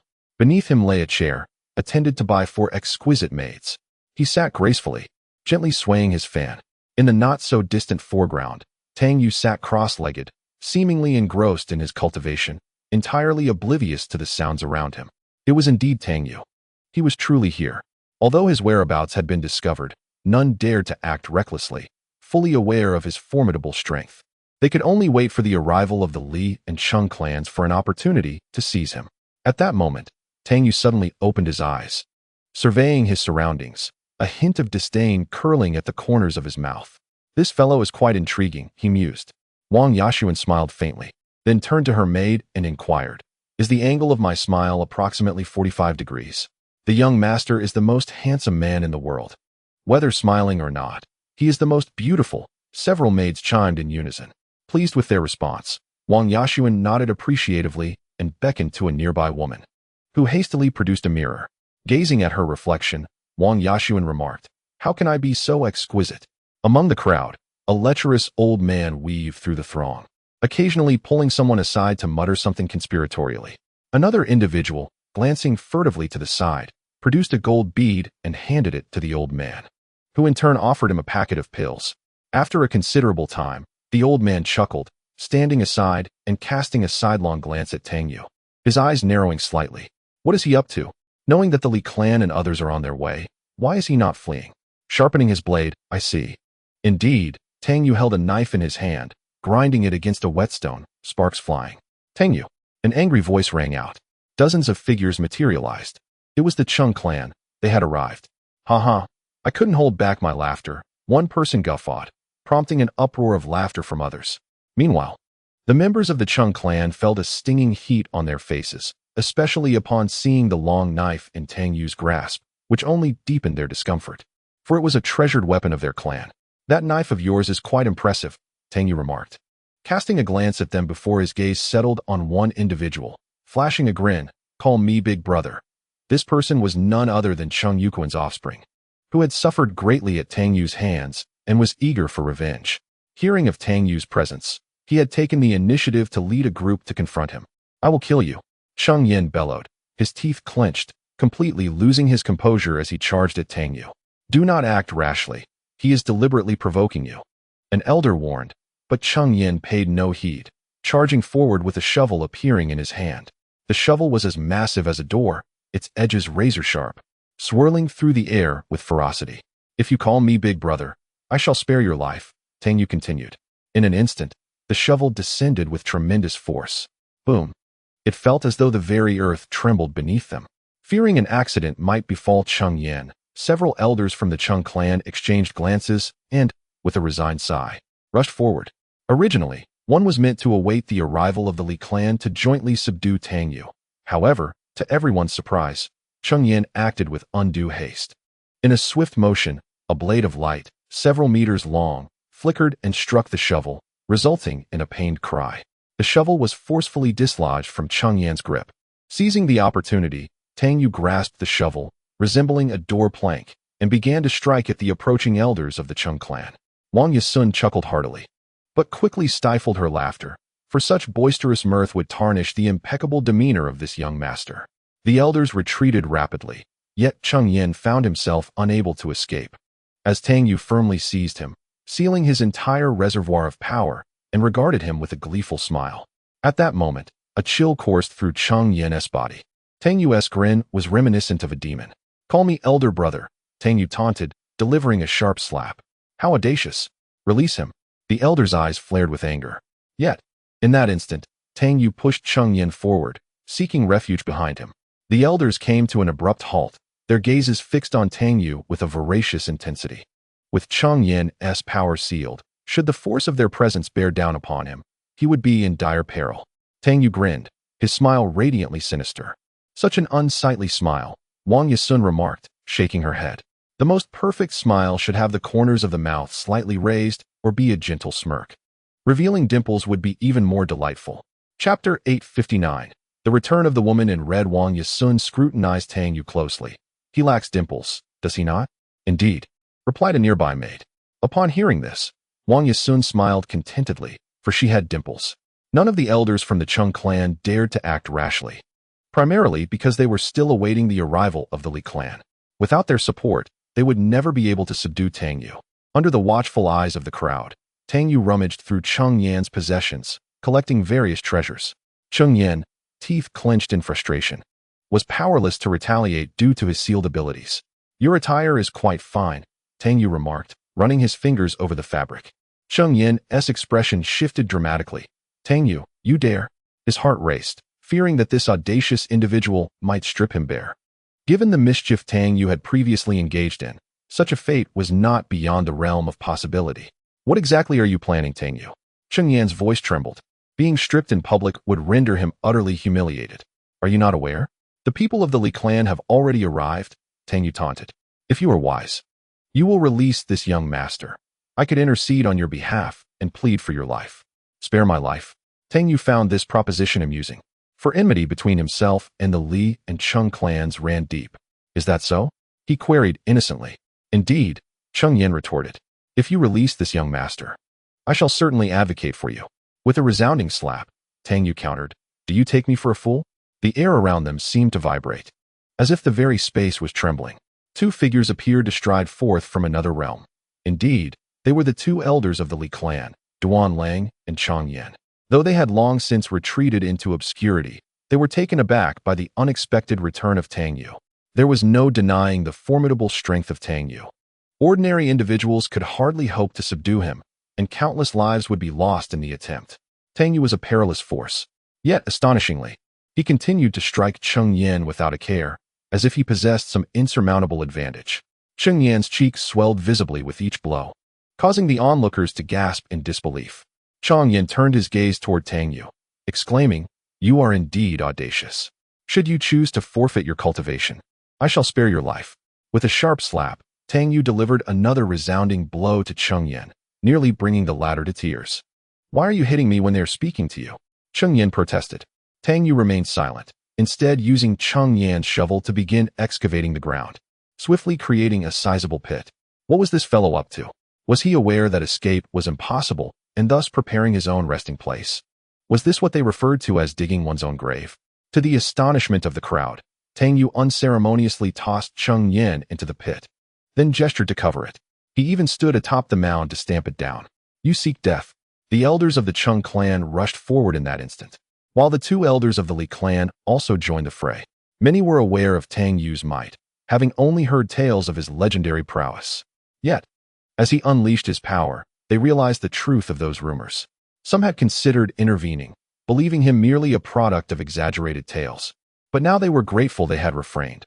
Otherwise, they would likely have met their demise. With the shovel in hand, Tang Yu swung it back and forth, sending one of the Cheng clan's elders flying several dozen miles away. A wolf-toothed club suddenly materialized and struck the elder on the back of his head. Just as he was about to curse, a bag enveloped his head, drawing him inside. The lecherous old man chuckled, lifting the bag in triumph while casting his beady eyes over the battlefield. "You old fool," he mused. At that moment, Tang Yu's voice resonated within the elder's mind. "Boy, do not think I am unaware that this is merely your avatar. Your true self is still enjoying the pleasures at Wangxiang Tower, is it not? How is that young lady treating you?" The old man chuckled lewdly. Boom. The shovel shattered under Cheng Yan's strike, sending Tang Yu staggering back a few steps. The two elderly adversaries matched his level of cultivation, yet Tang Yu remained undaunted, growing more valiant with each exchange. His fists moved like the wind, causing the very space around him to crack and distort. A tremendous aura radiated outward, enveloping the surroundings in swirling dust and splattering blood. The onlookers instinctively took a step back. Wang Ya's four handmaidens hastily sprang into action, attempting to withstand the overwhelming force. Wang Ya, fanning herself with an ornate folding fan, wore her signature smile at the corner of her lips. Spitting disdainfully, 2 globs of saliva splattered onto Wang Yashuan's garments, causing his expression to darken instantaneously. Kill him. In the blink of an eye, Wang Yashuan vanished, only to return moments later, his hair drenched and adorned in a fresh outfit. The man who had just spat was already lifeless. For maidens hurriedly attended to Wang Yashuan, meticulously drying his hair with the utmost gentleness, as if fearing to break a single strand. A dreadful aura began to pervade the atmosphere. Tang Yu found his chest pierced by a long sword, while one of the elders of the Li clan was obliterated by Tang Yu's might. Such formidable strength, amidst the onslaught of so many, continued to carve a path forward, even shattering a Li clan elder into oblivion. In this realm of stars, apart from a select few, it seemed that none remained his match. Covered in blood yet brimming with fighting spirit, Tang Yu's disheveled black hair danced wildly, an overwhelming presence radiating from him into the surroundings. "Damn it, I will surely kill you." Cheng Yan roared in fury. He had garnered fame in this star domain for many years, ultimately aligning himself with the Li clan as an elder, though rarely venturing out. Tales of his illustrious deeds still echoed throughout this realm. Yet now, he found his corporeal form brutally shattered by Tang Yu. The surrounding space rippled as if suddenly cracking open. A crimson figure stepped forth from the fissure. Clad in fiery red, the woman exuded a mesmerizing allure, her icy demeanor rendering her gaze unbearable. With an innate pride that seemed to elevate her above all, even a mere glance felt sacrilegious. The crowd held its breath, captivated by the stunningly beautiful yet chilling presence of the woman. Wang Yashuan sprang to his feet, hastily retrieving a mirror to inspect his own reflection, then comparing it with the striking figure before him in red, seemingly gauging who possessed greater beauty. In the Wangxiang Tower, Tang Yu's true self plummeted from his chair. On the battlefield, the once soaring momentum and fervor of Tang Yu dissipated in an instant. The woman in red fixed her gaze upon Tang Yu, then glanced in the direction of Wangxiang Tower, her voice growing colder, still causing trouble. Chapter 860. Finally, dead. Tang Yu felt a whirlwind of emotions at the sudden appearance of the woman in red. He had thought she had departed, only to be surprised by her return. A sense of dread washed over him as he realized he might yet endure further torment. Far away in Wangxiang Tower, Tang Yu's physical form tumbled from the chair, grimacing. He had initially assumed that the tower would engage in underhanded dealings. Even if the information provided was accurate, he expected to be overwhelmed. He had even formulated plans to rescue the unfortunate maidens from their plight. However, he was taken aback to discover that Wangxiang Tower conducted its business with a remarkable level of integrity. After confirming the information, they had promptly ushered him into a room. And shortly thereafter, a woman named Hong Lian entered, her expression flushed with shyness, seemingly anticipating the forthcoming events. "Allow me to assist you, my lord." Tang Yu waved his hand dismissively, urging patience, yet inwardly he was tormented. The red-clad woman had discovered his antics once again. However, was he not being pursued? There was no alternative. His arrival here had been orchestrated by that insufferable old wretch who had deceived him. Tang Yu felt a fierce desire to rend the lecherous old man to pieces, almost wishing to rush over and trample the elder underfoot. Hong Lian, who had initially extended her hand, paused and scrutinized Tang Yu. At this moment, he still appeared as a hulking figure. His face adorned with a scruffy beard and marred by a prominent scar, exuding an aura of ferocity. "If you were to clean yourself up a bit, you would undoubtedly be a handsome gentleman," Hong Lian remarked with a light chuckle. "Clean up? What nonsense. A handsome gentleman, indeed," Tang Yu retorted. However, he secretly acknowledged that his true form was quite handsome. In terms of appearance, he believed he had always maintained a firm grasp. With a dismissive wave of his hand, he adopted a crude demeanor, spitting out the fruit pit he had been chewing on. "Do you think this current appearance of mine is not handsome?" "That is not what I meant," Hong Lian hastily replied, glancing at him several times. Despite having touched up her makeup, her face still bore the unmistakable signs of redness, a remnant of being struck by Jin Zhu. Tang Yu smirked. "Let us talk about you, my lady. How did you come to this place?" "I'm in a good mood today. I'd love to hear your story." "Is it so strange to be here?" Hong Lian replied calmly. Tang Yu was taken aback and regarded her thoughtfully. "You are right. There is nothing peculiar about it. It is merely a means of survival. Perhaps I have spoken too much." With that, he reclined on the bed, while Hong Lian cast him a curious glance. Suddenly, the atmosphere turned silent as the red-clad woman appeared, all eyes drawn to her. Such a stunningly cold beauty was a rare sight. "Are you one of Tang Yu's companions?" "Young lady, I advise you to step aside, or you shall not find me merciful," Duan Lang warned. The physical body of Chang Yin had been destroyed, and several elders of the Chung clan were gravely injured. Yet, Tang Yu himself had also sustained injuries. Thus, Duan Lang believed that with his strength combined with that of the Chung clan, capturing Tang Yu would be a simple task. However, this woman exuded a peculiar aura that left him perplexed. She was utterly inscrutable. She appeared as an ordinary person, yet the ability to traverse dimensions, as she had clearly indicated, she was anything but ordinary. Duan Lang's expression grew solemn. Not far away, Wang Yashuan held a mirror, constantly gazing at his reflection. Could this fellow have some hidden backing? He pondered. Yet, according to reports, she had abruptly entered from the outside world into the myriad realms. Sighing, he cast a glance at the red-clad woman, then threw the mirror to the ground, stomping on it twice. "What a wretched mirror. It shows me such an unflattering image." The four maidservants bowed their heads, trembling in fear. "Return to the clan elders and inform them to craft a few mirrors for me, using celestial crystal," Wang Yashuan commanded, his gaze still lingering on the red-clad woman. Feeling a twinge of inferiority, he had always believed that his appearance was unmatched, that no man could surpass his handsomeness, nor any woman rival his beauty. Certainly, this is merely his self-perception. I have not acted foolishly, nor have I been reckless. Tang Yu chuckled lightly, acknowledging your return. The pressure in her presence felt overwhelming. Even Tang Yu sensed the tension, primarily due to the inability to prevail. Perhaps this was the fundamental reason. The woman in red responded with a slight acknowledgement, casting her gaze upon Tang Yu, fully aware that this was merely a manifestation. She took a few steps to the side, making way, clearly indicating her reluctance to intervene in this matter. This prompted Duan Lang to breathe a sigh of relief, only to have his expression turn icy. "Kill him. Take him down. He is already injured." Instantly, several elders from the Chung clan surged forward once more. Meanwhile, some individuals outside the fray began to harbor ulterior motives. Indeed, Tang Yu was now wounded. If a confrontation were to ensue, assisting the Li clan was inevitable. Upon this thought, several individuals simultaneously took action. Tang Yu fought fiercely, recklessly throwing himself into the fray.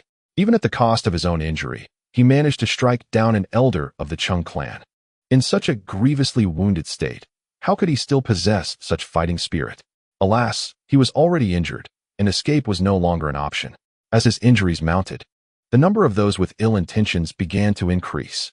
Originally, some onlookers exchanged glances and joined the fray, eager to assist the Li clan in subduing Tang Yu, thereby ingratiating themselves with the Li clan, or at the very least, securing a favor.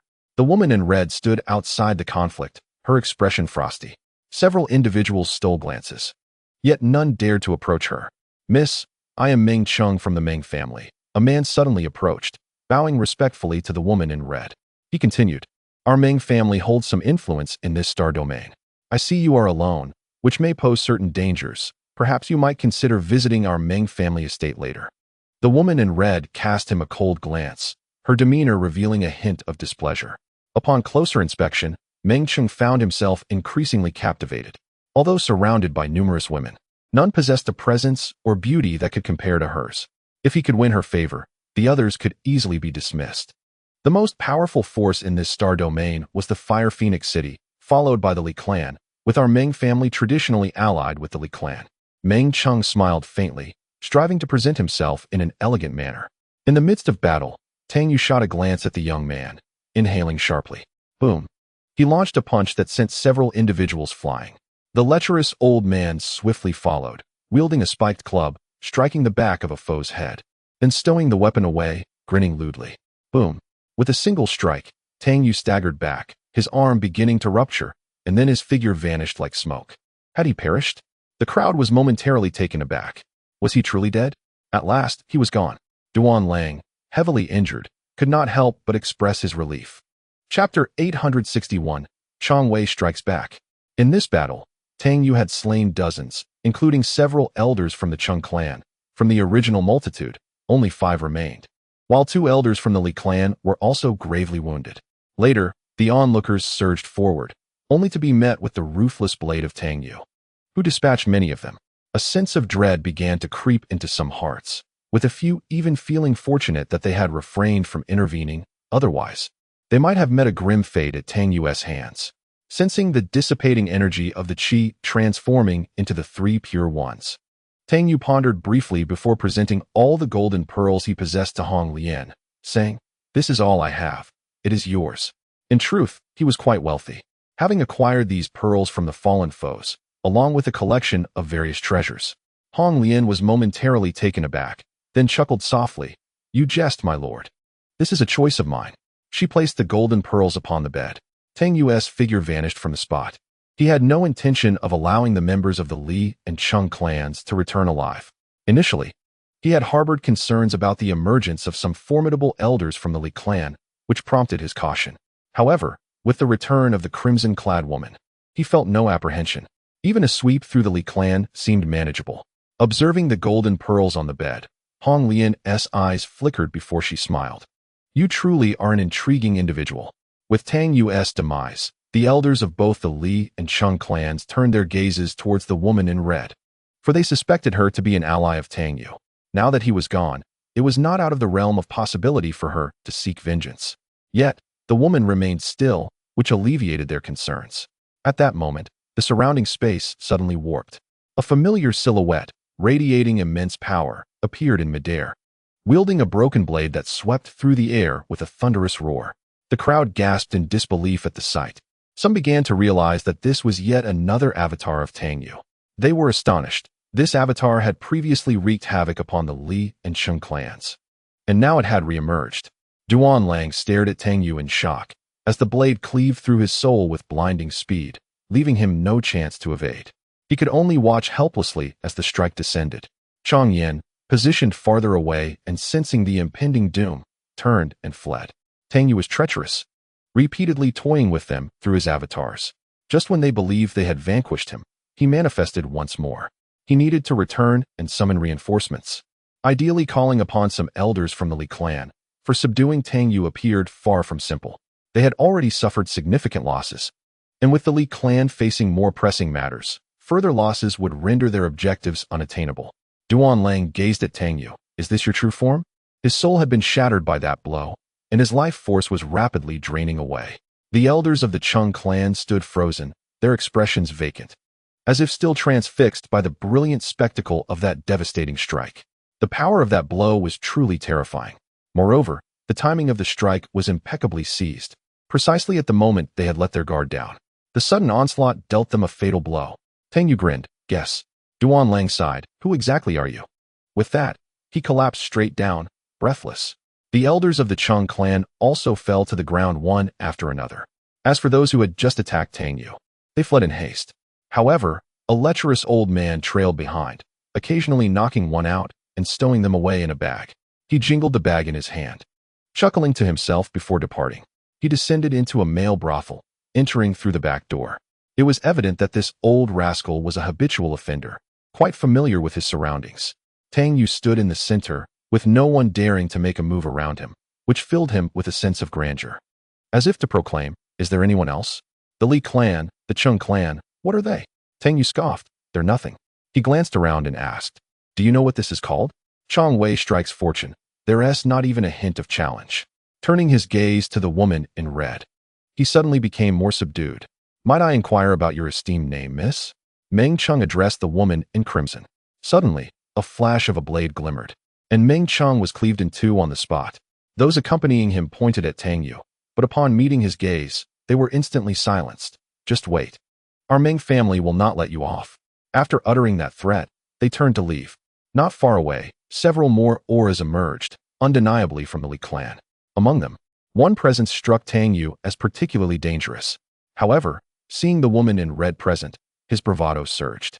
He looked skyward and roared, Li clan, no matter how many come, I shall slay them all. Today, I await you here. Such audacity was staggering.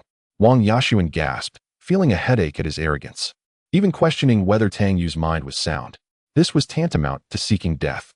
Everyone knew of his might, yet was he truly so reckless? The depth of the Li clan was something he could not comprehend. Had he lost his mind, daring to confront the Li clan alone? He had already done so, and not just against the Li clan, but also the Chung clan. Brothers, my admiration for you is as boundless as the flowing rivers. Though somewhat foolish, one could not deny his strength. Yet, it puzzled me how he had cultivated to such a level with his intellect unscathed. Approaching the woman in red, Tang Yu smiled broadly. She coldly remarked, you are being foolish again. Meeting her icy gaze, Tang Yu lowered his head, becoming obedient. Suddenly, a figure emerged. A small white fox perched on her shoulder. With a thud, she descended and kicked Wang Yashuan out of the way. Wang Yashuan, who had been applying rouge, was caught off guard and ended up with a face full of it, squinting in surprise. Young master. A maid rushed forward to assist Wang Yashuan, but he quickly covered his face with his clothing. It is evident that at this moment, his countenance was somewhat inappropriate, a sight he wished to shield from others as he sought to preserve his handsome image. With a fierce glare, he caught sight of Feng Xinyan, prompting Wang Yashuan to sniffle, jealousy, jealousy of my beauty. Having uttered these words, she turned and fled. Feng Xinyan gazed unblinkingly at the woman in red, her voice trembling as she stammered, You. The woman in red reached out to caress her face, a soft sigh escaping her lips. You have grown. Chapter 862. Do not disappoint me. As she stared at the woman in red, tears streamed down Feng Xinyan's cheeks in an instant. Her voice choked with emotion. Yes, I have grown, for you are no longer here. The onlookers stared in astonishment at Feng Xinyan, then glanced at the woman in red. Feng Xinyan, the lord of Fire Phoenix City, renowned for her ruthless and capricious nature. Though her countenance often bore an enchanting smile, radiant and alluring, those familiar with her knew that the brighter her smile, the more terrifying she became. Yet at this moment, she wept. Who could this woman in red possibly be? Tang Yu blinked, realizing that the woman in red and Feng Xinyan surely shared a connection. Moreover, there existed a statue of Tian Song in Fire Phoenix City. It was plausible that they were acquainted, and the woman in red likely held a profound bond with Tian Song. Where have you gone? I can no longer find you. My kin are lost, and I cannot protect them. Feng Xinyan spoke through her sobs. I have missed you all these years. A hint of sorrow glimmered in the eyes of the woman in red as she softly replied, "We have gone to a far, far place." She gently touched Feng Xinyan's face, murmuring, "You have suffered, yet one must endure trials to grow." Nearby, several powerful presences drew closer. Tang Yu subtly inched closer to the woman in red. At that moment, she let out a soft huff, striking out with her palm, as if summoning the tumult of endless years, freezing the very space around them, twisting reality itself. Ultimately, all present were engulfed by the might of her palm, including those surrounding them. Tang Yu was taken aback, drawing in a sharp breath. This palm confined space, shattering the approaching Li clan and obliterating those nearby under the weight of her power. Remarkably, the surrounding trees bore no trace of disturbance. Tang Yu questioned his own capabilities, realizing he fell far short compared to the woman in red. It was no wonder she deemed herself a waste. At this moment, Tang Yu felt a wave of despondency wash over him. "I do not wish to grow up. If it were possible, I would wish for your return, simply to be by your side." Feng Xinyan's voice trembled. The woman in red replied, "No one can protect another forever. Ultimately, one must learn to grow and confront all that lies ahead." Feng Xinyan lowered her head, tears falling as she quietly sobbed. "Whether it be I or anyone else, we will take solace in the fact that you have matured." The woman in red looked at Feng Xinyan, her eyes hinting at a fleeting smile of reassurance. After a moment, she said, "I have matters to attend to. Take care of yourself." Feng Xinyan lifted her gaze towards her. In a swift motion, the woman in red grasped Tang Yu and vanished without a trace. "Where have you gone? Why did you not tell me?" Feng Xinyan murmured, "I am weary." Yet, she also felt a flicker of joy. Throughout the endless years of their disappearance, many had speculated that they might have perished in the boundless realms beyond. At this moment, she once again beheld the woman in red. She was alive. Perhaps they all still lived. This was the most splendid news. Hastening towards the city of Fire Phoenix, she resolved to inform several elders of this revelation. Surely, they would share in her joy. What? Alive? Splendid, splendid. I always believed she would survive. Perhaps they all would. The elders were instantly stirred, tears glistening in their eyes. Then, Feng Xinyan's thoughts turned to Tang Yu. It seemed he shared a profound connection with the woman in red.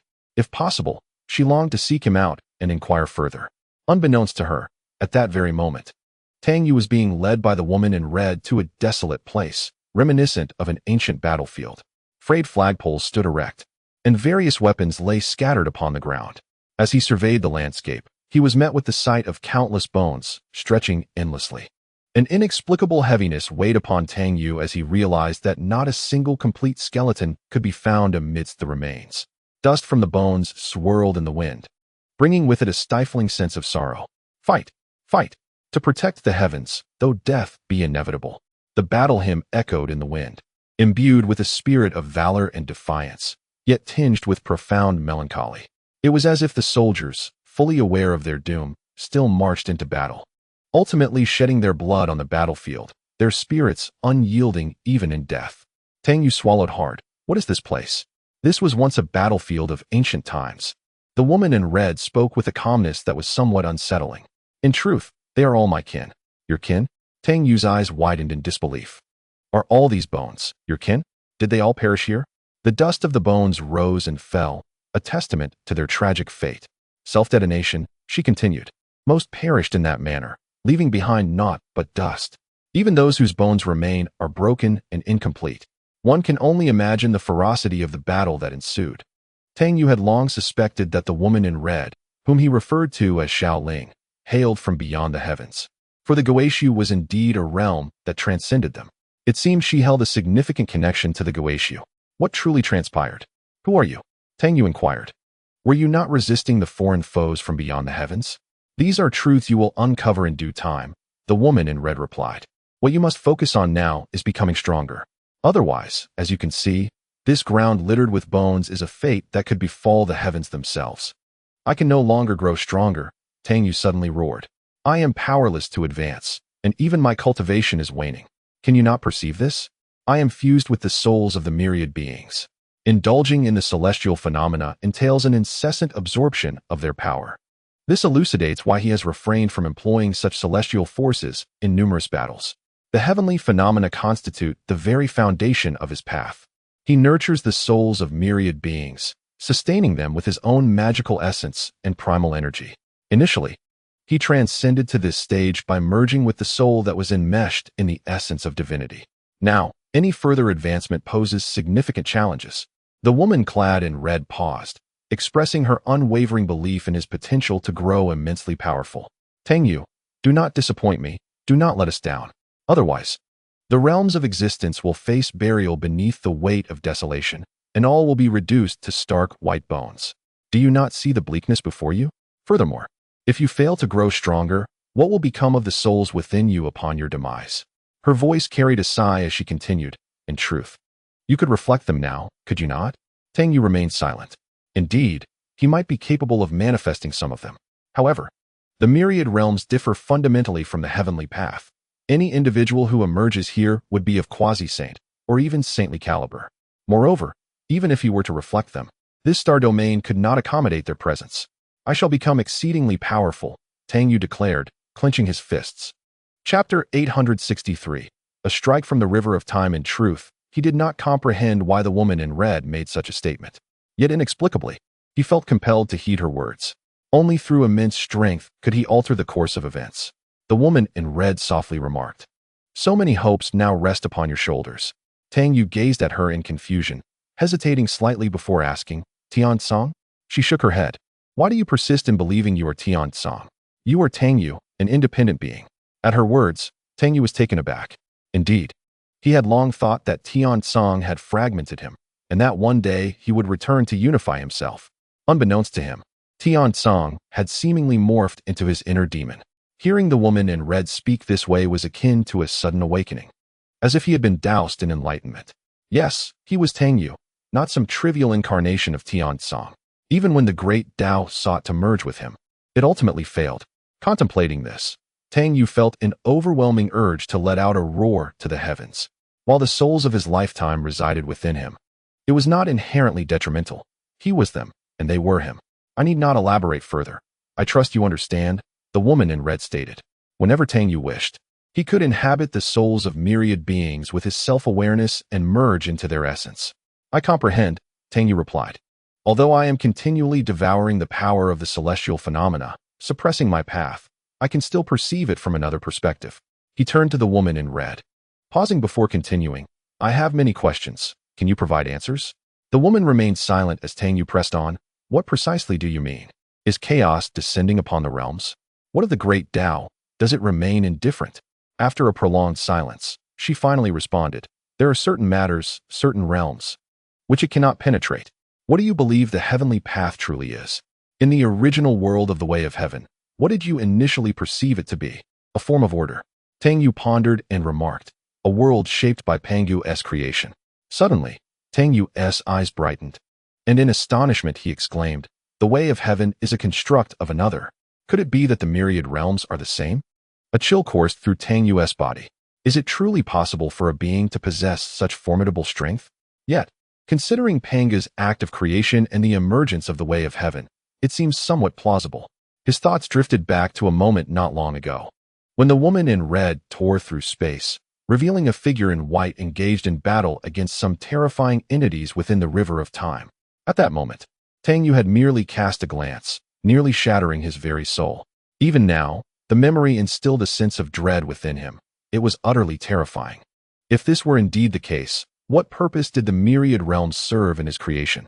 And the woman in white, was she fighting to protect these realms? Tang Yu's mind was in turmoil, overwhelmed with questions. In the serene and prosperous times, how many souls toiled in silence, unseen in the vast expanse of the realms? The voice of the woman in red grew somber. Grow stronger, for only through strength can you uncover the truth of it all. Tang Yu met her gaze and nodded earnestly. Yes, I shall grow stronger, exceedingly so, strong enough to alter everything, to overturn the cosmos, to disrupt the balance of yin and yang. I shall undoubtedly achieve this. The woman in red smiled with approval. Her originally cold and beautiful visage became even more enchanting with that smile, rendering her almost ethereal. Suddenly, the surrounding space trembled. A river of time surged chaotically forth. Tang Yu felt an instant chill envelop him. The woman in red let out a sharp cry, striking the river of time with her palm. A long spear manifested within the flow of time, hurtling towards them at great speed. The woman in red stifled a groan. Tang Yu stood frozen, his body beginning to crack under the immense pressure of the force. The spear loomed closer, targeting his brow. A piercing cry echoed throughout the river of time. In the haze, a figure clad in white emerged. She stood upon the currents of time, reversing its flow, shattering the temporal river. The spear was diverted by this woman in white. The entire river of time began to collapse. She cast a glance back before her figure dissipated, and the river of time faded entirely. In that moment, Tang Yu's corporeal form shattered. The spear, emerging from the river of time, nearly pierced his very soul. The woman in red bore a pallor on her face and let out a soft grunt. "What is happening?"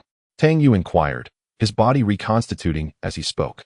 "There are those within the river of time who seek to slay you," the woman in red replied. "Why?" Tang Yu asked in confusion.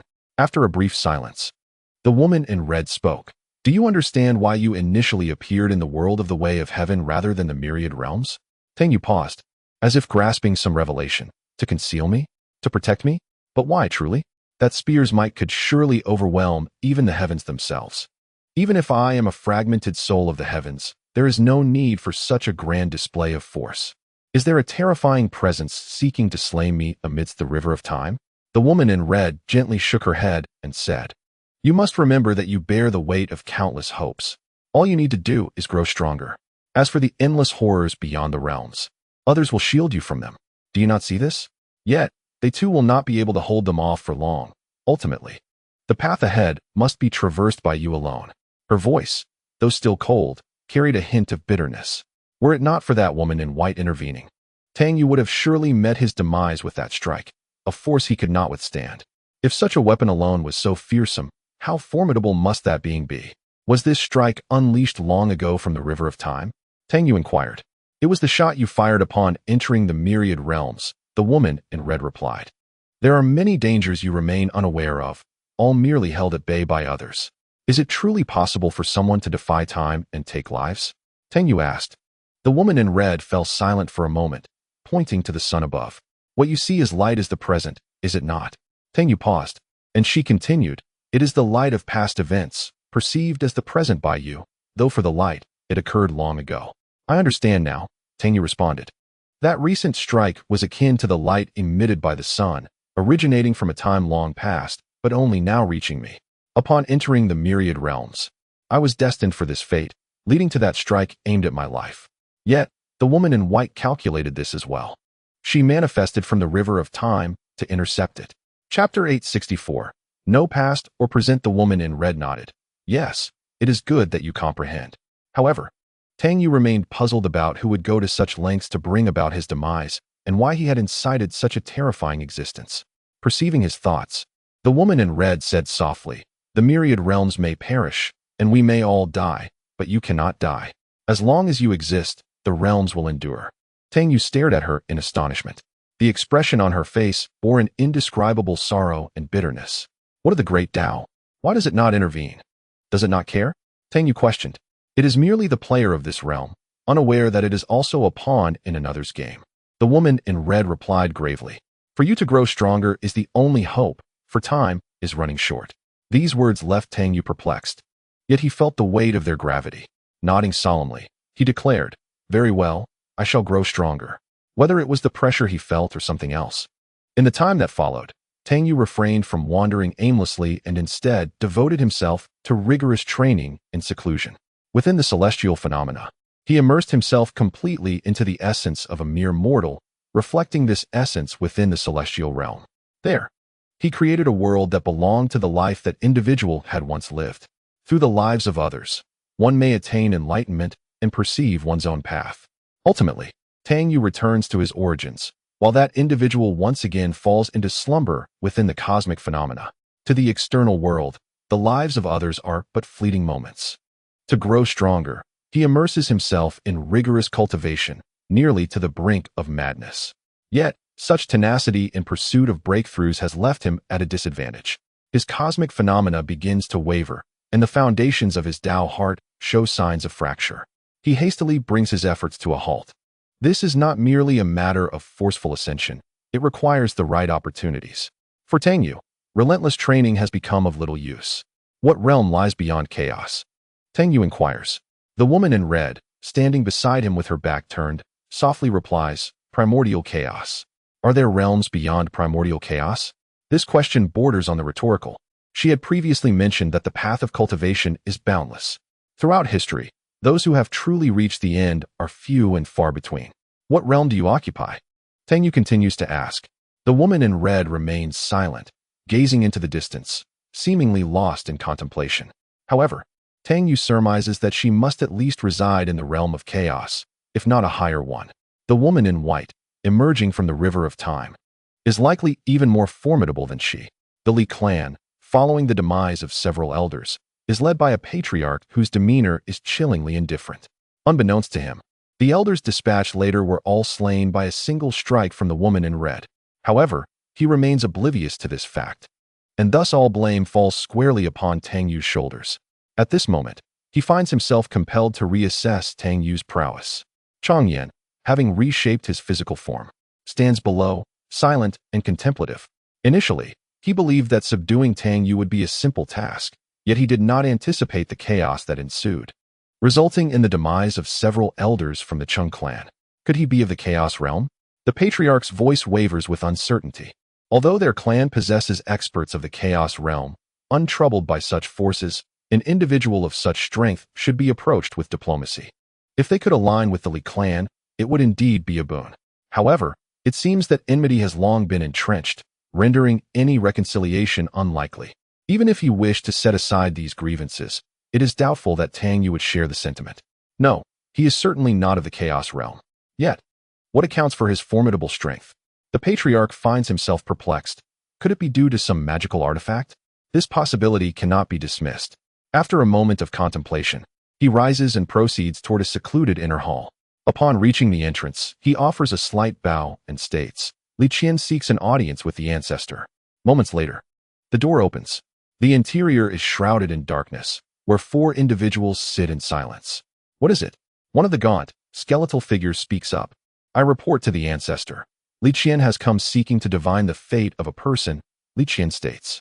His name is Tang Yu, not a native of this star domain, having entered from the outside. However, this individual possesses formidable cultivation and has slain numerous elders of my Li clan. Therefore, I wish for the ancestor to divine his origins and whereabouts. The emaciated, skeletal elder nodded slightly and closed his eyes. Around him, a subtle yet palpable aura of terror began to spread. Waves of celestial energy permeated the surroundings, causing Li Qian and the others to hold their breath. At that moment, the elder suddenly opened his eyes. A terrifying force erupted from his being, shattering his physical form in an instant. Under the impact of this overwhelming power, Li Qian was sent flying, his body visibly fracturing. The other 3 elders were taken aback, their feeble souls manifesting and slowly coalescing, yet appearing exceedingly frail. Almost succumbing to the backlash of this celestial energy, he narrowly escaped death.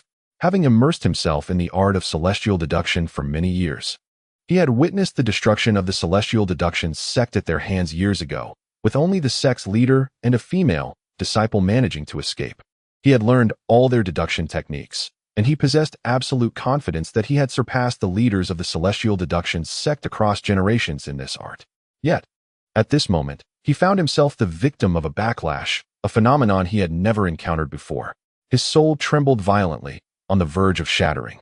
He attempted to reconstruct his physical form, but an invisible force infiltrated his soul, causing a backlash. The weight of causality was too much for him to bear, leading to this dire situation. This retaliatory force relentlessly devoured his soul, and his eyes reflected sheer astonishment, as if witnessing an unfathomable spectacle. Ancestor, Li Qian cried out. Collapsing to the ground, the 3 elders beside him turned their gaze toward him. The skeletal elder, still in shock, exclaimed, How could this be? He possesses no past or future, nor does he belong to this ancient history. Yet, he carries an immense causal force. What is the meaning of this? How is it possible for someone to exist without a past, a future, or even a present? The skeletal elder was filled with disbelief. The other 3 elders exchanged glances, asking, Are you all right? Can you survive? The skeletal elder's expression was one of anguish. The backlash is too intense. The causal force is beyond my endurance. No one has ever wielded such a terrifying causal power, and it is so vague, devoid of any past or future. It is as if the present does not exist. How can this be? What is happening? Chapter 865. The elder of the Chung clan in the male pavilion Li Qian was somewhat bewildered by these events. However, the elder had suffered a backlash from the celestial energy, his physical form crumbling on the spot, nearly leading to his demise. This individual must not be offended. It is paramount to maintain a favorable relationship. The skeletal elder conveyed this with a lingering look of shock. A bitter smile appeared on Li Qian's face. Establishing rapport seemed increasingly impossible. Even if he wished to, it was likely that Tang Yu would not comply. At this moment, he realized his rashness. Had he known, he would have sought the elder's calculations at the very first opportunity. Nevertheless, had it not been for his uncertainty regarding Tang Yu's strength, he would not have dared to disturb his rest. Li Qian understood the gravity of the situation. He respectfully bowed and turned to leave. Meanwhile, the skeletal elder kept his eyes closed, beginning to resist the terrifying backlash of celestial energy. However, this force is so terrifying that it incessantly devours his very soul. It seems he is destined for demise. Is he truly to be annihilated by this backlash? At this moment, the skeletal elder felt a pang of concern. Having traversed through life, such a death would be exceedingly frustrating. "How are you? Are you all right?" inquired the other three elders. The skeletal elder shook his head, uncertain whether this gesture indicated his impending doom or that he was fine. He then closed his eyes, striving to resist this overwhelming force. In a distant mountain range, Hunning seemed to sense something, casting a glance toward the land of the Li clan. With a quiet huff, she mused, "Is he someone that even you, old fool, can predict?" Savor the power of backlash. At that time, when she had calculated Tang Yu's fate, she too had suffered greatly from the backlash. He bore a burden of causality too heavy for them to withstand. Had she not found Tang Yu to dissolve this force of causality, she might have perished. Yet now, there were still those foolishly attempting to calculate Tang Yu's fate, seeking to resolve the backlash of causality, which could only be addressed by finding the source, Tang Yu himself. "Grandmother, what's wrong?" asked the young girl named Sheer. Hunning smiled gently. "It's nothing. Let us go, Sheer." "Where are we going, grandmother?" As soon as the words left her mouth, the little girl regretted them, for after all these years of being with her grandmother, home was wherever she was. "Anywhere is home," Hunning replied softly. Sheer beamed. "You're right, grandmother. As long as you're with me, it's home." Supporting Hunning, they walked away, their figures gradually enveloped by the swirling snow, appearing somewhat solitary. Their silhouettes were obscured by the white snow, their footprints concealed. At the Chung clan, Chung Yuquan nearly spat blood. When he and his companions arrived, the ground was littered with corpses. Although Tang Yu had slain many of their people, it was the red-clad woman who had dispatched the onlookers with a mere slap. However, Wang Ya, upon hearing this news, felt a sense of relief. Had she been present, she might not have fared any better. If it weren't for her concern for her appearance, she would likely have been among the spectators. Her beauty had saved her life. Reflecting on this, she felt increasingly satisfied with her visage. Chung Yuquan personally led a team to unearth his son from the ground. It must be said, his son was fortunate. Had Tang Yu not buried him deeply, he too might have met a grim fate. Soon after, another piece of unfortunate news arrived. Two elders from the Chung clan were currently sweeping the floors of the male quarters. These elders were the ones sold to this place by that lecherous old man. At the time, Tang Yu had sent one flying, striking him on the back of the head with a wolf fawn club before bagging him and selling him to the male quarters. Neither the young nor the old were spared. The youthful and handsome were kept for service, while the elderly remained to clean. When they arrived, they fought fiercely for their dignity.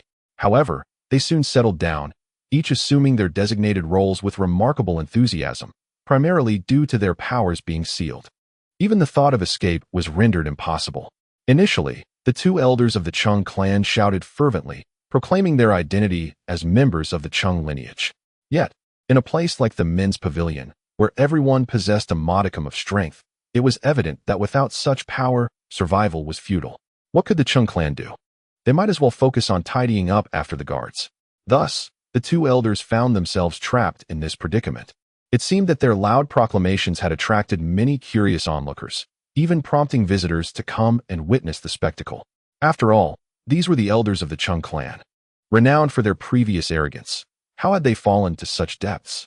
Listening to the jeers of the crowd, the elders nearly succumbed to despair, yet their inner fortitude held firm. Gradually, they adapted, resolving to continue their duties, as neglecting them would only invite further punishment. As the call for mealtime echoed, the two elders trembled their way forward.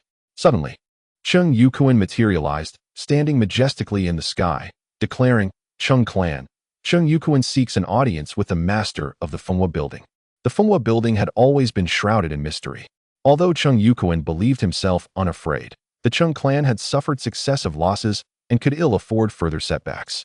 Peaceful coexistence was far more beneficial than conflict. A light laugh resonated, revealing the voice of a woman. "Ah, it is the clan leader of the Chung clan.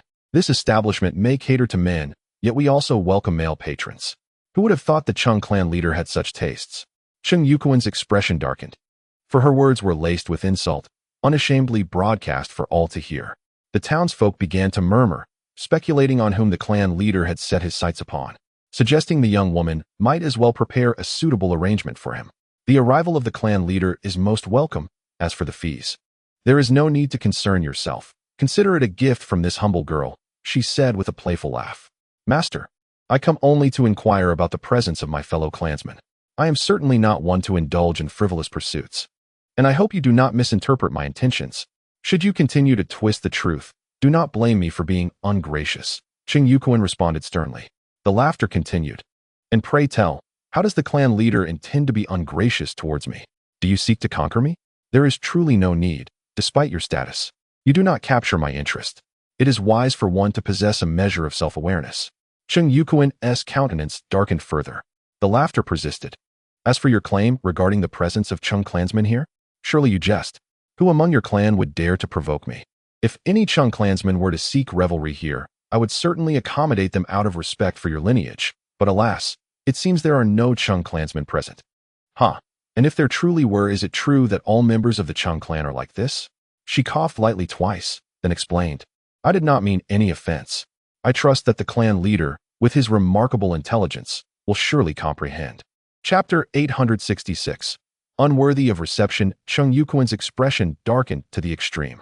"I have come here solely to retrieve my kin from the Chung clan. Why must the owner of this establishment resort to ridicule? If that is the case, do not blame me for being impolite." His words were harsh and utterly unmasked. The townsfolk below were abuzz with speculation, which only served to deepen Tang Yu's frustration. The Chung clan had already become a laughingstock due to a series of unfortunate events, and he had scarcely dared to venture outside, feeling utterly shamed. Yet, he found himself compelled to appear here, intent on rescuing the elders of the Chung clan. It was a humiliating affair for the elders to be reduced to mere custodians in this establishment, a blatant affront to the Chung clan. However, the Pangu Tower was shrouded in mystery. Rumors suggested that the owner had a close relationship with Li Qian, making it a formidable adversary that Tang Yu could not afford to offend. Why must the clan leader be so enraged? "Please, continue to laugh," she said with a smirk. "As I mentioned, I have no members of the Chung clan here. If I did, would I be unaware?" The two elders of the Chung clan were trapped within the tower, their eyes pleading for rescue. They harbored a deep-seated loathing for the lecherous old man who had imprisoned them, a sentiment that surpassed even their disdain for Tang Yu. "May I be permitted to enter and take a look?" Tang Yu inquired. My Pangu Tower conducts business of a rather unsavory nature. How could I allow you to enter freely and investigate? Would I still be able to conduct my affairs?" Her tone was unwavering. "I must take my rest now. If there is nothing further, the clan leader should take his leave. After all, your esteemed reputation is of utmost importance, and should my dealings tarnish it, I would be the true sinner. Why did you not mention this when you insulted me earlier?" Tang Yu's face contorted with displeasure as he struggled to suppress his anger. "I implore you, allow me to enter and investigate. I have learned that several elders of my clan are indeed here. If they are not, I shall be sure to apologize." The woman fell silent. Tang Yu then produced a pouch of coins, declaring, 300,000 gold beads. 300,000 gold beads? She chuckled lightly. "Do you truly believe that my Pangu Tower can be entered so casually for merely that sum?" Tang Yu inhaled deeply. He wished he could offer more, but alas, the entire Chung clan had been thoroughly plundered by Tang Yu. Their treasures, accumulated over generations, had been reduced to naught, even their ancestral grave being desecrated. Their palace had suffered a similar fate, now only undergoing rudimentary repairs, a far cry from its former grandeur. Yet, he had no choice but to present this offer, for they were destitute. When one is impoverished, ambition is often stifled. The esteemed host, Tang Yu, requested a favor. After a moment of silence, a light chuckle resonated in response. In that case, please come in, Chief Tang. Hee. After all, a mere woman is but a solitary figure. How could she possibly withstand the might of the Qing clan? The tone was laced with palpable sarcasm, and Tang Yu could discern this all too well. Internally, he scoffed, harboring resentment towards this host.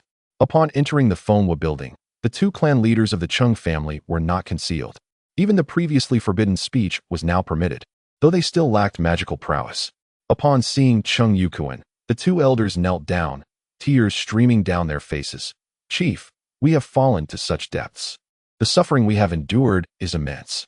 Especially during the initial resistance, they had been ruthlessly beaten, receiving no leniency whatsoever. Witnessing the elders of his clan in such a wretched state, Tang Yu's expression turned icy, a barely discernible aura emanating from him. What words do you have left, host? Huh. The voice paused, then chuckled lightly. I never expected the Qing clan to have fallen so low, with its elders seeking survival and wealth in my Pangu building. Truly unexpected, hee. In that moment, Tang Yu's pouch of coins landed before him. Given that the Qing clan has fallen to such depths, how could I, a mere woman, dare accept these gold beads? Chief, you should take them back for the clan's expenses, she continued. Ningjia, given the Qing clan's current plight, the wages for these two elders shall be doubled, no, tenfold, as a gesture of goodwill towards the Qing clan. She sighed softly. I simply did not anticipate that the elders of the Qing clan would come to this sordid establishment seeking to earn a living. Initially, I thought they were here for more indulgent pursuits, but I realize now this was my oversight. I hope the chief does not take offense. Tang Yu snorted, pulling the two elders up and departing. He could not afford to lose face any further. As a clan leader, he had to maintain his dignity and could not stoop to pick up the pouch. He returned to the Qing clan with the two elders, who knelt upright, their heads bowed low. Having been sold to a male establishment, they had brought shame upon the entire Qing clan. If possible, Tang Yu would have preferred not to redeem the two. However, failing to do so would be even more humiliating. The entire Star Domain knew that the elders of the Qing clan had been sold, and they were even deemed unworthy of guests, reduced to mere cleaners. Such treatment was intolerable. The two elders could utter nothing, their minds only recalling how they had been blasted away by Tang Yu, followed by a brutal weapon strike that led to their sale to Pangu building, where they had undergone inhumane subjugation. Even the thought of it made their bodies tremble uncontrollably.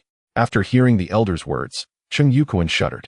The surrounding crowd fell silent, no one daring to speak in such a tense moment. At this moment, there is one phrase that rings true: to provoke death. Let us set aside the recent affairs of Tang Yu for the time being. After speaking, Tang Yu strode towards the inner hall. In his pursuit of Tang Yu, he harbored doubts about whether the entire Qing clan would vanish from this Star Domain. The primary concern lay with the Li clan, which seemed poised to make a move against Huofeng City. Securing Huofeng City would elevate the Li clan status in this Star Domain, and naturally, the Qing clan would benefit as well. Feng Xinyan was acutely aware of the Li clan's ambitions. Initially, she thought it sufficient to guard this city. Yet she had inadvertently become a thorn in others' sides. Cradling a white fox in her arms, she listened to the report from her subordinates, her delicate brows furrowing slightly. Understood. You may leave. Chapter 867. What kind of pollen is used? The subordinate cast a glance at Feng Xinyan before respectfully withdrawing. Feng Xinyan playfully teased the little fox in her embrace, seemingly indifferent to the matter at hand. City Lord, members of the Wang family seek an audience, someone announced. Feng Xinyan nodded in acknowledgement. Shortly thereafter, the city lord of the Wang family entered, accompanied by several others, including Wang Yashuan. Maids stood guard around them, and Wang Yashuan wore a veil over her face. She glanced up at the sun, noting that the recent heat was harsh. Without the veil, her skin might suffer from exposure. Greetings, City Lord. The Wang family members offered a slight bow to Feng Xinyan. She placed the little fox on her shoulder and inquired, "What brings you here?" City Lord, we have heard that the Li clan seems to be making some moves against Huofeng City. The head of the Wang family deliberated. Such trivial matters are hardly worth concern. Feng Xinyan replied with a melodious laugh, her charm evident. Please, have a seat. Wang Yashuan approached a chair, inspecting it before turning to a maid, who understood immediately and produced a pristine handkerchief to wipe the seat. She then placed a fluffy cover over it. The head of the Wang family cast meaningful glances at Wang Yashuan, clearly indicating that this was Huofeng City, not their own home, and urged her to behave. Feng Xinyan chuckled. Your son is quite entertaining. Do not take offense, city lord. Yaxuan is still young, the head of the Wang family said, his tone filled with trepidation, fearing Feng Xinyan's sudden ire. After all, who could forget her unpredictable temperament? The more radiant her smile, the more it instilled fear in those around her. Not at all. Not at all, Feng Xinyan replied with a bright smile. After the maid's diligent preparations, Wang Yaxuan took her seat, removed her veil, and handed it to a nearby maid. Seeing that Feng Xinyan had not expressed any displeasure, the head of the Wang family finally relaxed, albeit casting a discreet glare at Wang Yaxuan. Wang Yaxuan, perplexed, quickly retrieved a mirror to check her reflection, wondering if something was amiss on her face that warranted her father's glare. The head of the Wang family, contemplating reprimanding her, reconsidered, realizing this was not his household, and swallowed his words. News of forces from other star domains had been heard. The head of the Wang family remarked, although I have long been aware of the immense ambitions harbored by the Li tribe, I never anticipated their collusion with other star domains.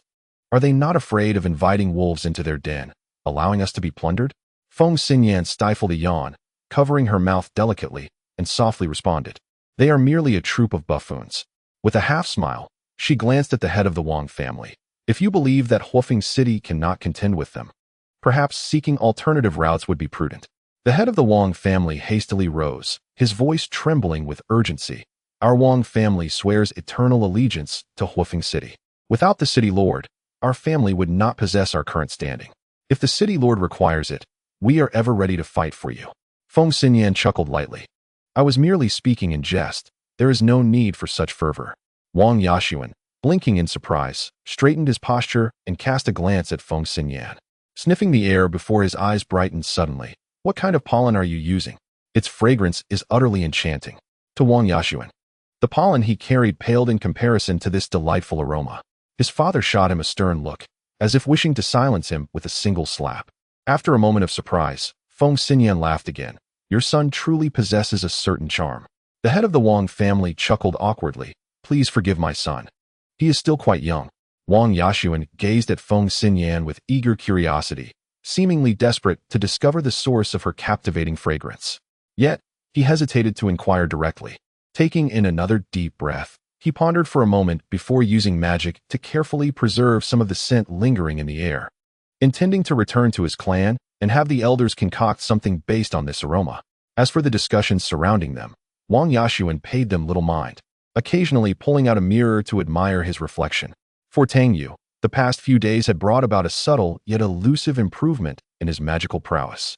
However, ascending to a higher realm remained a daunting challenge, primarily due to the suppression of the souls within him. The insights gained from these souls had proven invaluable, yet his cultivation level showed no signs of advancement. In the ancient battlefield ahead, the stark sight of bleached bones remained hauntingly vivid. The woman in red stood at a distance, gazing towards this place. Surely, within the depths of her heart, tumultuous waves of emotion surged. All her kin had perished here. Her figure, draped in crimson, created a stark contrast against the surrounding white bones. Tang Yu approached, a blade of grass clutched between his teeth. What are you pondering? The woman in red turned her head to glance at him, but remained silent. Tang Yu had long since grown accustomed to her demeanor. Surveying the area, he noted how far they had drifted from their original star domain. Perhaps this was why the past few days had been so tranquil, with their pursuers failing to appear. In truth, Tang Yu hoped they would come, especially the entirety of the Li and Chung clans. That would be most welcome. At that moment, a ripple of energy coursed through the surroundings. A pale figure materialized, causing Tang Yu to pause in astonishment. Weak water. Observing the two individuals present, Ruoxue briefly paused, casting her gaze towards the woman in red, who let out a cold laugh, surprised to encounter her here. How did you end up here? Tang Yu inquired. In this vast universe, where can I not go? Ruoxue replied icily. What about Hongjun and the others? Tang Yu continued, feeling a pang of nostalgia for his dear companions from the heavenly Dao worlds. He wondered how they were faring, and if they missed him. He certainly missed them. Ruoxue glanced at him before turning her attention to the stark white bones ahead, a hint of bitterness flickering in her eyes as she took a few steps forward. Tang Yu observed both Ruoxue and the woman in red, pondering if they belonged to the same lineage, a possibility that seemed quite plausible. What brings you here? The woman in red asked. If you can come, why can't I? Ruoshui replied, her tone unyielding. Tang Yu took a couple of steps back, sensing a potential clash between the two women. Just then, the surrounding space trembled, accompanied by a voice exclaiming, "Damn it! Did the Li clan provide us with the wrong coordinates?" After all this time, why haven't we reached the star domain? A large group of individuals materialized before them, leaving Tang Yu momentarily stunned. We are close. This is the ancient battlefield, and I estimate we will reach that star domain shortly, one of them remarked, glancing around. Chapter 868. At last, I have waited for you. Taken aback by the sudden appearance of the troop, Tang Yu momentarily hesitated. If he were alone, he would certainly avoid confrontation, as there were several powerful individuals among them, and their numbers posed a significant threat. However, with the presence of the woman in red and Ruoshui, he felt no trepidation. Their presence instilled in him an unwavering confidence. Indeed, with them by his side, he felt emboldened to traverse the entirety of the universe. Nevertheless, he instinctively suspected that this group might be sent by the Li clan to hunt him down, leading them here. Yet, their dialogue suggested otherwise. The group stood before the two women and one man, and one of them stepped forward. Evidently the leader. Where is the Li clan? Do you know the exact coordinates? Indeed, they were individuals dispatched by the Li clan from other star domains, seeking to join forces against the Fire Phoenix city. Securing the city would allow them to establish a foothold in this star domain, an opportunity too enticing to overlook. Although the Li clan ranked among the top in this star domain, they were rather insignificant in the broader expanse of the universe. The Li clan? Are they planning an assault? It was evident that these individuals aimed for the Li clan, yet they appeared disoriented, unable to locate the precise coordinates. Tang Yu clasped his hands in greeting. May I inquire who you esteemed seniors are? At that moment, Tang Yu suppressed his aura, presenting himself as merely a quasi-saint in cultivation level, a deliberate act on his part. Deceiving the unsuspecting was indeed the way to triumph. The individual who had just spoken turned his gaze toward the woman clad in red and the one named Ruoshui, a flicker of astonishment evident in his eyes. He then addressed Tang Yu, saying, We hail from Yushimen. I am Sun Jinghui. The Li tribe has summoned us to discuss significant matters. Yet our coordinates have inexplicably become disordered, rendering us incapable of ascertaining the precise location of the Li tribe. Should you possess knowledge of it, I kindly ask you to share. You are from Yushimen? Tang Yu's expression suddenly transformed, brimming with excitement. Sun Jinghui looked at him in confusion. Do you know of us, young brother? Yet, it was plausible. Yushimen traversed multiple star domains, their formidable strength well known. Reflecting on this, Sun Jinghui felt a swell of pride. Tang Yu, unable to contain his exhilaration, trembled slightly. At long last, I have awaited your arrival. The woman in red displayed a hint of astonishment, while Ruoshui observed the unfolding scene with keen interest. Although this group was indeed powerful, they were still mere trifles to her and her companion. In Sun Jinghui's puzzled gaze, Tang Yu's eyes glistened with tears. You have finally come. You cannot fathom how long we have yearned for your arrival. As he spoke, Tang Yu's voice quavered. All of us from the Li tribe have been eagerly anticipating you. Wait, Sun Jinghui paused. Young brother, you are of the Li tribe? This coincidence seemed too fortuitous. Sensing the presence of others, he intended to inquire further, yet he had not anticipated encountering a member of the Li tribe directly. Indeed, I am of the Li tribe, Tang Yu replied, wiping his eyes, seemingly striving to maintain his composure amidst overwhelming excitement. To be frank, our Li tribe has. As he spoke, his eyes became moist. Sun Jinghui's expression shifted, sensing that something troubling had befallen the Li tribe.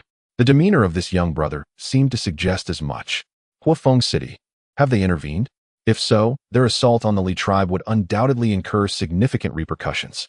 Thus, they might seize this opportunity to capture Huafeng City and firmly establish their dominion over this star domain. With this realization, Sun Jinghui became invigorated. Has Huafeng City taken action? Young brother, please do not rush. Kindly elucidate the situation. Tang Yu had been left momentarily speechless, fearing he might err in his words. However, he did not anticipate this elder brother would prompt him. Sniffling, he clenched his fists and resolutely stated, Indeed, it is Huafeng City. For reasons unknown, they have suddenly turned against us, inflicting severe damage upon our Li tribe. He bowed respectfully to the woman in red and Ruoshui, were it not for your assistance. I fear I would have. With a heavy sigh, Tang Yu's voice trailed off. Sun Jinghui exchanged glances with those behind him and said, "Young master, do not dwell in sorrow. We are here to assist the Li tribe as requested." He then casually inquired, "I presume the casualties in Huafeng City have been considerable?" What did this fellow intend to convey? Tang Yu quickly deduced the situation, letting out a heavy hum. "They attacked our Li tribe, inflicting severe casualties upon us. However, we are not to be trifled with and will ensure they pay a corresponding price." He seemed to grasp the reality. These individuals were summoned by the Li tribe, but were utterly unfamiliar with it. Otherwise, how could they have gotten lost? Perhaps, at that time, the Li tribe had merely cooperated with some of their superiors, seeking their assistance to assault Huafeng City. Yet, these individuals harbored ulterior motives, evidently wishing to reap the benefits while the two factions engaged in mutual destruction. Go Jinghui's eyes sparkled with intrigue, evidently pleased with this outcome. He smiled faintly. "Young brother, we are indeed the ones summoned by the Li tribe for assistance. Might you lead us directly to the Li tribe? We would be most grateful." Upon hearing this, Tang Yu's expression turned bitter as he forced a smile. "To speak candidly, under the sudden assault on Huafeng City, our Li tribe's headquarters has been utterly decimated. I cannot possibly guide you there." After a brief pause, Tang Yu suddenly clasped his hands and adopted a serious demeanor. "Since you are here as aid for my Li tribe, I hope you can help us seek justice.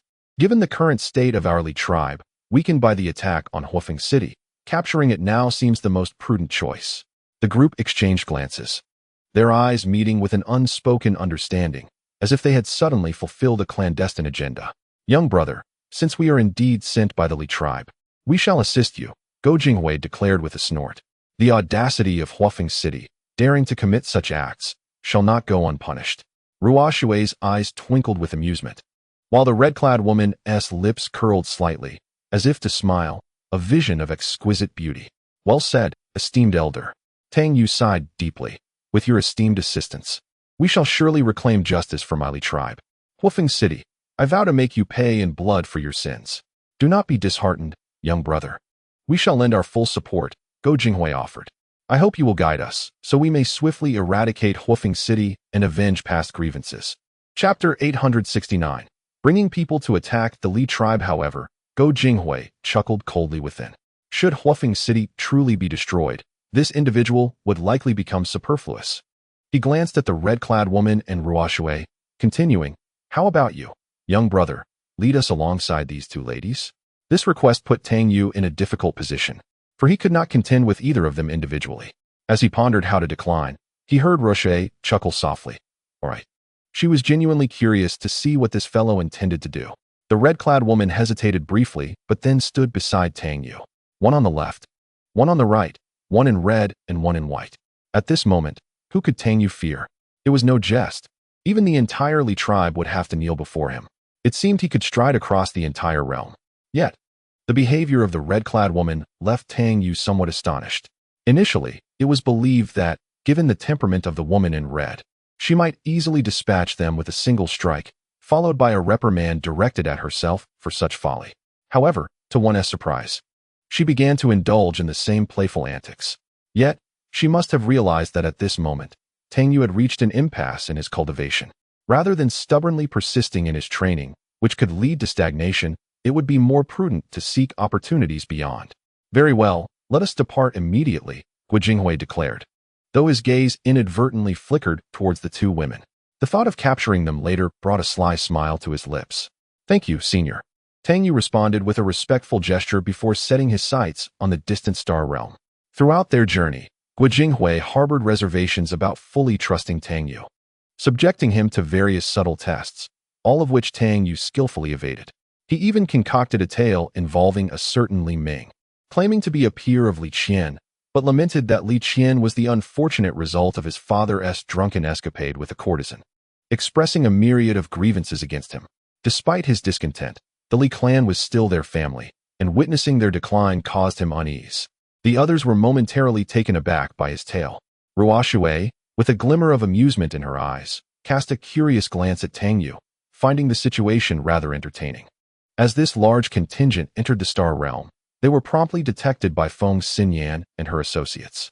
Indeed, this was a formidable force. Coupled with the Li clan, they appeared capable of overwhelming the city of Huafeng. However, As Huofeng City braced itself, upon seeing the approach of these individuals, Feng Xinyan was momentarily stunned.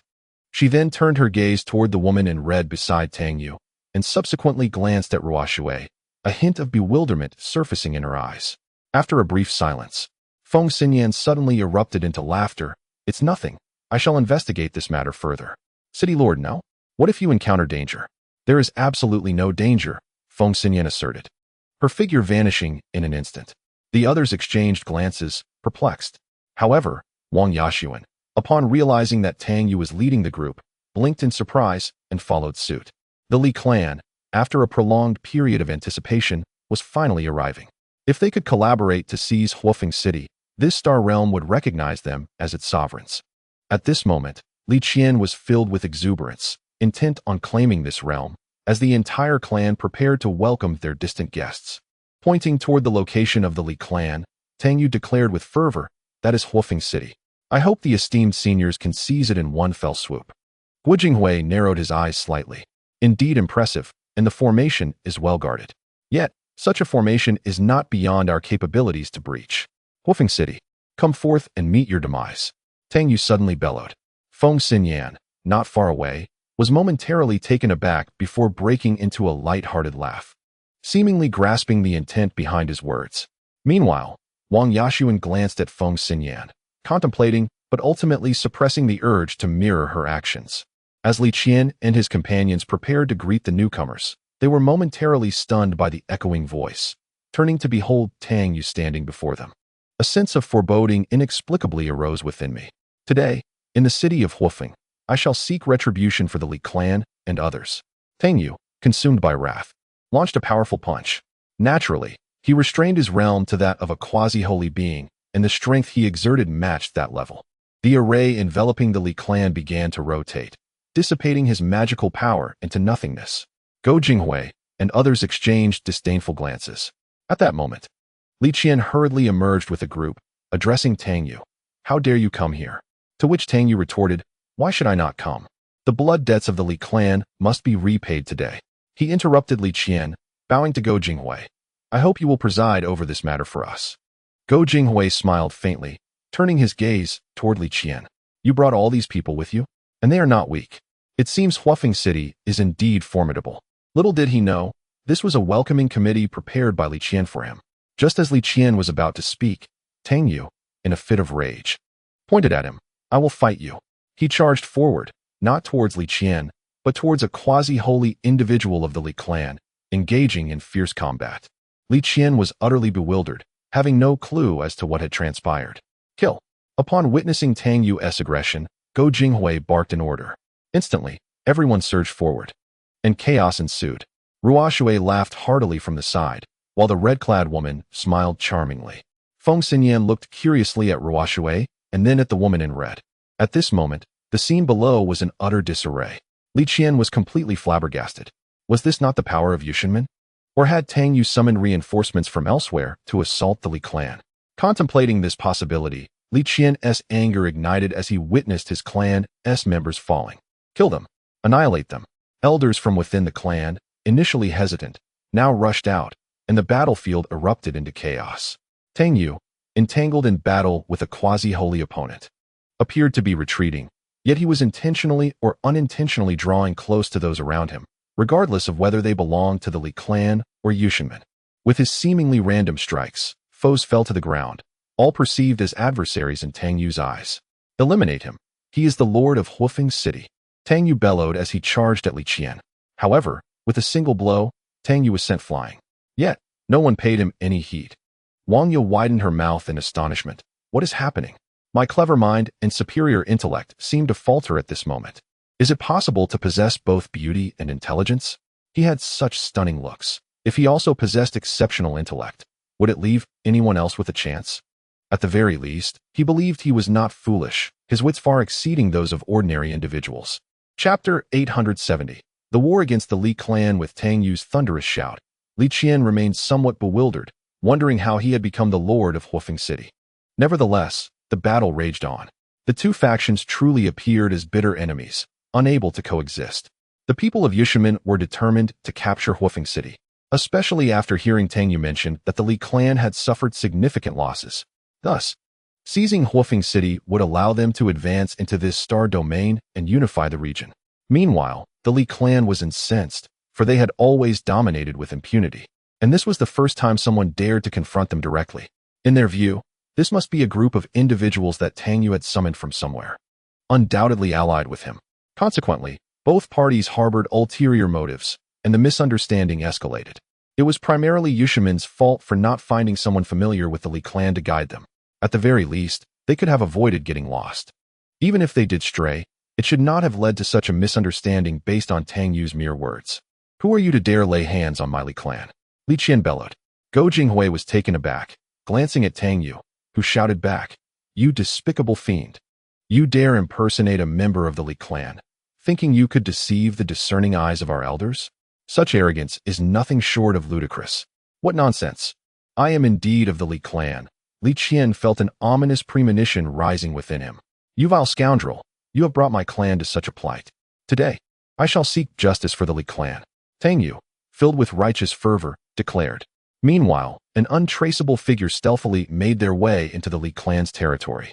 Tang Yu had always been wary of the Li clan, suspecting that there might be formidable experts among them.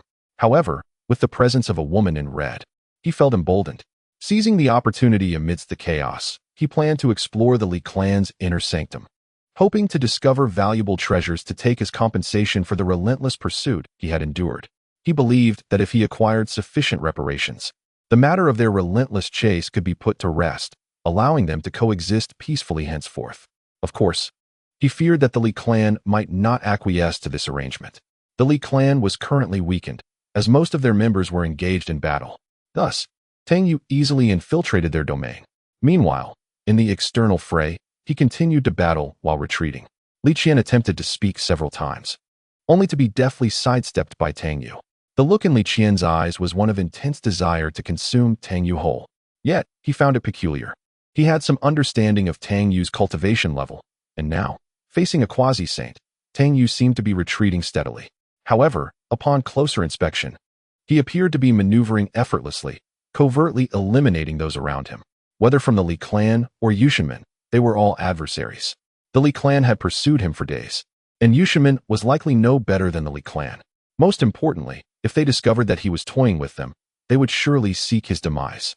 Thus, he resolved to eliminate any foe in his path. Li Qian scrutinized Tang Yu, watching as he stealthily dispatched a member of Yushimin, bewildered. "Aren't they on your side? What are you saying?" Tang Yu bellowed fiercely. "Today, I shall exact my vengeance. With esteemed seniors backing me, do you think I fear you?" In the heavens above, the weak water let out a hearty laugh. Feng Xinyan, cradling a small fox, wore a smile upon her lips.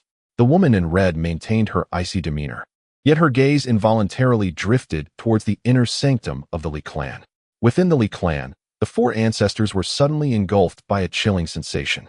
In that moment, they felt as though they were being scrutinized by a formidable and terrifying adversary, causing their very souls to tremble. They found themselves utterly outmatched, and the source of this overwhelming presence was something they dared not investigate. Who could this esteemed figure be? One of the ancestors spoke. "If we have offended this esteemed senior, we shall certainly offer our apologies." Silence enveloped the surroundings, but the oppressive aura seemed to dissipate, leaving a few of them with a profound sense of relief. This individual was truly formidable. Should they wish to strike, their annihilation would be effortless. Yet, when had such a terrifying figure emerged in this star domain? As ancestors of the Li clan, they had roamed this star domain for many years, and any one of them could make the entire realm tremble with but a stamp of their foot. They considered themselves invincible, and it was their presence that had granted the Li clan such power. Yet now, they felt an innate terror. Among them, the skeletal elder who had previously calculated Tang Yu's fate was already gravely wounded from backlash to his soul, and under this overwhelming force, he nearly shattered completely. Weak water glanced at the woman in red, a hint of a smile gracing her lips, before turning to Feng Xinyan, a barely perceptible sigh escaping her, her eyes reflecting a complexity of emotions. "I'm a bit bewildered," Wang Yi said in confusion. "Are these individuals truly part of Tang Yu's faction? Have they come to the Li clan seeking retribution?" Tang Yu had already discerned the location of the Li clan's treasury. But the sealing power above was beyond his capacity to unravel, imposed by experts of the chaotic realm, more than one, in fact.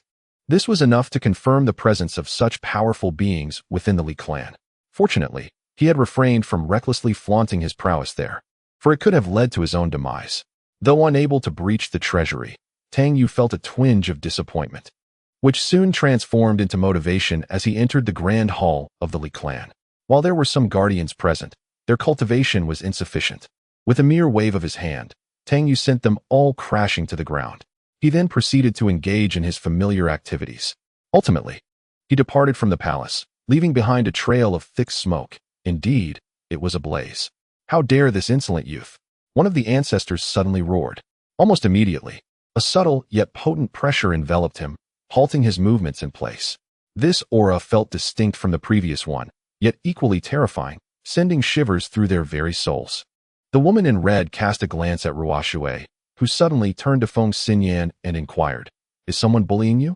Feng Xinyan was taken aback, gazing at Ruoshui with confusion, unable to comprehend the meaning of the words. Ruoshui smiled faintly and added, "If anyone dares to bully you, I shall slay them." "Do we know each other?" Feng Xinyan asked, somewhat bewildered. Chapter 871. Being used. Ruoshui hesitated, glanced at the woman in red, and then laughed heartily. "I do not know you, nor have I ever met you. However, should anyone dare to bully you, I shall kill them. Thank you for your kindness, esteemed elder." Feng Xinyan replied with a slight bow. Ruoshui's laughter echoed, yet it carried a hint of desolation. At that moment, as thick smoke billowed, the entire Li clan stood in disbelief, witnessing the unfolding scene. "It's on fire. Our Li clan is ablaze. Do you truly believe there is no one left in the Li clan?" Li Qian roared in fury. The sudden flames were undoubtedly the result of their covert actions. Such brazen bullying, attacking right at their doorstep and setting fire to their home. "Do you possess no humanity? The Lord of Huofeng City, I acknowledge your strength. But you should surrender," Guixu proclaimed, brimming with confidence. They had also suffered considerable losses, primarily inflicted by Tang Yu's stealthy machinations. Yet Guixu remained unaware of this.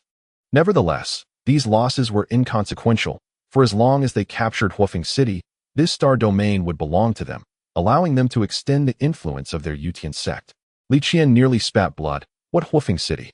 I am Li Qian, the lord of the Li clan." At that moment, everyone stood frozen in shock. Guo felt as though struck by a bolt of lightning, his mind swirling with an ominous premonition. He took a step back, glancing at the two large characters inscribed on the palace. Indeed, it was the Li clan. But what was going on? "You are Li Qian?" Guo inquired, clinging to a shred of hope. "I am Li Qian," he bellowed fiercely. "Who are you?" Guo's head spun, nearly causing him to collapse. Observing the numerous casualties from the battle, he felt a buzzing in his head. This is a grave mistake. Everything has gone awry. He glared angrily at Tang Yu. At that moment, Tang Yu stealthily struck again, quietly eliminating several individuals without a sound. "Who exactly are you?"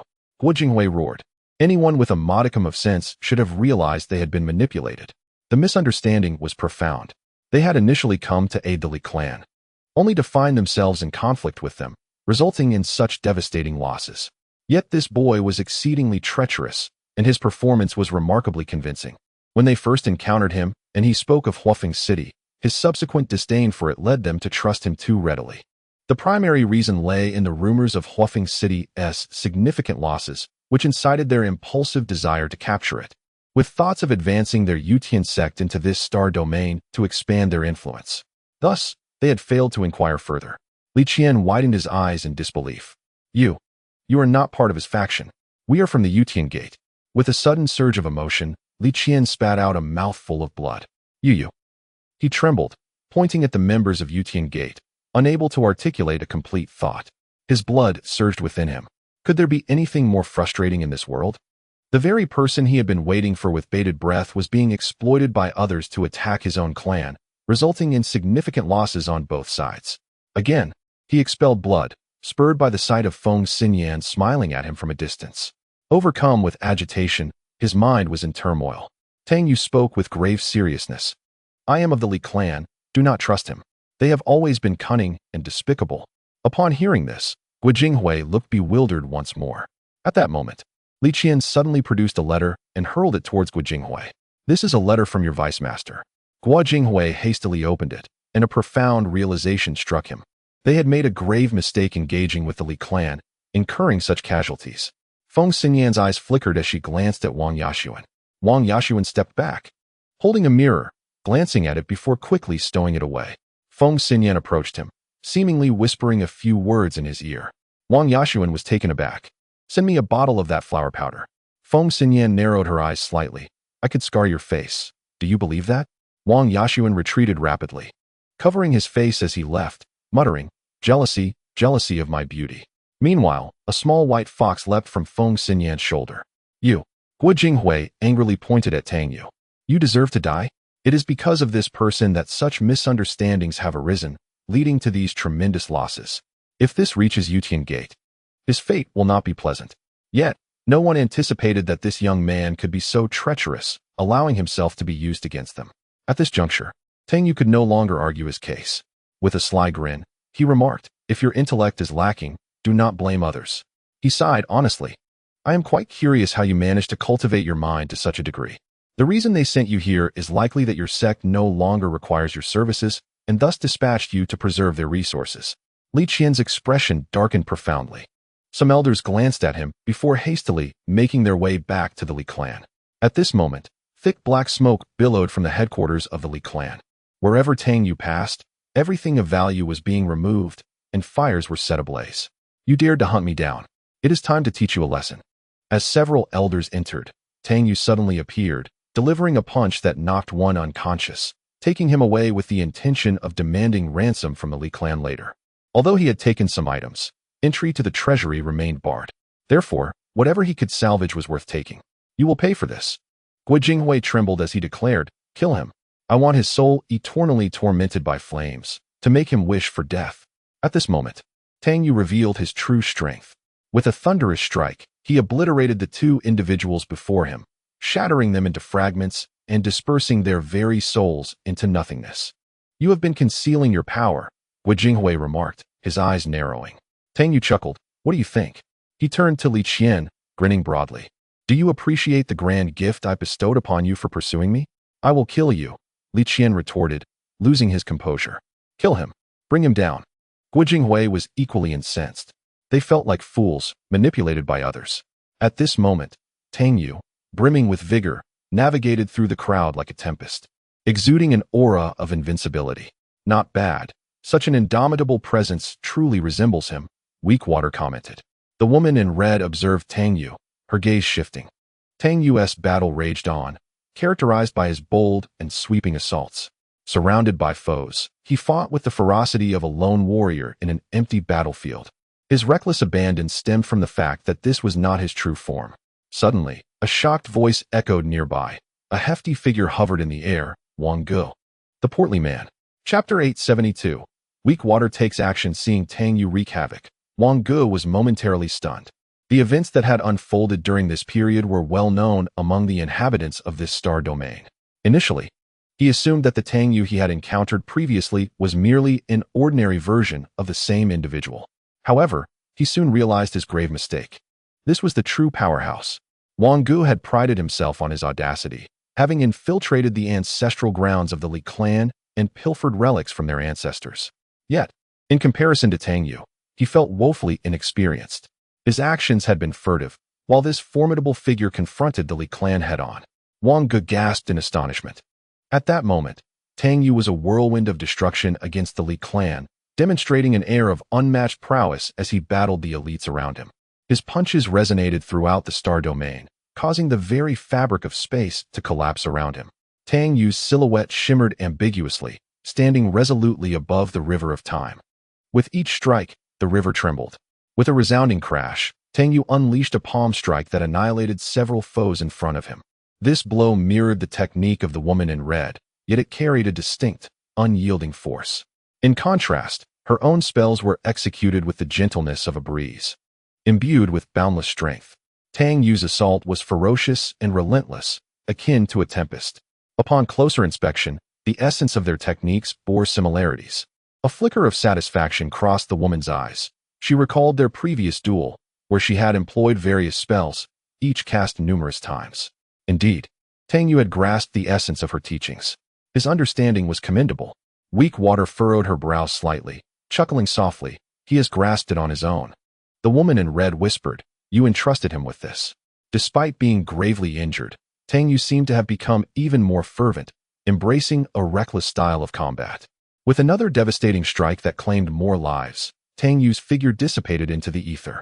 Li Qian was momentarily taken aback, then erupted into a torrent of curses.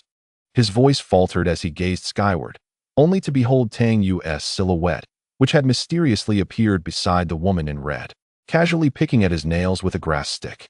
He stifled a yawn and glanced down. Had the battle concluded? Both Li Qian and Go Jinghui simultaneously spat out blood, feeling as though they were nothing more than buffoons. The flames within the Li clan continued to blaze, with several elders having rushed inside. Yet, what puzzled Li Qian was why the ancestors did not intervene. Little did he know that the several ancestors were equally astonished, feeling as though their very lives were beyond their control.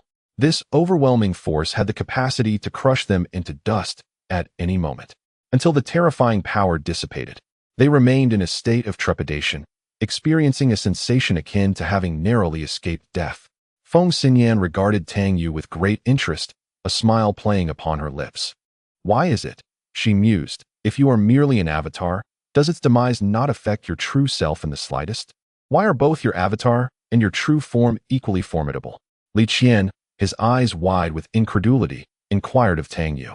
It is widely accepted that an avatar cannot possess the same strength as its true self. Indeed, the demise of an avatar typically impacts the true form as well. Yet, Tang Yu remained entirely unscathed. He was oblivious to the fact that his mastery of the technique One Qi, transforming three purities, had reached its zenith, further enhanced beyond its original state. This spell, even in comparison to the likes of Taishang Laojun, would render them somewhat inferior. However, the impact was not entirely absent. At the very least, he could not manifest it anew for a short duration, which was indeed a limitation. Tang Yu looked at him quizzically. Have you gained some sense? Li Qian's lips twitched, and he heard Tang Yu continue. Brother, though we stand opposed, anyone with a modicum of intelligence would not pose such a foolish question. It is truly perplexing that the Li clan, under the leadership of someone as dim-witted as you, has yet to face annihilation. Li Qian trembled all over. Kill him. Go Jinghui echoed his fervent cries. Kill him. At that moment, a chair floated into view, upon which sat a figure, lifted by four maidens, who scattered flowers as they walked. It was Wang Yashuan. Indeed, Brother Sun made a stunning entrance before the gathered crowd, accompanied by several individuals from Huifeng City, including members of their royal family. With a resonant sound, a long sword materialized in Feng Xinyan's grasp. The Li clan, driven by insatiable ambition, sought to eliminate her. Even while they merely held dominion over Huifeng City, they had even colluded with outsiders. Now, with both the Li clan and Yushimen at a standstill, Feng Xinyan prepared to eradicate them once and for all. Thus, she had dispatched Wang Yashuan to return, accompanied by the little fox, to amass the majority of Huifeng City's strength. You dare recklessly invade this star domain? Feng Xinyan laughed gaily. Today, I shall ensure that you return from whence you came, never to return. The woman in red and Ruashe simultaneously gazed upon the sword in her hand, their expressions imbued with complexity. Who are you? Go Jinghui inquired. Li Qian interjected. She is Feng Xinyan. Go Jinghui's eyes widened, nearly causing him to spew blood. At this moment, they had already suffered significant losses. Although the Li clan might triumph over Huifeng City, it seemed they would be left with precious few survivors. Contemplating this, Go Jinghui turned his gaze toward Tang Yu. It was all because of him. What are you staring at me for? Tang Yu said, scratching his head in embarrassment. Feng Xinyan let out a light laugh. Kill. Ancestor. Li Qian suddenly shouted towards the Li clan. Should the ancestor refrain from intervening, their clan would undoubtedly suffer grievously. The four ancestors, upon hearing this cry, hesitated, uncertain whether to act, tinged with trepidation. The earlier display of might left them trembling at the mere recollection. However, one ancestor spoke up. The one who exuded that aura may have already departed. If we do not act now, the Li clan risks annihilation. The other three ancestors nodded in agreement. Yet, Huifeng City had not mobilized any ancestors, so one individual was sufficient to resolve the matter and alter the course of events. Ultimately, they resolved that the elder who had just spoken would take action. Boom. The aura spread throughout the Li clan. A figure materialized. It was Gong Wu, who had somehow survived. Heavens! He is still alive. Shocked voices echoed. This overwhelming force made Feng Xinyan instinctively take a step back. At that moment, Ruoshui raised her hand, and a palm materialized, blurring through time. Gong Wu's expression changed dramatically as he sensed that this aura was akin to the one he had previously felt. "Spare me," he pleaded. Yet, Ruoshui grasped his throat and yanked him before her, casting a glance at Feng Xinyan. With a smile, Ruoshui declared, "If she loses even a single strand of hair, I will annihilate your entire clan. Whoever dares to harm her, I shall slay them." Haha. Chapter 873. She does not need to grow up. In that moment, everyone around stood frozen. Gong Wu, a renowned powerhouse in this star domain, had not emerged for years, leading many to believe he had perished. Yet, unexpectedly, he reappeared. Even more astonishing was the fact that this white-clad woman effortlessly held him in her grasp. Wang Yi gaped in shock, and Feng Xinyan too was taken aback, unsure why this unfamiliar white-clad woman was so protective of her.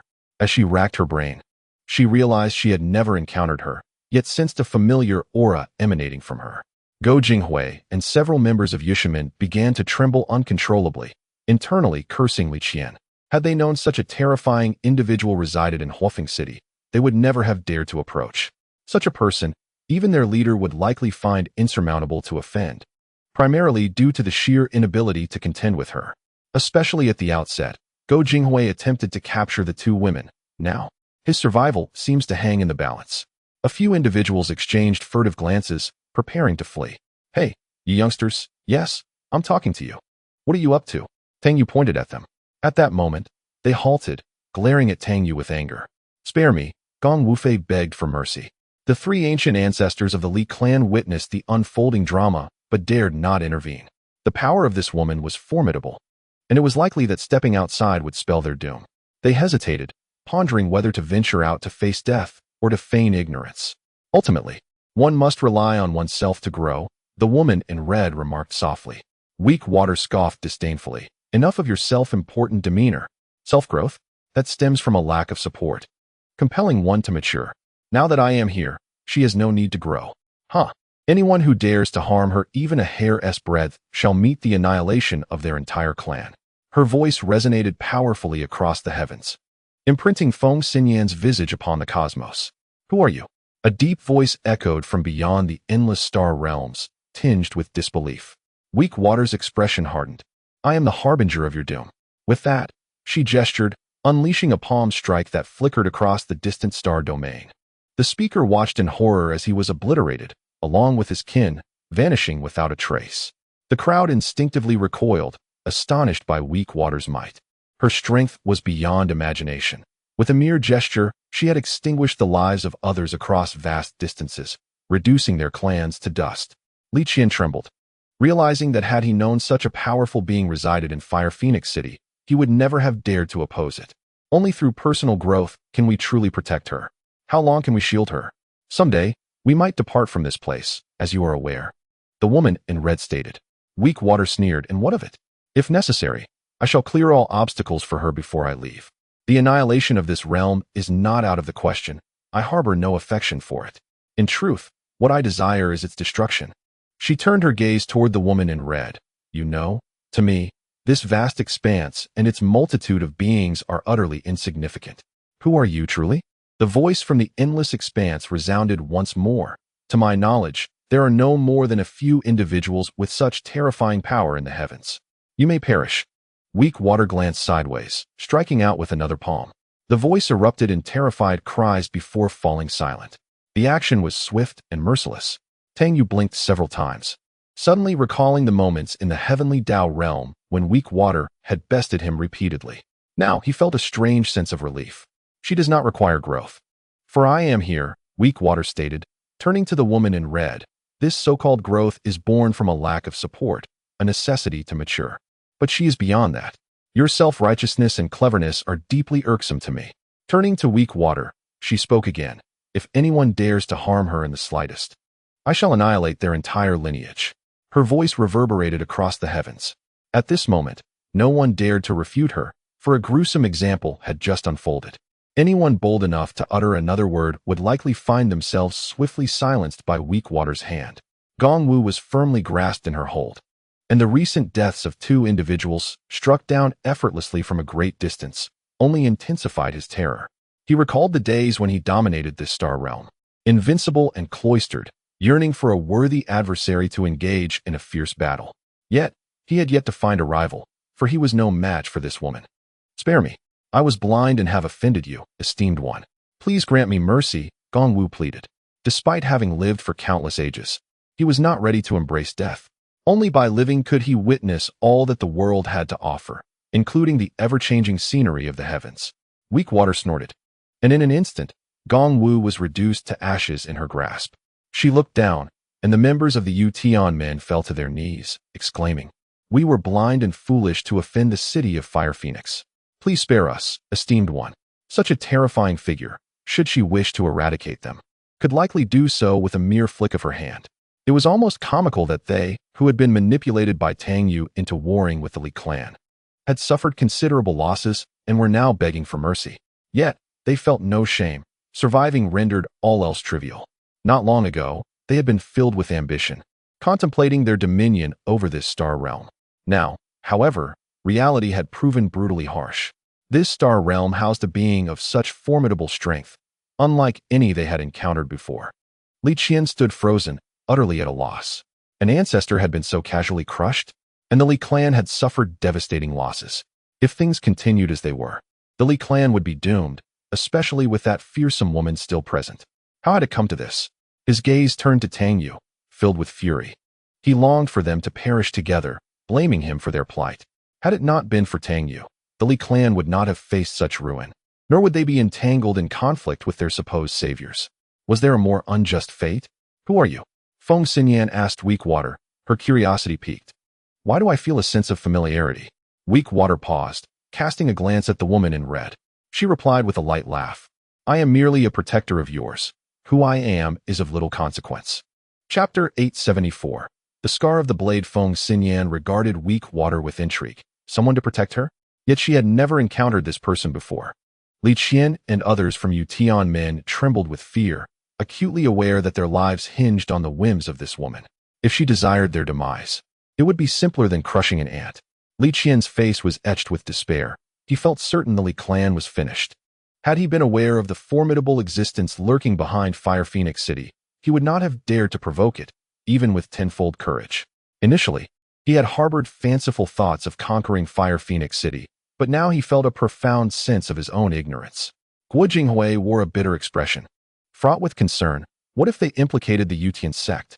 This woman's prowess seemed insurmountable. Separated by hundreds of thousands of miles, she had effortlessly slain 2 terrifying entities, leaving their families vanishing without a trace. If she so desired, the annihilation of the Yutian sect would likely be achieved with but a single strike. Silence enveloped the surroundings as they awaited Ruoshui to speak. "Senior, allow me to handle my own matters," Feng Xinyan suddenly interjected. Ruoshui cast a glance her way and nodded. "I harbor no ambitions, merely wishing to safeguard Fire Phoenix City and ensure its stability. The disputes among you in the outside world are your concerns. As long as they do not affect Fire Phoenix City, I seek no involvement." Feng Xinyan turned to Li Qian and chuckled lightly. At that moment, Li Qian dared not retort. Naturally, whatever she decreed was to be accepted. With a forced smile, he assured, "Rest assured, City Lord. Our Li clan will certainly not provoke the divine might of Fire Phoenix City again." Li Qian breathed a sigh of relief, feeling as though he had narrowly escaped death. Surely, this woman in white would not turn her wrath upon them. Meanwhile, those from the Yutian sect refrained from speaking out of turn. Feng Xinyan glanced at the woman in red, yawned, and then turned to leave. This left Tang Yu momentarily stunned. Were he in Feng Xinyan's position, he would have certainly dealt with those insolent fools decisively. Yet, Feng Xinyan merely uttered a nonchalant remark and departed with a yawn. This revealed that she possessed no grand ambitions. Perhaps, as she stated, she simply wished to maintain the tranquility of her town. However, Tang Yu still found her approach somewhat hasty. The Li clan and others might currently harbor a sense of dread towards Fire Phoenix City, largely due to Ruoshui's presence. Yet, such trepidation could fade with the passage of time. Furthermore, Ruoshui could not remain in this locale indefinitely. Had he been Feng Xinyan, he would have swiftly eliminated them and asserted dominion over this star domain. To avoid being bullied, one must grow strong enough to instill fear in others. Members of the Yutian sect exchanged glances, discreetly retreating, preparing to withdraw. This star domain would no longer be a venue for their arrogance, especially with such a terrifying powerhouse present. They were determined to report back to their sect leader without delay. At that moment, Ruoshui directed her gaze upon them, causing their steps to falter. Guojinghui, with a face that resembled a grimace more than a smile, implored, "Senior, we were ignorant and have offended your divine might. We hope for your mercy." Ruoshui chuckled softly, yet her smile struck fear into the hearts of those from the Yutian sect. With a resounding crash, Ruoshui unleashed a single palm strike, and the members of the Yutian sect dissipated into nothingness. She then cast a glance at the woman in red, huffed lightly, and vanished from sight. The woman in red lingered for a moment before turning to Tang Yu, stating, "Let us depart as well." Tang Yu nodded and followed her out. Li Qian, filled with bitterness, cast a glance around. The battle had cost the Li clan dearly, even resulting in the demise of an esteemed ancestor. Given their current strength, targeting the Fire Phoenix city was tantamount to courting death. Upon entering the Li clan's premises, Li Qian was taken aback, although some areas were ablaze. The grand hall had been stripped bare. "Tang Yu!" Li Qian cried out in anguish. This devastation was undoubtedly the handiwork of Tang Yu, a notorious offender. Yet, he felt a flicker of relief, for at least the Li clan still existed. Had that woman in white struck down upon them, the Li clan would likely have vanished entirely. The people of this star domain began to murmur amongst themselves. Initially, they believed the Li clan to be untouchable, but the magnitude of their losses in this battle was unforeseen. Even a legendary ancestor had perished. This illustrated that the Li clan was not as formidable as they had seemed. Nonetheless, even a dying camel is larger than a horse, despite their weakened state. They remained a force not to be trifled with. However, due to the influence of weak water, Fire Phoenix City suddenly gained notoriety, proving itself as a dominant power in this star domain, bolstered by formidable allies. Cheng Yuquan was well aware of these developments. In fact, he had been secretly observing from the sidelines, too frightened to reveal himself, fearing he might be crushed. Now that the Li clan had fallen to such a state, he pondered whether to align himself with Fire Phoenix City, though they might not require his assistance. He followed the woman in red to a distant location. While even Tang Yu was oblivious to her destination, his celestial phenomenon still imprisoned several elders of the Li clan, awaiting ransom. But it seemed that would not be resolved anytime soon. At a certain point, they halted in the star domain, yet an inexplicable tension gripped Tang Yu. Before him lay a vast chasm, unfathomably deep. Suddenly, the surroundings began to transform rapidly. The chasm morphed into a colossal eye. This eye instilled dread, emanating an aura of boundless power, cold and vengeful. It seemed as though terrifying monsters could emerge from this eye at any moment to devour him. His soul trembled violently. A wave of intense pain surged through him, causing him to stifle a groan. His soul had formed a slight crack. What was this? It was truly terrifying. The eye remained coldly fixed upon him. A thick, dark green liquid began to ooze from it. Tang Yu felt a sharp pain in his soul, as if something were consuming it. What was happening? He shook his head and looked forward once more, only to find the vast chasm before him again, devoid of any gigantic eye. Was it an illusion? It could not be. He could still clearly sense the wounds on his soul. Then, that enormous eye reappeared, coldly observing them as the dark green liquid continued to drip incessantly from it. Humph. The woman in red let out a soft hum and struck out with her palm. However, in that instant, the eye vanished. Coldly, she remarked, "This is mere trickery. If your true self were present, I might have regarded you with some caution." As the eye disappeared, the stone wall of the endless abyss before them bore chaotic knife marks. Tang Yu peered into the abyss, questioning, "Is this a scar from a blade?" Chapter 875, The Land of the Buried Heavens. This was not merely an abyss. It was a testament to someone having wielded a blade, leaving behind traces that mimicked the appearance of a chasm. Yet beneath the abyss emanated waves of terror. What precisely is that eye? Tang Yu inquired. Merely the presence of a single eye instilled a profound sense of dread within him. It was said that someone had willingly fractured their being to suppress certain terrifying entities, and that eye belonged to that very individual. However, it had long since been influenced by other dreadful existences, hence its current state, the woman in red explained. Tang Yu gasped in astonishment. To fracture one's being? The woman in red nodded. This was originally the site of his cranium, where he subdued various horrors. However, he became tainted by malevolence.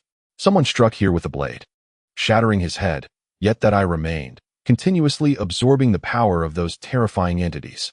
The mere existence of that eye filled Tang Yu with fear. The one who casually shattered his cranium. How powerful must that individual have been? In that moment, Tang Yu sincerely felt his own insignificance. Then why did the one wielding the blade not obliterate that eye, allowing it to keep absorbing such dreadful power? Tang Yu asked. The woman in red replied, that person, during their battles, casually struck here, transforming it into the abyss of heaven. This place later became known as the land of the buried heavens. Meeting Tang Yu's bewildered gaze, she continued, in the past, every star domain had its overseer, referred to as the heavenly path. Tang Yu's eyes widened as he listened intently. The woman in red continued. They all belonged to the great path, yet something transpired that led to their consciousnesses perishing, entombed here. After a moment of reflection, she added, much like the dormant essence of the heavenly path within you, yours lies in slumber, while theirs lies eternally silent, buried here. Eventually, the great path emerged and began to personally govern the heavens. Thus, the land of the buried heavens came into being. However, it all began as mere scars from blades. With a wistful sigh, the woman in red remarked, so it is. Tang Yu pondered. Then do the horrors entombed below still exist? The woman in red shook her head. Perhaps they no longer exist. What remains is merely the evil coalesced within that eye. The one who wielded the blade returned from eons of battle, vanquishing all terrifying entities. Yet that individual vanished, perhaps perishing in the endless void beyond. With a heavy sigh, she reflected, sometimes, the more one understands, the more one feels their own insignificance, a mere trifle. We, like livestock raised in the mundane world, are no different. Yet, there are those who tirelessly strive to escape this cage. Thus, they waged battles repeatedly, yearning to escape, yet ultimately, they faded into oblivion, some even forgotten by time. A hint of sorrow flickered in the eyes of the woman in red. Perhaps one day, I too shall be forgotten by the masses. Tang Yu was taken aback and gazed at her. How could that be? In due time, you shall understand, provided you possess sufficient strength, the woman in red replied. She took a couple of steps forward, casting a glance into the abyss below, then turned to Tang Yu, and leapt into the void. Though a tinge of fear gripped him, Tang Yu followed suit. With the woman in red by his side, he could not believe that anything could truly harm him. Silence enveloped him, the only sound being the whispering wind. The surroundings materialized, as though he had plunged into the river of time, and with his descent, time flowed backwards, reversing its course. Seeking enlightenment. Huh? What a farce. A derisive sound escaped his lips. He felt disoriented, as if he had returned to the very beginning. As the scene shifted, figures emerged before him. Sun Wukong, Zhu Beiji, Sha Wujing, and the old mother of Li Mountain, all manifesting once more. These were events from the past, now vividly replayed before his eyes. Suddenly, a tremor surged within his soul, accompanied by a searing pain. At that moment, Tang Yu jolted awake. What on earth was happening? Everything he had experienced was being presented to him anew. In the haze, a figure emerged. He stood proudly amidst heaven and earth, bloodied and gravely wounded. Yet his stature remained unyielding. Before him, 9 figures stood at a distance, exuding an overwhelming aura of dread. That figure, stepping upon imperial flames, with a divine bell above his head and a blade in hand, charged forward. Ultimately, the imperial flames extinguished, the divine bell shattered, and the long blade broke apart. As the man was engulfed by an inexorable terror, I shall not perish. One day I will return, defying fate, and at that time, I shall grow exceedingly powerful, vanquishing you all. Amidst the overwhelming might, that majestic figure dissipated into nothingness. Tang Yu gasped for breath, only then realizing he had plunged deep into the abyss. The woman in red regarded him curiously. What is the matter? Did you not see anything? Tang Yu responded with surprise. The woman in red looked at him, her expression one of confusion. A man, he must be the one who wielded the blade and fell here, Tang Yu explained. I did not witness it, the woman replied. It must have been a vision of the past, resonating oddly with your very soul, allowing you to perceive these events. Tang Yu nodded, though he felt a sense of puzzlement. Why did it resonate solely with his soul? He scanned his surroundings. An endless expanse of desolation lay before him, yet not far off. There were dozens of enormous coffins, now decayed beyond recognition due to the ravages of time. Roar. With a piercing howl, A colossal serpent soared into the air, its jaws agape as if to devour two unsuspecting souls. In a flash, the glint of a blade struck, severed by Tang Yu's decisive strike. What audacity to dare challenge him! At that moment, the barren desert before them underwent a remarkable transformation, revealing an endless expanse of verdant greenery. Tang Yu furrowed his brow, sensing an air of peculiarity. The woman clad in red approached a coffin, casting a fleeting glance before continuing her advance. "What brings us here?" Tang Yu inquired, perplexed. "To reclaim what is rightfully mine," she replied. Despite his confusion, Tang Yu obediently followed her lead. As they traversed the path, a host of bizarre creatures emerged. Yet without hesitation, Tang Yu dispatched them all with his sword. Suddenly, the enormous eye reappeared, its murky green ichor continuing to ooze forth as it coldly regarded them. A voice resonated, echoing through the surroundings, "Your blade." Chapter 876, The Battlefield Beyond. This utterance seemed to emanate from all directions, as if a multitude of voices converged into a singular statement. Gazing at the massive eye, Tang Yu felt a twinge of trepidation. The woman in red scoffed, striking with her palm once more, but the eye vanished in an instant. Undeterred, she pressed onward. As they passed several coffins, Tang Yu couldn't help but peer inside. The interiors were barren, devoid of any contents. Was this the hallowed ground of the deceased? Might these coffins hold remnants of the primordial Tao? Among the coffins lay an ice coffin, ensconced amidst the haphazard arrangement of others, as if safeguarding its precious contents. Though it appeared to be made of ice and felt cool to the touch, its material remained a mystery. The ice coffin exuded an ancient aura, seemingly entombed for epochs. Despite resisting the ravages of time, it bore the marks of antiquity that whispered of its long-forgotten past. Peering into the ice coffin, Tang Yu discerned a pool of blood and remnants of ashes. The woman in red also cast a lingering gaze, her brows knitting together. It was evident that this coffin had been deposited here only after her departure. Was this coffin present before? Tang Yu asked. The woman shook her head. "I have been away for countless ages. It was not here when I left." She glanced at the other coffins. Even their arrangement has changed. The sight of the blood was chilling. Though merely a pool, it exuded a power that instilled fear in Tang Yu's heart. Whose blood was this? Yet, he surmised that the individual had perished, as the ashes seemed to indicate their transcendence. Yet, it was bewildering. Such a formidable being had met their demise. The blood left behind bore a weighty significance, sufficient to attest to the might of the deceased. Even after the passage of endless ages, their lifeblood still resonated with a terrifying energy that sent shivers down Tang Yu's spine. The bloodstains writhed as if they had come to life. The expression on the woman in red grew serious. It was evident that the terrifying power emanating from the blood made her heart race. It was truly frightening. The woman in red remarked, "If this person were still alive, I would undoubtedly be no match for him." "Is this person dead?" Tang Yu inquired. The woman in red remained silent, her gaze fixed upon the pool of blood. In the haze, an ethereal figure began to coalesce, resembling mist. Yet, it was impossible to discern who this being truly was, as it was shrouded in a veil of fog. He moved gently within the coffin, as if traversing through the endless passage of time. Suddenly, the figure vanished from sight, leaving only the bloodstain behind. Tang Yu looked at the woman in red in confusion. After a brief moment of contemplation, she said, "Perhaps many years ago, he underwent a transformation here, leaving behind this scene." With that, she continued to walk forward. Buzzing, the broken blade in Tang Yu's hand suddenly trembled violently, as if lamenting and mourning. Simultaneously, a blinding flame erupted. It was so glaring that it caused one's eyes to sting, provoking tears. Flecks of fire suddenly blossomed gently from the ashes within the ice coffin. Fragile sparks that seemed as if they could be extinguished by a mere breath of wind. Yet, that flicker of flame grew increasingly radiant. The broken blade emitted a clear sound. The flame quivered, the fire flickering delicately. It slowly soared from the ice coffin. Imperial fire. The woman in red furrowed her brows. Imperial fire. It was said that there existed 9 distinct types of imperial fire in the world, each possessing the power to annihilate heaven and earth. All-consuming. Nothing could escape its flames.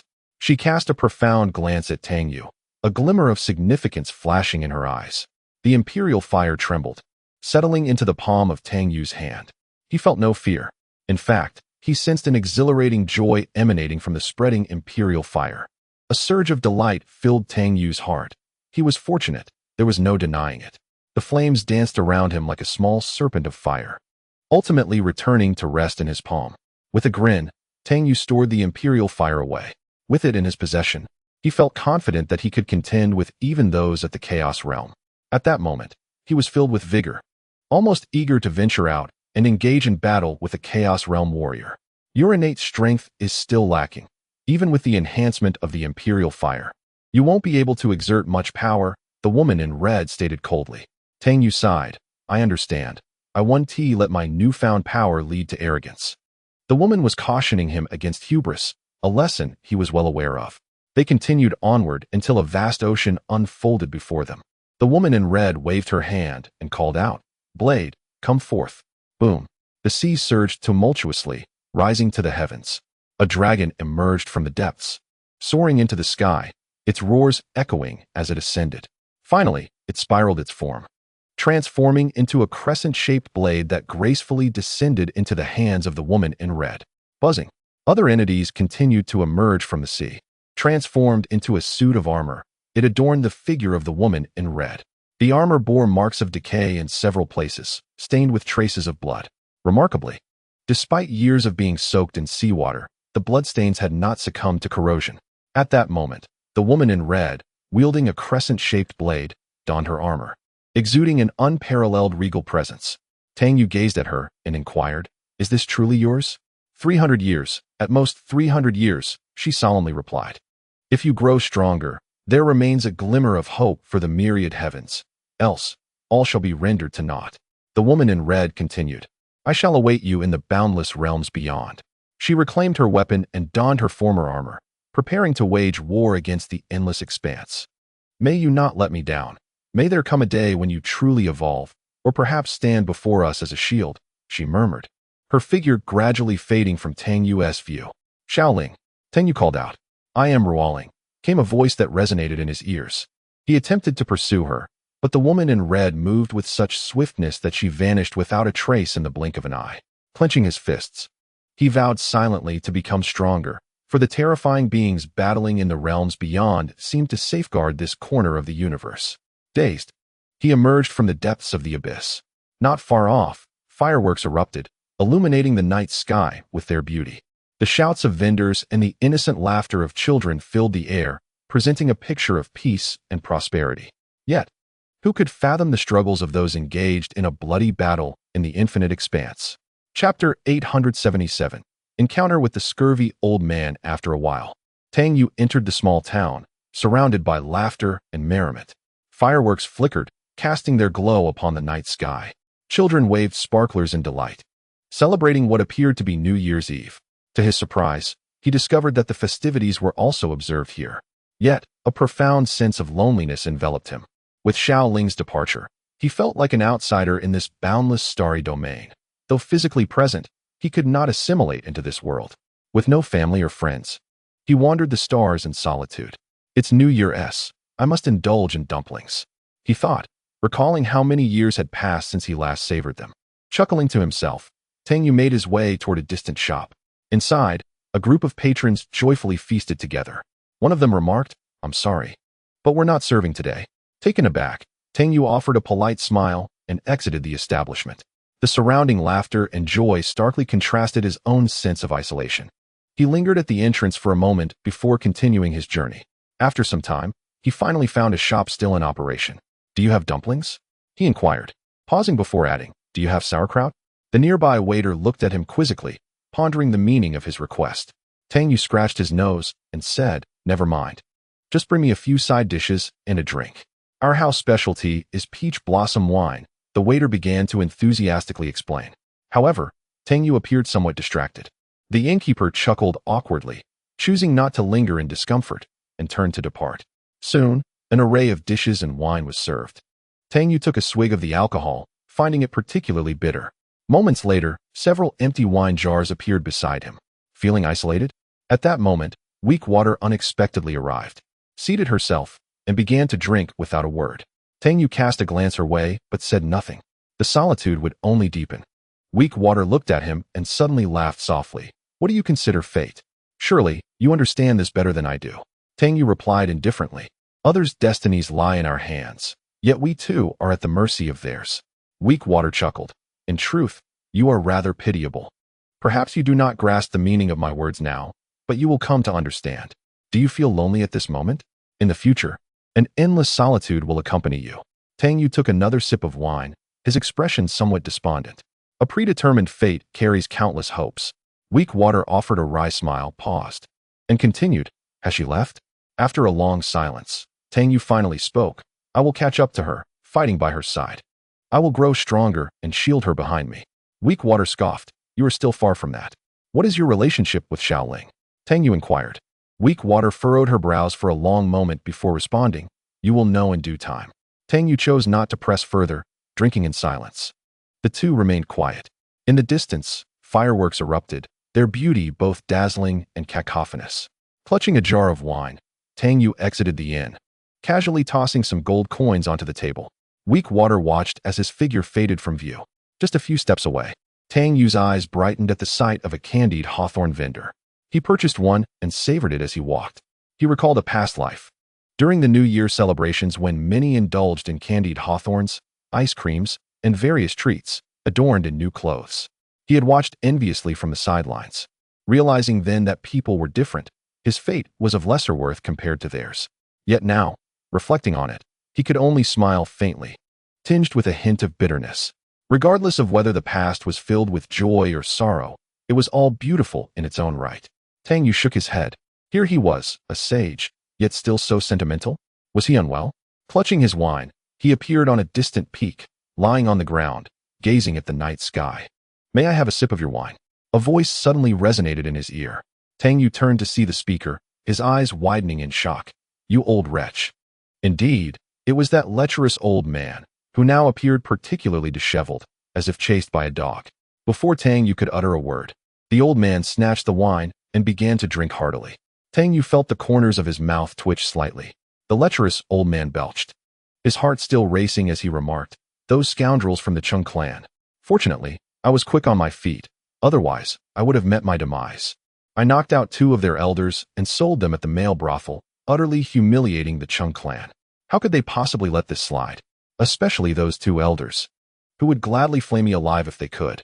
Unable to deal with Tang Yu, they surely won't let an old man like me off the hook. Thus, the Chung clan initiated a merciless pursuit against him. He could no longer survive in that star domain, which is why he fled here. It wasn't just the Chung clan he had offended. Numerous other families united in their vendetta against him. Well, my boy, I never expected to encounter you here. It seems our fates are intertwined. The lecherous old man squinted, revealing a grin with his large yellowed teeth. Grandfather? Tang Yu narrowed his eyes slightly. The old man continued. By the way, how did you end up here? Struggling in that star domain, I presume? It shouldn't be so, with your abilities, aside from those ancient ones. Who could pose a threat to you? I suspect those old codgers are after you, which is why you sought refuge here. Am I right? He patted Tang Yu on the shoulder. No worries, if you can't win, just run, like I do, there's no shame in it. As long as you stick with me, I guarantee we'll thrive in this star domain, enjoying the best of everything. By the way, did you know there's a rather fine brothel not far from here? We should experience it together later. The old man, with his beady eyes and lecherous demeanor, appeared rather unsavory. Tang Yu took a deep breath, chuckled softly at him, and then raised his fist. What are you doing? You little rascal, don't you know to respect your elders? Oh dear, please don't hit my face. The old man cried out in despair. A moment later, Tang Yu exhaled deeply. Not far away, the lecherous old man was embedded in a cliff, bruised and battered. Limping over, he grumbled, You young whippersnapper, bullying an old man like me. Tang Yu looked at him with a smirk. An old man? One at the saint level. No less. The old man paused, his expression turning serious. You actually saw through me. Very well, I won't pretend any longer. I am, in fact, at the chaos level, deliberately suppressing myself to the saint realm. As for the reason, it's merely for show. Imagine how others perceive you as weak and attempt to bully you. At the critical moment, the aura of dominance will erupt, crushing all in its path. Regarding the lecherous old man's words, Tang Yu would not take them entirely at face value. Yet, this old fellow exuded an air of mystery. Am I not right? When the aura of dominance strikes fear into others, it becomes an unspoken barrier, a guise of weakness to trap the unsuspecting. That is the true path. The old man rambled on, boasting of his past achievements and how he had intimidated many, detailing how they begged for mercy. To Tang Yu, however, it sounded like mere nonsense. He stood up and walked away into the distance. The disheveled old man trailed behind him, incessantly muttering. A terrifying wave of energy surged forth, engulfing the atmosphere. The vast river of time churned, fragments of moments splattering, while the very fabric of space began to collapse. In an instant, the old man's expression turned grave. This overwhelming force soon receded, originating from a cataclysmic battle in the boundless realms beyond, spilling over into their vicinity. What on earth was happening? An earthquake, perhaps? A tremor during the festive season. Nearby, people began to murmur. For some inexplicable reason, Tang Yu found these individuals somewhat pitiable. Yet he envied their semblance of happiness. Sometimes, the more one knows, the greater the suffering becomes. Tang Yu gazed into the distance, his brow furrowed. The woman in red had departed for the outer realms. Was she engaged in combat? She had reclaimed her former blade and donned her old battle armor. One could only imagine the terrifying foes she faced, undoubtedly formidable adversaries. At that moment, an unbidden sense of worry crept into Tang Yu's heart. I will catch up with you, he vowed silently, clenching his fists. The old man's eyes glimmered with a fleeting sadness before he chuckled. What is going on? Who is fighting on a night like this, giving me a fright? He draped an arm over Tang Yu's shoulder. Come, come. I know a fine establishment nearby. Let us take a stroll. Don't worry, I'll treat this time. Tang Yu shot him a glance, preparing to depart, when suddenly a surge of power swept through the air. The presence intensified nearby, and two figures engaged in a fierce battle came into view. Both were of saintly caliber. One woman wielded a red silk, dancing gracefully in the fray, while the other was a middle-aged man. Their conflict was unyielding. Neither could gain the upper hand. The two figures flashed past, continuing their relentless struggle. Tang Yu merely observed for a moment before retracting his gaze. With a flick of his hand, a jar of wine soared toward him. He cradled the jar as he descended the mountain. Those two individuals were quite impressive, he mused. The old man exclaimed, Of course, they can't compare to you. If I'm not mistaken, you're not even a century old yet? Remarkable. A prodigy among the saints under 100 years, truly unprecedented. Tang Yu took a swig from the jar, pondering how to achieve further breakthroughs.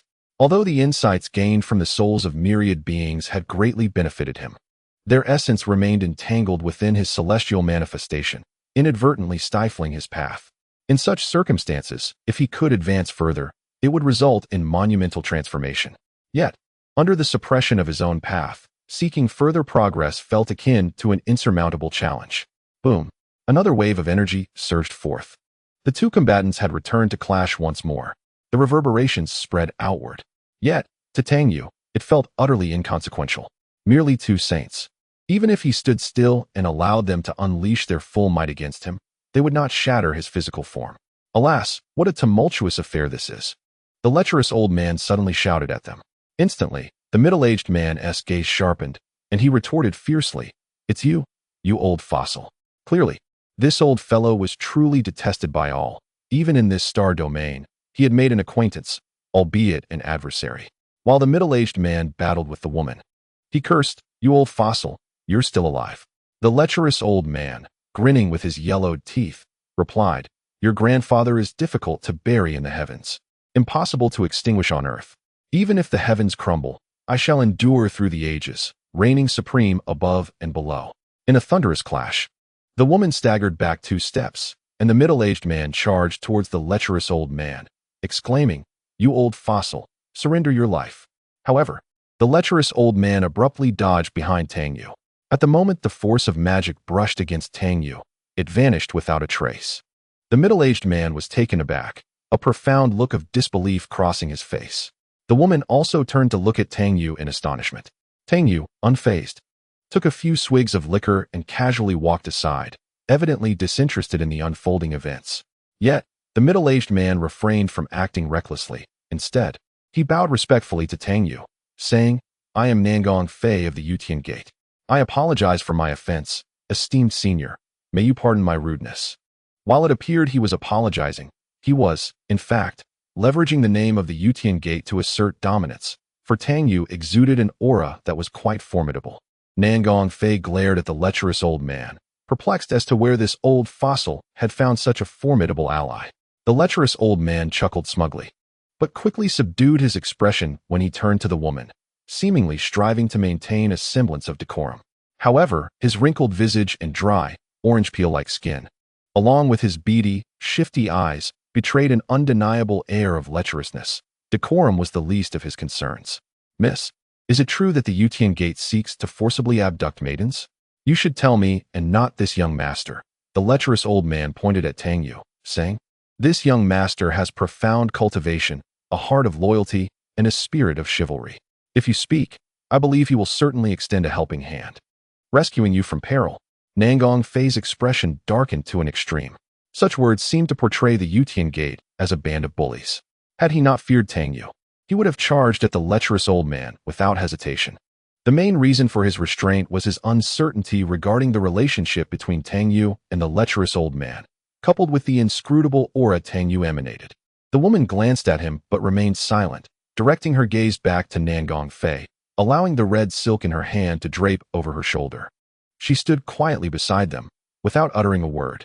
"Humph, do you know who she is?" Nangong Fei pointed at the woman, declaring, "A remnant of chaos." The woman's lips curled slightly, a hint of disdain flickering across her face. "Moreover, our Yutian Gate is above board.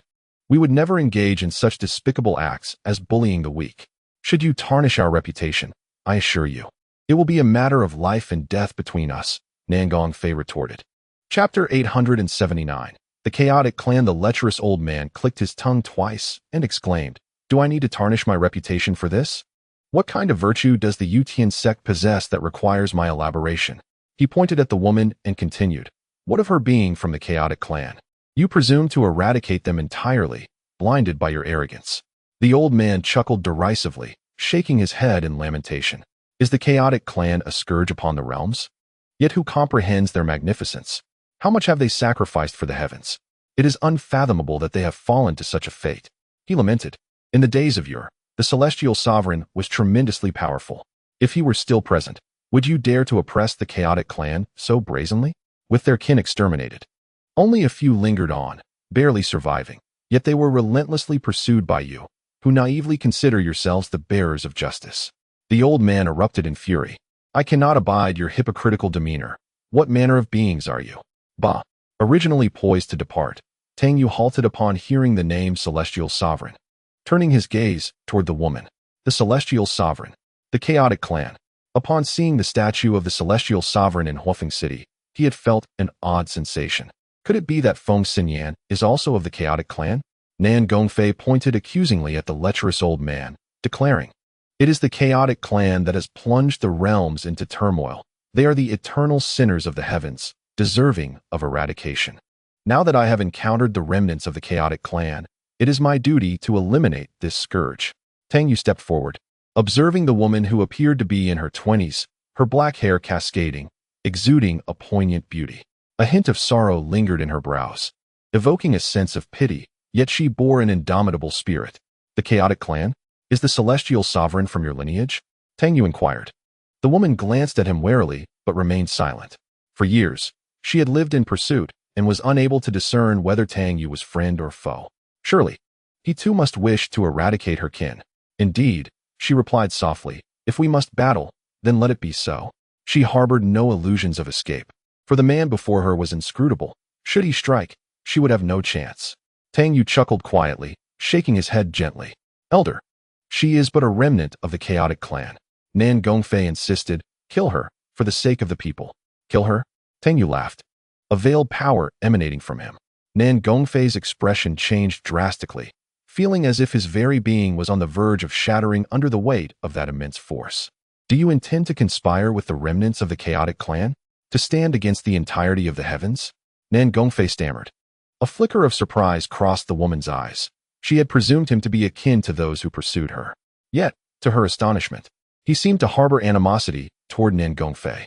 Especially when he mentioned the celestial sovereign, his voice resonated with an inexplicable complexity.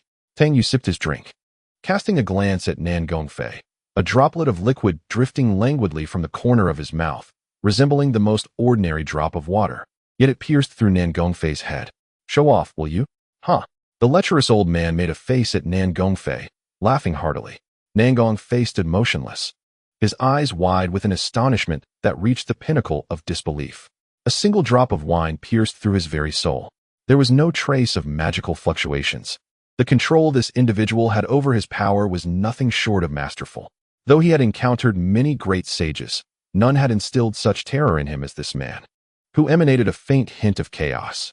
Who are you, to dare stand against us, the Yutian sect?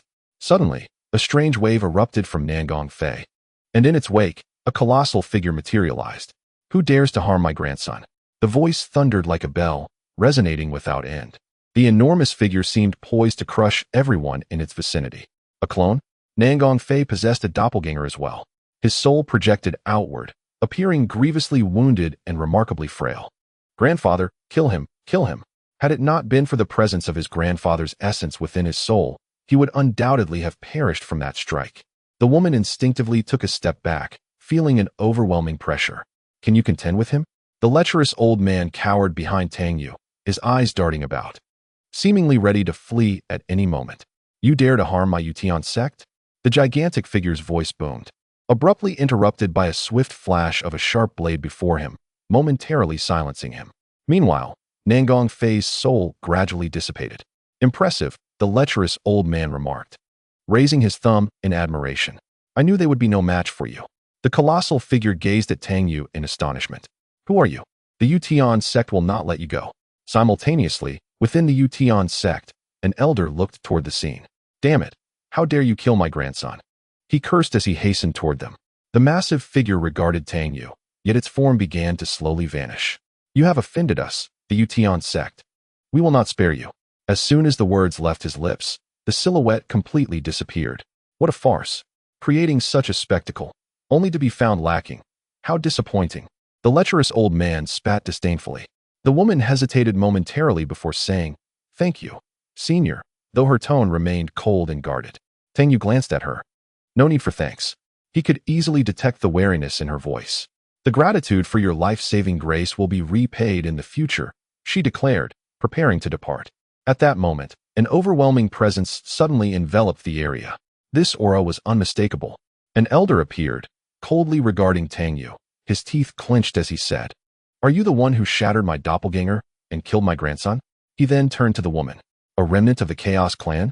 I never imagined that after the extermination of your clan years ago, remnants would still exist.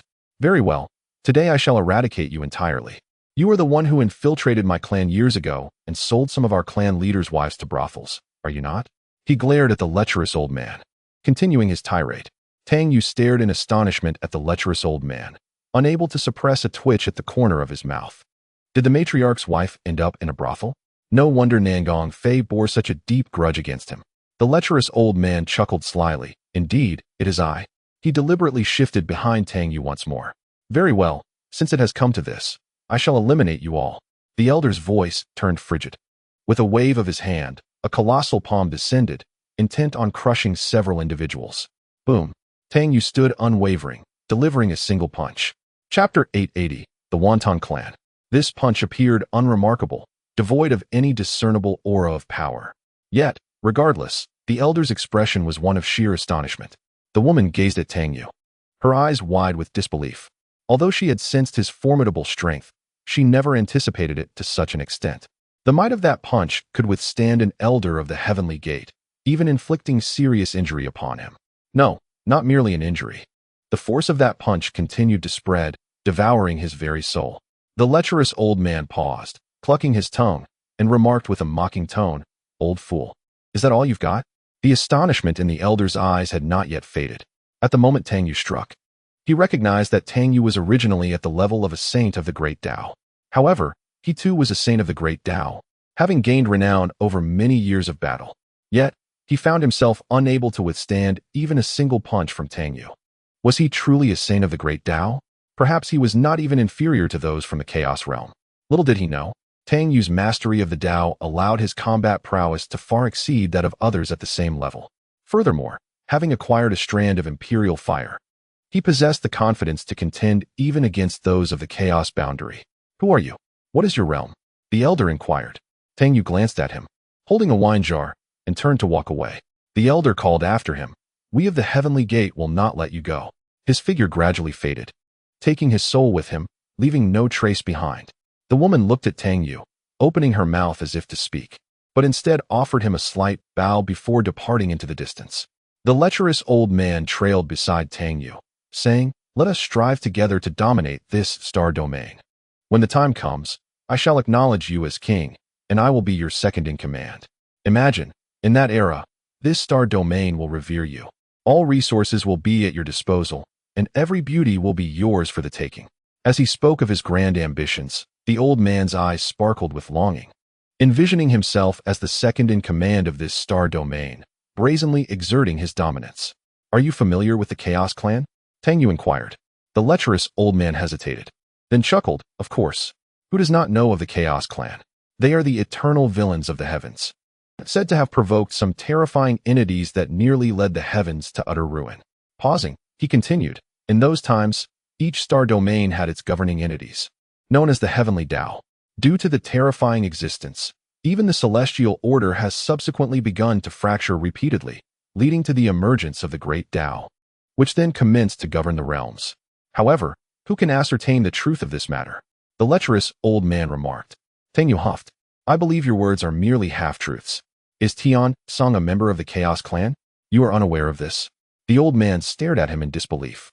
"Indeed. Tian Song is part of the Chaos Clan and has been the mightiest among them throughout history." With a shake of his head and a sigh, the old man continued. "Unfortunately, he perished in battle beyond the realms.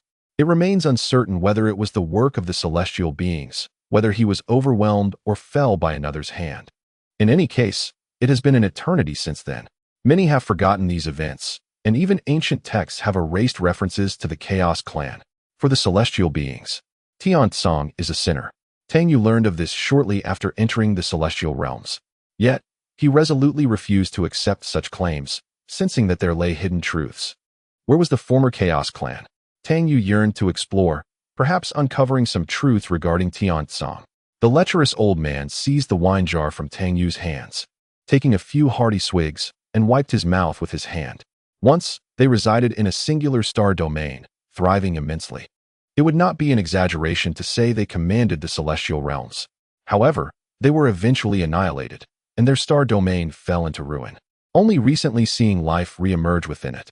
Casting a glance at Tang Yu, he continued, "This star domain lies approximately 30 million miles away, now desolate beyond measure. Even if there are inhabitants, they are merely those fleeing from enemies or seeking refuge from desolation, preparing to live out their remaining days there." The lecherous old man shook his head in lamentation. "There is nothing there. Why would one venture to such a place? There isn't even a brothel." Suddenly, he sensed a disturbance in the surroundings. Cursing, he grasped Tang Yu's foot. "You must take me with you." Tang Yu paused for breath, tempted to kick him off. The space around them shifted incessantly. Scenery changed rapidly, as if moments passed in an instant or perhaps had lingered for ages.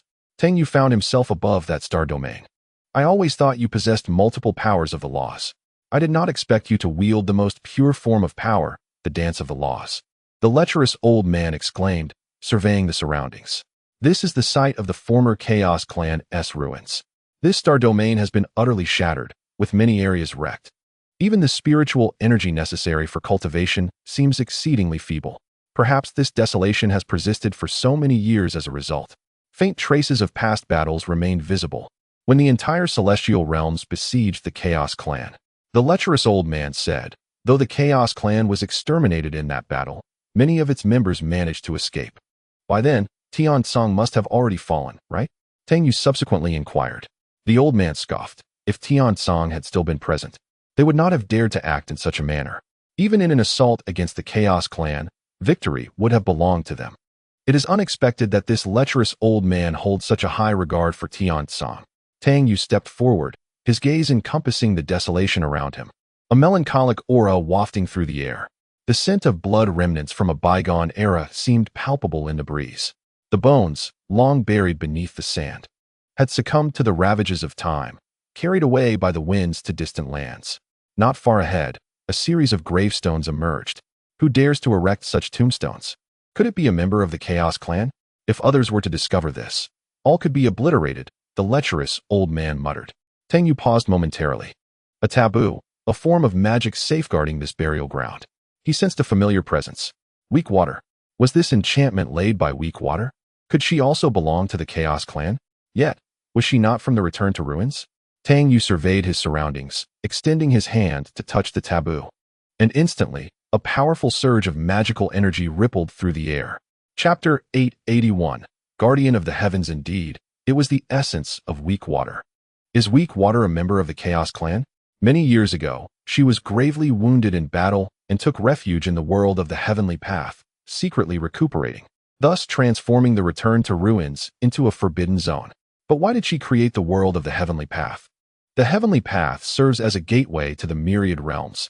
Initially, any formidable entity seeking entry must traverse the domain of the Heavenly Path. He recalled a conversation with the ancient Pangu within the Return to Ruins, where it was stated that the Return to Ruins devours, and the world of the Heavenly Path was nourishment created for itself. Such reasoning seems entirely unfounded. Perhaps it is not mere sustenance, but rather a means to forge the world of the Heavenly Path to consume the essence of certain beings for healing. Could it be so? At this moment, Tang Yu felt utterly bewildered. The Return to Ruins existed within the realm of the Heavenly Path, predating its inception. How long had she been absent from the myriad realms? Moreover, Tian Tsang likely emerged after their departure from the boundless ages. Subsequently, for reasons unknown, he had fragmented himself, sending a fragment of his soul into the river of time, journeying into the future, into his own existence. At a specific moment, Tang Yu returned. He shook his head, feeling a tumult of confusion. Who orchestrated all of this? The lecherous old man, grinning with his yellowed teeth, remarked, while absently picking at them, pondering the meaning behind it all. If it were indeed a member of the Chaos Clan, the myriad realms would have long since detected the disturbance. Furthermore, such magic could not possibly be wielded by an ordinary individual. The gravestones before him stretched endlessly, evoking an overwhelming sense of desolation. Tang Yu inhaled deeply and moved aside. Nearby, the once resplendent palace lay in ruins, seemingly recounting tales of its former glory, now overrun with weeds and desolation. All traces had been buried. Only these collapsed palatial remnants bore witness to the past splendor of the Chaos Clan. We are not sinners. Our lives have been spent in battle. Safeguarding this realm of the heavens, echoed voices in fragmented tones. The voice was laden with reluctance, tinged with profound anguish. The lecherous old man cast a glance at Tang Yu, hesitating slightly before he spoke.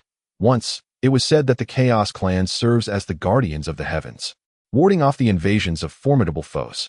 He continued, "Do not judge me. The truth is beyond my grasp."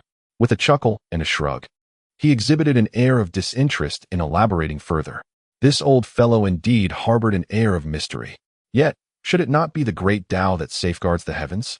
Our ancestors, along with our forebears, have fought tirelessly through the ages. Yet who remembers them? We are not the culprits, having protected the heavens. How could we meet such a fate?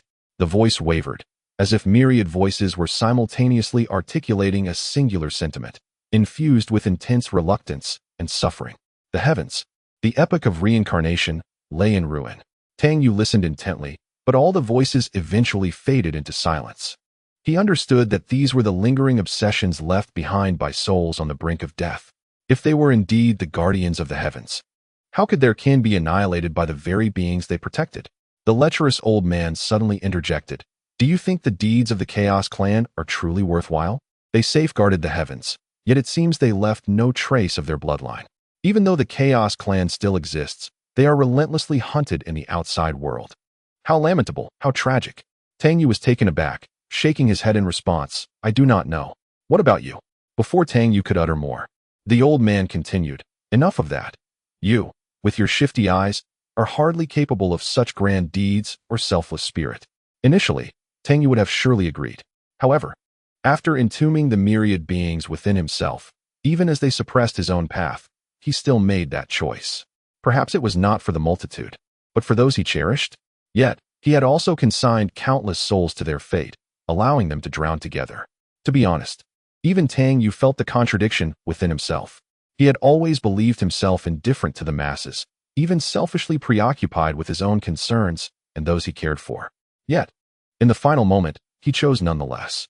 It seemed almost laughable. A person who considered himself detached from the multitude had saved the beings of the Tao world in such a manner. Perhaps you are right. Tang Yu replied with a faint smile, refraining from contradiction. The lecherous old man scrutinized him with a keen eye. Though you appear somewhat sly, I find it peculiar that the infinite souls within you suppress your path. Tang Yu stared at him in astonishment. Who exactly are you? The boundless souls within him. This old man, merely a saint in realm, shouldn't have been able to discern such depths. Yet, this lecherous, immortal being had articulated it so plainly, which left Tang Yu feeling a twinge of alarm. He increasingly sensed that this old man was no ordinary figure. The lecherous old man's eyes darted mischievously, and he leaned in closer to Tang Yu, whispering conspiratorially, "Let me tell you a secret. I am, in fact, the great Tao." Tang Yu paused, breathless, staring at him. "What are you looking at me for? I have spoken, yet you remain skeptical. Very well, I concede that I cannot deceive you. I am not merely an ordinary individual." The old man, with an air of mystery, proclaimed, "I have survived from the previous epoch, the age of the fallen empires, a time fraught with turmoil that buried all. I refer to that era as the epoch of the fallen empires, wherein countless beings faced life and death, and all things in the world were reshaped. Yet, I alone could not be entombed by the heavens or extinguished by the earth. Thus, I endured." He casually placed one hand behind his back, adopting a serious demeanor. "Now, do you comprehend my identity? You must keep it confidential. Discretion is paramount, understood?" Observing his demeanor, Tang Yu felt an overwhelming urge to strike him across the face, a sentiment he ultimately acted upon. For heaven's sake. With a curse, the old man was sent flying by the force of the blow. After some time, he returned, grinning through gritted teeth. "I told you, yet you still doubt me. I am indeed a survivor from the previous epoch." Tang Yu, exasperated, responded, "Yes, you are correct. Now, enlighten me about the events of the ancient era." The old man's eyes sparkled with excitement, his words spilling forth animatedly. That epoch was rife with movement and chaos. Battles soaked in blood, akin to the current realms. The White Clan clamored for dominance. Despite their conflicts, they each believed themselves destined to conquer the heavens. Yet unseen powerful hands manipulated it all from behind the scenes. This force loomed above all, capable of obliterating even the great Tao with a mere gesture. At that time, I possessed formidable strength and a lofty spirit, determined to protect the heavens and ensure a prosperous and harmonious era. I fought valiantly alone, vanquishing countless formidable foes. Ultimately, however, amidst the river of time, I was grievously wounded, injuring my very essence. Where are you going? I have not finished. Chapter 882. Another drop of blood to Tang Yu. The old man's ramblings seemed utterly absurd.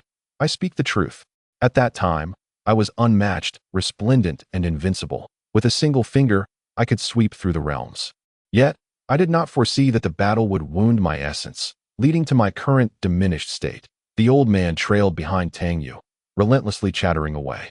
Tang Yu chose to ignore him, meticulously observing the starry domain around them.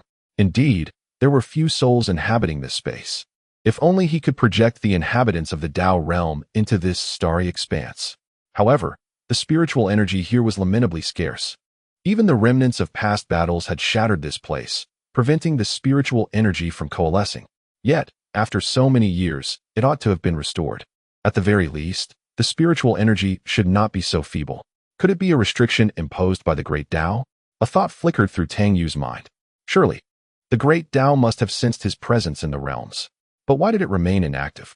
"Young one, did you hear my words? Do you doubt my origins?" The old man grumbled, displeased. After surveying the Wanton clan, he found only a few newly erected gravestones and some collapsed palaces. Suddenly, Tang Yu let out a soft exclamation and stepped forward. In the desert stood a massive stone, upon which a single drop of blood could be seen, seemingly flowing in a mysterious manner. The severed blade emitted a low hum. Was this drop of blood the very one that had been suppressed by the severed blade? Or could it be that this drop of blood shared a common origin with that one, representing two distinct drops from the same individual? This drop of blood certainly bore an ominous aura. The lecherous old man glanced around nervously, urging, "Let us depart swiftly. I sense an unsettling presence here that even I, an elder, cannot ignore." He indeed felt such trepidation, as if invisible eyes were watching them from behind. However, Tang Yu felt no such sensation. The stone beneath them was sealed with a spell, undoubtedly containing this drop of blood. This indicated that the blood sealed by the severed blade was certainly not this drop. Yet they stemmed from the same source, belonging to the same person. Who could this individual be? A single drop of blood wielded such immense power, prompting the necessity for a formidable spell to seal it away. What are you staring at, boy? We must leave at once. This place makes me uneasy, the old man insisted. Tang Yu, fixated on the drop of blood, wore a grave expression. He sensed that the power of the seal was gradually waning, and it would not be long before this drop of blood broke free. Noticing Tang Yu's immobility, the old man sighed heavily and turned to the other side, his eyes darting around as if pondering whether there were any treasures from the Chaos clan hidden nearby. Moments later, Tang Yu chose to depart, feeling an unsettling fear regarding that drop of blood. Not far away, chaos erupted in a starry realm. People were fleeing in all directions, while some powerful cultivators stood their ground against terrifying foes. Most of the chaos was instigated by the fearsome beings initially suppressed in the abyss, as well as the celestial demons.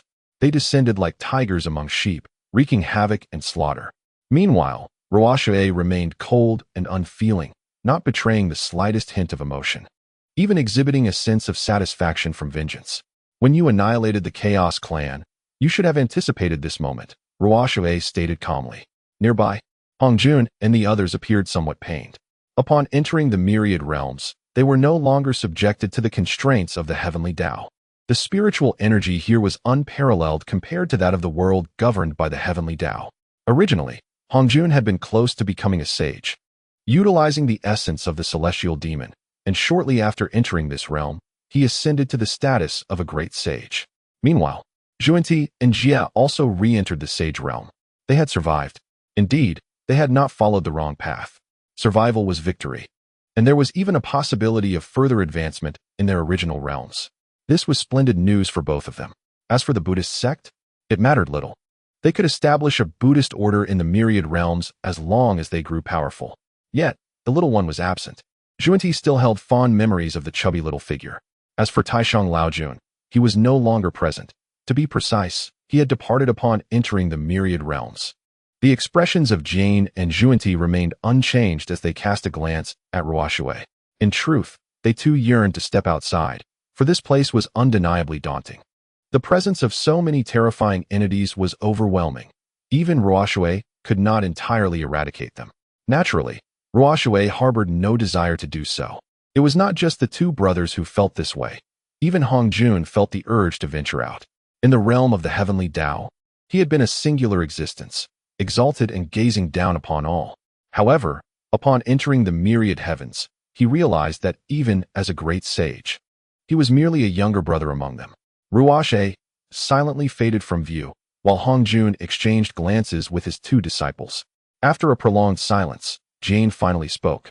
Have Tang Sanzang and the others perished? They were unaware of all that Tang Yu had done, for by that time, they had already entered the Guixu, seeking refuge. Under the overwhelming pressure of the collapsing space, they believed that Tang Sanzang could hardly escape that calamity. They presumed he had long since met his demise. However, Hongjun held a different opinion, for Ruashe had once stated that no matter what, Tang Sanzang would not die. In this vast multiverse, Hongjun found himself reminiscing about Tang Sanzang. He wondered if he still remained his rival, especially since he had now attained the status of a great sage. Below, the crowd hurriedly fled towards distant star realms. Hongjun's figure vanished, swiftly followed by Jane and Juanti. Just how powerful is Ruashe? Juanti inquired. Hongjun shook his head, for he too was uncertain. Despite having ascended to the rank of great sage, he felt utterly insignificant compared to Ruashe. He had witnessed firsthand how Ruashe effortlessly dispatched a great sage. In her presence, great sages were no more significant than ants. I do miss our days in the realm of heavenly Tao, Juanti sighed. Back then, they were renowned powerful beings in the cosmos. Now, in the myriad heavens, they felt utterly diminished. Jane sighed as well, reminiscing about the days when they wielded power with impunity. The three figures moved towards the distance, leaving behind a realm in chaos. Soon, the news of the annihilation of this star realm spread throughout the multiverse. The inhabitants of other realms began to feel anxious, for these terrifying entities would not cease their rampage. They would spread throughout the entire star realm, potentially transforming the multiverse into a battleground. We pay homage to our king. Suddenly, the celestial demons knelt, some even unable to suppress their cheers.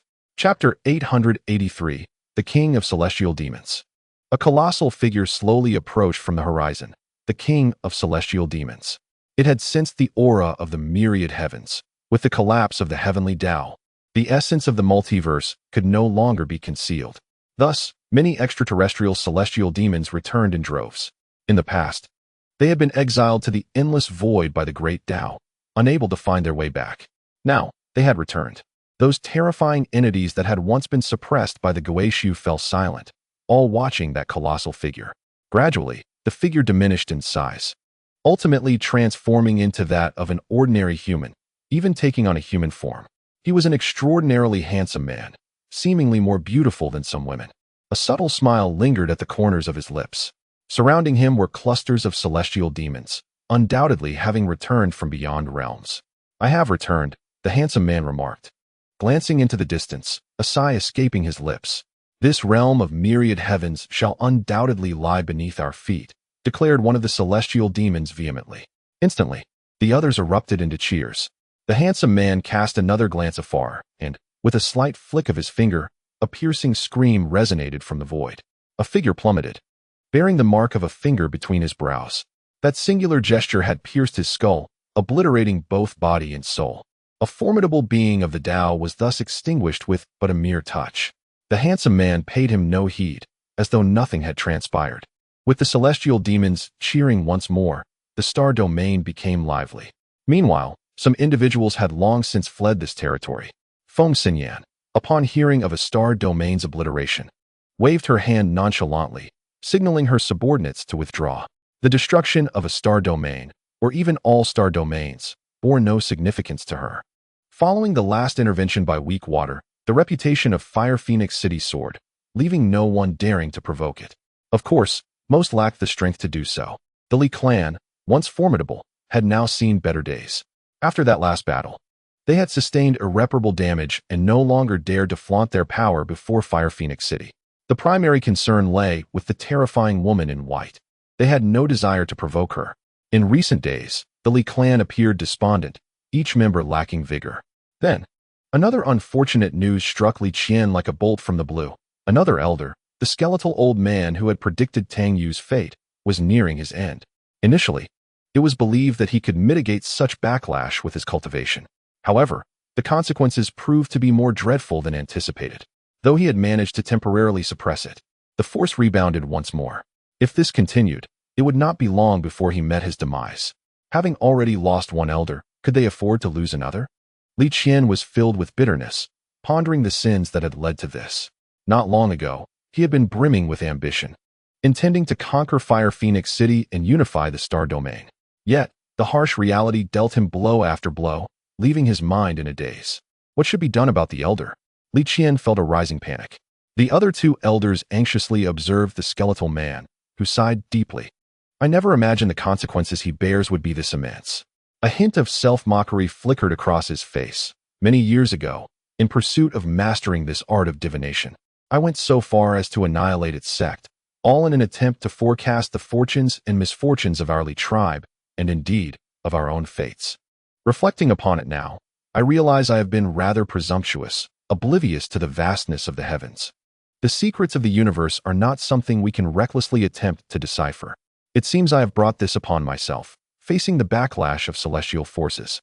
Over the years, the calculations of the skeletal elder have undeniably propelled the Li tribe to prosperity, and it is due to this that we have arrived at our current standing. It can be said that without him, the present development of the Li tribe would have been inconceivable." Another elder interjected, "Do not speak so rashly. There must be a way. Tell me what method can counteract this backlash. Every cause yields a consequence. One must seek the source to resolve the issue." The skeletal elder sighed deeply. Suddenly, several individuals grasped the truth. Tang Yu. Only Tang Yu possesses the ability to resolve this predicament. However, for Li Qian, resentment brewed. For it was he who had caused such significant losses to the Li tribe, and the disciples of the Heavenly Gate perished here as well. In truth, all of this was orchestrated by Ruoshui, yet Li Qian dared not harbor hatred against her, fully aware that she was an adversary beyond his capabilities. The thought of annihilating the Li tribe was but a trivial matter for her. Thus, all his grievances were directed towards Tang Yu. This encapsulates a psychological dilemma. Humans tend to harbor jealousy and resentment towards those similar to themselves. For instance, if I have consistently ranked second to last in exams, and suddenly, due to unforeseen circumstances, I find myself at the very bottom, I would feel discontent, despite the significant gap between me and the top performers. As for the fluctuations between the first and second ranks, they are of little concern, as the disparity is too great to warrant attention. Tang Yu, Li Qian uttered bitterly. Had their enmity reached such a point that he, as the chieftain, would need to implore him? Even if he were to plead, it seemed Tang Yu would likely refuse. Brother, we are adversaries. Do you expect me to seek your ancestor's healing, only for you to turn against me later? Li Qian mused. He cast a glance at the skeletal elder and sighed. I shall ponder a solution to this matter later. With that, he turned to leave, though his thoughts lingered on the elder, who had lived for so long, seemingly having enough time. Nevertheless, he instructed certain members of the tribe to seek methods to combat the backlash of celestial forces. Some among them understood the gravity of the situation, believing it was time to convene. Yet, the others acquiesced, knowing they had no choice but to discreetly search for answers. At that moment, someone reporting to the chieftain. Cheng Yuquan requests an audience. Li Qian furrowed his brow slightly. Cheng Yuquan? A cold sneer formed within him. Given the gravity of recent events, how could the Cheng clan claim to be unaware? They pretended ignorance, remaining utterly silent. Little did he know that Cheng Yuquan had indeed arrived, prepared to lend support to the Li tribe. Yet, beneath the two slaps of Ruoshui, he trembled in fear, daring not to reveal himself. Retreating with his companions in a state of disgrace back to the Cheng clan. Even upon their return to the Cheng clan, they remained on edge for quite some time, haunted by the dread that Ruoshui might suddenly strike them down, leading to their annihilation. I pay my respects to the clan leader. Cheng Yuquan offered a slight bow to Li Qian.